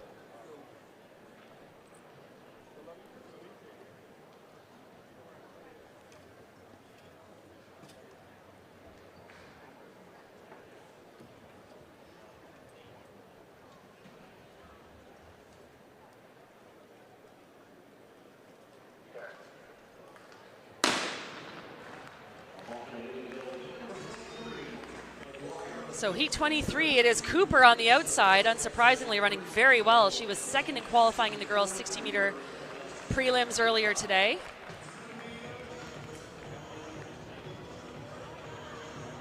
Elise Cooper with no one else in sight. This is going to be quick. Look to the clock, and it's going to be oh so close to sub 23. That is a 23:10 it's rounded up to. Elise Cooper making easy work of a completely solo win there. McDonough athlete doing what she does best and coming away with top marks so far in the combined results. 23:10, fastest time of the day, and the 4th runner sub 24.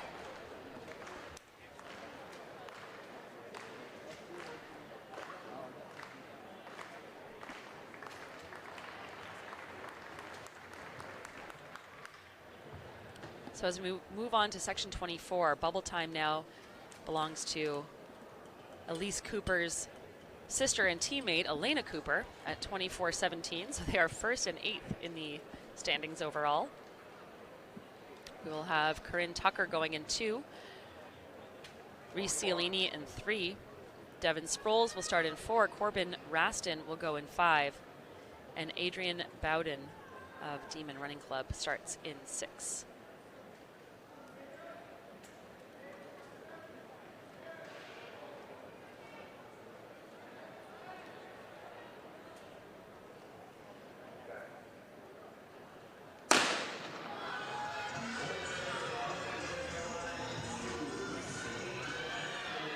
Blazing start there for Raston in 5. Corbin Raston easily making up the stagger. And Raston now running away with this race. It's going to be the junior from West Orange taking this section. 24-27 for Corbin Raston.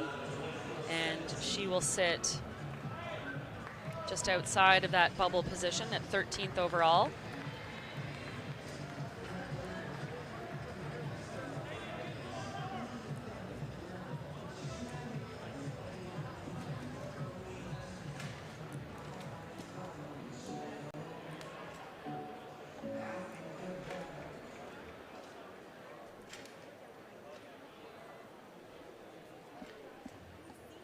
So a full track for heat number 25. We'll have Brooke Diello going in 2, Tatiana Blake in 3, Seda Asabi in 4, Gina Serto will start in 5, and Sasha Salwanchuk of Speed Academy will start in lane 6.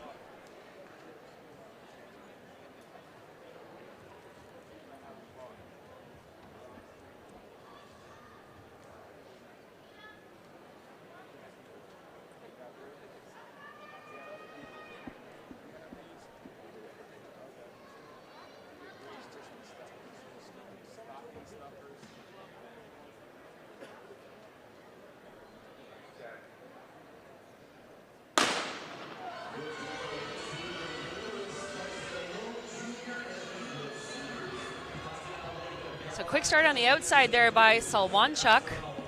She's under pressure now by Serto to her inside. Serto fighting hard to get into the pole position, and she'll be in the lead coming off the last turn and hold on to it across the line. 24-43 for Serto.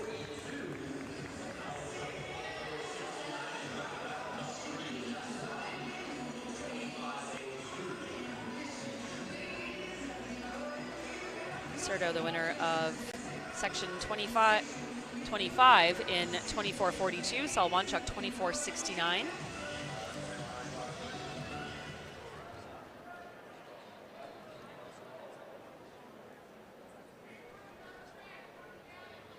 So we have 12 heats remaining.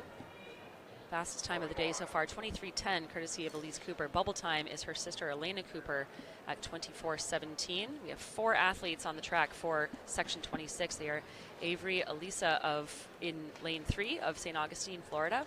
In 4 will be Justice Sanders. In 5, Sydney Chadwick and Grace Bethel will go in 6.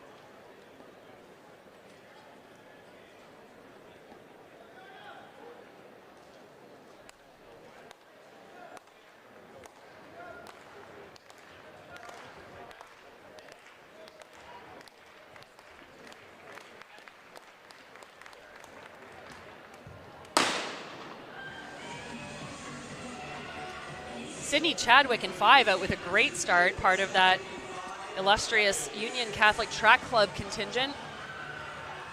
She easily makes up the stagger on Bethel to her outside. And now it is Chadwick all by herself. Fast close on the inside by Alicia. Throw a blanket over the 3 athletes behind her, but Chadwick comes across easily for the win there, 24-28. So that will slot her into 14th overall, just outside of contention for the final, but a strong run. by the sophomore, just a 10th grader, so lots of good running ahead of her, surely. Sanders places second in that section.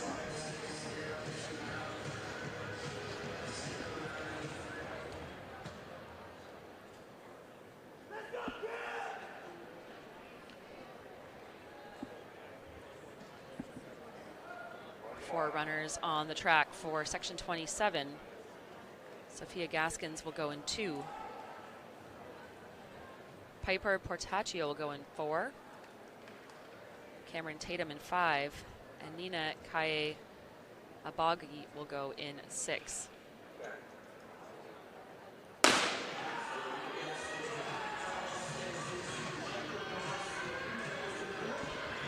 Great start by Tatum in 5. Cameron Tatum of the Michigan Mustangs powering around the top of the track now. Really smooth running here by Tatum, the junior for the Mustangs, and she increases her lead down the home stretch. Looking over to the clock there as she comes across the line in 23:98. You see her supporters in the crowd absolutely thrilled for her. 23:98 for Tatum, so that is our 5th sub-24 clocking of the day. And she will sit 5th in the standings. Tatum also qualified for the semis of the Girls' Championship 60, courtesy of her 7:56 clocking in the prelims earlier today.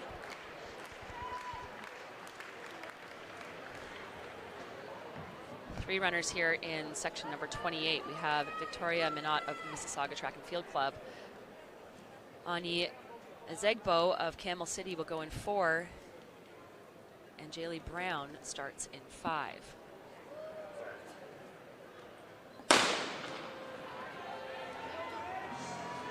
Great starts by each of these athletes. Fast running on the inside there by Minot. But now pulling away is Jaylee Brown of the Dudley Panthers. Panthers working hard to hold on to her lead here.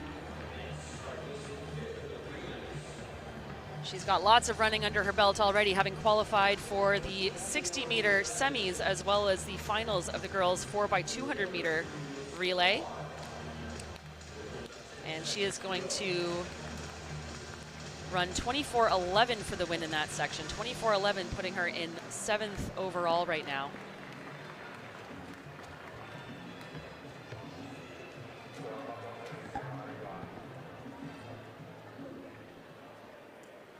So bubble time is Brianne Barnett's 24:12.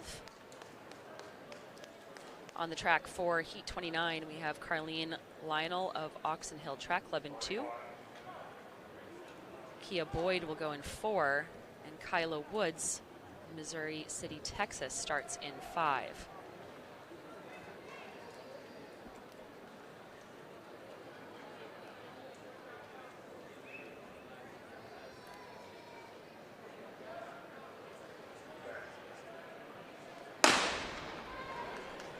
Great start by Woods on the outside. We're going to see her in action again in the 60-meter semis, having qualified through this morning from the prelims. And powerful arm action there by Woods, the senior from Missouri City, Texas. Absolutely blowing away the field as she comes across for a very clear win of 24:52. And all the work by herself. Boyd finishes second at 25:51, and then very close behind her at 25:52 is Lionel.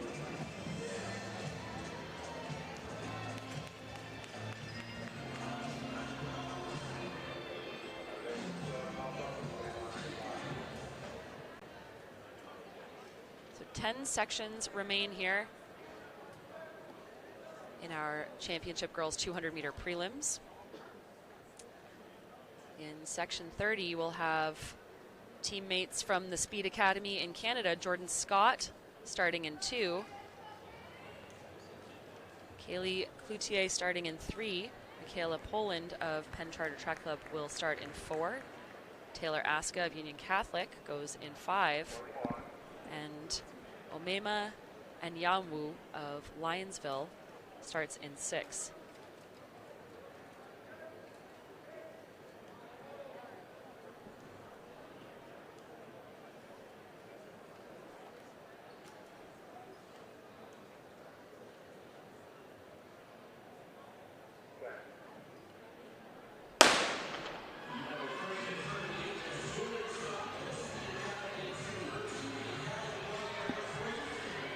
Very fast start, courtesy of Union Catholic's Aska in 5.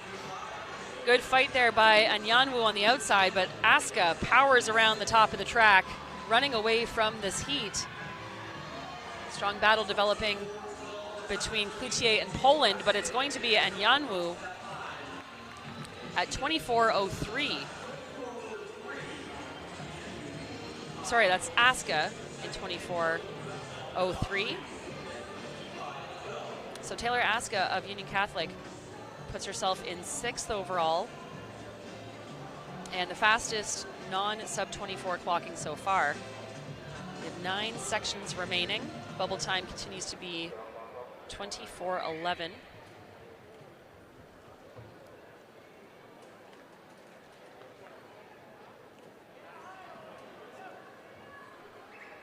Section 31 will feature Kennedy Peacock in 2, Justice McDaniel in 3, Abigail Hanneman in 4, and Athalia Hinkson starts in 6. Rhea Randolph is a scratch. Randolph was 5th in this final last year, just as a freshman. So the West Orange athlete not contesting.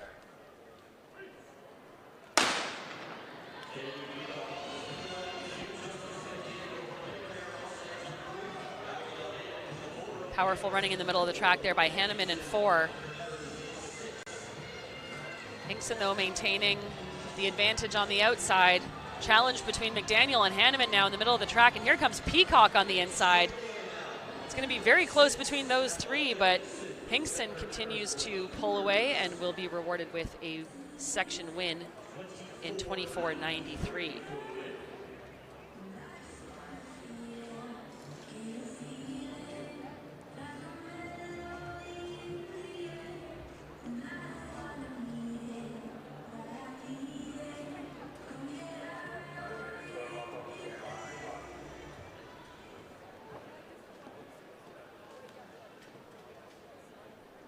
Moving right along now, section 32 of 38.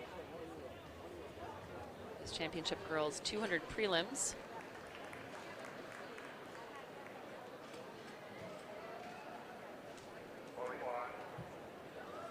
So we will see Arima Turner wearing hip 2 but starting in 3. Sydney Huckstep will go in 4. Brianna St. Louis in 5. And Xenia Ray will start in lane 6.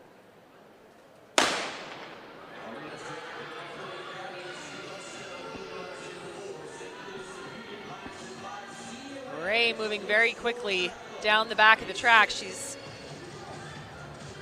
by herself right now. Here comes St. Louis to her inside, and then moving very quickly in lane 3 is Turner. But Ray holding on well for the win. Ray, the West Warwick senior, runs 24:37.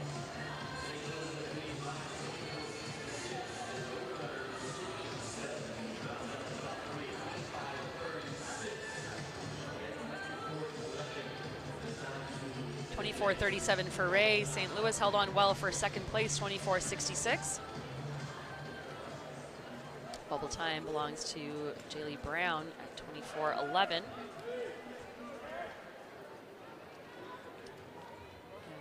Looks like a full track here for section 33. Jolie Joyner will go in 2. Jordan Cato will go in 3. Taryn Henderson of Michigan Mustang starts in 4. Angelina Bullocks of Whitney Track Club will start in 5. And Indy Wallace Persad of Tiger Elite out of DC occupies lane 6.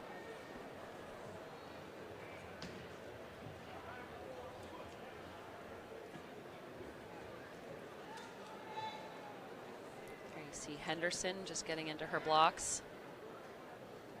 Henderson had a strong performance in the 60-meter prelims earlier today. So too Bullocks in 5, who's qualified through to the semis. Really good start by both of those athletes, Henderson and Bullocks. Henderson moving very quickly, so too Bullocks now. Bullocks trying to make up the stagger on Wallace Persad. It takes her the full turn to do that. Wallace Persad not out of this, but Bullocks now changing gears and asserting her dominance here at 23.98. So add her to the sub-24 club, 23.98, 23.97 it's been rounded to. So she will sit in 5th overall in the combined standings after 33 heats. So 5 sections remaining. Again, top 8 will go on to that final. And right now there are only 2 runners who sit outside of the 24-second mark who are in contention. They are Taylor Aska at 24.03 and Somto Iguilo at 24.07. So there's a good chance you're going to have to run under 24 seconds to make this final.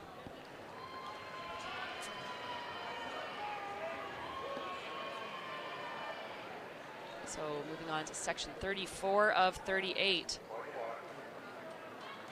We have testimony Agunbiadi of North Star Academy Track Club starting in lane 2. Sophia Regazi of Montford in 3. Anaya Walker of Gainesville starts in 4. And Emeris Worrell will start in 6.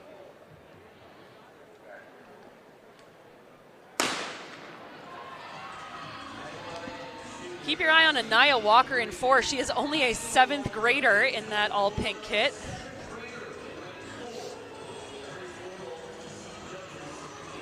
And to her inside, it is Regazi running very strong out of lane 3. Regazi contesting with Worrell on the outside. It is 3 and 6. Worrell doing well to hold on to her advantage. It's going to be tight, but Worrell is going to take it just by a few hundredths of a second there. 24.98 for Worrell, 25.06 for Regazi. And then Anaya Walker, the 7th grader, 25.92. Walker doing a great job to keep herself in the conversation here amongst athletes far older and more experienced, and good composure there by Worrell to maintain her lead.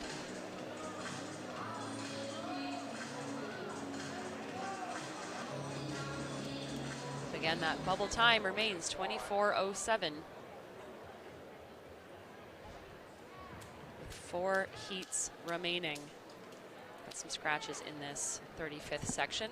So 3 athletes on the track. They are Tresta Miller in 3, Chloe Truss in 4, and Maya Arundel in 6.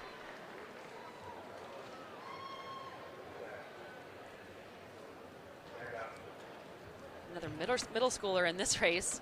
Arundel of Iconic Force Track Club starting in lane 6 is just an 8th grader.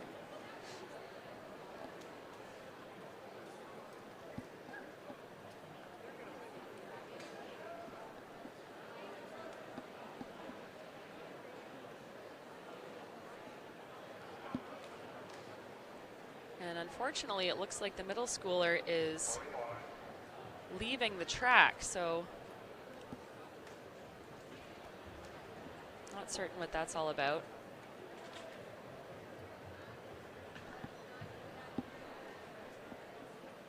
So 3 athletes down to 2. It will be Miller in 3 and Truss in 4.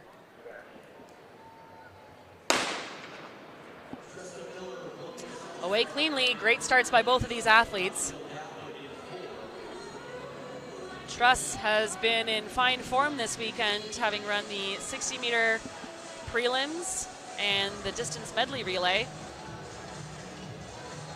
But it is Tresta Miller now in lane 3, trying to hold on, going to the arms. She's going to be under some contest here from Truss, but Miller holds on, 24.87 for the senior from Columbia, South Carolina, and Truss of Knoxville Catholic finishes in 25.05.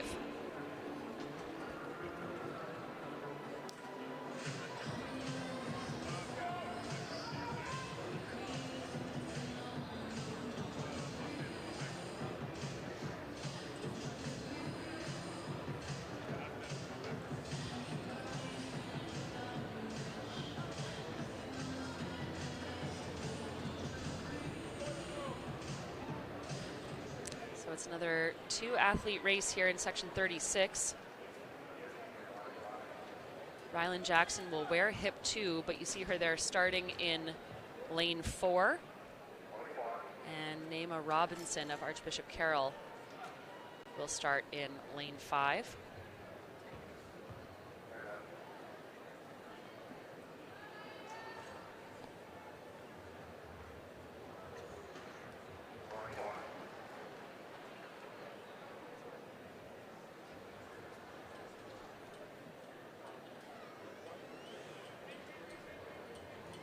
Time to get you into that final right now. It still sits at 24:07.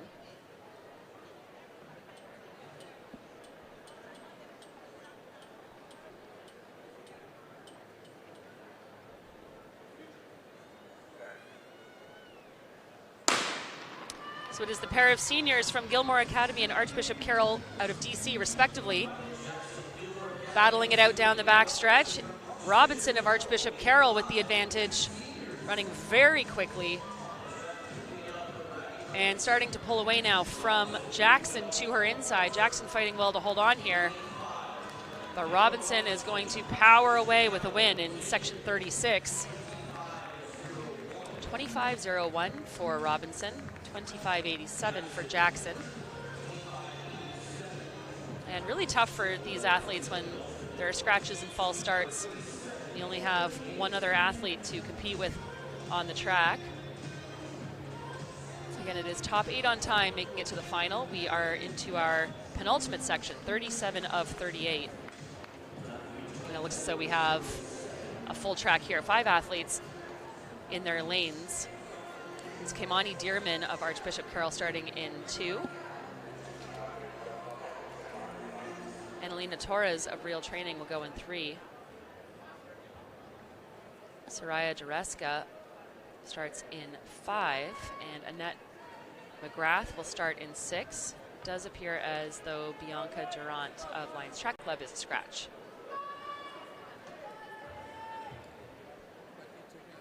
Although we do see her on the track, so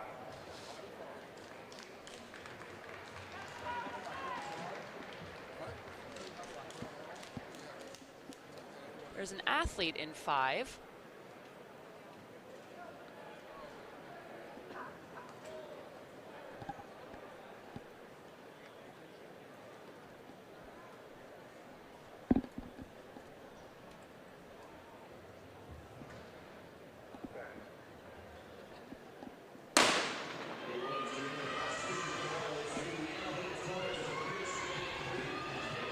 Fast running by the athlete in 5. We do believe that is Jareska. She's initially listed in a different lane, but it is Jareska in 5, and she's under threat now to her inside by Durant. Bianca Durant in that purple kit, working hard to hold off the challenge. She'll do it. She comes away with a 24:67 win there. It's corrected to 24:66. Jareska 24:78 for second.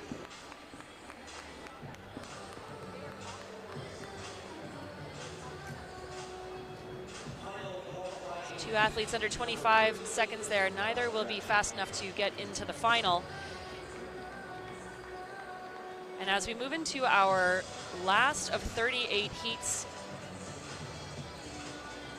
as it has been for the last several sections, it remains Santo Iguilo's time of 24:07 from section 20. That is the bubble time.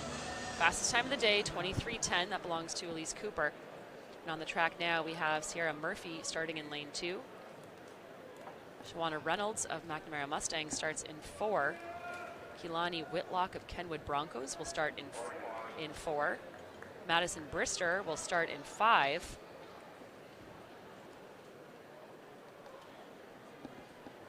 It appears as though we have a scratch, courtesy of Hudson in 6. Keep your eye on Brister in lane 5. She is coming off with that 3rd place finish in the 400-meter championship final. Brister, the one to beat on the outside of the track.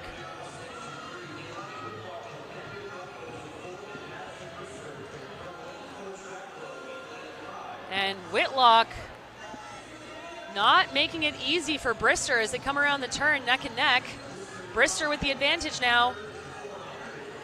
She will take the win in this final section. Unofficially 24-36. So Brister with all kinds of running in her legs thanks to that fantastic performance in the 400 just a few hours ago. 24-36 will not be enough to make it into that final. So unofficially, at the completion of these heats, we will see Elise Cooper, Lisa Ray, Deja Reed, Jasmine Cook, Angelina Bullocks, Cameron Tatum, Taylor Aska, and Santo Aguilo in that final of the Girls' Championship 200. 6 runners under 24. It took 24:07 to get yourself into that final.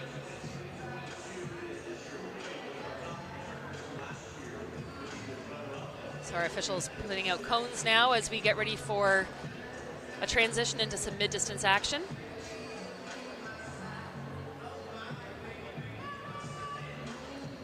We're getting set for our timed finals of our championship boys 800s. These will be run slowest to fastest on time.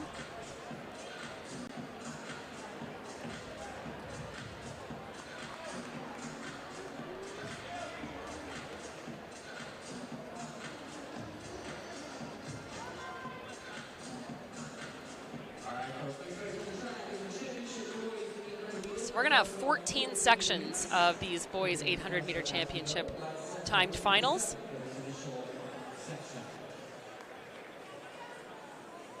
Here you see the athletes in section 1 of 14. And there the start list. It'll be Owen Gehring in 1, Michael Stadler in 2, Andrew Riley in 3, Ashton Thomas, Cooper Harwood, Liam Quiche, Lucas Brady, Declan Kelly, Calvin Dovgalyuk, Jalen Good, Leif Smith, Quinton Clemens, Cole Francis, and Justin Rao. So 14 runners on the track. They will start in their alleys, make their way around 3/4 of the circuit in their 2 alleys, and then cut in on the home stretch for the first time.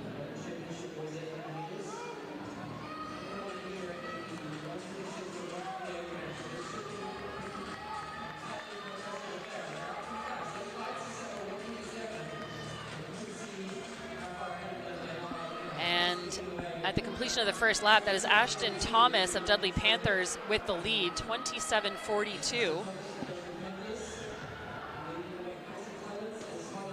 Quinton Clemens just sitting behind him, and then Liam Quiche of the Warriors looks like now back in 4th. It's the tall, powerful stride of Thomas as they come through the halfway mark in 56:68, so a 27:42, 29:26.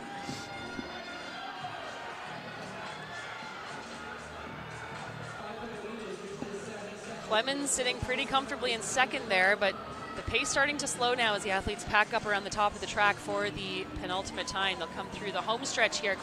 Thomas has led every step of this race. The wave light set to 1:57, and they will hit the bell at 1:27 unofficially. Oh, and a hard fall there. Saw a couple of runners go down. The others doing well to stay on their feet. And now a lead change down the backstretch as Dovgalyuk, I believe, has taken over things here.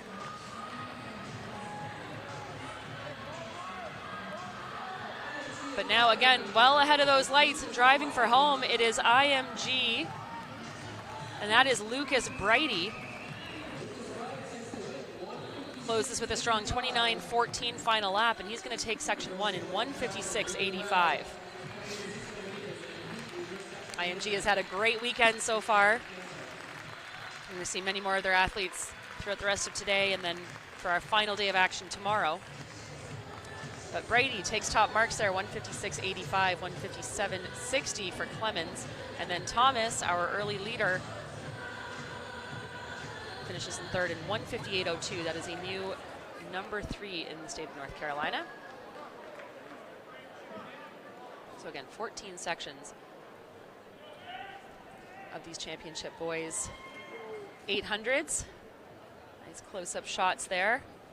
Time to beat 156.85. That is what the pace lights will be set to here for section 2. We will see Atlee Finney, Jack Brannon, Declan Smith, Eamon O'Brien, Cade Cresswell, Will Larison, Owen Bernstein, Melvin Lewis, William Peterson, Jackson Allen, Evan Spreitzer, Tristan Louverd, Jace Trevino, and Giovanni Torres.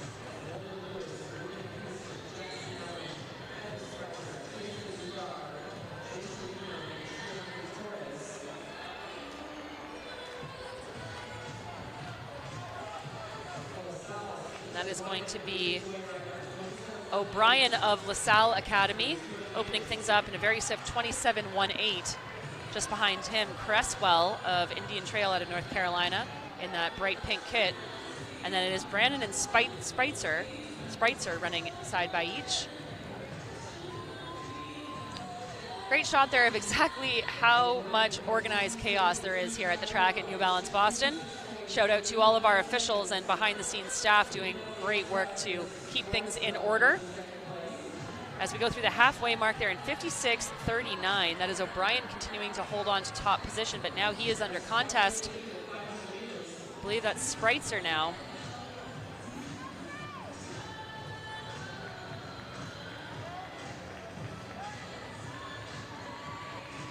And coming into the home stretch, they will hear the bell at 1:25 on the clock. And that's Cresswell now into the lead and churning things down. 1:25.93 with 1 lap to go, and he is pulling away from the rest of the field down the backstretch. All of a sudden, Cresswell, a 400-meter specialist, it appears, as he comes around the top of the track with tons of space between him and his competitors. It's going to be Cresswell easily taking the win in section number 2, and he is stoked about it, friends. Cresswell, 1:53.69 with a blazing 27.76 final lap. That is absolutely astounding for Cresswell. That is number 2 in the state of North Carolina. And he is stoked.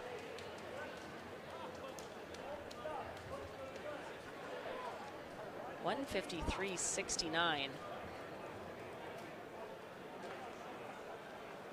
2.5 seconds over Louvard in second, and then Evan Spreitzer finishes in third in 1:56.40.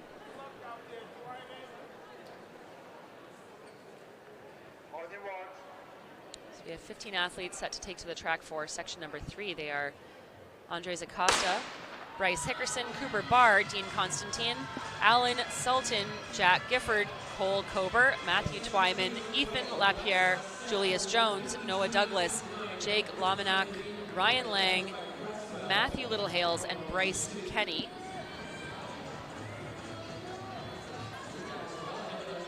Pace lights now set to 1:53.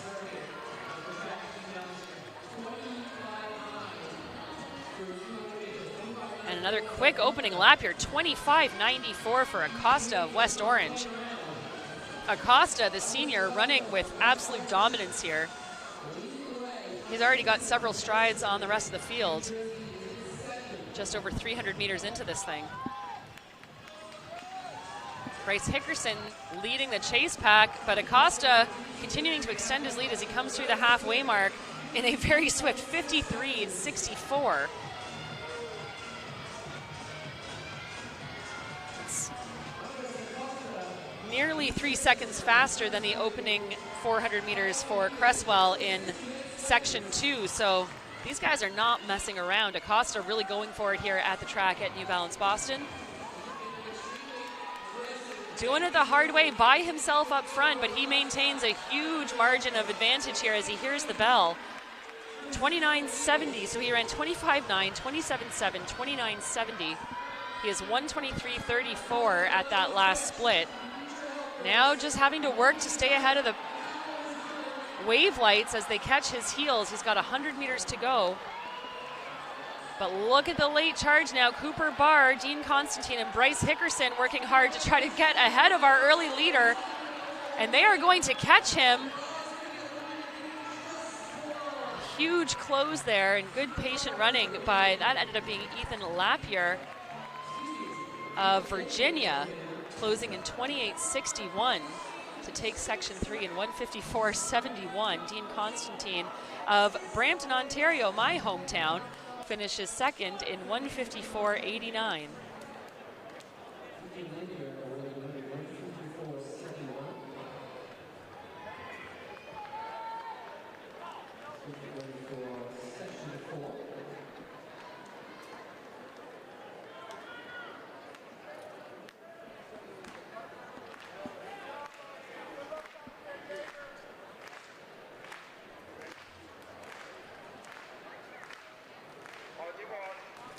So wave lights will continue to be set at 153.69, the time set down by Cresswell in section 2.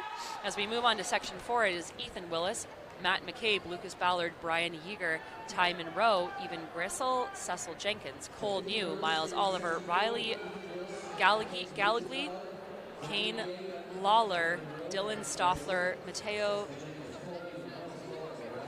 DiCoccio, Elijah McCoy, and Miles Wicks.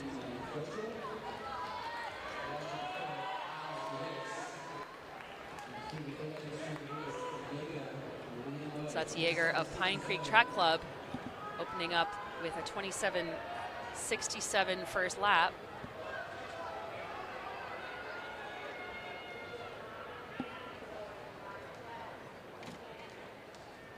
Much more measured running here from this fourth section. Ethan Willis sits in second, but here comes the whole pack.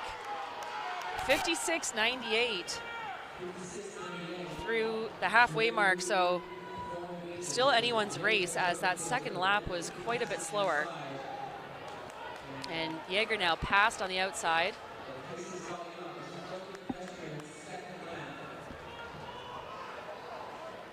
Cole New now into the lead.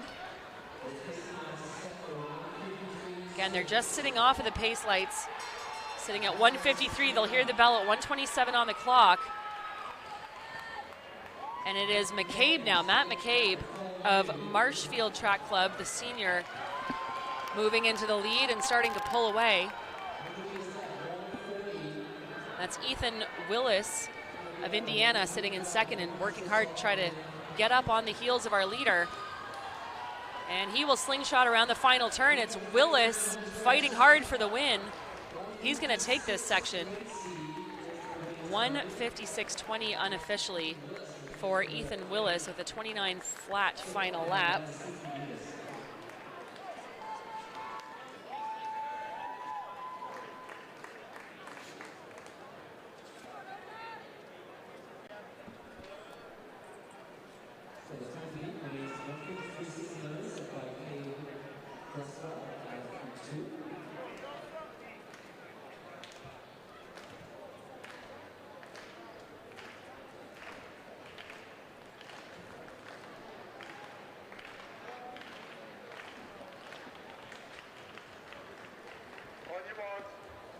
Heading into section 5 now, the wave lights will remain at 153 as Yanni Sinis, Shondell Warren, Jacob Neisett, Taven Crump, Clark Lalomia, Dean Solomon, Owen Little, Carson Williams, Bryce Cook, Connor Brand, Andrew Porta, Pedro Ferreira de Abreu, Adrian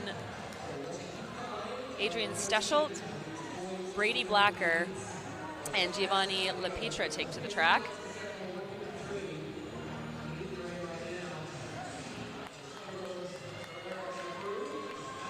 So that is IMG Academy's Ferreira de Abreu taking to the lead. Right behind him, Bryce Cook out of North Carolina.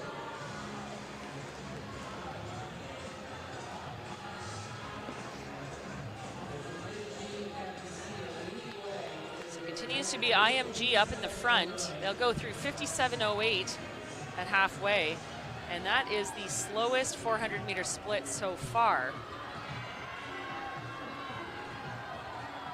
Now we'll move on the inside by Bryce Cook of Waxhaw, North Carolina. He knows he needs to stay right on those wave lights. And it is 2 runners up front now at the bell. Bryce Cook and Clark Lalomia of Quakers Track Club. Lalomia going into the lead now. He had a very swift 28.66 third lap, and now Lalomia running away. Clark fighting to hold on, but it is Lalomia just trying to get back on the back of those wave lights. He's not going to be able to do it. So that means that despite that fantastic close by Lalomia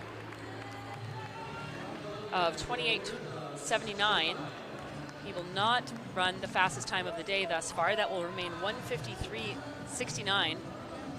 Lalomia takes the win there in 1:55.28. Nearly a second ahead of Bryce Cook, who closed in 29.74 to run 1:56.12.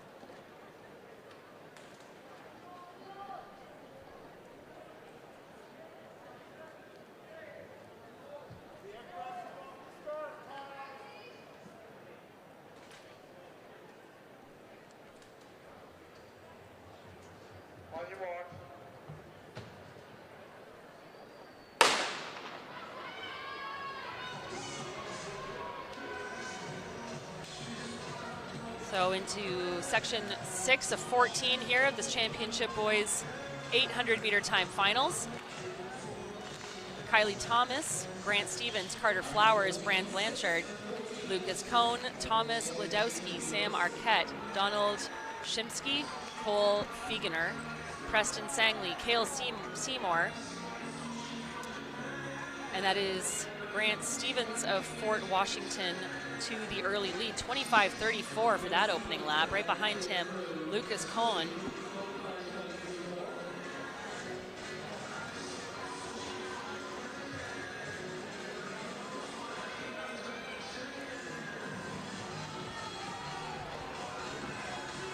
And athletes running 3 wide now as they come up on the halfway mark. 54.89, I should say, for that opening split.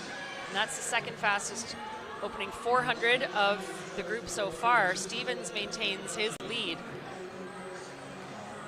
It's now Cameron Williams sitting just behind him, and Lucas Cohn back in third, but now looks like a comeback as they approach the bell. And they are ahead of those wave lights, but just barely. Stevens has led every step of this race. He looks really strong up front, driving the arms. Cohen, though, in that purple kit of Mount Baird Academy, trying to make the push around the top of the track. They're falling off the wave lights. It is going to be Cohen and Stevens as they come into the home stretch. Now on the outside, that is a fast final push by Blanchard. Brant Blanchard running an incredible 27.75 final lap to run the second fastest time of the day so far, 1:54.61.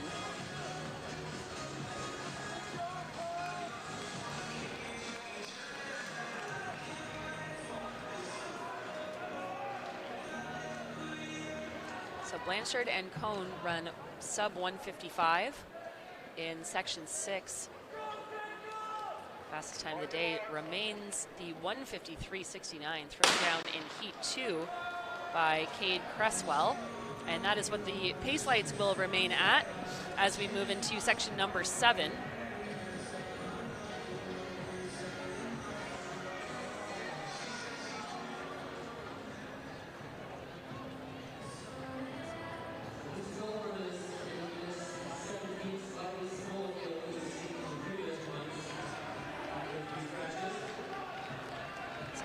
Jostling here as our section 7 runners open up in 27:30, so that's why everyone's so tightly packed still. They are just ahead of those wave lights. It's Ryan Zumbach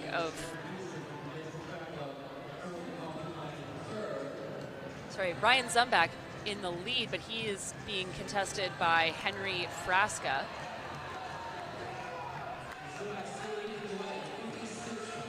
$56.41 for Zembach through that opening 400. Frasca sitting on his heels. And I believe that's Aaron Peterson of Momentum Track Club now. In fact, that's Noah Guerrero out of North Carolina, who has measured himself well over the opening 3 laps here, and he will be in the lead at the bell. Noah Guerrero running very even splits so far. 28-21, 28-79, 28-14 for the senior.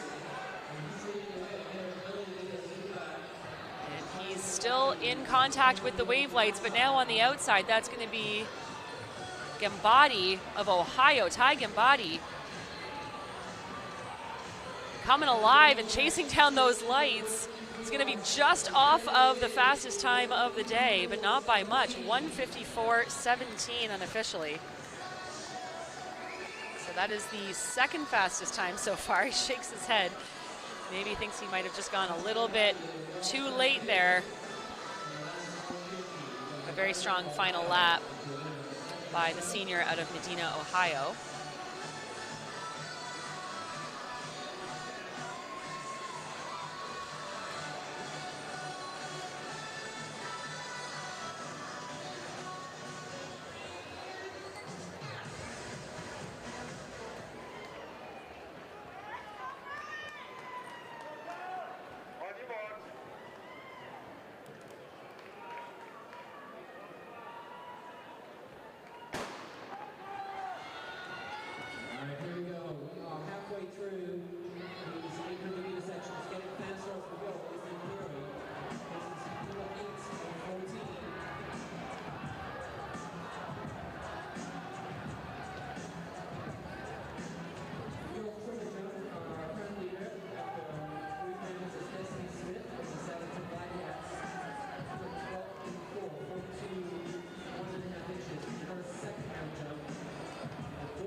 So a very quick opening 200 there, courtesy of Jacob Martin of Panthers Track Club in 26:01.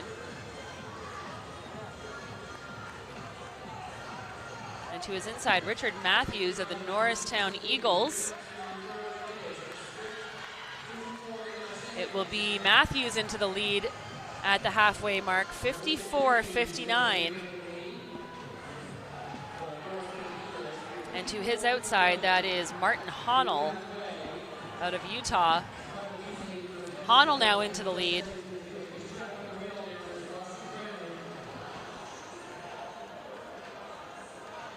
Martin Honnell putting the field on notice. They are just ahead of those lights, but a good fight developing behind as runners are swinging into lane 3 to get position around the final turn. And I apologize, that's actually Hunter Bates out of Matthews, North Carolina in the lead. Richard Matthews not out of it yet. He led so much of that early part of the race. Jacob Martin now in third. Bates holds on to his lead. Going to the arms. And it is going to be Hunter Bates. 1:53.90.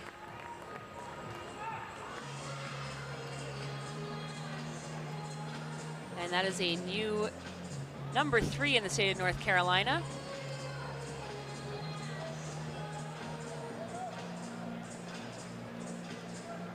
It's a strong running there for Bates, 1:53.90, 1:54.33 for Martin, and 1:54.39 for DeCure. Bates will move into third position on the compiled results list. Top marks still belong to Ruxtalis Williams at 1:53.36. We have 13 runners on the track here. Oh, and a hard fall.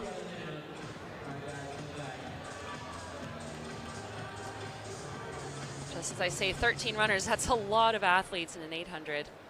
And that inner alley can get quite congested.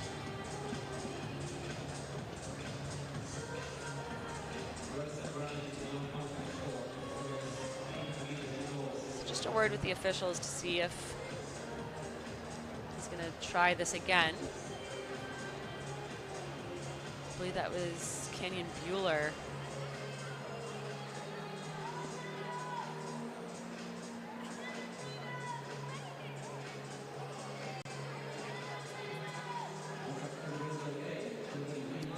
And Bueller appears to be all right, so he will resume his position here.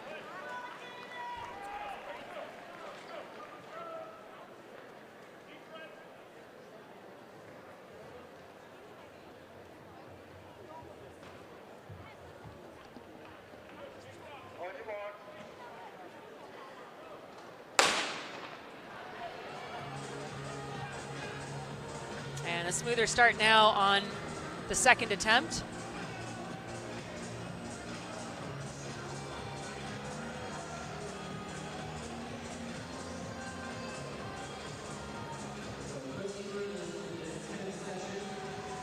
So again, the pace light still set to 1:53.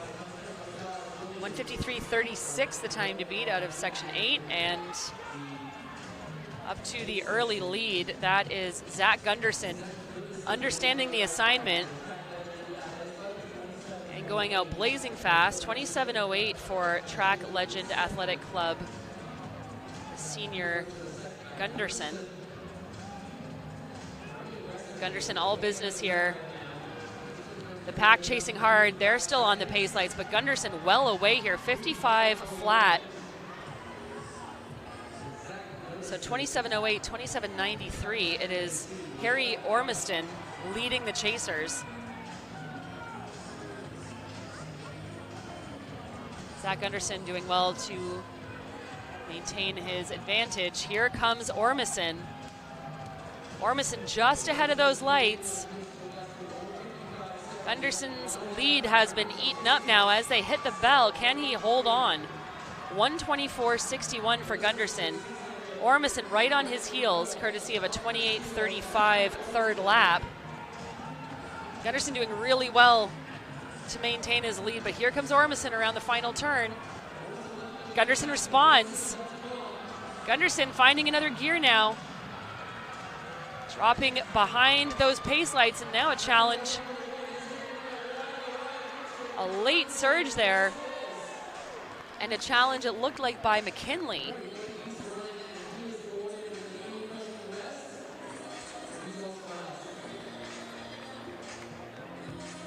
But Gunderson holds on for the win, 154.13, and it was Messiah McKinley of the McNamara Mustangs closing in 28.60 to take second in 154.21.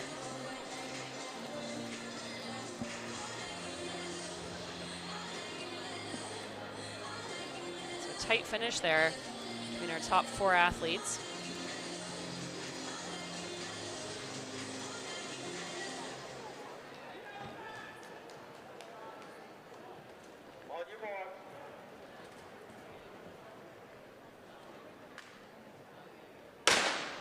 So athletes in section number 11, Tanner Andrade Brinsco, Harper Jones, Michael Card, Lucas Polisano, Owen Pereni, Ben Marks, Xavier Gordon, Henry Burge, Kofi Rossi, Caden Cull, Joshua Cooper, Alexander Medina, Luke Davis, and Noah Cavender.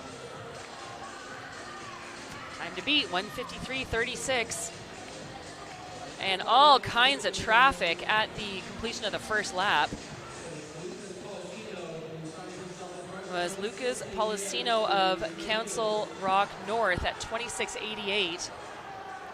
But everyone's still in this. Joshua Cooper of Raleigh, North Carolina, and Henry Burge of Patriot Track Club giving good chase. So too Caden Cull of Louisville, Kentucky.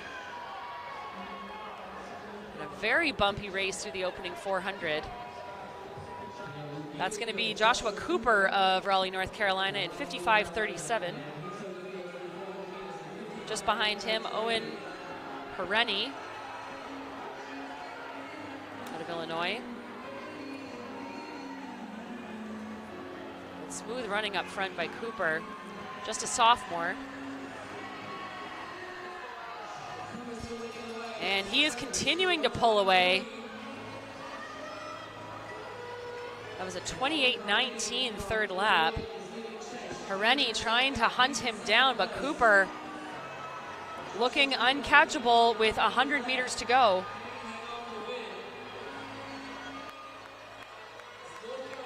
So Cooper and Pereni ahead of those pace lights. This is going to be the fastest time of the day so far, likely by both of these runners. Joshua Cooper, brilliant running by the sophomore, 152.76, so we have seen our first sub 153 clocking.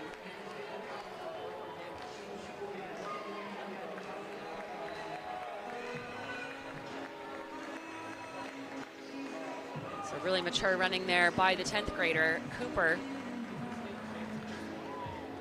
Pereni also under 154 in 153.60.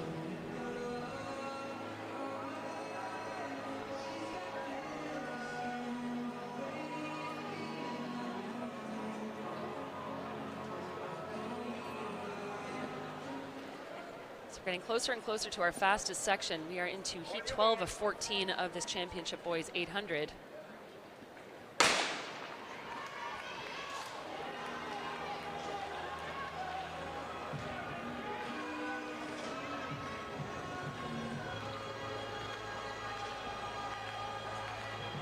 And athletes cleanly away.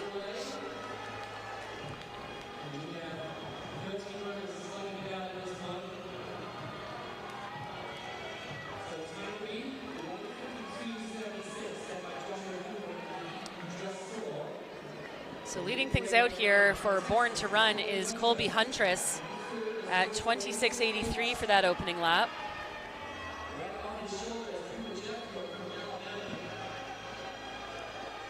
Cooper Jeffcoat sitting on his heels out of Birmingham, Alabama. Huntress maintaining his lead at the halfway mark, 55.09. Their 400-meter split. And now it is Will Cucci, the tall figure, working his way up into the lead. He's a senior out of Chapel Hill, North Carolina. was a very quick 28:17 second lap. And as they hear the bell, it is Will Cucci continuing to pull away. 27:96 that third lap for the North Carolinian. They're ahead of the lights. It's going to be Cucci against Jeffcoat. Jeffcoat now charging very hard around the last turn. Jeffcoat and Cucci.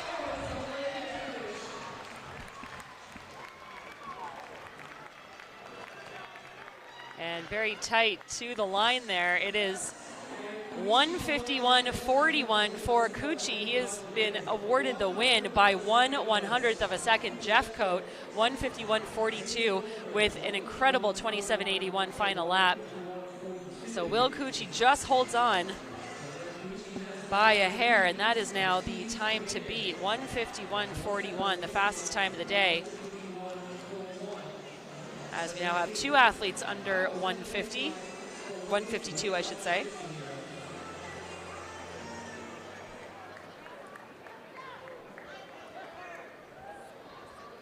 And 2 sections to go here in our championship boys 800.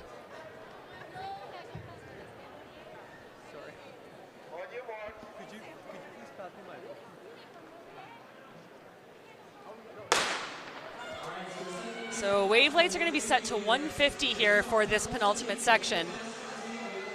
Trying to get as many guys as possible here at New Balance Nationals indoors, the fastest party on the planet under that 150 barrier.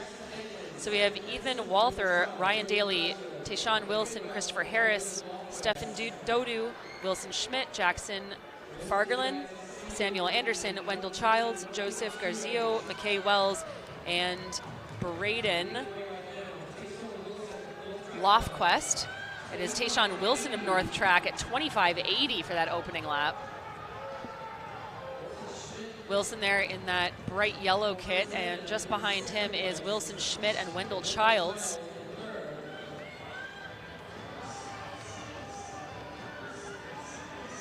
Tayshawn Wilson was part of the second place team in the boys sprint medley relay last night. He anchored that team to a 3:25.68.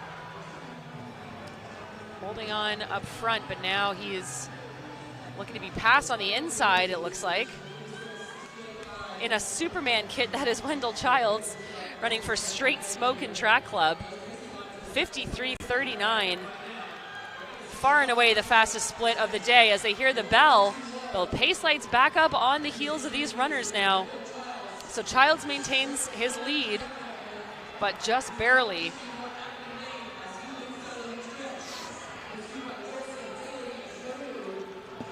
Childs now under pressure, but maintaining form. It's a push from behind as Childs struggles to hold on and hold form, and a late charge now on the outside. And that looks as though it was Wilson Schmidt getting back in action here out of Belgrade. He runs 152.13. 0.07 of a second ahead of Stefan Dodu out of the Blue Devils Track Club in Toronto. Lofquest holds on for third. And Wendell Childs also rewarded with a sub 153 time, 152.70 for him. So Wilson Schmidt, 152.13. That will put him third in the combined ranks. But here we go. We are getting ready now for our fastest championship section of the boys 800 meter final. The lights will dim here at the track at New Balance. We'll have 11 athletes here, starting with hip number 11. This is going to be Andrew Thornton Sherman out of St. Johnsbury Academy. He ran 151.37 for third place at the circuit Philadelphia. He's got a 150.64 for a lifetime best, looking to get under that 150 mark here at the fastest party on the planet. Wearing hip number 10 is going to be Caden Leitner out of Pittsburgh, Pennsylvania. He's a senior. He ran a 151.20 for 11th fastest in the country this year. Wearing hip number 9 is going to be Henry Risser of Momentum Track Club. The senior tied for 11th fastest time in the country. Wearing hip number 8 is going to be Keenan Frisbee for the DC Cadets out of St. John's College High School in DC. Wearing hip number 7 is Zion Omotesa, also of the DC Cadets. He won the circuit Philadelphia, beating Frisbee. Wearing hip number 6 is Jakovics of Severna Park in Maryland. He's got a 150.67 to his name. Wearing hip number 5 is Colin Abrams from Bullis High School. He was second last year. He's our top returner. Wearing hip number 4, this is Carter Smith out of Lewistown, Pennsylvania. He is dialed in. He was the state champion in cross country in the fall. Caleb Winders out of Bloomington North High School in Indiana is going to occupy lane 3. He set a freshman 800-meter meet record here in 2023. Wearing a hip number 2 out of Montreal, Quebec, Canada, it's Robin Lefebvre, and he was 7th last year at this meet in 151.96. Wearing hip number 1 out of Dublin, Virginia, the junior, this is Cole Boone. He was 4th last year, and he has got a 151.11 for 7th fastest in the country this year so far. He has eclipsed the 150 mark outdoors with a 149.58. It is going to be a very tightly contested race here for our final and fastest section of the championship boys 800 meters. So we will have wave lights set to 147.50 tempo. It's going to be 27.4 for the last two 400s, hoping to open up in a 52.7. Meet record is 148.27. That was set back 2 years ago. And we are underway with our 14th and final section of Championship Boys 800.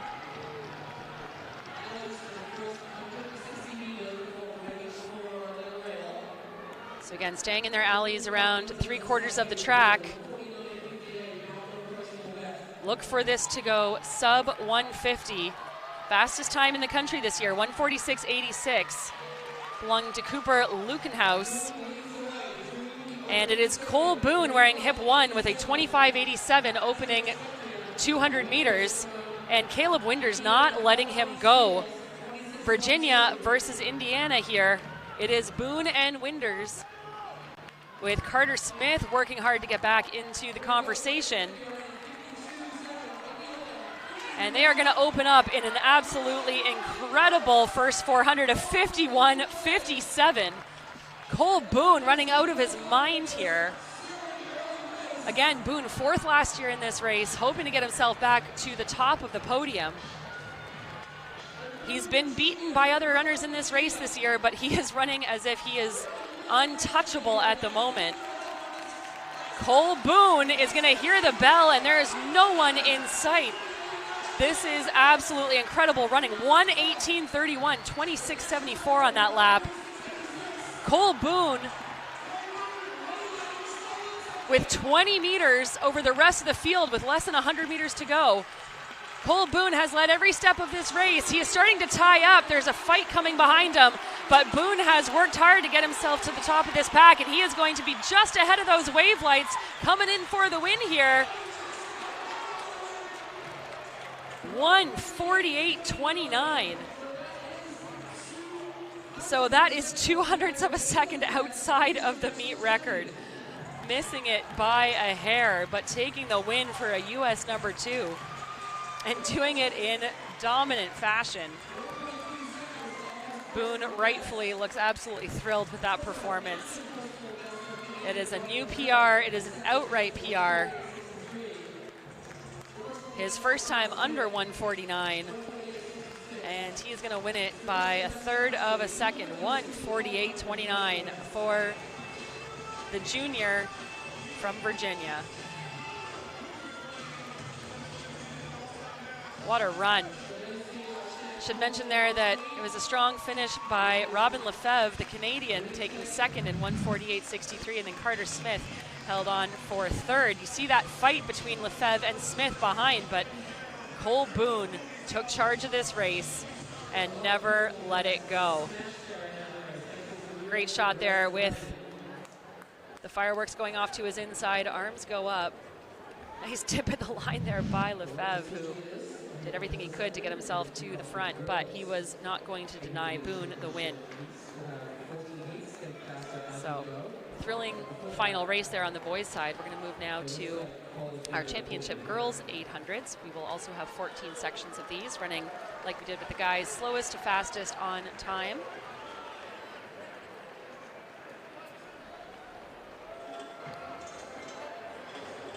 So we'll have 14 athletes set to take to the track for section 1 of 14. They are going to be Maura Whitney, Emily Wester, Evie Youngkin, Kennedy Hamilton, Anya Budzinski, Addison King, Maxine Paul Emile, Leandra Farrell, Catherine Wallace, Kayla Folks, Alo Curtis, Charlotte Joseph, Kendall Williams, and Hazel Lewis.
So we're away with section 1 of 14 of our championship girls 800-meter runs.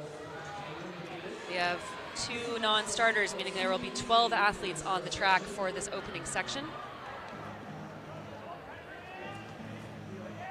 Pace lights will be set to 2:18 tempo for this opening section.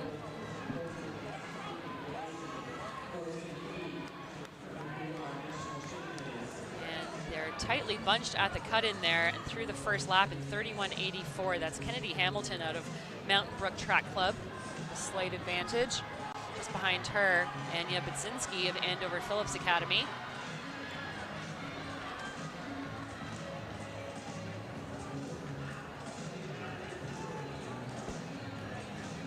And now that's Budzinski into the lead in the pink shorts. Starting to click things down a little bit here. Hamilton remains on her shoulder, and they are through the opening 400 meters in 66.23.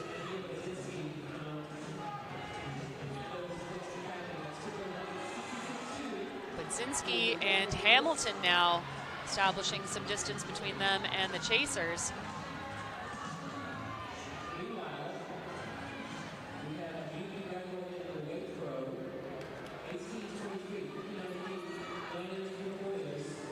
Hamilton swinging wide now around the shoulder of Budzinski down the home stretch for the second to last time. And it will be Hamilton in the lead at the bell. And now Addison King has moved into second in the green shorts, and swinging wide around her is Alo Curtis out of California. Curtis trying to get herself back up on the shoulder of Hamilton.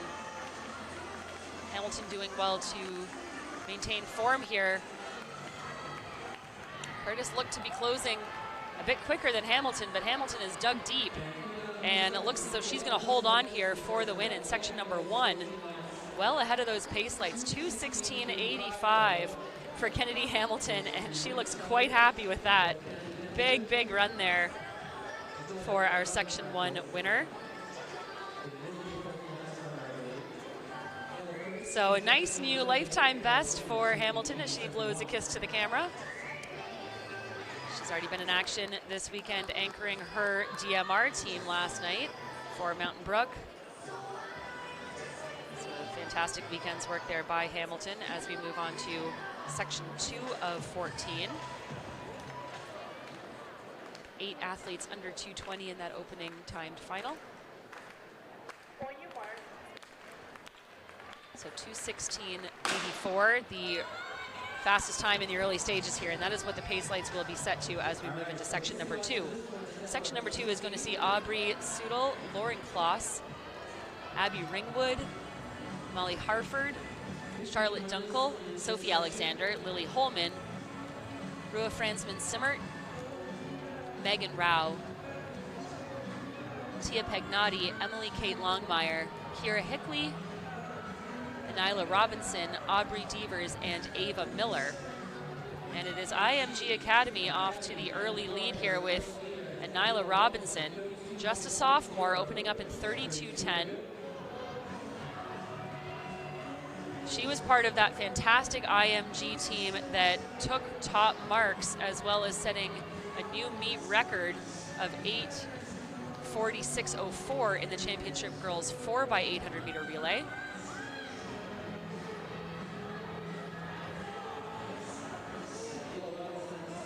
So Robinson already with a decent lead. She's got a really comfortable running style. Makes it look easy, although she's running quite fast. So Robinson, 1:06.92 through that opening 400 meters. Just a smidge slower than we saw out of section number 1. And right on her back is Megan Rao. And now a pass, I believe that's Tia Pagnotti.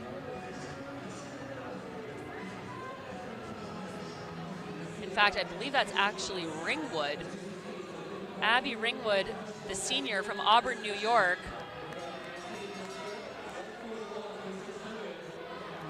So it's Robinson and Ringwood side by each, and giving chase is Megan Rao for Wildcat Running Club. Ringwood trying to get around our leader down the back stretch, but Robinson holding well to the front position, and now she pulls away. So Anila Robinson with a fantastic change of gears here. Absolutely coming alive down the home stretch. She's going to run well ahead of those pace lights. And for Robinson, it's going to be 2:14.06 unofficially. A very quick 32:23 final lap. So it will be just over a second win ahead of Abby Ringwood, who crosses for second in 2:15.25. And now 2:14 flat will be the time to beat.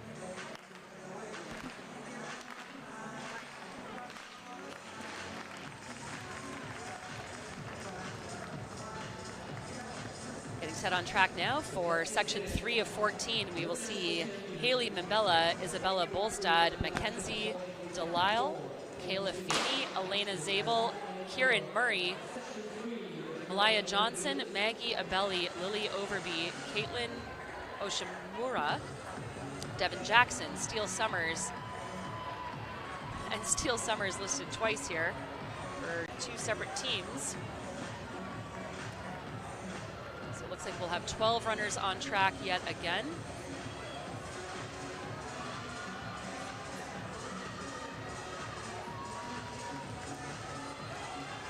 wearing hip 7. I believe that's Kieran Murray off to an early lead here. 31:53 for the Cub Athletics junior. Just on her shoulder now, Caitlin Ashamura of Carmel, Indiana. So it is the pair of juniors pulling away from the senior Haley Mbella out of Greenwood, Indiana. So it's Indiana 2-3 right now. Very smooth running by our leader, Murray. Gliding around the track here, 1:04.67. That is 2 seconds faster than we've seen from the opening splits of the last 2 heats. 31:53 followed by a 33:14. This is really well-measured running by Murray, who continues to put a lot of daylight between herself and a fast-charging Lily Overby.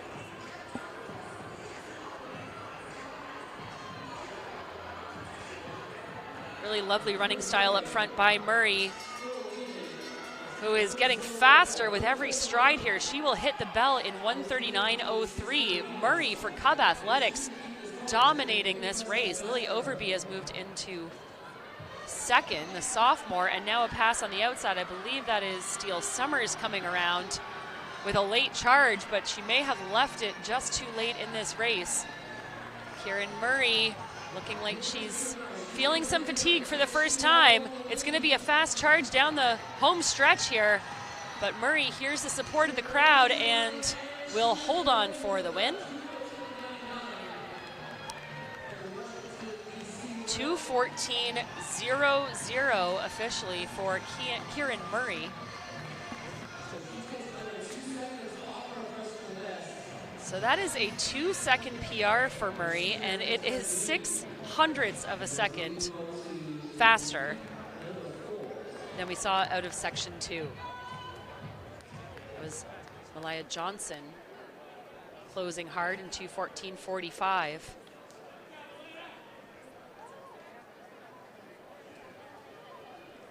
A fabulous run there, courtesy of Murray, as we move into our 4th section of 14.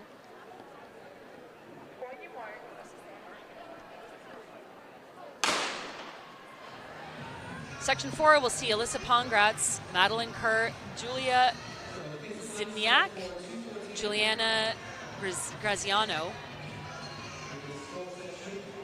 Lena Shelgakar, Ava Zimmerman, Grace Rapido, Emily Harris, Lindsay Cairns, Alexa Kozier, Rian Jeffries, Grace Towski, and Abby Kaiser.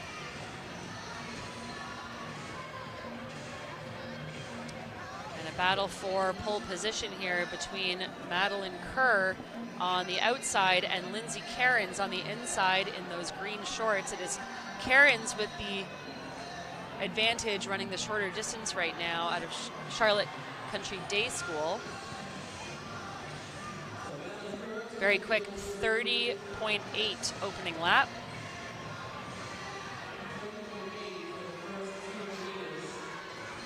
And Karen maintains the lead here as they come through 400 meters in 1:04.45. Just a couple of tenths of a second ahead of the time run out of section number 3. And Karen seems to realize that she needs to keep this pace moving if she's gonna run faster than that 2:14.00. These runners completely strung out now as they approach the bell. Lindsay Cairns looking confident and smooth, picking things up as she hits the bell now in 1:39.32. Julia Ziemniak of Warrior Track Club has moved into second. But Cairns completely in control of this race. She's well ahead of those lights.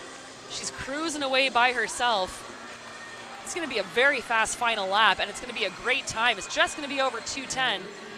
So 2:13.10 unofficially for Cairns. Fabulous run there, a 33.76 final lap.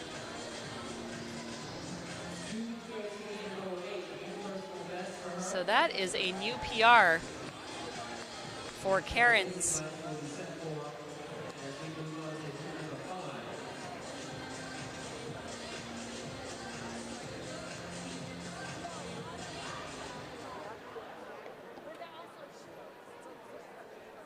So that is the time to beat. 2:13.08.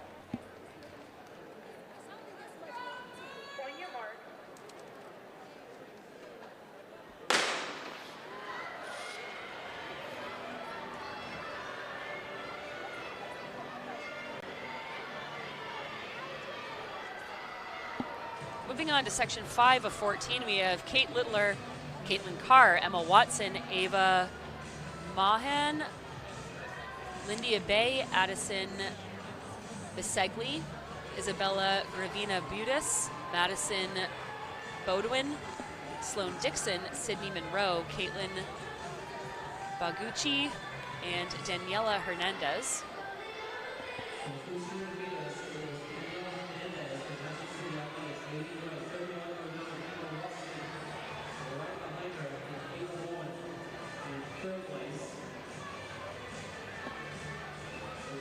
So through that opening lap in 31.09, courtesy of Hernandez of Magic City Athletics. Just a sophomore is Hernandez. Emma Watson sitting on her outside shoulder.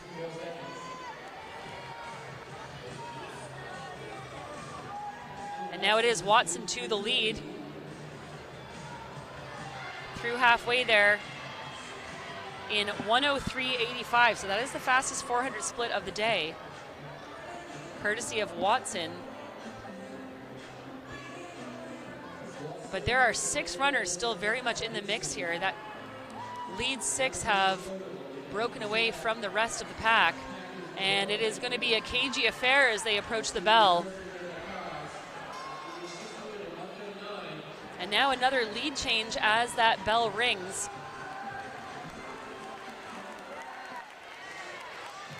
And that, I believe, is Bisegli coming up to the 100 meters to go now.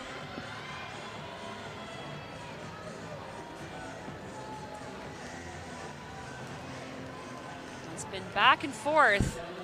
Top 2 runners staying ahead of those wave lights. Again, 2:13.08 the time to beat. This is going to be 2:12.40 unofficially for Mon.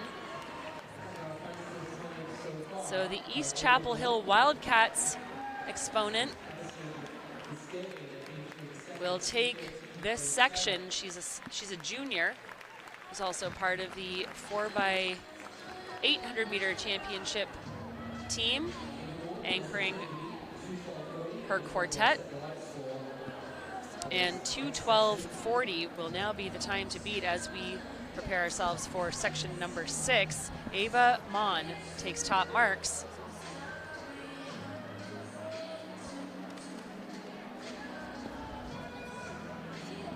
Just a reminder that while we keep a close eye on the track action, you can catch all of the field action on demand at runnerspace.com. Of course, the field very much a part of the excitement here at New Balance Nationals Indoors 2025. We call it the fastest party on the planet. It's also the strongest and the highest. We've seen fantastic action in the pole vault and the horizontal jumps, as well as the weight throw earlier today. But back to action on the track. We are underway here with section 6, including athletes including Ashley Carrillo, Dynasty Wilfred, Mia Brody, Haley Green, Chesney Smith, Atara Robinson, Paige Evans, Mila Sikendi, Kayla Bolin, Courtney Krowicki, Sophia Ballesteri, and Taylor Page.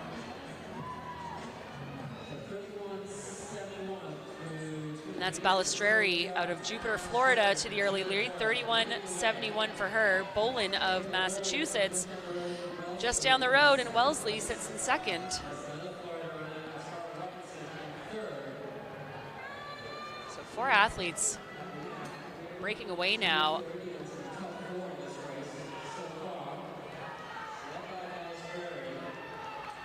Ballesteri continues her campaign up front.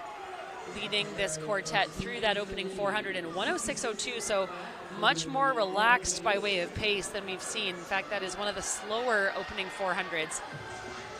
And I think they have just realized that they got to start picking this thing up if they're going to stay ahead of those pace lights. Pace lights set to 2:12.40. And now Balistreri stringing out our leaders, staying right in the middle of those lights. Stalking every move here is Bolin, wearing hip number 9, the local athlete. And they will hit the bell in 1:40.13. Balistreri has led this whole race so far. Bolin trying to get back up on her. Moving strong now, Haley Green from Rockscales Track Club. And now a move on the outside, I believe that's Brody. The lactic starting to set in here as Balistreri is just working hard to stay on her feet. She's gonna hold on for the win. It's not going to be a fast time for the day, but she is going to take section number 6 in 2:15.49. Again, doing it the hard way from the front throughout the entirety of that race.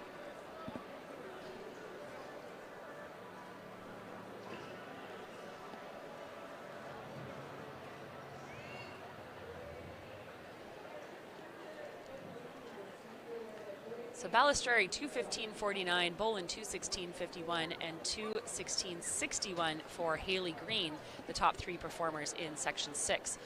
Section 7 get underway shortly here. Again, that'll be our halfway mark of these 14 timed finals of the championship girls 800 meters here in Boston, the fastest party on the planet.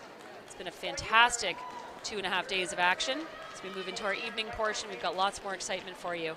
Make sure you tune in tomorrow as well for our final day of NBNI.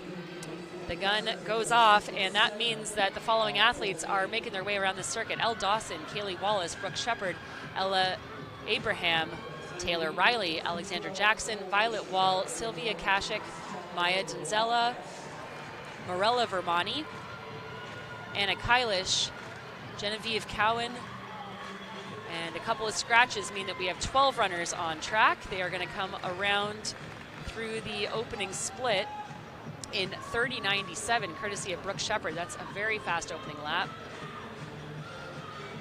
Shepard is senior, running for Harlem Children's Zone. Sitting behind her are Taylor Riley of Oxon Hill Track Club and Ella Abraham.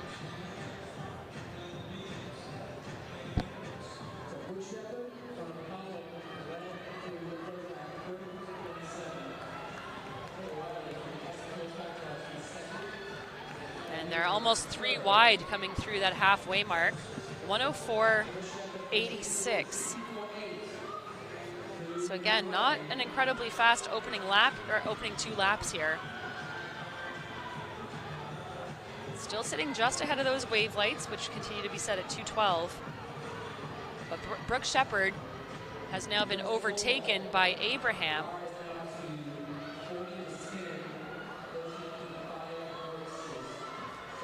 Now those wave lights starting to threaten the pace here as they hit the bell. That is Abraham continuing to lead just ahead of Shepard. Into the mix now, Riley of Oxon Hill, and on the outside, that is Vermani. Abraham fighting hard to maintain form. Riley looking really strong on the outside, that tall figure in all black, and she is running the longer distance now as she gets set for the final straightaway. These athletes positioning themselves and turning over strong, and look at the kick here, courtesy of Taylor Riley. Taylor Riley is going to take it, 2:14.53 unofficially.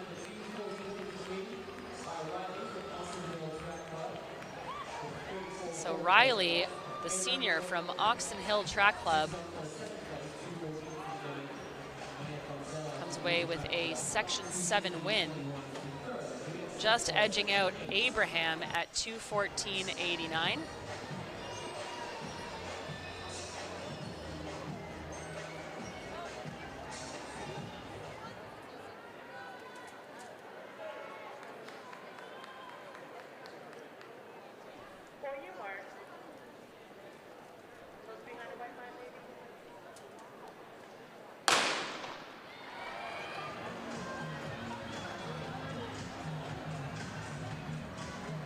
So we are going to hear now from our winner of the Boys Championship 800, Cole Boone. He is down trackside.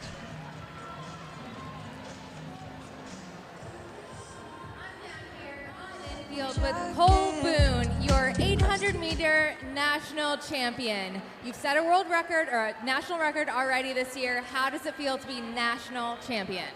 Oh, it's unbelievable. I've been working really hard at it all season, and I'm just blessed to have the opportunity to be out here and use God's glory to do whatever I can and be happy with it. So, what made today click to be an excellent day? Just a long season of putting a lot of pieces together. All my coaches have been great, working on my weaknesses, my greatnesses, just putting it all together and doing what I could do. So, well, you put it all together perfectly today with an absolute dominant wire-to-wire championship race. Congratulations, Cole. Thank you so much.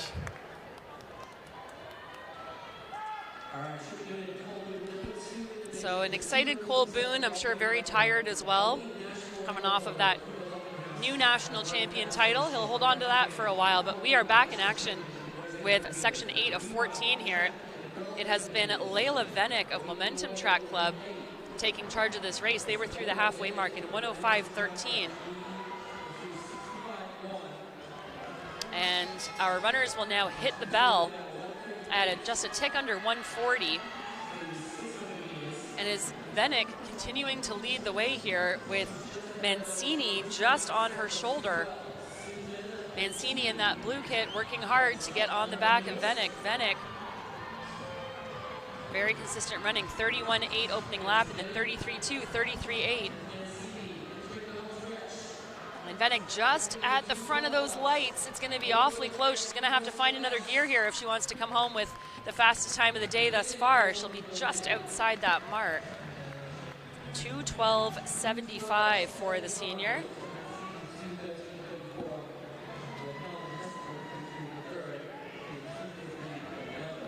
But unbelievably consistent running courtesy of Venick with a 33.80 and 33.82 last two laps. Again, doing it the hard way from the front. Mancini places second in that section, 2:13.34. And then Helen Hesselgren for the Bulldogs rounds out your top three in 2:15.11. So that means fastest time of the day continues to belong to the Heat 5 winner, Ava Mon of the East Chapel Hill Wildcats at 2:12.40. That is what the pace lights will be set to for this 9th of 14 sections. And we're underway. Cameron Barton, Casey Dingman, Caitlin Estep, Grace Koppel, Ava Kavanaugh, Destiny Frug, Addison Velacoop, Maggie Bowler, Hannah Jicha, Carly Godfrey, Alexandria Fraser, and a few scratches mean that we are 14 down to 11.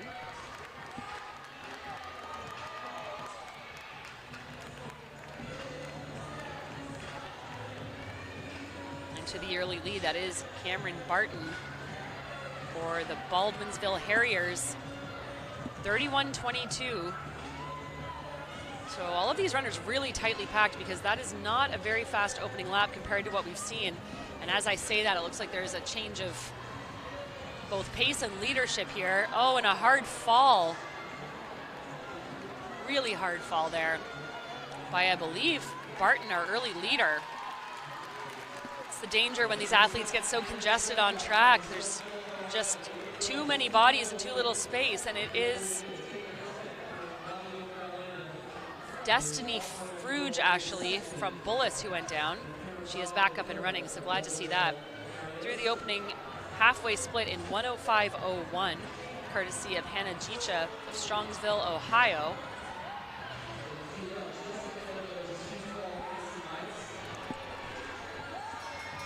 And now they will hit the bell. Still anyone's race up front. Caitlin Estep of Raleigh Catholic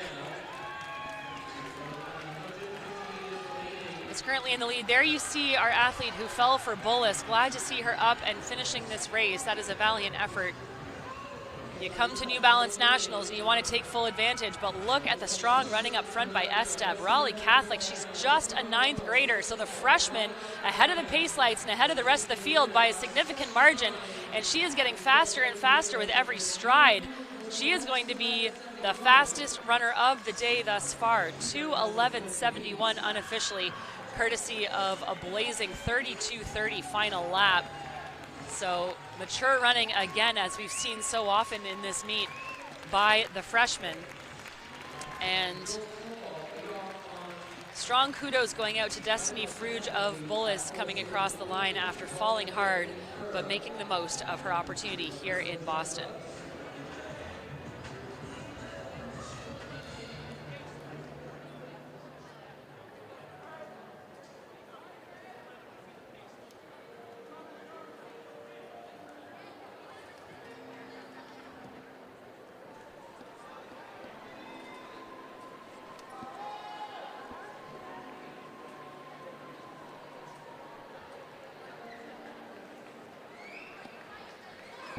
So as we get set for section 10, I should just let you know that that 2:11.71, courtesy of Caitlin Estep from Raleigh Catholic, is the second fastest time in North Carolina this year. And again, she is just a 9th grader. So exciting stuff on track here. Heat 10 underway with Amaris Pope, Gabby Rigeri, Miriam Aguirre, Carly Lamotte, Aisha Wajid, Janae Coleman, Grace Lavelle,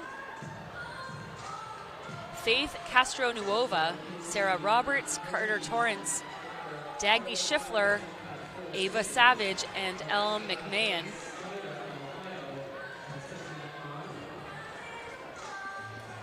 That is Carter Torrance for Formula Track Club, opening things up with a 31:16.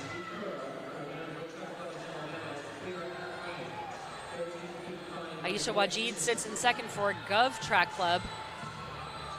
We saw her in action last night anchoring her team in the SMR. And astoundingly, we also see Janae Coleman sitting in third right now for Motor City Track. She's coming off a 2nd place finish in the girls 400-meter freshman championship race. And she was the anchor for her SMR team that won the championship relay last night. So lots and lots of running under the belt of Janae Coleman, who now sits in 4th. That continues to be Carter Torrance up front, 1:04.97. That is our 2nd fastest opening 400 of the day.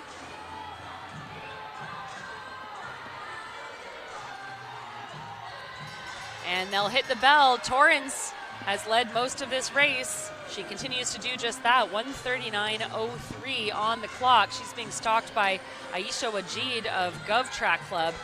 Just a freshman is Wajid, but running with the maturity of an athlete beyond her years.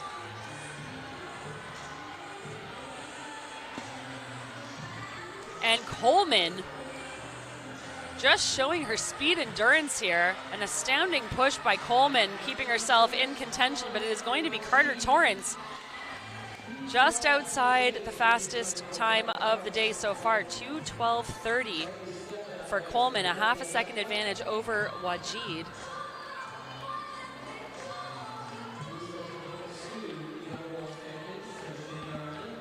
So a 33:27 final lap there for Carter Torrance, and she will take top spot in section 10. Torrance will move herself into 2nd overall in the compiled results. Caitlin Estep of Raleigh Catholic, with that 2:11.71, maintains hold on the time to beat. Again, we're getting closer to our fastest section. We move on to heat 11 of 14 for these timed finals of the championship girls 800. Again, lots of traffic on the track, but we are away cleanly. Alexane Hunt, and pardon me, I believe that's Alexane Hunt, given that she is from Quebec. Ella Massam, Emily Stecky, Josie Jackson, Bianca Hurtado, Lauren Downer, Hannah Phillips, Tess Sherry, Hadley Vanek, Avery Chapman, Emily Frawley, and Allison Wasson make up the 11 contenders here in our 11th heat. Avery Chapman of the Lake takes the early lead in 31.85 for that opening 200. Hurtado sits just behind her, coming all the way from Arizona.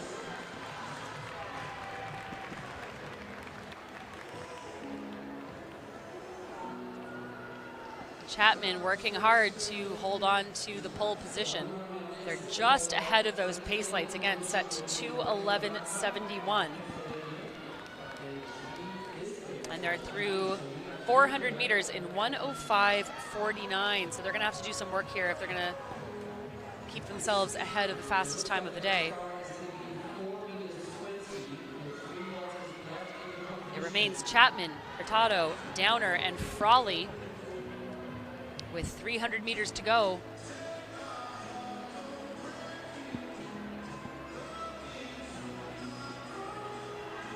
And again, everything getting pretty cagey down the home stretch here for the penultimate time.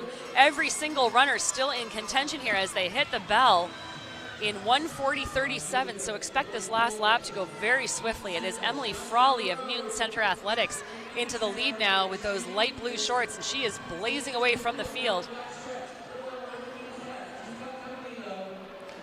And that is Hadley Vanek sitting in second now, chasing her down. So Vanek looking to make the pass. She's going to just, I believe, edge out our leader. It was Frawley and Vanek. Frawley holds on for the win, 2:12.97. With a 32.57 final lap, and that is a swift close there for the junior. Vanek holds on for second, 2:13.11 for the sophomore, and Wasson out of Dieppe, New Brunswick in Canada rounds out your top three.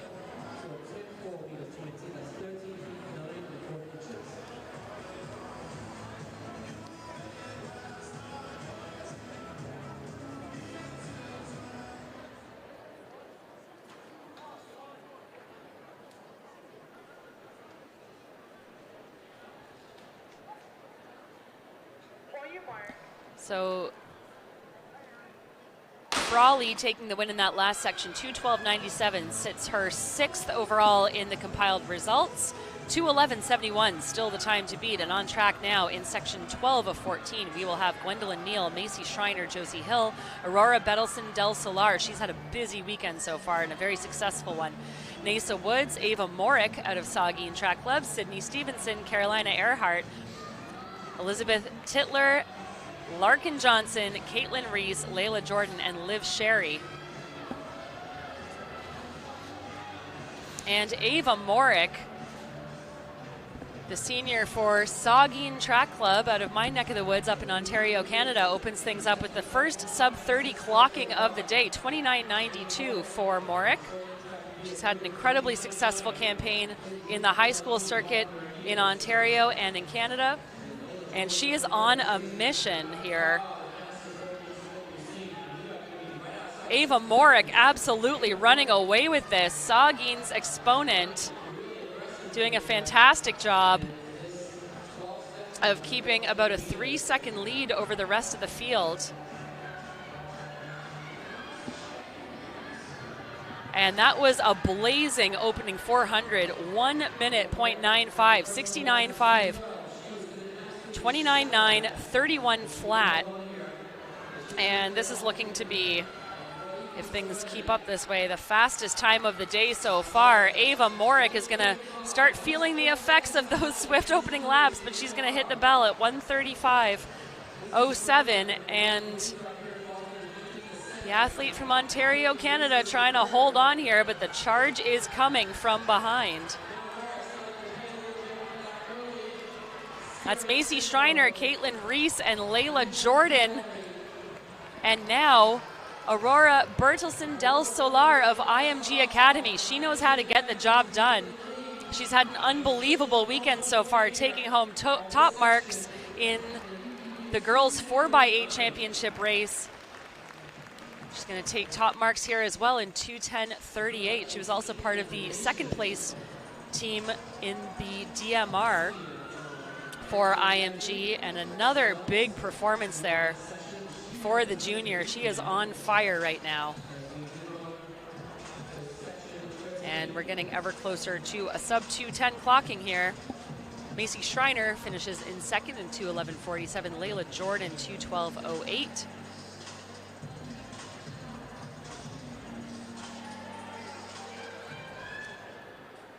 As we prepare ourselves for section 12 of 14.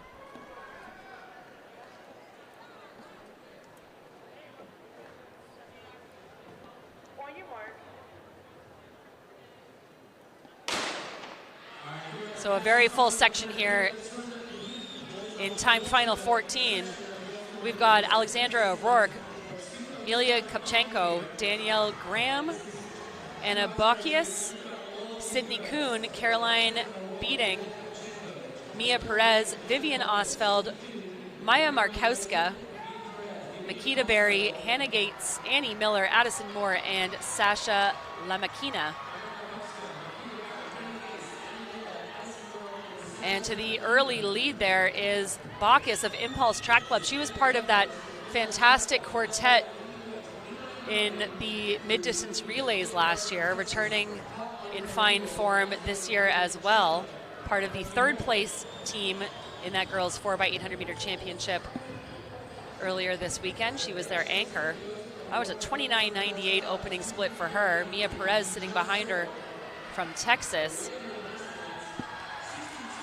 And that is another very fast opening lap, 1:02.34.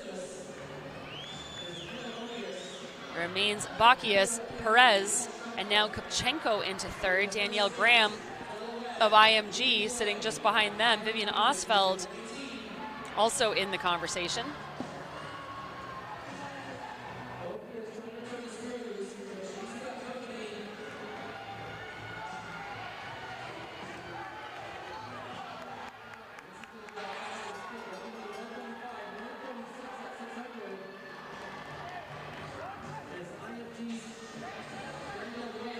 So this is going to be a furious close here as Kopchenko and Graham continue battling it out. They hit the bell in 1:35.73. It's been a great race so far. It is IMG hunting down the New York exponent Kopchenko. And Kopchenko turning herself into a sprinter here. Strong gliding performance, making her way towards the line. Kopchenko is going to take this section in a very fast 2:07.66. And that is a new U.S. number 8 and a new New York State lead for Amelia Kopchenko. Remember the name, 31.93 for that close. That is astounding running for Kopchenko. The junior, Danielle Graham, also under that 2:10 mark at 2:09.69, and then Anna Bacchius of Impulse, 2:10.20. That is your top three at the completion of 13 sections.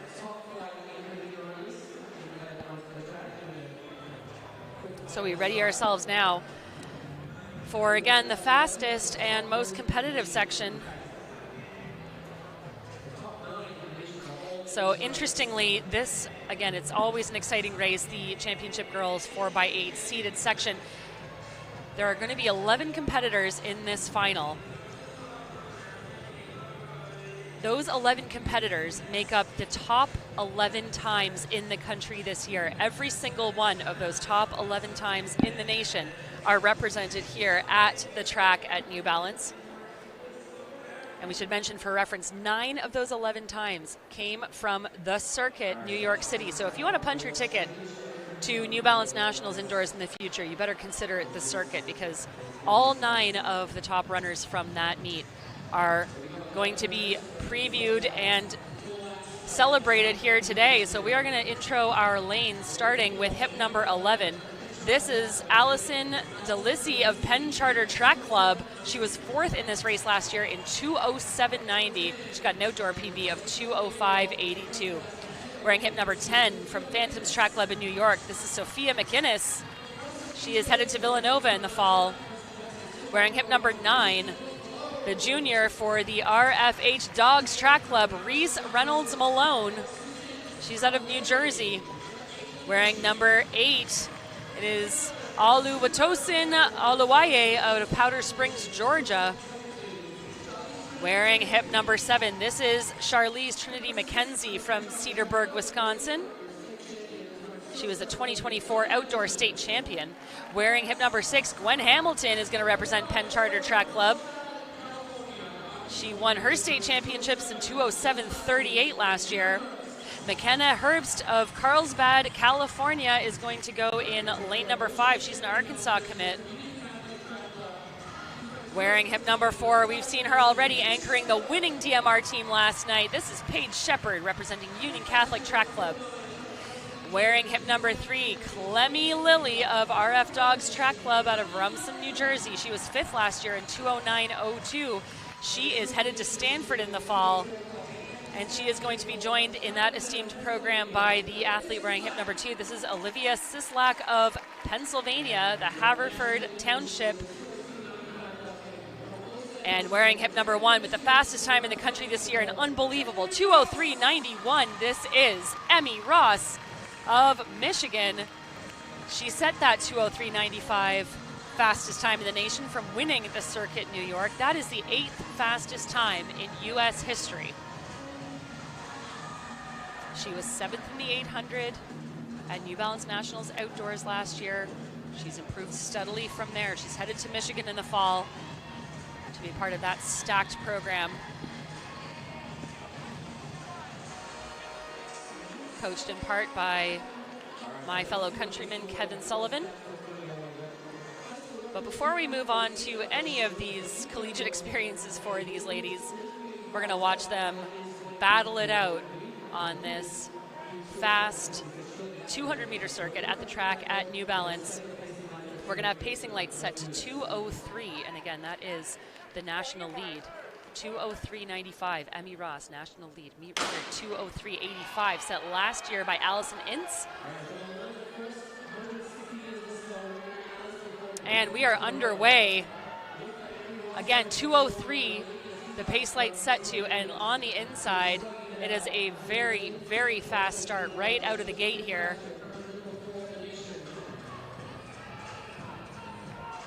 These athletes will all be eyeing each other at the cut-in. Every single one of these runners capable of taking home the victory. But at the opening 200 split, it is going to be McKenna Herbst out of Carlsbad, California, 28:60, and making it look easy. You know that you've got a lot of talent on the track when they are running 4 wide, opening up in 28 point. That is going to be Seslak now, the pride of Haverford, Pennsylvania, Havertown, Pennsylvania, excuse me, 28:93 her opening split, and she's going to be sitting up on the shoulder now of Herbst as they approach the halfway mark. They're going to go through that opening 400 meters in 60.27. Emmy Ross of Onstead, unsurprisingly now to the lead. Ross continuing to string things out up front. She wants to make this pace honest. She knows how to get the job done from the front. Again, she beat every single one of these runners, or 9 of these runners, I should say, at the circuit in New York about a month ago, and she is asserting her dominance in a major way here. Hits the bell up front, does Ross, in 1:31:35. This has been really smooth, consistent running, but don't count out McKenna Herbst. Herbst now mounting a challenge on the outside, and this is fascinating. Ross making her run really wide, and a bit of a bump there as Herbst goes around Ross. Ross trying to come back on her. She's going to slingshot around the final turn, and Ross with an unbelievable comeback. She is going to take this championship section 2:03:00. That is a new national lead. That is a new meet record. Unbelievable performance there, 31:65. Final lap as Emmy Ross takes her first New Balance National Championship title. She's been improving steadily week after week this season, and she comes away with a banner and a win here at New Balance Nationals indoors at the track. And emotion and fatigue on the face of our winner. Here you see that challenge by Herbst on the outside.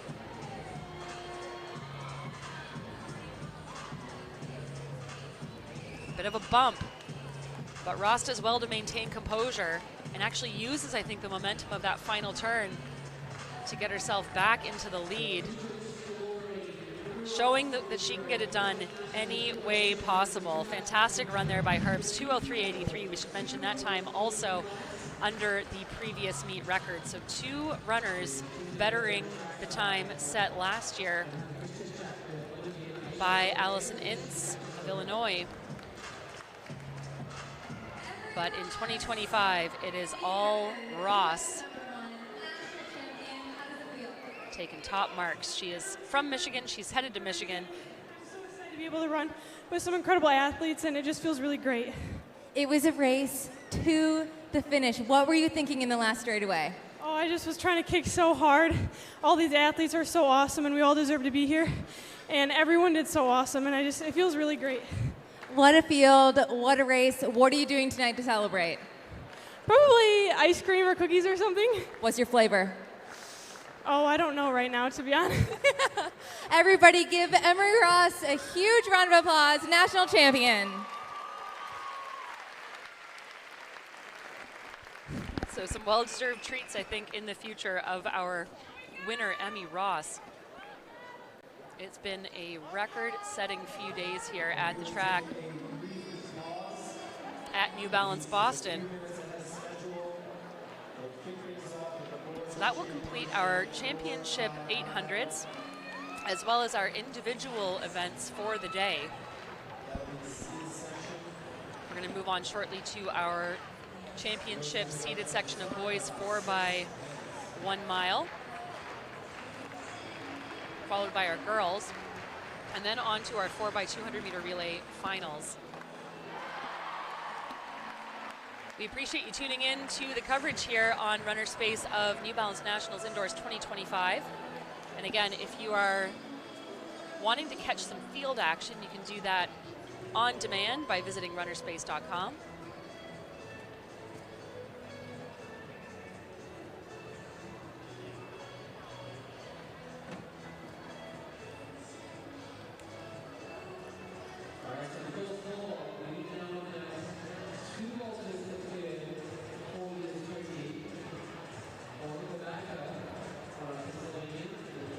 So we'll be back with action in the 4x1 mile championship race momentarily. Stick with us here on Runner Space.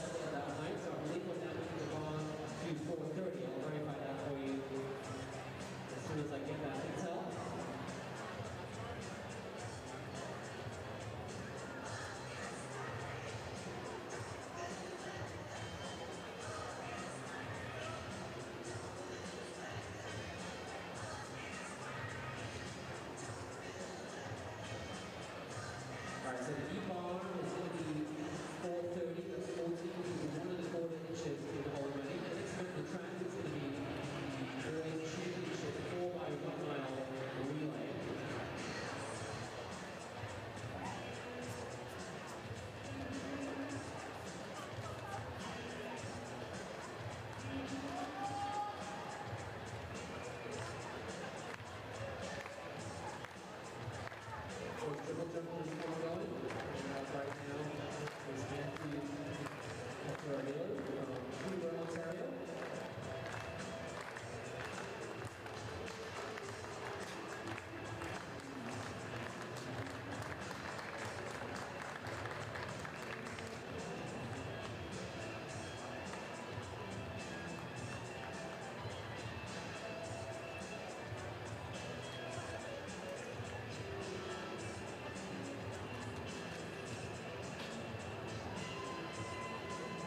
Welcome back to New Balance Nationals Indoors 2025. If you're just joining us, we are getting set for the fastest seeded sections of our 4x1 mile relay. We're going to start with our boys here momentarily. Meet record 16:29:31 set by Newbury Park High School back in 2022. We are set to have 11 teams taking to the track for this 4x8 lap relay.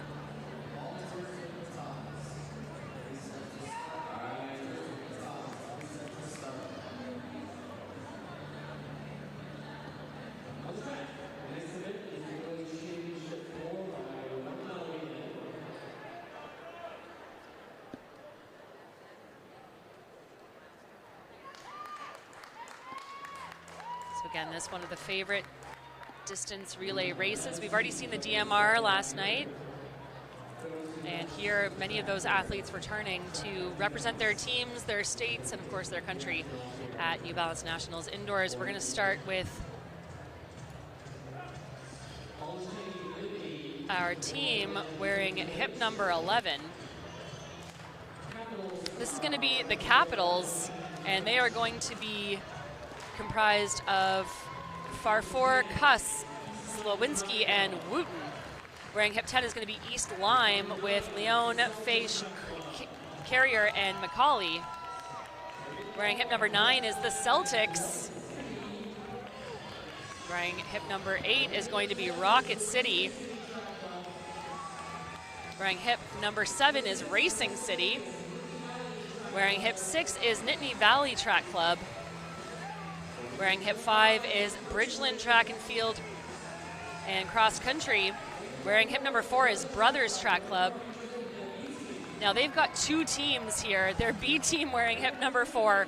It is going to be their A team wearing hip number 3. They're out of Lincroft, New Jersey. Wearing hip number 2, last year's champions. This is American Fork Cross Country Club from Utah. And wearing hip number 1, the team to beat, Crater High School from Central Point, Oregon. This is the Oregon Distance Project. You're going to recognize a couple of these guys, including Josiah Tossenson and Taven Kitchen, who have already come away with a championship title, each to their names. This is going to be the team to beat.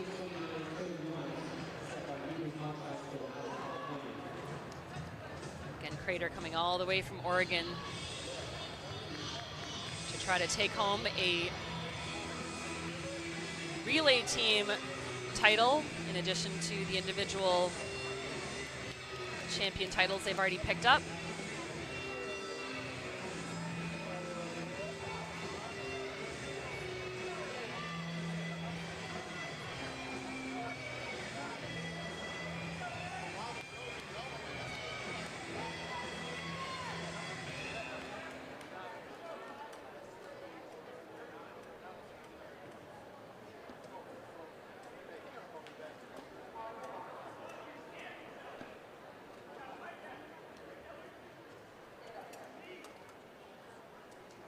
So again, this is going to be 4 by 1 mile proper,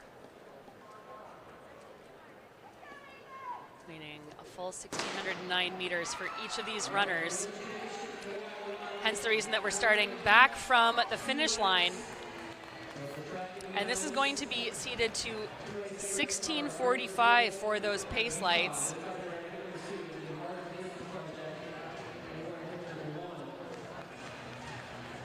Again, the national record, 16:29, is also the meet record set by Newbury Park High School out of New York back in 2022. Last year's winner, 16:43.21 for American Fork out of Utah. They are contesting this race as well, wearing hip number 2. But out to the early lead, that is the Christian Brothers A team.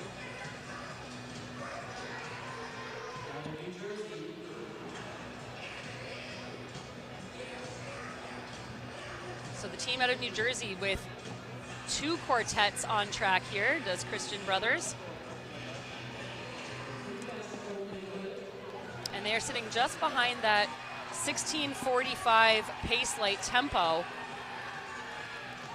So does Christian Brothers, being stalked right now by East Lyme's A team.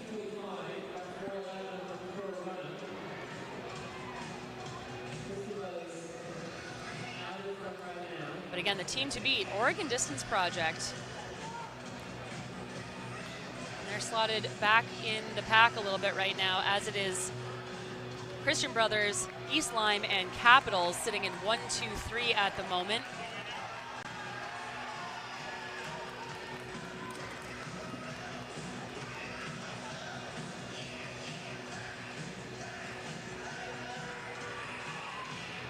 And that is Masterly of the Brothers Track Club, happy to take things out to the early lead.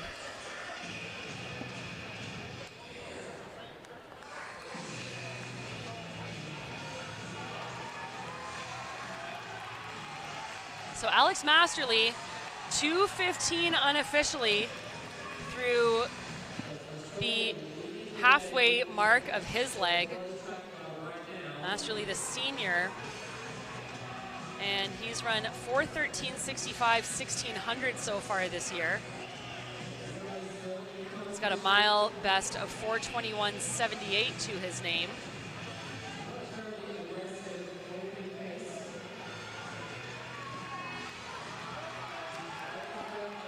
So things starting to tick down now. Every one of these athletes still in contention. That's American Fork, last year's champions, now moving into the lead.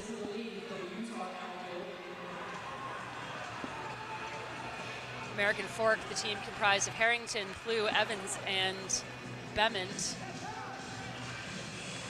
And now the race is on.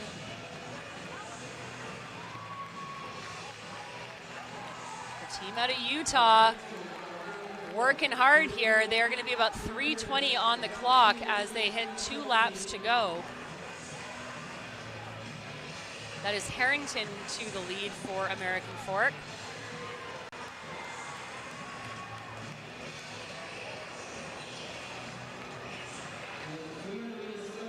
Dalen Harrington, a junior, and now another another lead change, I should say. And a little look to the side there for his teammate as we cruise around here. Big, big move, courtesy of Nittany Valley Track Club. Nittany Valley almost back up on the pace lights now. In the space of a lap, he's put 30 meters on the rest of the field. This is incredible running for Nittany Valley. And Nittany Valley will exchange at about 3:13 on the clock. That is incredible running.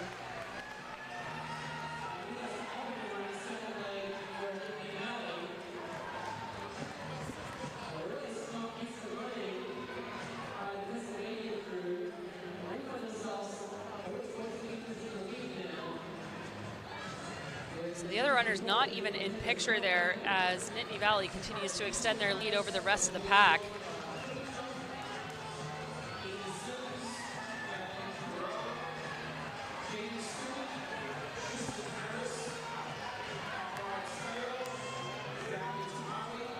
now in second, American Fork again.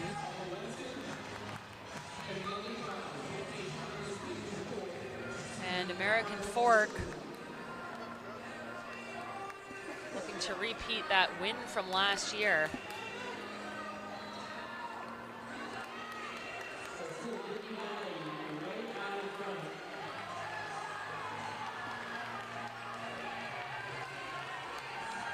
So this is Austin Plew for American Fork, and they are leading the chase pack. Tucked in behind them are the Capitals.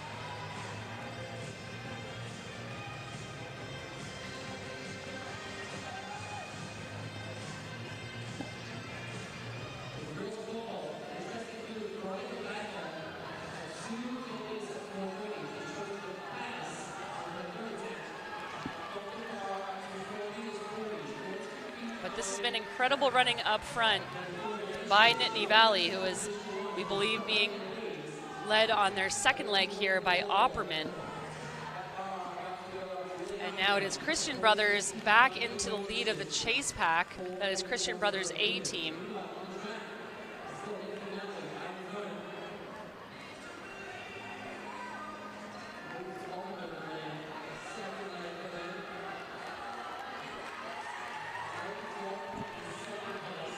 So American Fork and Christian Brothers battling for second position. But this has all been Nittany up front.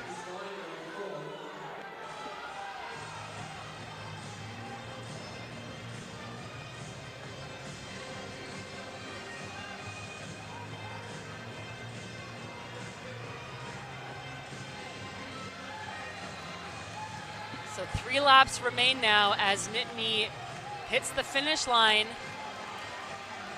The chase pack closing down on them. American Fork, Christian Brothers. And now that is East Lyme who's moved themselves back up into fourth, the Vikings. And that gap getting smaller and smaller by the lap. But this is brilliant running up front, courtesy of that 4:13 opening mile for Nittany. Nittany Valley's got to hold on here. They have 400 meters to go. The brothers working hard to chip away at that gap. And Oregon Distance Project, that is Schmidt working hard for them back in 5th, but they have some work to do. They're going to be handing off to Tostenson and Taven Kitchen. But again, Nittany Valley leading every step of this second leg.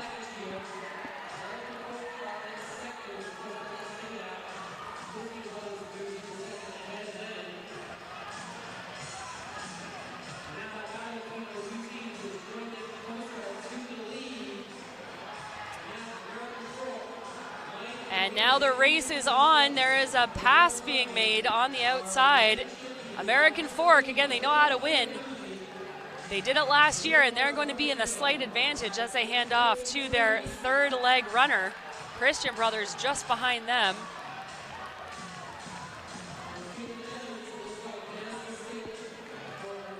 So at the second exchange,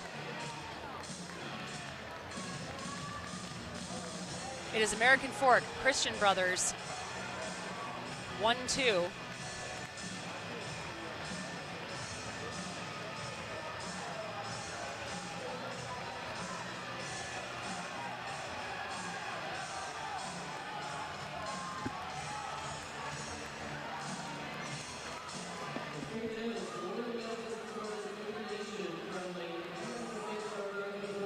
So for American Fork up front, this is Evans leading out the third leg.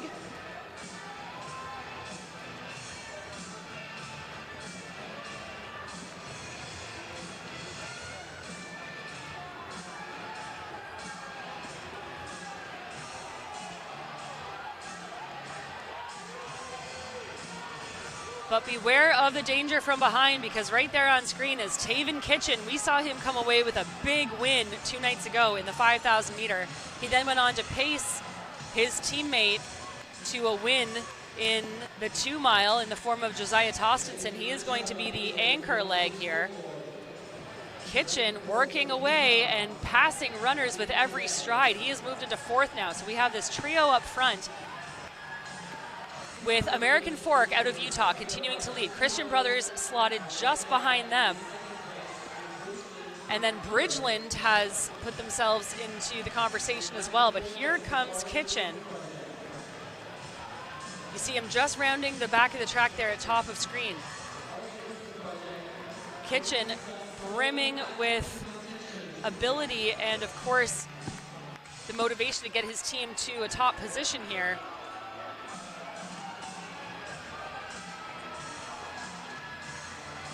We're at halfway now, but here comes Kitchen. These two front runners have done a great job of keeping the pace honest. But Kitchen's got a 3:59.61 mile best to his name. That came just a few weeks ago at the Terrier DMR Challenge. Again, 14:01 PR, 5,000 meter a few nights ago to take the win here at New Balance Nationals. And Taven Kitchen is squarely in the conversation as they come up on 3 laps remaining. Brothers sense that there is some danger behind.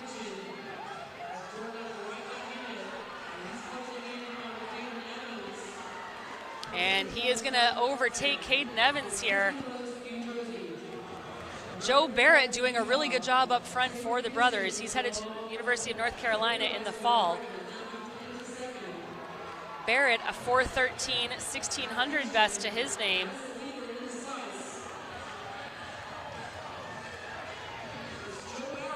So Joe Barrett continuing to lead, but Kitchen on his tail now.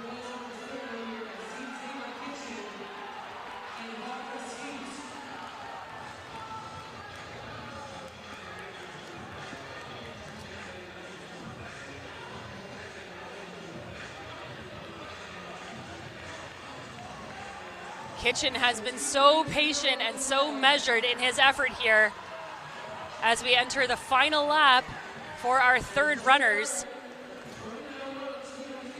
Kitchen, after his pacing duties last night, in fact, one of the athletes he paced was the athlete he's hunting down right now, Joe Barrett. Barrett was 10th in that 2-mile championship last night, and it is going to be those 2 athletes coming into the final leg here.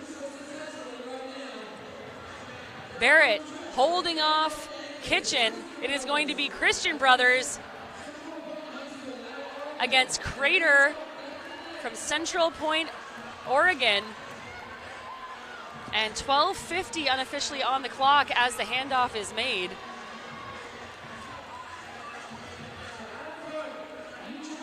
And for Crater, it is going to be Josiah Tostenson coming off of that win in the 2-mile last night. University of Washington commit. And he is a 3:57.47 runner at his best. You better believe it, he's going to be drawing on the knowledge of his speed here.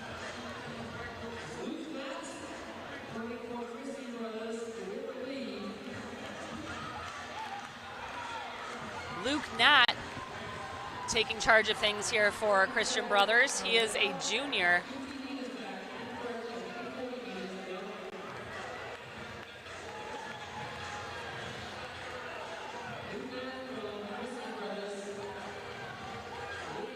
Nat, the slower on paper of these 2 athletes.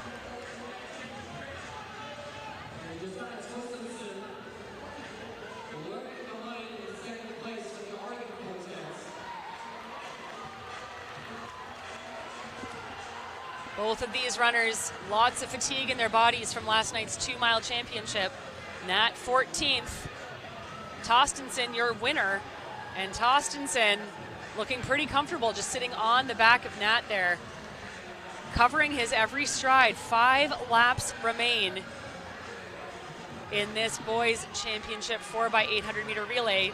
American Fork, last year's victors, working hard to stay in contention in 3rd, but it is a 2-man race up front. Nat versus Tostenson.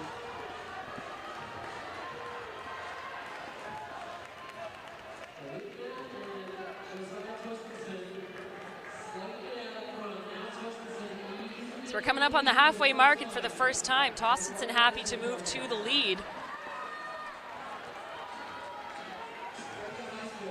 So into the final 800 meters, and Tostenson has come alive around the bottom of the track.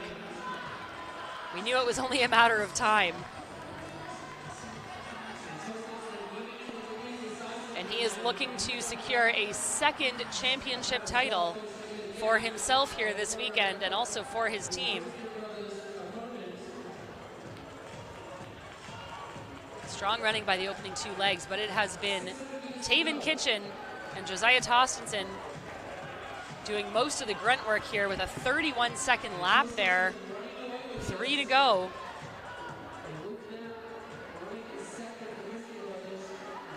And the gap has been established, 30 meters now, back to Luke Nat, who's doing well all by himself in no man's land.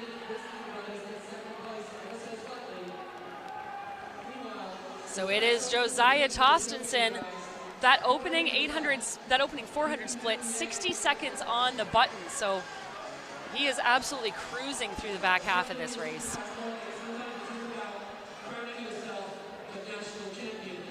Again, remember the national record, 16:29:31. It is also the meet record.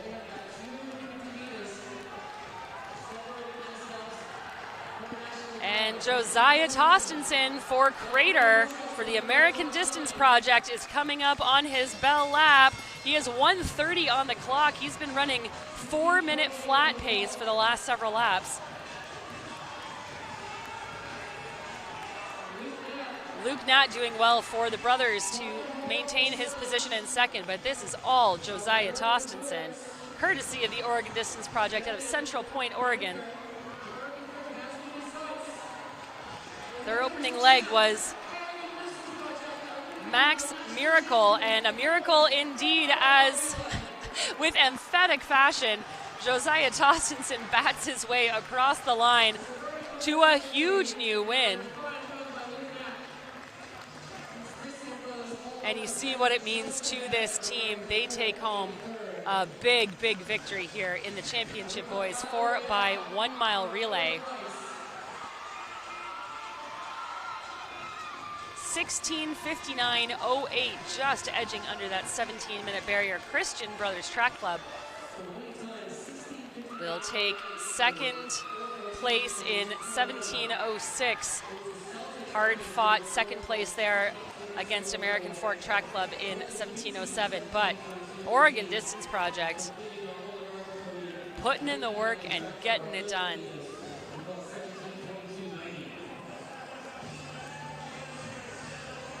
That is an average of under 4:15 per leg to bring home that sub-17 clocking. And another brilliant relay here on day 3 of New Balance Nationals Indoors, and the banner goes up.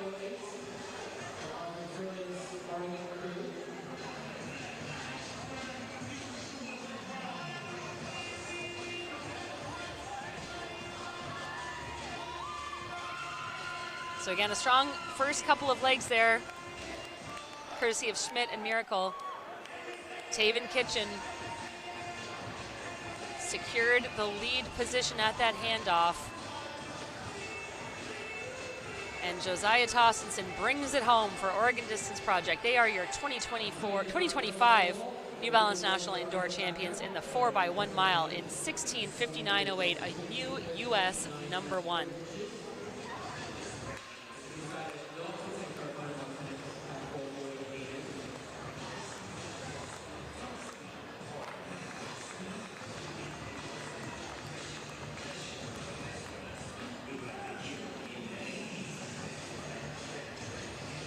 Big excitement on track with the completion of our championship seeded sections. We'll see more relays later on this evening, with the unseeded sections coming up after the 4x2s.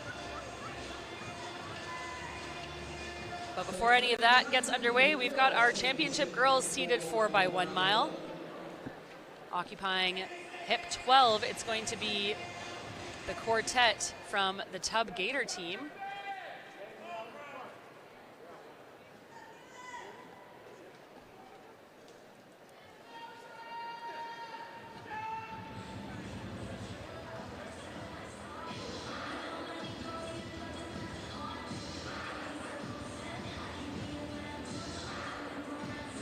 Last year's winners were the Carolina Cavaliers.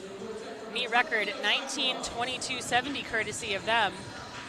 But here in 2025, again, we are starting hip 12 with the Tub Gators. Wearing hip number 11 is going to be Clarksville Track Club with the two Vermonti sisters. Last year's champions, the Carolina Cavaliers, will wear hip number 10. Josie Schill will anchor them. She was part of that national record-setting team last year. Wearing hip number 9, it's going to be Purple Track Club. Wearing hip number 8, it is Cow Harbor Track Club. They will be anchored by Tucker. Wearing hip 7, it is the Mounties. Another set of sisters there with the scooters. We've seen them in action lots this weekend. Wearing hip number 6 is going to be Delmar Track Club. Wearing hip number 5, it is Runners High in that very distinctive yellow kit. Wearing hip number 4, just outside Nashville, Tennessee, it is Brentwood Track Club. Vanavac sisters in fine form for that team. Wearing hip number 3, it's going to be Bridgeland Track and Field and Cross Country. Wearing hip number 2, Raleigh Catholic. And wearing hip number 1 in that pink head to toe is Vista Nation Track Club from Mountain Vista High School in Colorado. Keegan Edwards set to anchor that quartet here in the 4x1 mile championship relay. Again, 19:22, the meet record, the national record, the winning time last year, courtesy of Cuthbertson High School, also known as the Carolina Cavaliers, out of Waxhaw, North Carolina rather. And the pace lights here are going to be set to 1940 tempo.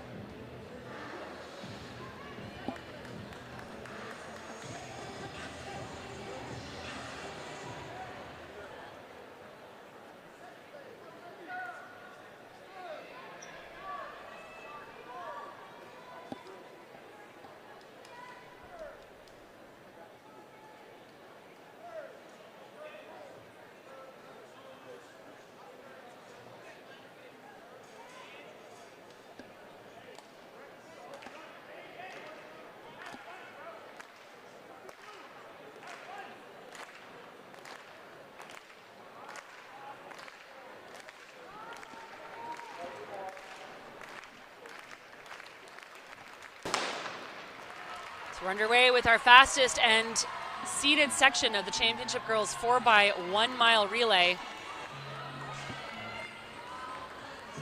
And that is Raleigh Catholic, happy to take things out early on.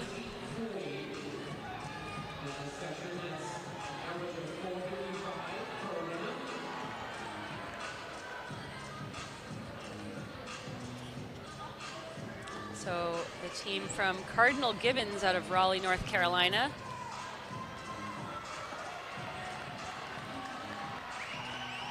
And just to their outside is the team wearing number 1, Vista Nation, and that is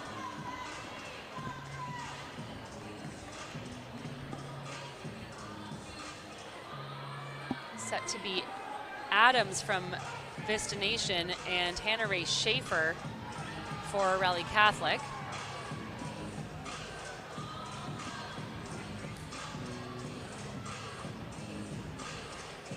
Also in the mix there, wearing hip number 12, is Tub Gators.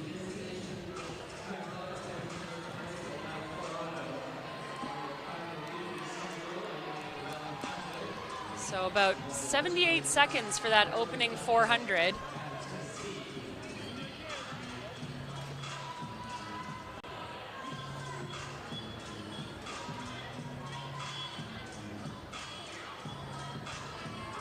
And that's Maggie Whittam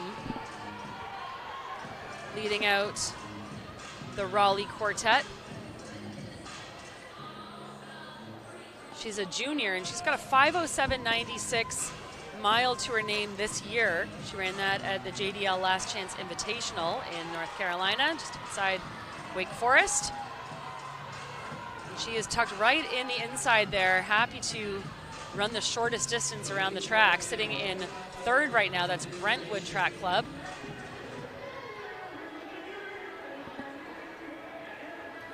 And then Runners High sits in 4th at the moment.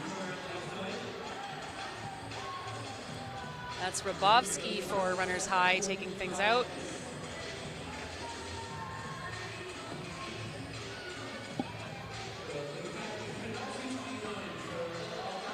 So they come up on the halfway mark here of this opening leg in about 2:35. So that's good running again for Whittam in particular, who has a 5:07 best to her name, and now a lead change as Vista Nation Track Club moves themselves into the front.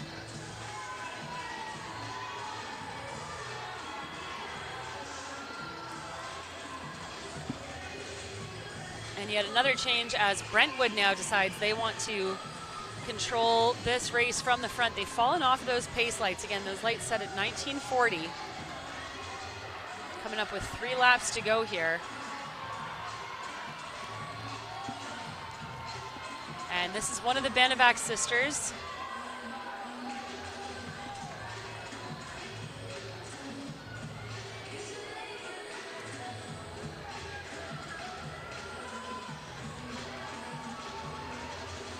All of the Benevacs, very strong competitors. The trio of Anna, Lauren, and Leah. It is Lauren and Leah set to be legs 1 and 2 for the team out of Nashville, Tennessee. But now with 2 laps remaining, a bit of distance being created by Vista Nation. They do come in as the top-ranked team in the country.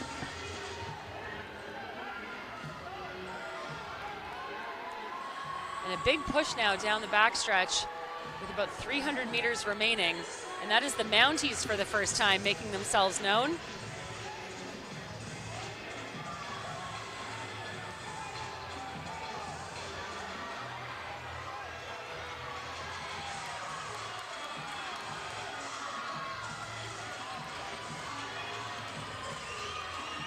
So with 1 lap to go, it is the Mounties in hot pursuit of our leaders out of Mountain Vista High School.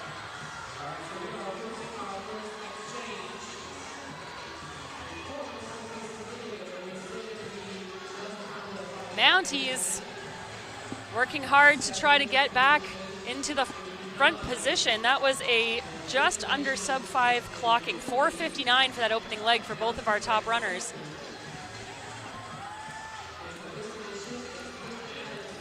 And now Peyton Adams will take over control for Vista Nation.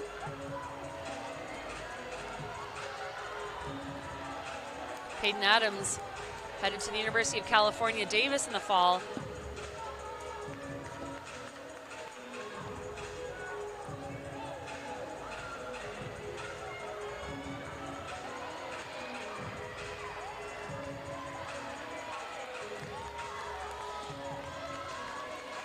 But there are 5 teams in contest here.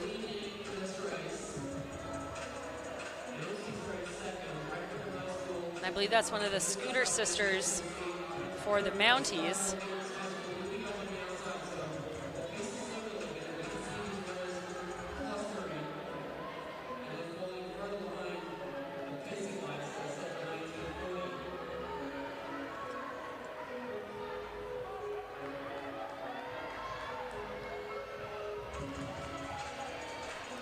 So again, the pace has slowed a bit here as these athletes hit 6 laps to go. We've got 5 runners and then a following 2 who are hot on their heels.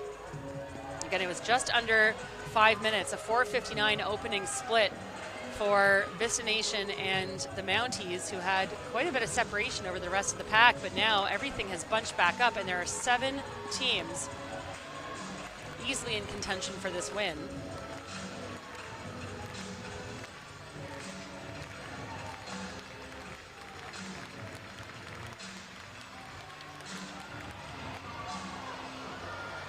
Mounties now falling back a bit as Vista Nation continues to lead happily around this circuit.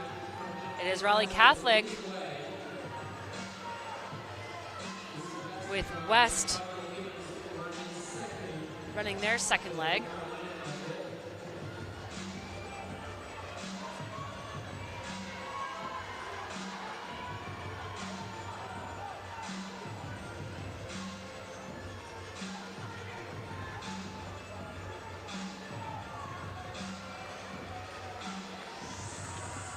So that's Lucia West. Now moving back into fourth as they hit the halfway mark. And they're going to be about 2:37. As for the first time, we're going to see Purple Track Club put themselves up in second position, and things are starting to rock and roll here. Vista Nation clearly happy to take care of all the pace setting duties up front. They have led most of every step of both the first and second legs.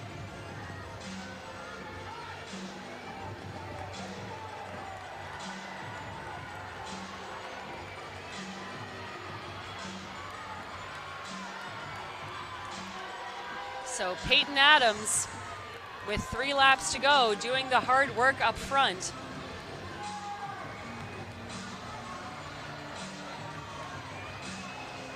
She's run 4:52.27 for 1,600 meters. That was back in 2023.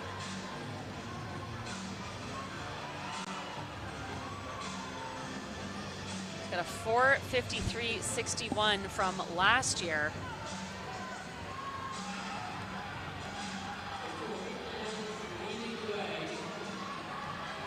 And they will have 400 meters remaining.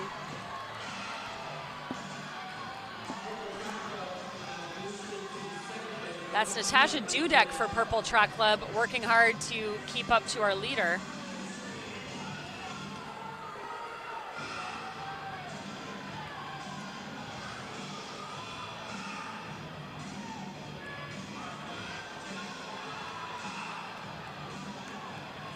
So Natasha Dudek, just a freshman, and mixing it up here with 1 lap to go. They're 4:29 on the clock for this split.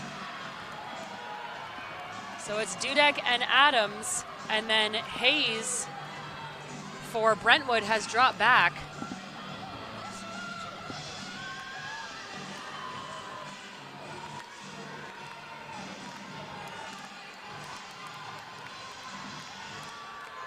Just as we saw with the first leg, it's a great battle here as they approach the handoff. It's going to be another right around 5-minute clocking. 5:02 flat for both of our second leg runners there, and it remains Purple versus Vista.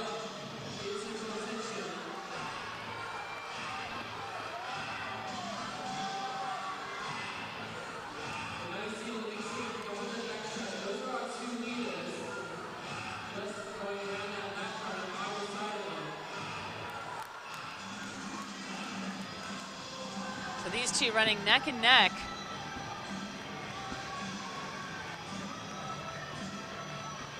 Purple Track Club running the longer leg on the outside there. That's Clemmer for them.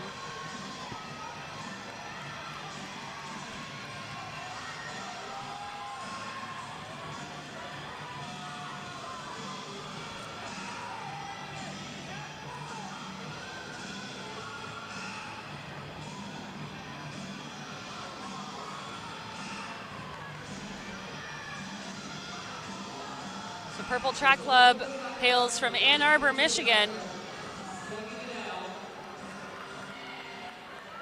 And that, I believe, is Sienna Clemmer running for them as she makes her way through the 400-meter mark in about 1:17. So very consistent running from what we've seen with the other teams, or the other legs, rather.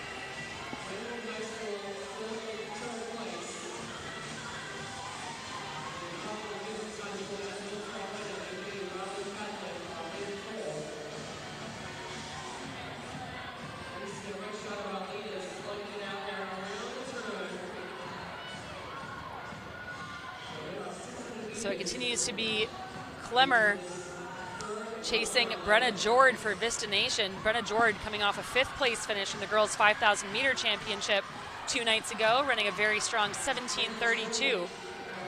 And Jord now showing her strength as she puts a little gap of distance back to Clemmer. Vista Nation has really enjoyed being the leaders throughout the entirety of this race. Anytime they've had any contest, they've just reasserted themselves back at the front of the pack, and that's what you're seeing here. But now a move on the outside, and this is the Carolina Cavaliers, last year's winners, This has been a really strong run for their third leg. This group is going to hit the halfway mark in about 2:35. So again, really consistent running. That is Taft for the Cavaliers.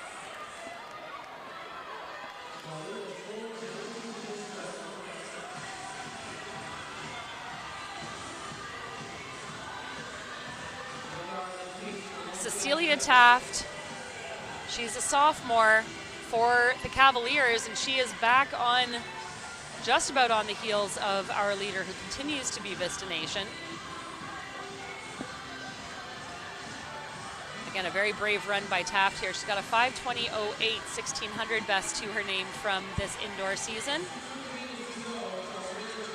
It's also a 5:11.72 miler from last year's outdoor season. But like I said, anytime that Brenna Jord feels some pressure, she increases that tempo and shakes off the threat. She's got 2.5 laps remaining now.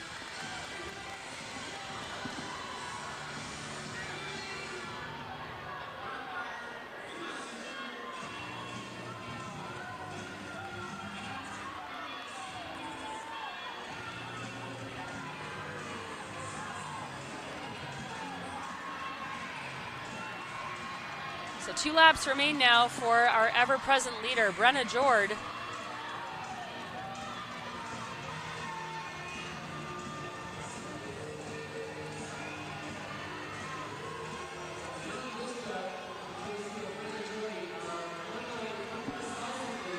And Jord, with no threat, running all by herself, keeps picking it up. She's going to come up on her final lap here.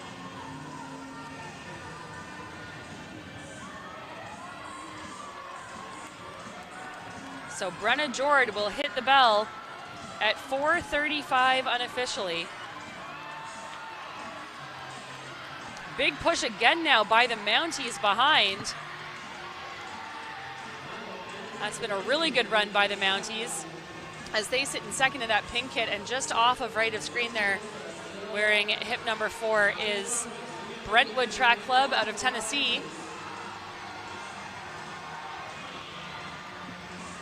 But a really stellar solo performance here by Brenna Jord, and she's going to hand off, meant to hand off at least, to Keegan Edwards. So it was a 5:10 third leg for Vista Nation, and Keegan Edwards, headed to University of Florida in the fall, is off like a rocket. So too the Mounties. And Keegan Edwards on a mission for 46.63, her mile best, and that was set outdoors last year.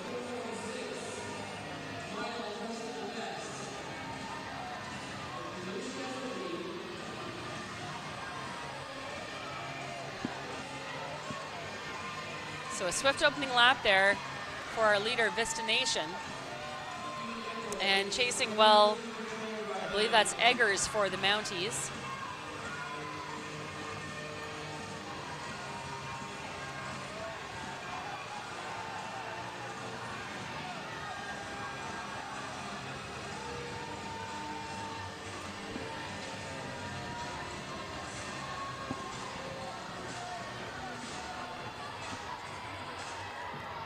So a very quick opening 400 meters of 73 seconds for Edwards.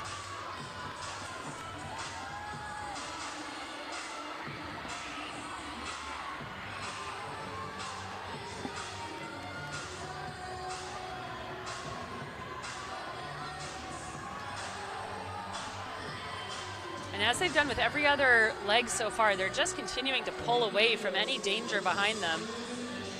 Mounties had a really strong second half of that third leg. But Edwards with a 4:46 mile best to her name. She'll be hard to beat.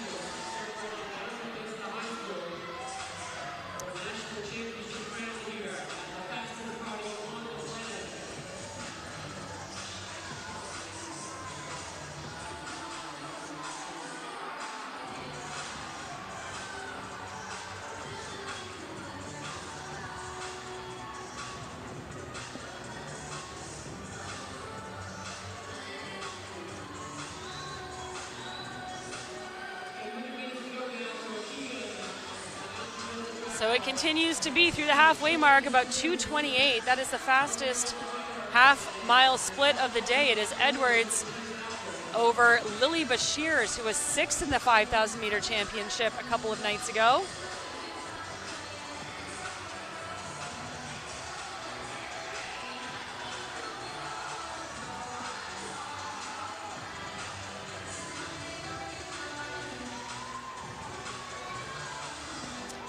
Bashirs set a new Arkansas indoor 2-mile record earlier this season, running 10:29.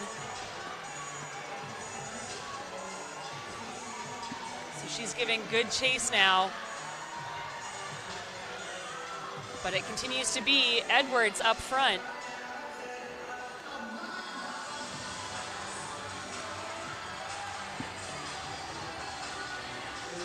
Keegan Edwards surely on pace to bring her team home to a championship victory here at 2025 New Balance Nationals indoors. She's been very consistent in her pacing, working around some of these lapped athletes. She's 3:40 on the clock with 2 laps to go.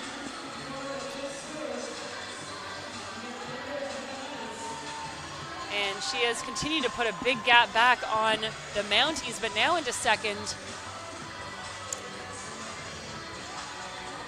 Raleigh Catholic has re-entered the conversation with Hannah Ray Schaefer anchoring their leg. And Schaefer in that striped kit, again heading to North Carolina Chapel Hill in the fall. Schaefer is a 4:52 miler to a 4:46 mile best by Edwards. So we are into the final lap here, 4:18 on the clock with 1 lap to go. That's 19:30 overall.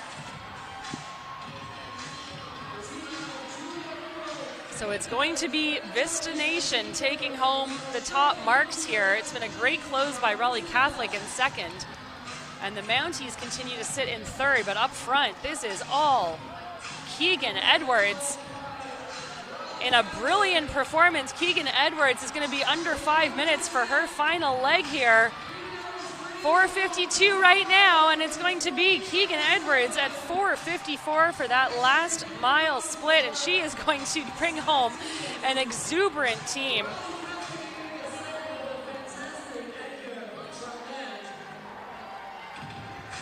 What a performance there for the quartet.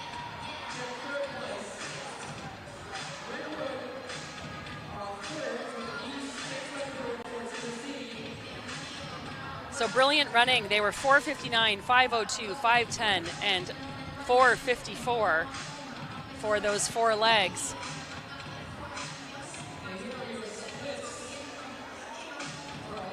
$20:06.86 for Vista Nation Track Club.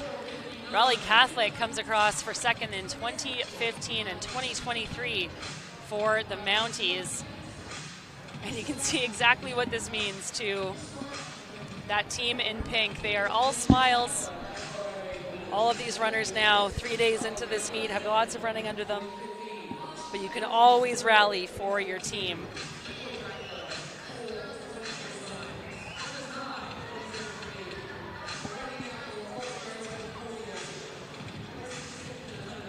And already doing some dissecting of that race, it looks like some good conversation happening amongst these athletes.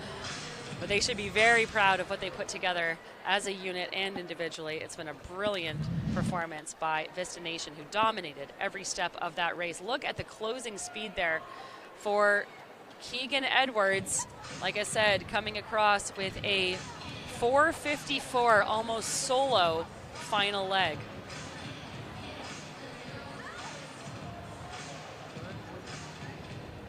And right away, the smiles, the hugs. This is what New Balance Nationals is all about. The fastest party on the planet for good reason. And now all the photo ops, the excitement, maybe a victory lap. At the conclusion of our seated sections of Championship 4x1 mile, we're going to move on to the Championship 4x200 meters shortly, and then the unseated sections of the 4x1 mile. But in the meantime, Vista Nation Track Club able to soak up the excitement with their victory at 20:06.86.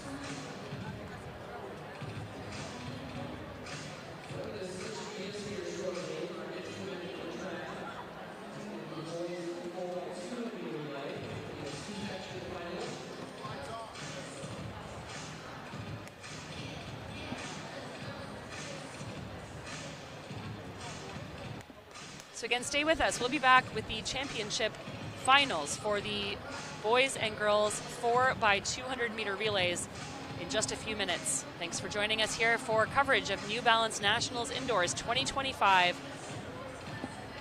Stick around. All right, so next event on track, the boys 4x200 meter championship final.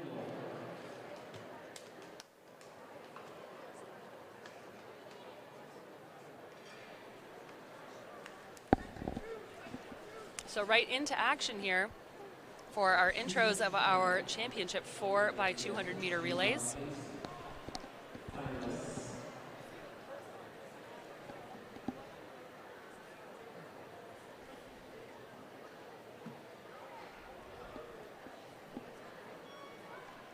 Lights again will dim in stadium. The excitement mounts. It is sure to be a very speedy set of races here. We'll have 2 timed finals. And starting in lane 3 with time final number 1, this is going to be the quartet from Bergen Catholic. Wearing hip number 4 is going to be Whippets Track Club. They are excellent in the relay categories. Carolina Cavaliers are going to go in lane 5. And occupying lane 6, it is going to be one of 2 teams from Archbishop Carroll. For the timed section number 2 in lane 3, it'll be Garnet Running Club. Wearing hip number 4, it's going to be McNamara Mustangs. Wearing hip number 5, the A team for Archbishop Carroll out of DC. And rounding things out in hip number 6 for the second of 2 time finals, it is going to be the foursome from MVP League.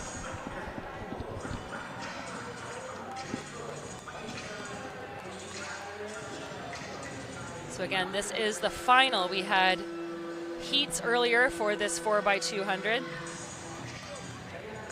Fastest time out of those heats, courtesy far and away of the quartet from Archbishop Carroll. I should say their A team, because again, they're so good, they're so deep that they can put 8 runners into a final. Their B team will go in the first of these timed finals, their A team in the second. That time set down by their A squad, 1:24:37.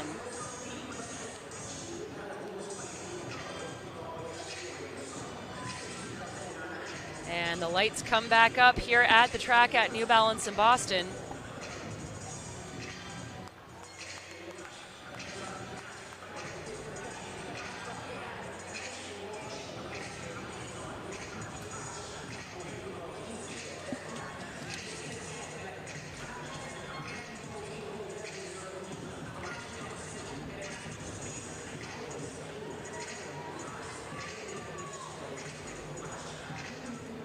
So the astounding thing about this final, these 2 finals, is that the meet record has already been eclipsed courtesy of that 1:24:37 by Archbishop Carroll's A team. That bettered the previous meet record of 1:26:06 set by IMG Elite back in 2023.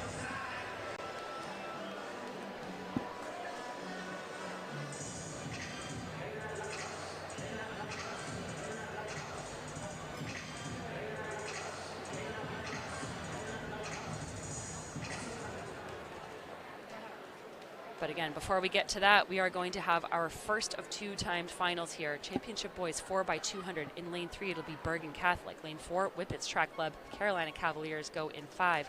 And Archbishop Carroll's B team start in lane 6.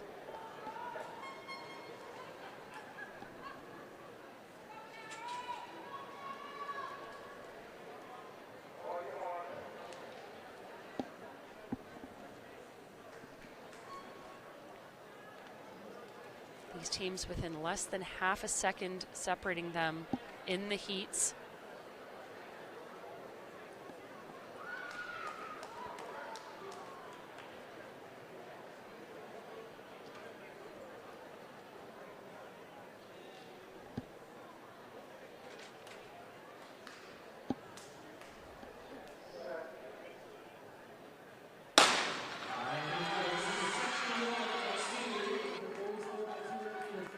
Relay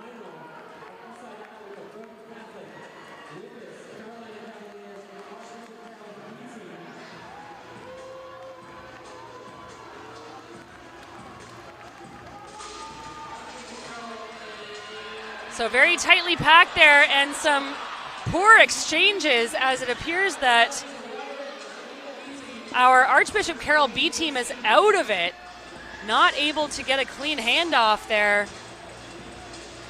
And that is going to make things interesting here as we approach our third leg runners. And a bit of a tricky but successful handoff there as Bergen Catholic remains in the lead. It is Carolina Cavaliers in second, making up good ground. Whippet sit in third. But Bergen Catholic absolutely dominating here. Cavaliers doing all they can to get themselves back in contention. But another clean exchange by Bergen Catholic. Cavaliers and Whippets. Cavaliers making up fast ground here. They're going to run out of track. Or are they? And swinging wide now, the Carolina Cavaliers. So too the Whippets back in conversation, but arms go up. And it is going to be Bergen Catholic taking that win in 126-31. 126-31, and that was courtesy of a 21-33 final leg there.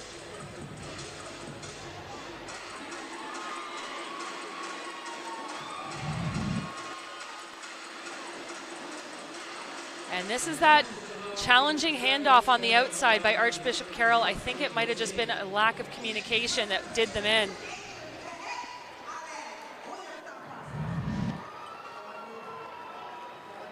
Time to get out, finish it for the team, you know? And then when you saw those fireworks come on and get lit, then it just turned you all the way. Oh, yeah, get lit. There you go. Congratulations, All-Americans. Now they come up for the interview. There we go.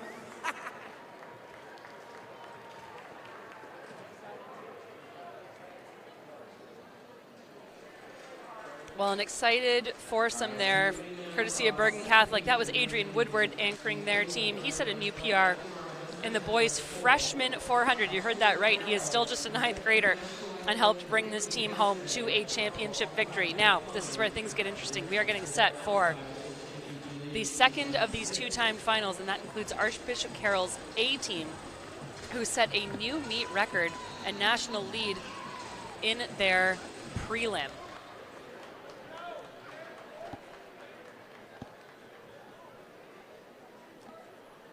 So it is going to be Garnett Running Club in 3. McNamara Mustangs go in 4. Archbishop Carroll's A team in 5, looking for some redemption after that challenging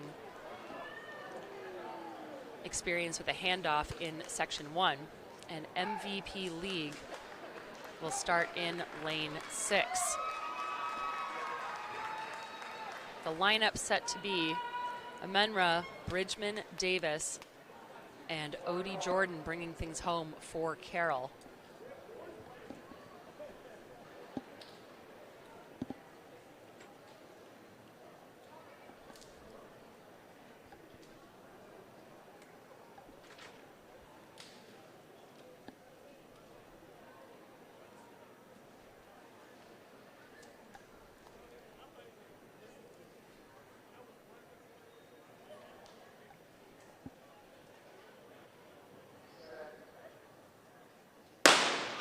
And we are underway. The meet record has already been obliterated. 124.37, Archbishop Carroll's A team out of those prelims. The former record, 126.06.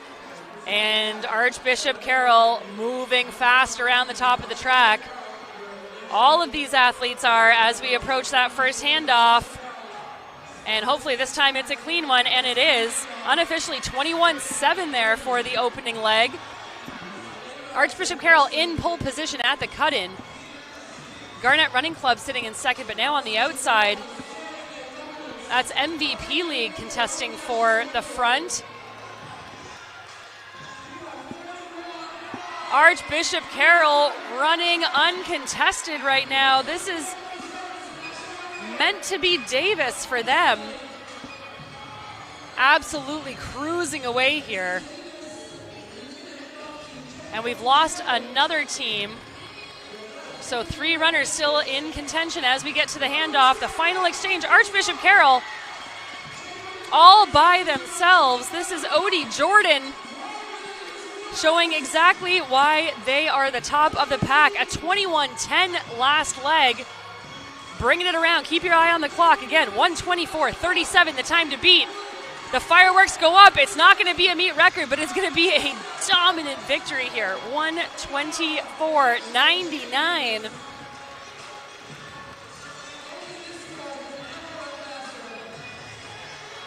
And it would be a meet record and national record if it weren't for the fact that they already did that in the prelims.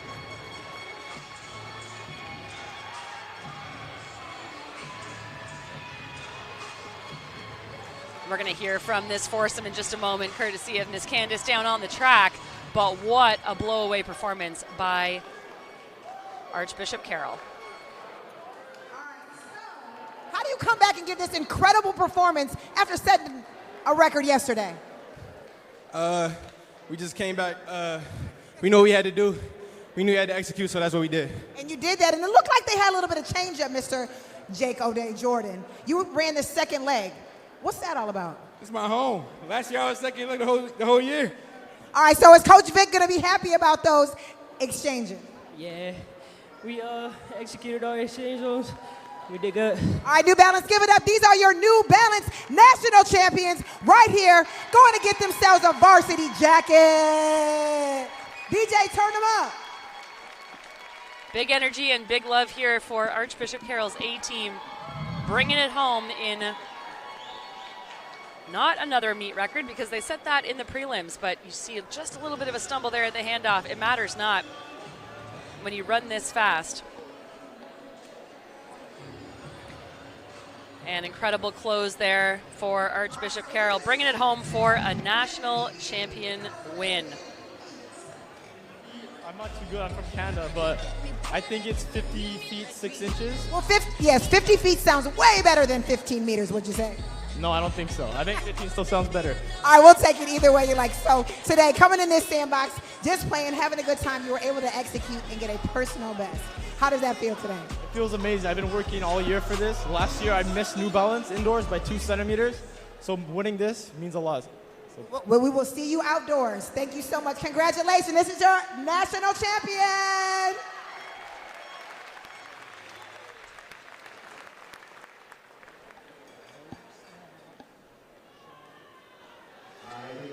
Well, we're going to keep this relay action rolling here with our championship girls 4x200 meter relay intros.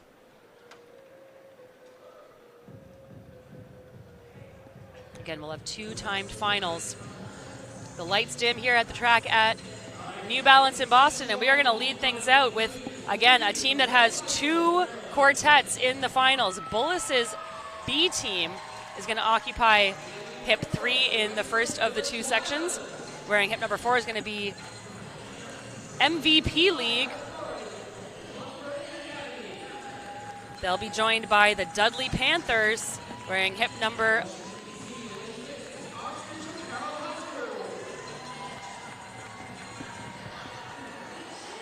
This will be Archbishop Carroll's team wearing hip number 6. Now we see the McNamara Mustangs wearing hip number 3 for section number 2. Wearing hip 4 in section 2 is the Dudley Panthers. In lane 5, it's going to be MVP League. And Bullis's A team is going to wear hip 6 in that second of 2 timed finals. So just to clarify, we will have 2 timed finals. Final number 1 is going to be Bullis in 3, Westlake Village Lions in 4, Montverde Academy in 5, and Archbishop Carroll in 6. And our second of those 2 finals is going to be McNamara Mustangs wearing 3, Dudley Panthers in 4, MVP League in 5, and Bullis's A team will be in lane 6.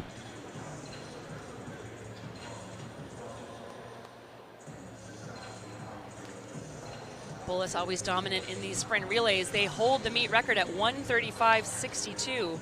That was set back 2 years ago in 2023.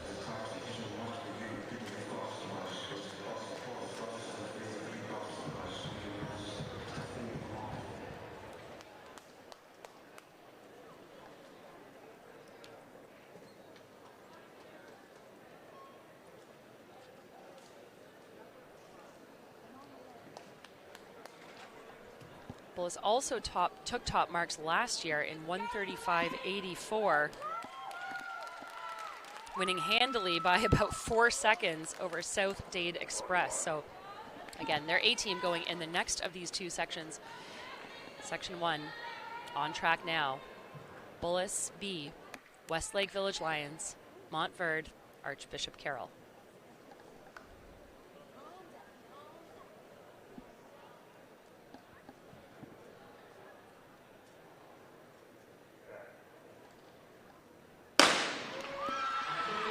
And we're away in the first of two-time finals here of the championship girls 4x200, running really well out of lane 5 I should say, is Montverde Academy. Making up the stagger now, Westlake Village Lions, but never ever count out Bullis. They are putting themselves into discussion here. It's a fairly well-matched group at the exchange. Archbishop Carroll just having a little bit of trouble on the outside again with that handoff, but all 4 runners equally balanced now down the back stretch. Great run by Montverde. Bullis in pole position, Montverde in second. Archbishop Carroll in third.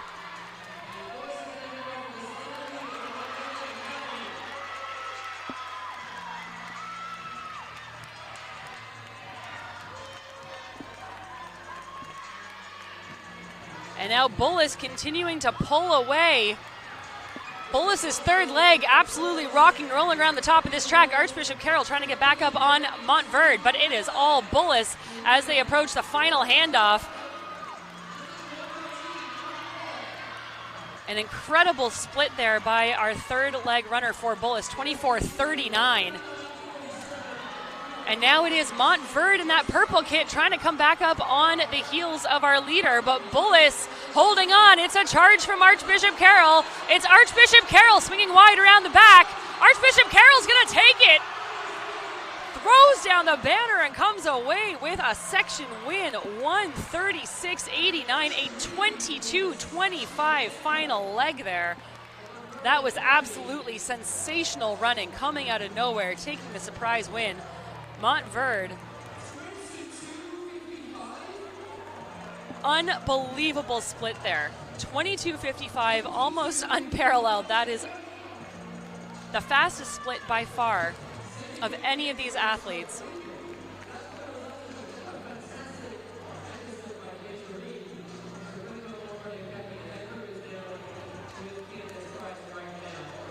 And we're going to hear from those athletes right now with Candace Price. Deja, there was more than just fireworks on that anchor leg. Hey, you got after it right at the finish line. Where's that drive coming from? I done had it since I was a baby. Hey, she said she was born, so you just different. And ladies, what were you thinking about when you saw her literally hawking down meter by meter? Hey, I was hyped for my girl. You know, she did her thing. You know what I'm saying? Like, Definitely did your thing. Hey, New Balance, I need you to give it up. These are the New Balance champions, 4x2. Hey, girls, more than just fireworks. DJ, turn them up. 2:55, courtesy of Deja Reed. That was ridiculous running.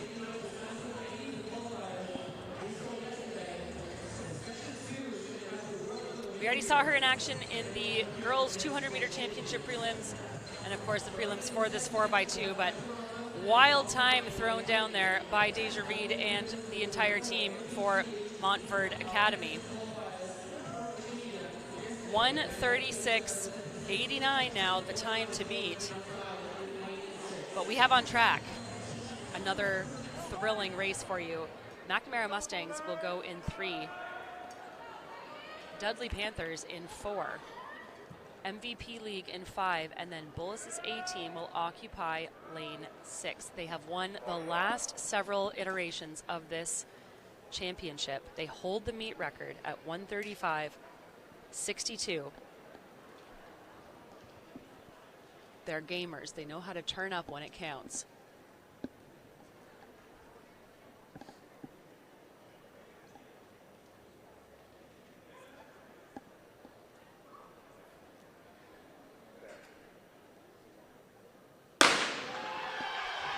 And the gun is off, and our runners are out like rockets. Very fast running courtesy of the Dudley Panthers in 4. Panthers with an incredibly speedy opening leg, but so too Bullis. They're on the outside. They're going to have to stay on the outside until halfway through this next leg.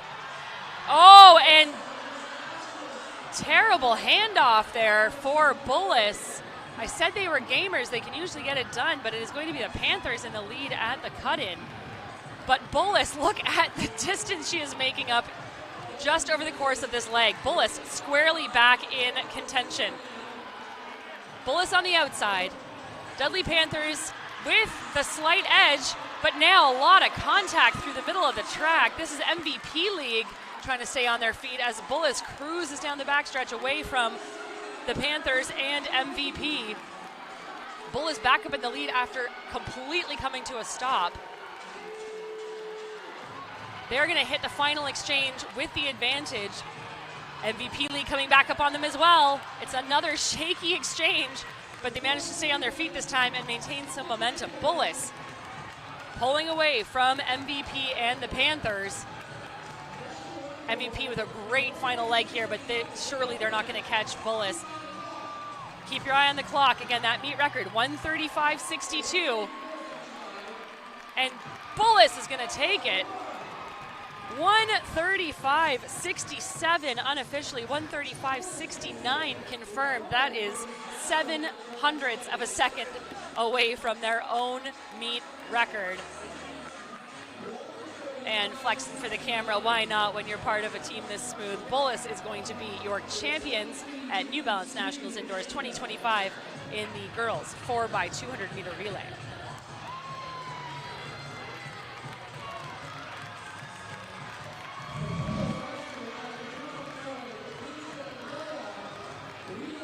So here's where all that traffic happened. That was MVP League. The smaller of the 3 runners just getting pushed around a little bit there, but look at the speed and strength of Bullis' closing leg. That is what they mean when they say run through the line. And she looks pretty happy with it. Again, rightfully so. Thrilling performance there. High entertainment courtesy of this foursome. 1:35.69, 1:36.89 for Montverde Academy. Bullis' B team will make their way onto the podium at 1:36.95. 3 teams sub 1:37 in the championship girls 4x200 meter relay.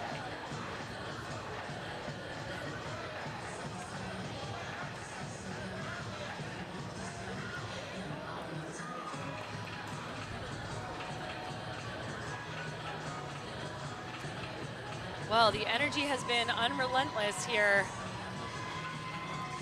in Boston at the track at New Balance.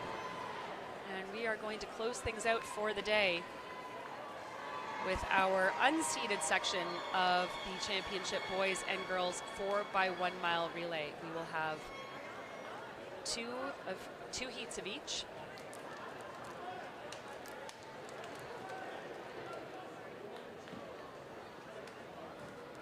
We're going to kick things off here with our section 1 of 2 of our boys unseeded sections. We're going to have Eno Track Club, Bronx High School of Science, Warriors Track Club, Oregon Distance Project, Palm City Distance, Tsunami Track Club, Sky's the Limit TC, Carmel, Tiger Track Club, Winnetka Athletics Club, Union Catholic Track Club, Bishop Hendricken, Legion Track Club out of New York, Hunterdon Lions Track and Field Club, and Duval.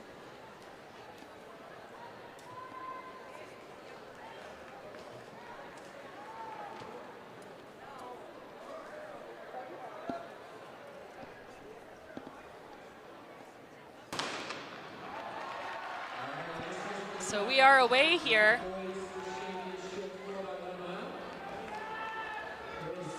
With one of 2 sections of this boys championship 4x1 mile unseeded.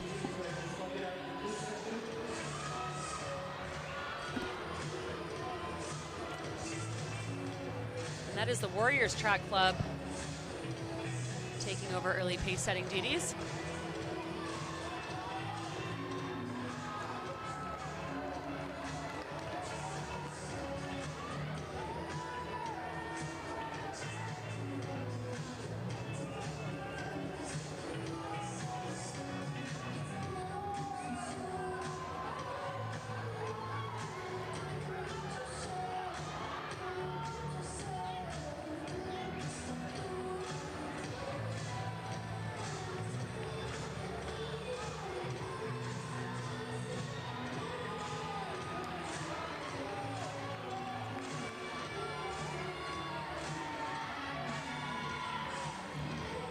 around 67 seconds for that opening 400.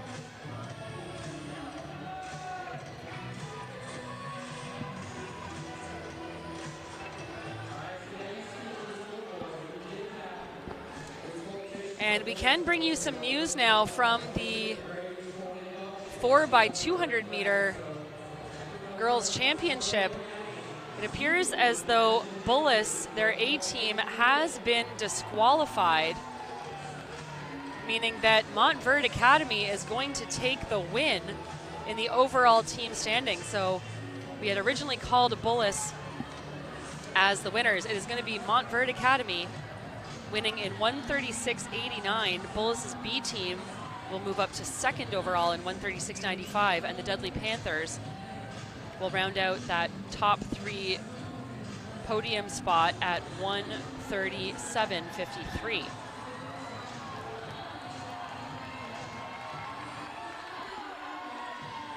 So back on screen, we are at 2:14 through halfway here of this opening lap, opening 800, I should say, of this opening leg.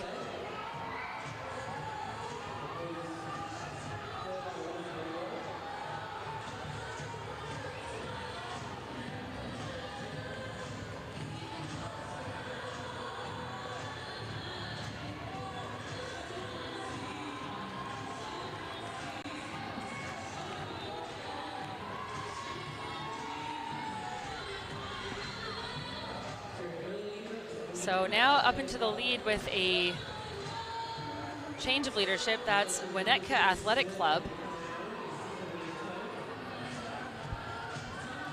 And keeping the pace pretty honest here as we see athletes strung out across the track.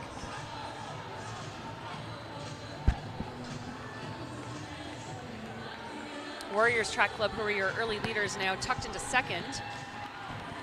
As we come up on a quarter mile to go.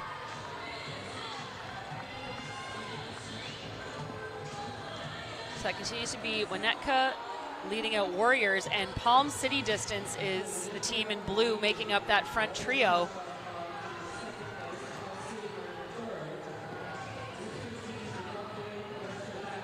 Again, just for some context, 16:59.08, the winning time for our seeded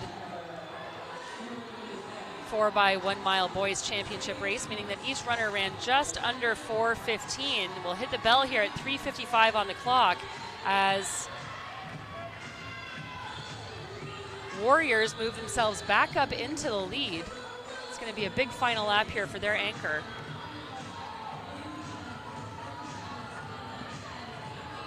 So it is Warriors, Palm City Distance, and now in third, Winnetka Athletics Club.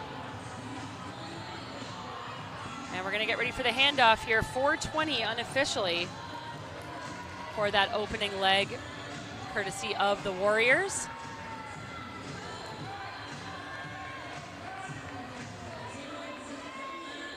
Landon Zoss taking things out for the Warriors up front. He and his teammates coming off of a season's best performance in the championship boys 4x800.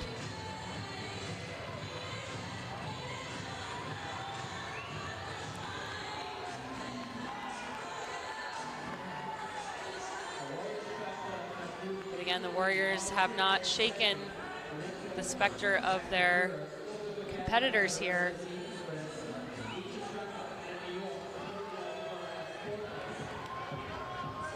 They continue to be Palm City sitting just behind our leader, and Winnetka Athletics Club tucked comfortably into third.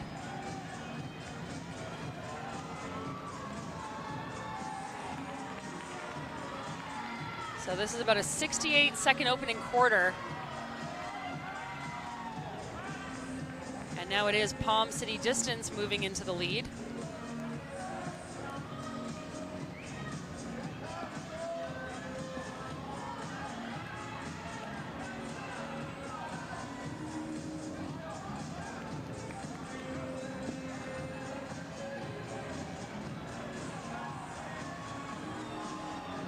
So that trio well separated from the rest of the field.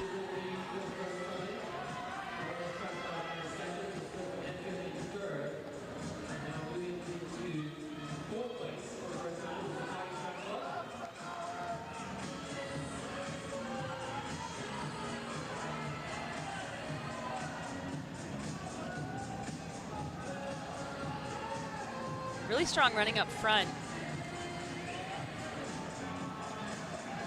here by Palm City Distance. They're going to approach the halfway mark of this race in about 2:15, so very consistent. 2:14, the halfway split for their first leg.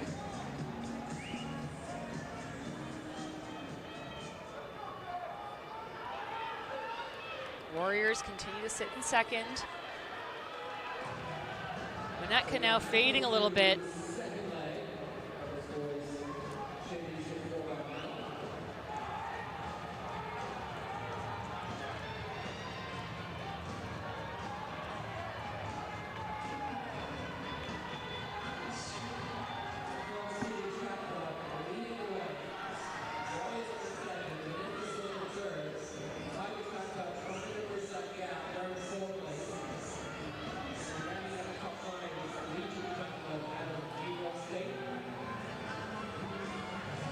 Andrew Marino,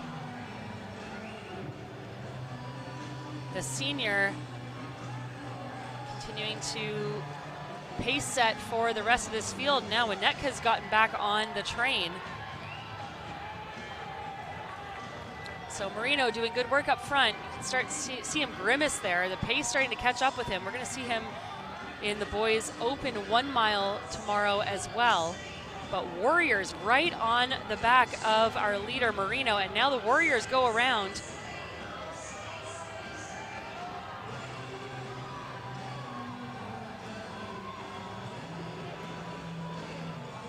So Warriors Track Club back into the front as Winnetka makes themselves known. They're going to hear the bell here. It's 3:59.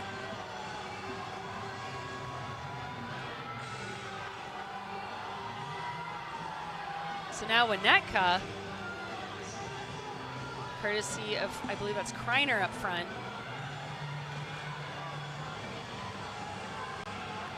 But another big push from behind by Andrew Marino, and Marino is going to keep his team in the lead at this handoff. That was a 4:26 split.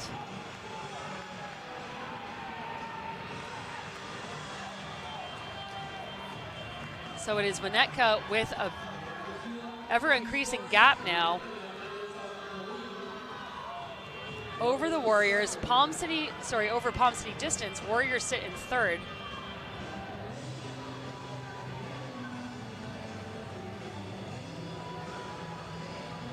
And we're still seeing handoffs happening, as you see on left of screen there.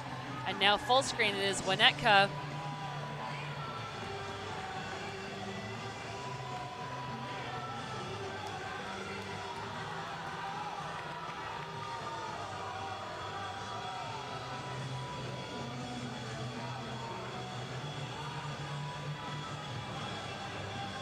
This is Walter Garrett for Winnetka.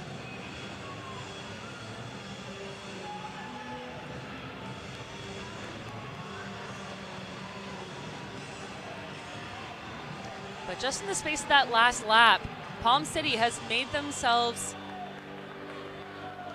important in this conversation yet again, right back up on the back of our leader. This is Olsen for Palm City Distance. Dennis Olsen covering every move.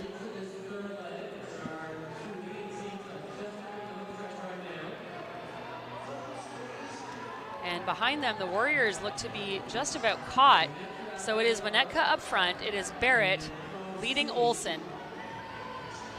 Olsen looking really calm. So too Barrett up front, as Olsen now swings around and makes the pass down the back stretch. And you can see the advantage they have over the rest of the field there. So Olsen happy to take the lead for a while as they approach the halfway mark.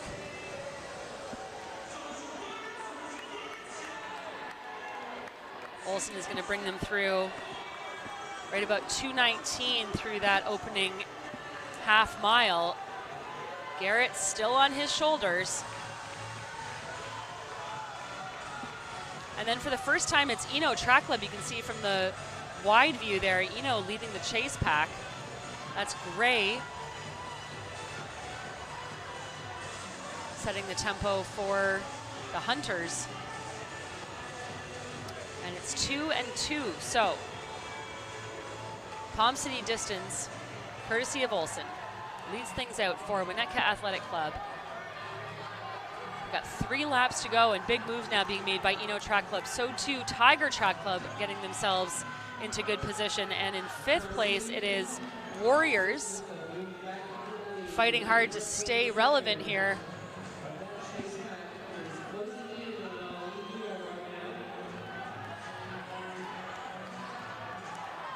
So you see those 2 pairs and then the chasing threesome. They're going to come up on a 1/4 mile to go, and now a real injection of pace by Olsen. Olsen really striding away with good focus here. He knows that the threat is behind him. Carmel has entered the conversation, that yellow and blue kit in 5th right now. And as I say that, they move around the outside. There goes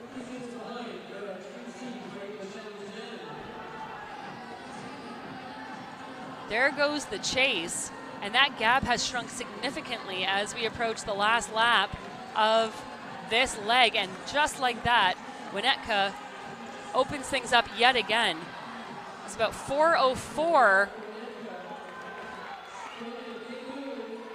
So it's Tigers, Carmel.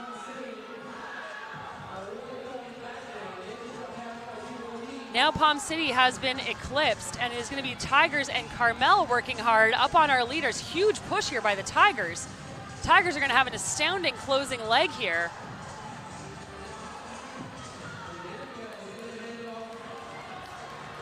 So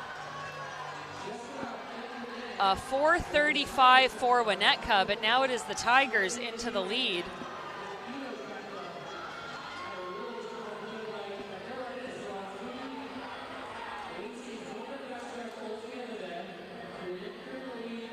And now Winnetka getting themselves back up into the front.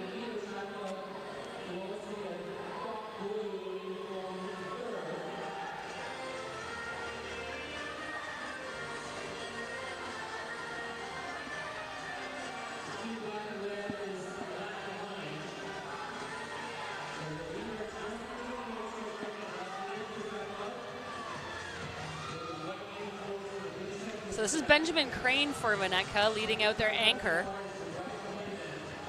But the Tigers still in hot pursuit here.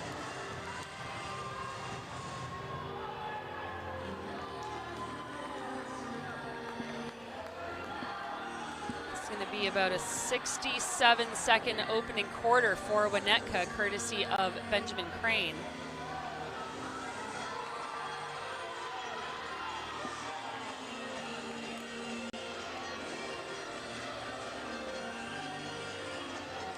That's Philip Blum sitting in 3rd there, just behind the Tigers for Eno Track Club. Saw Blum in action in the boys 2-mile championship last night.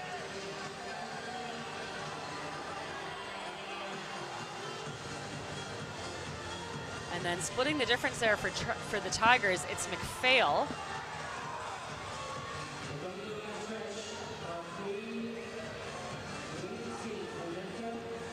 Noah McPhail looking pretty good for the Tigers. As we see one of our lapped athletes there. Or about to be lapped, I should say. So this trio working really well together through halfway in about 2:14.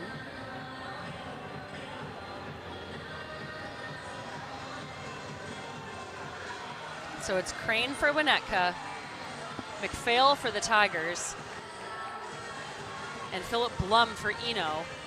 And now Blum making his move around the top of the track, and he's trying to get himself into pole position as they come up towards the end of their 5th lap. They will have 3 laps to go. Again, working on some lapped athletes here. It is Philip Blum with the lead now for Eno Track Club.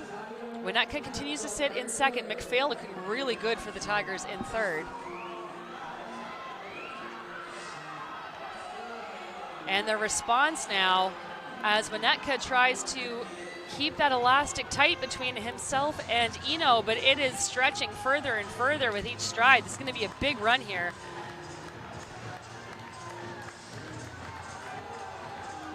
For Blum of Eno. Crane and McPhail working hard on him, but Blum is continuing to pass lapped runners and getting ever further away, both by way of distance and visually.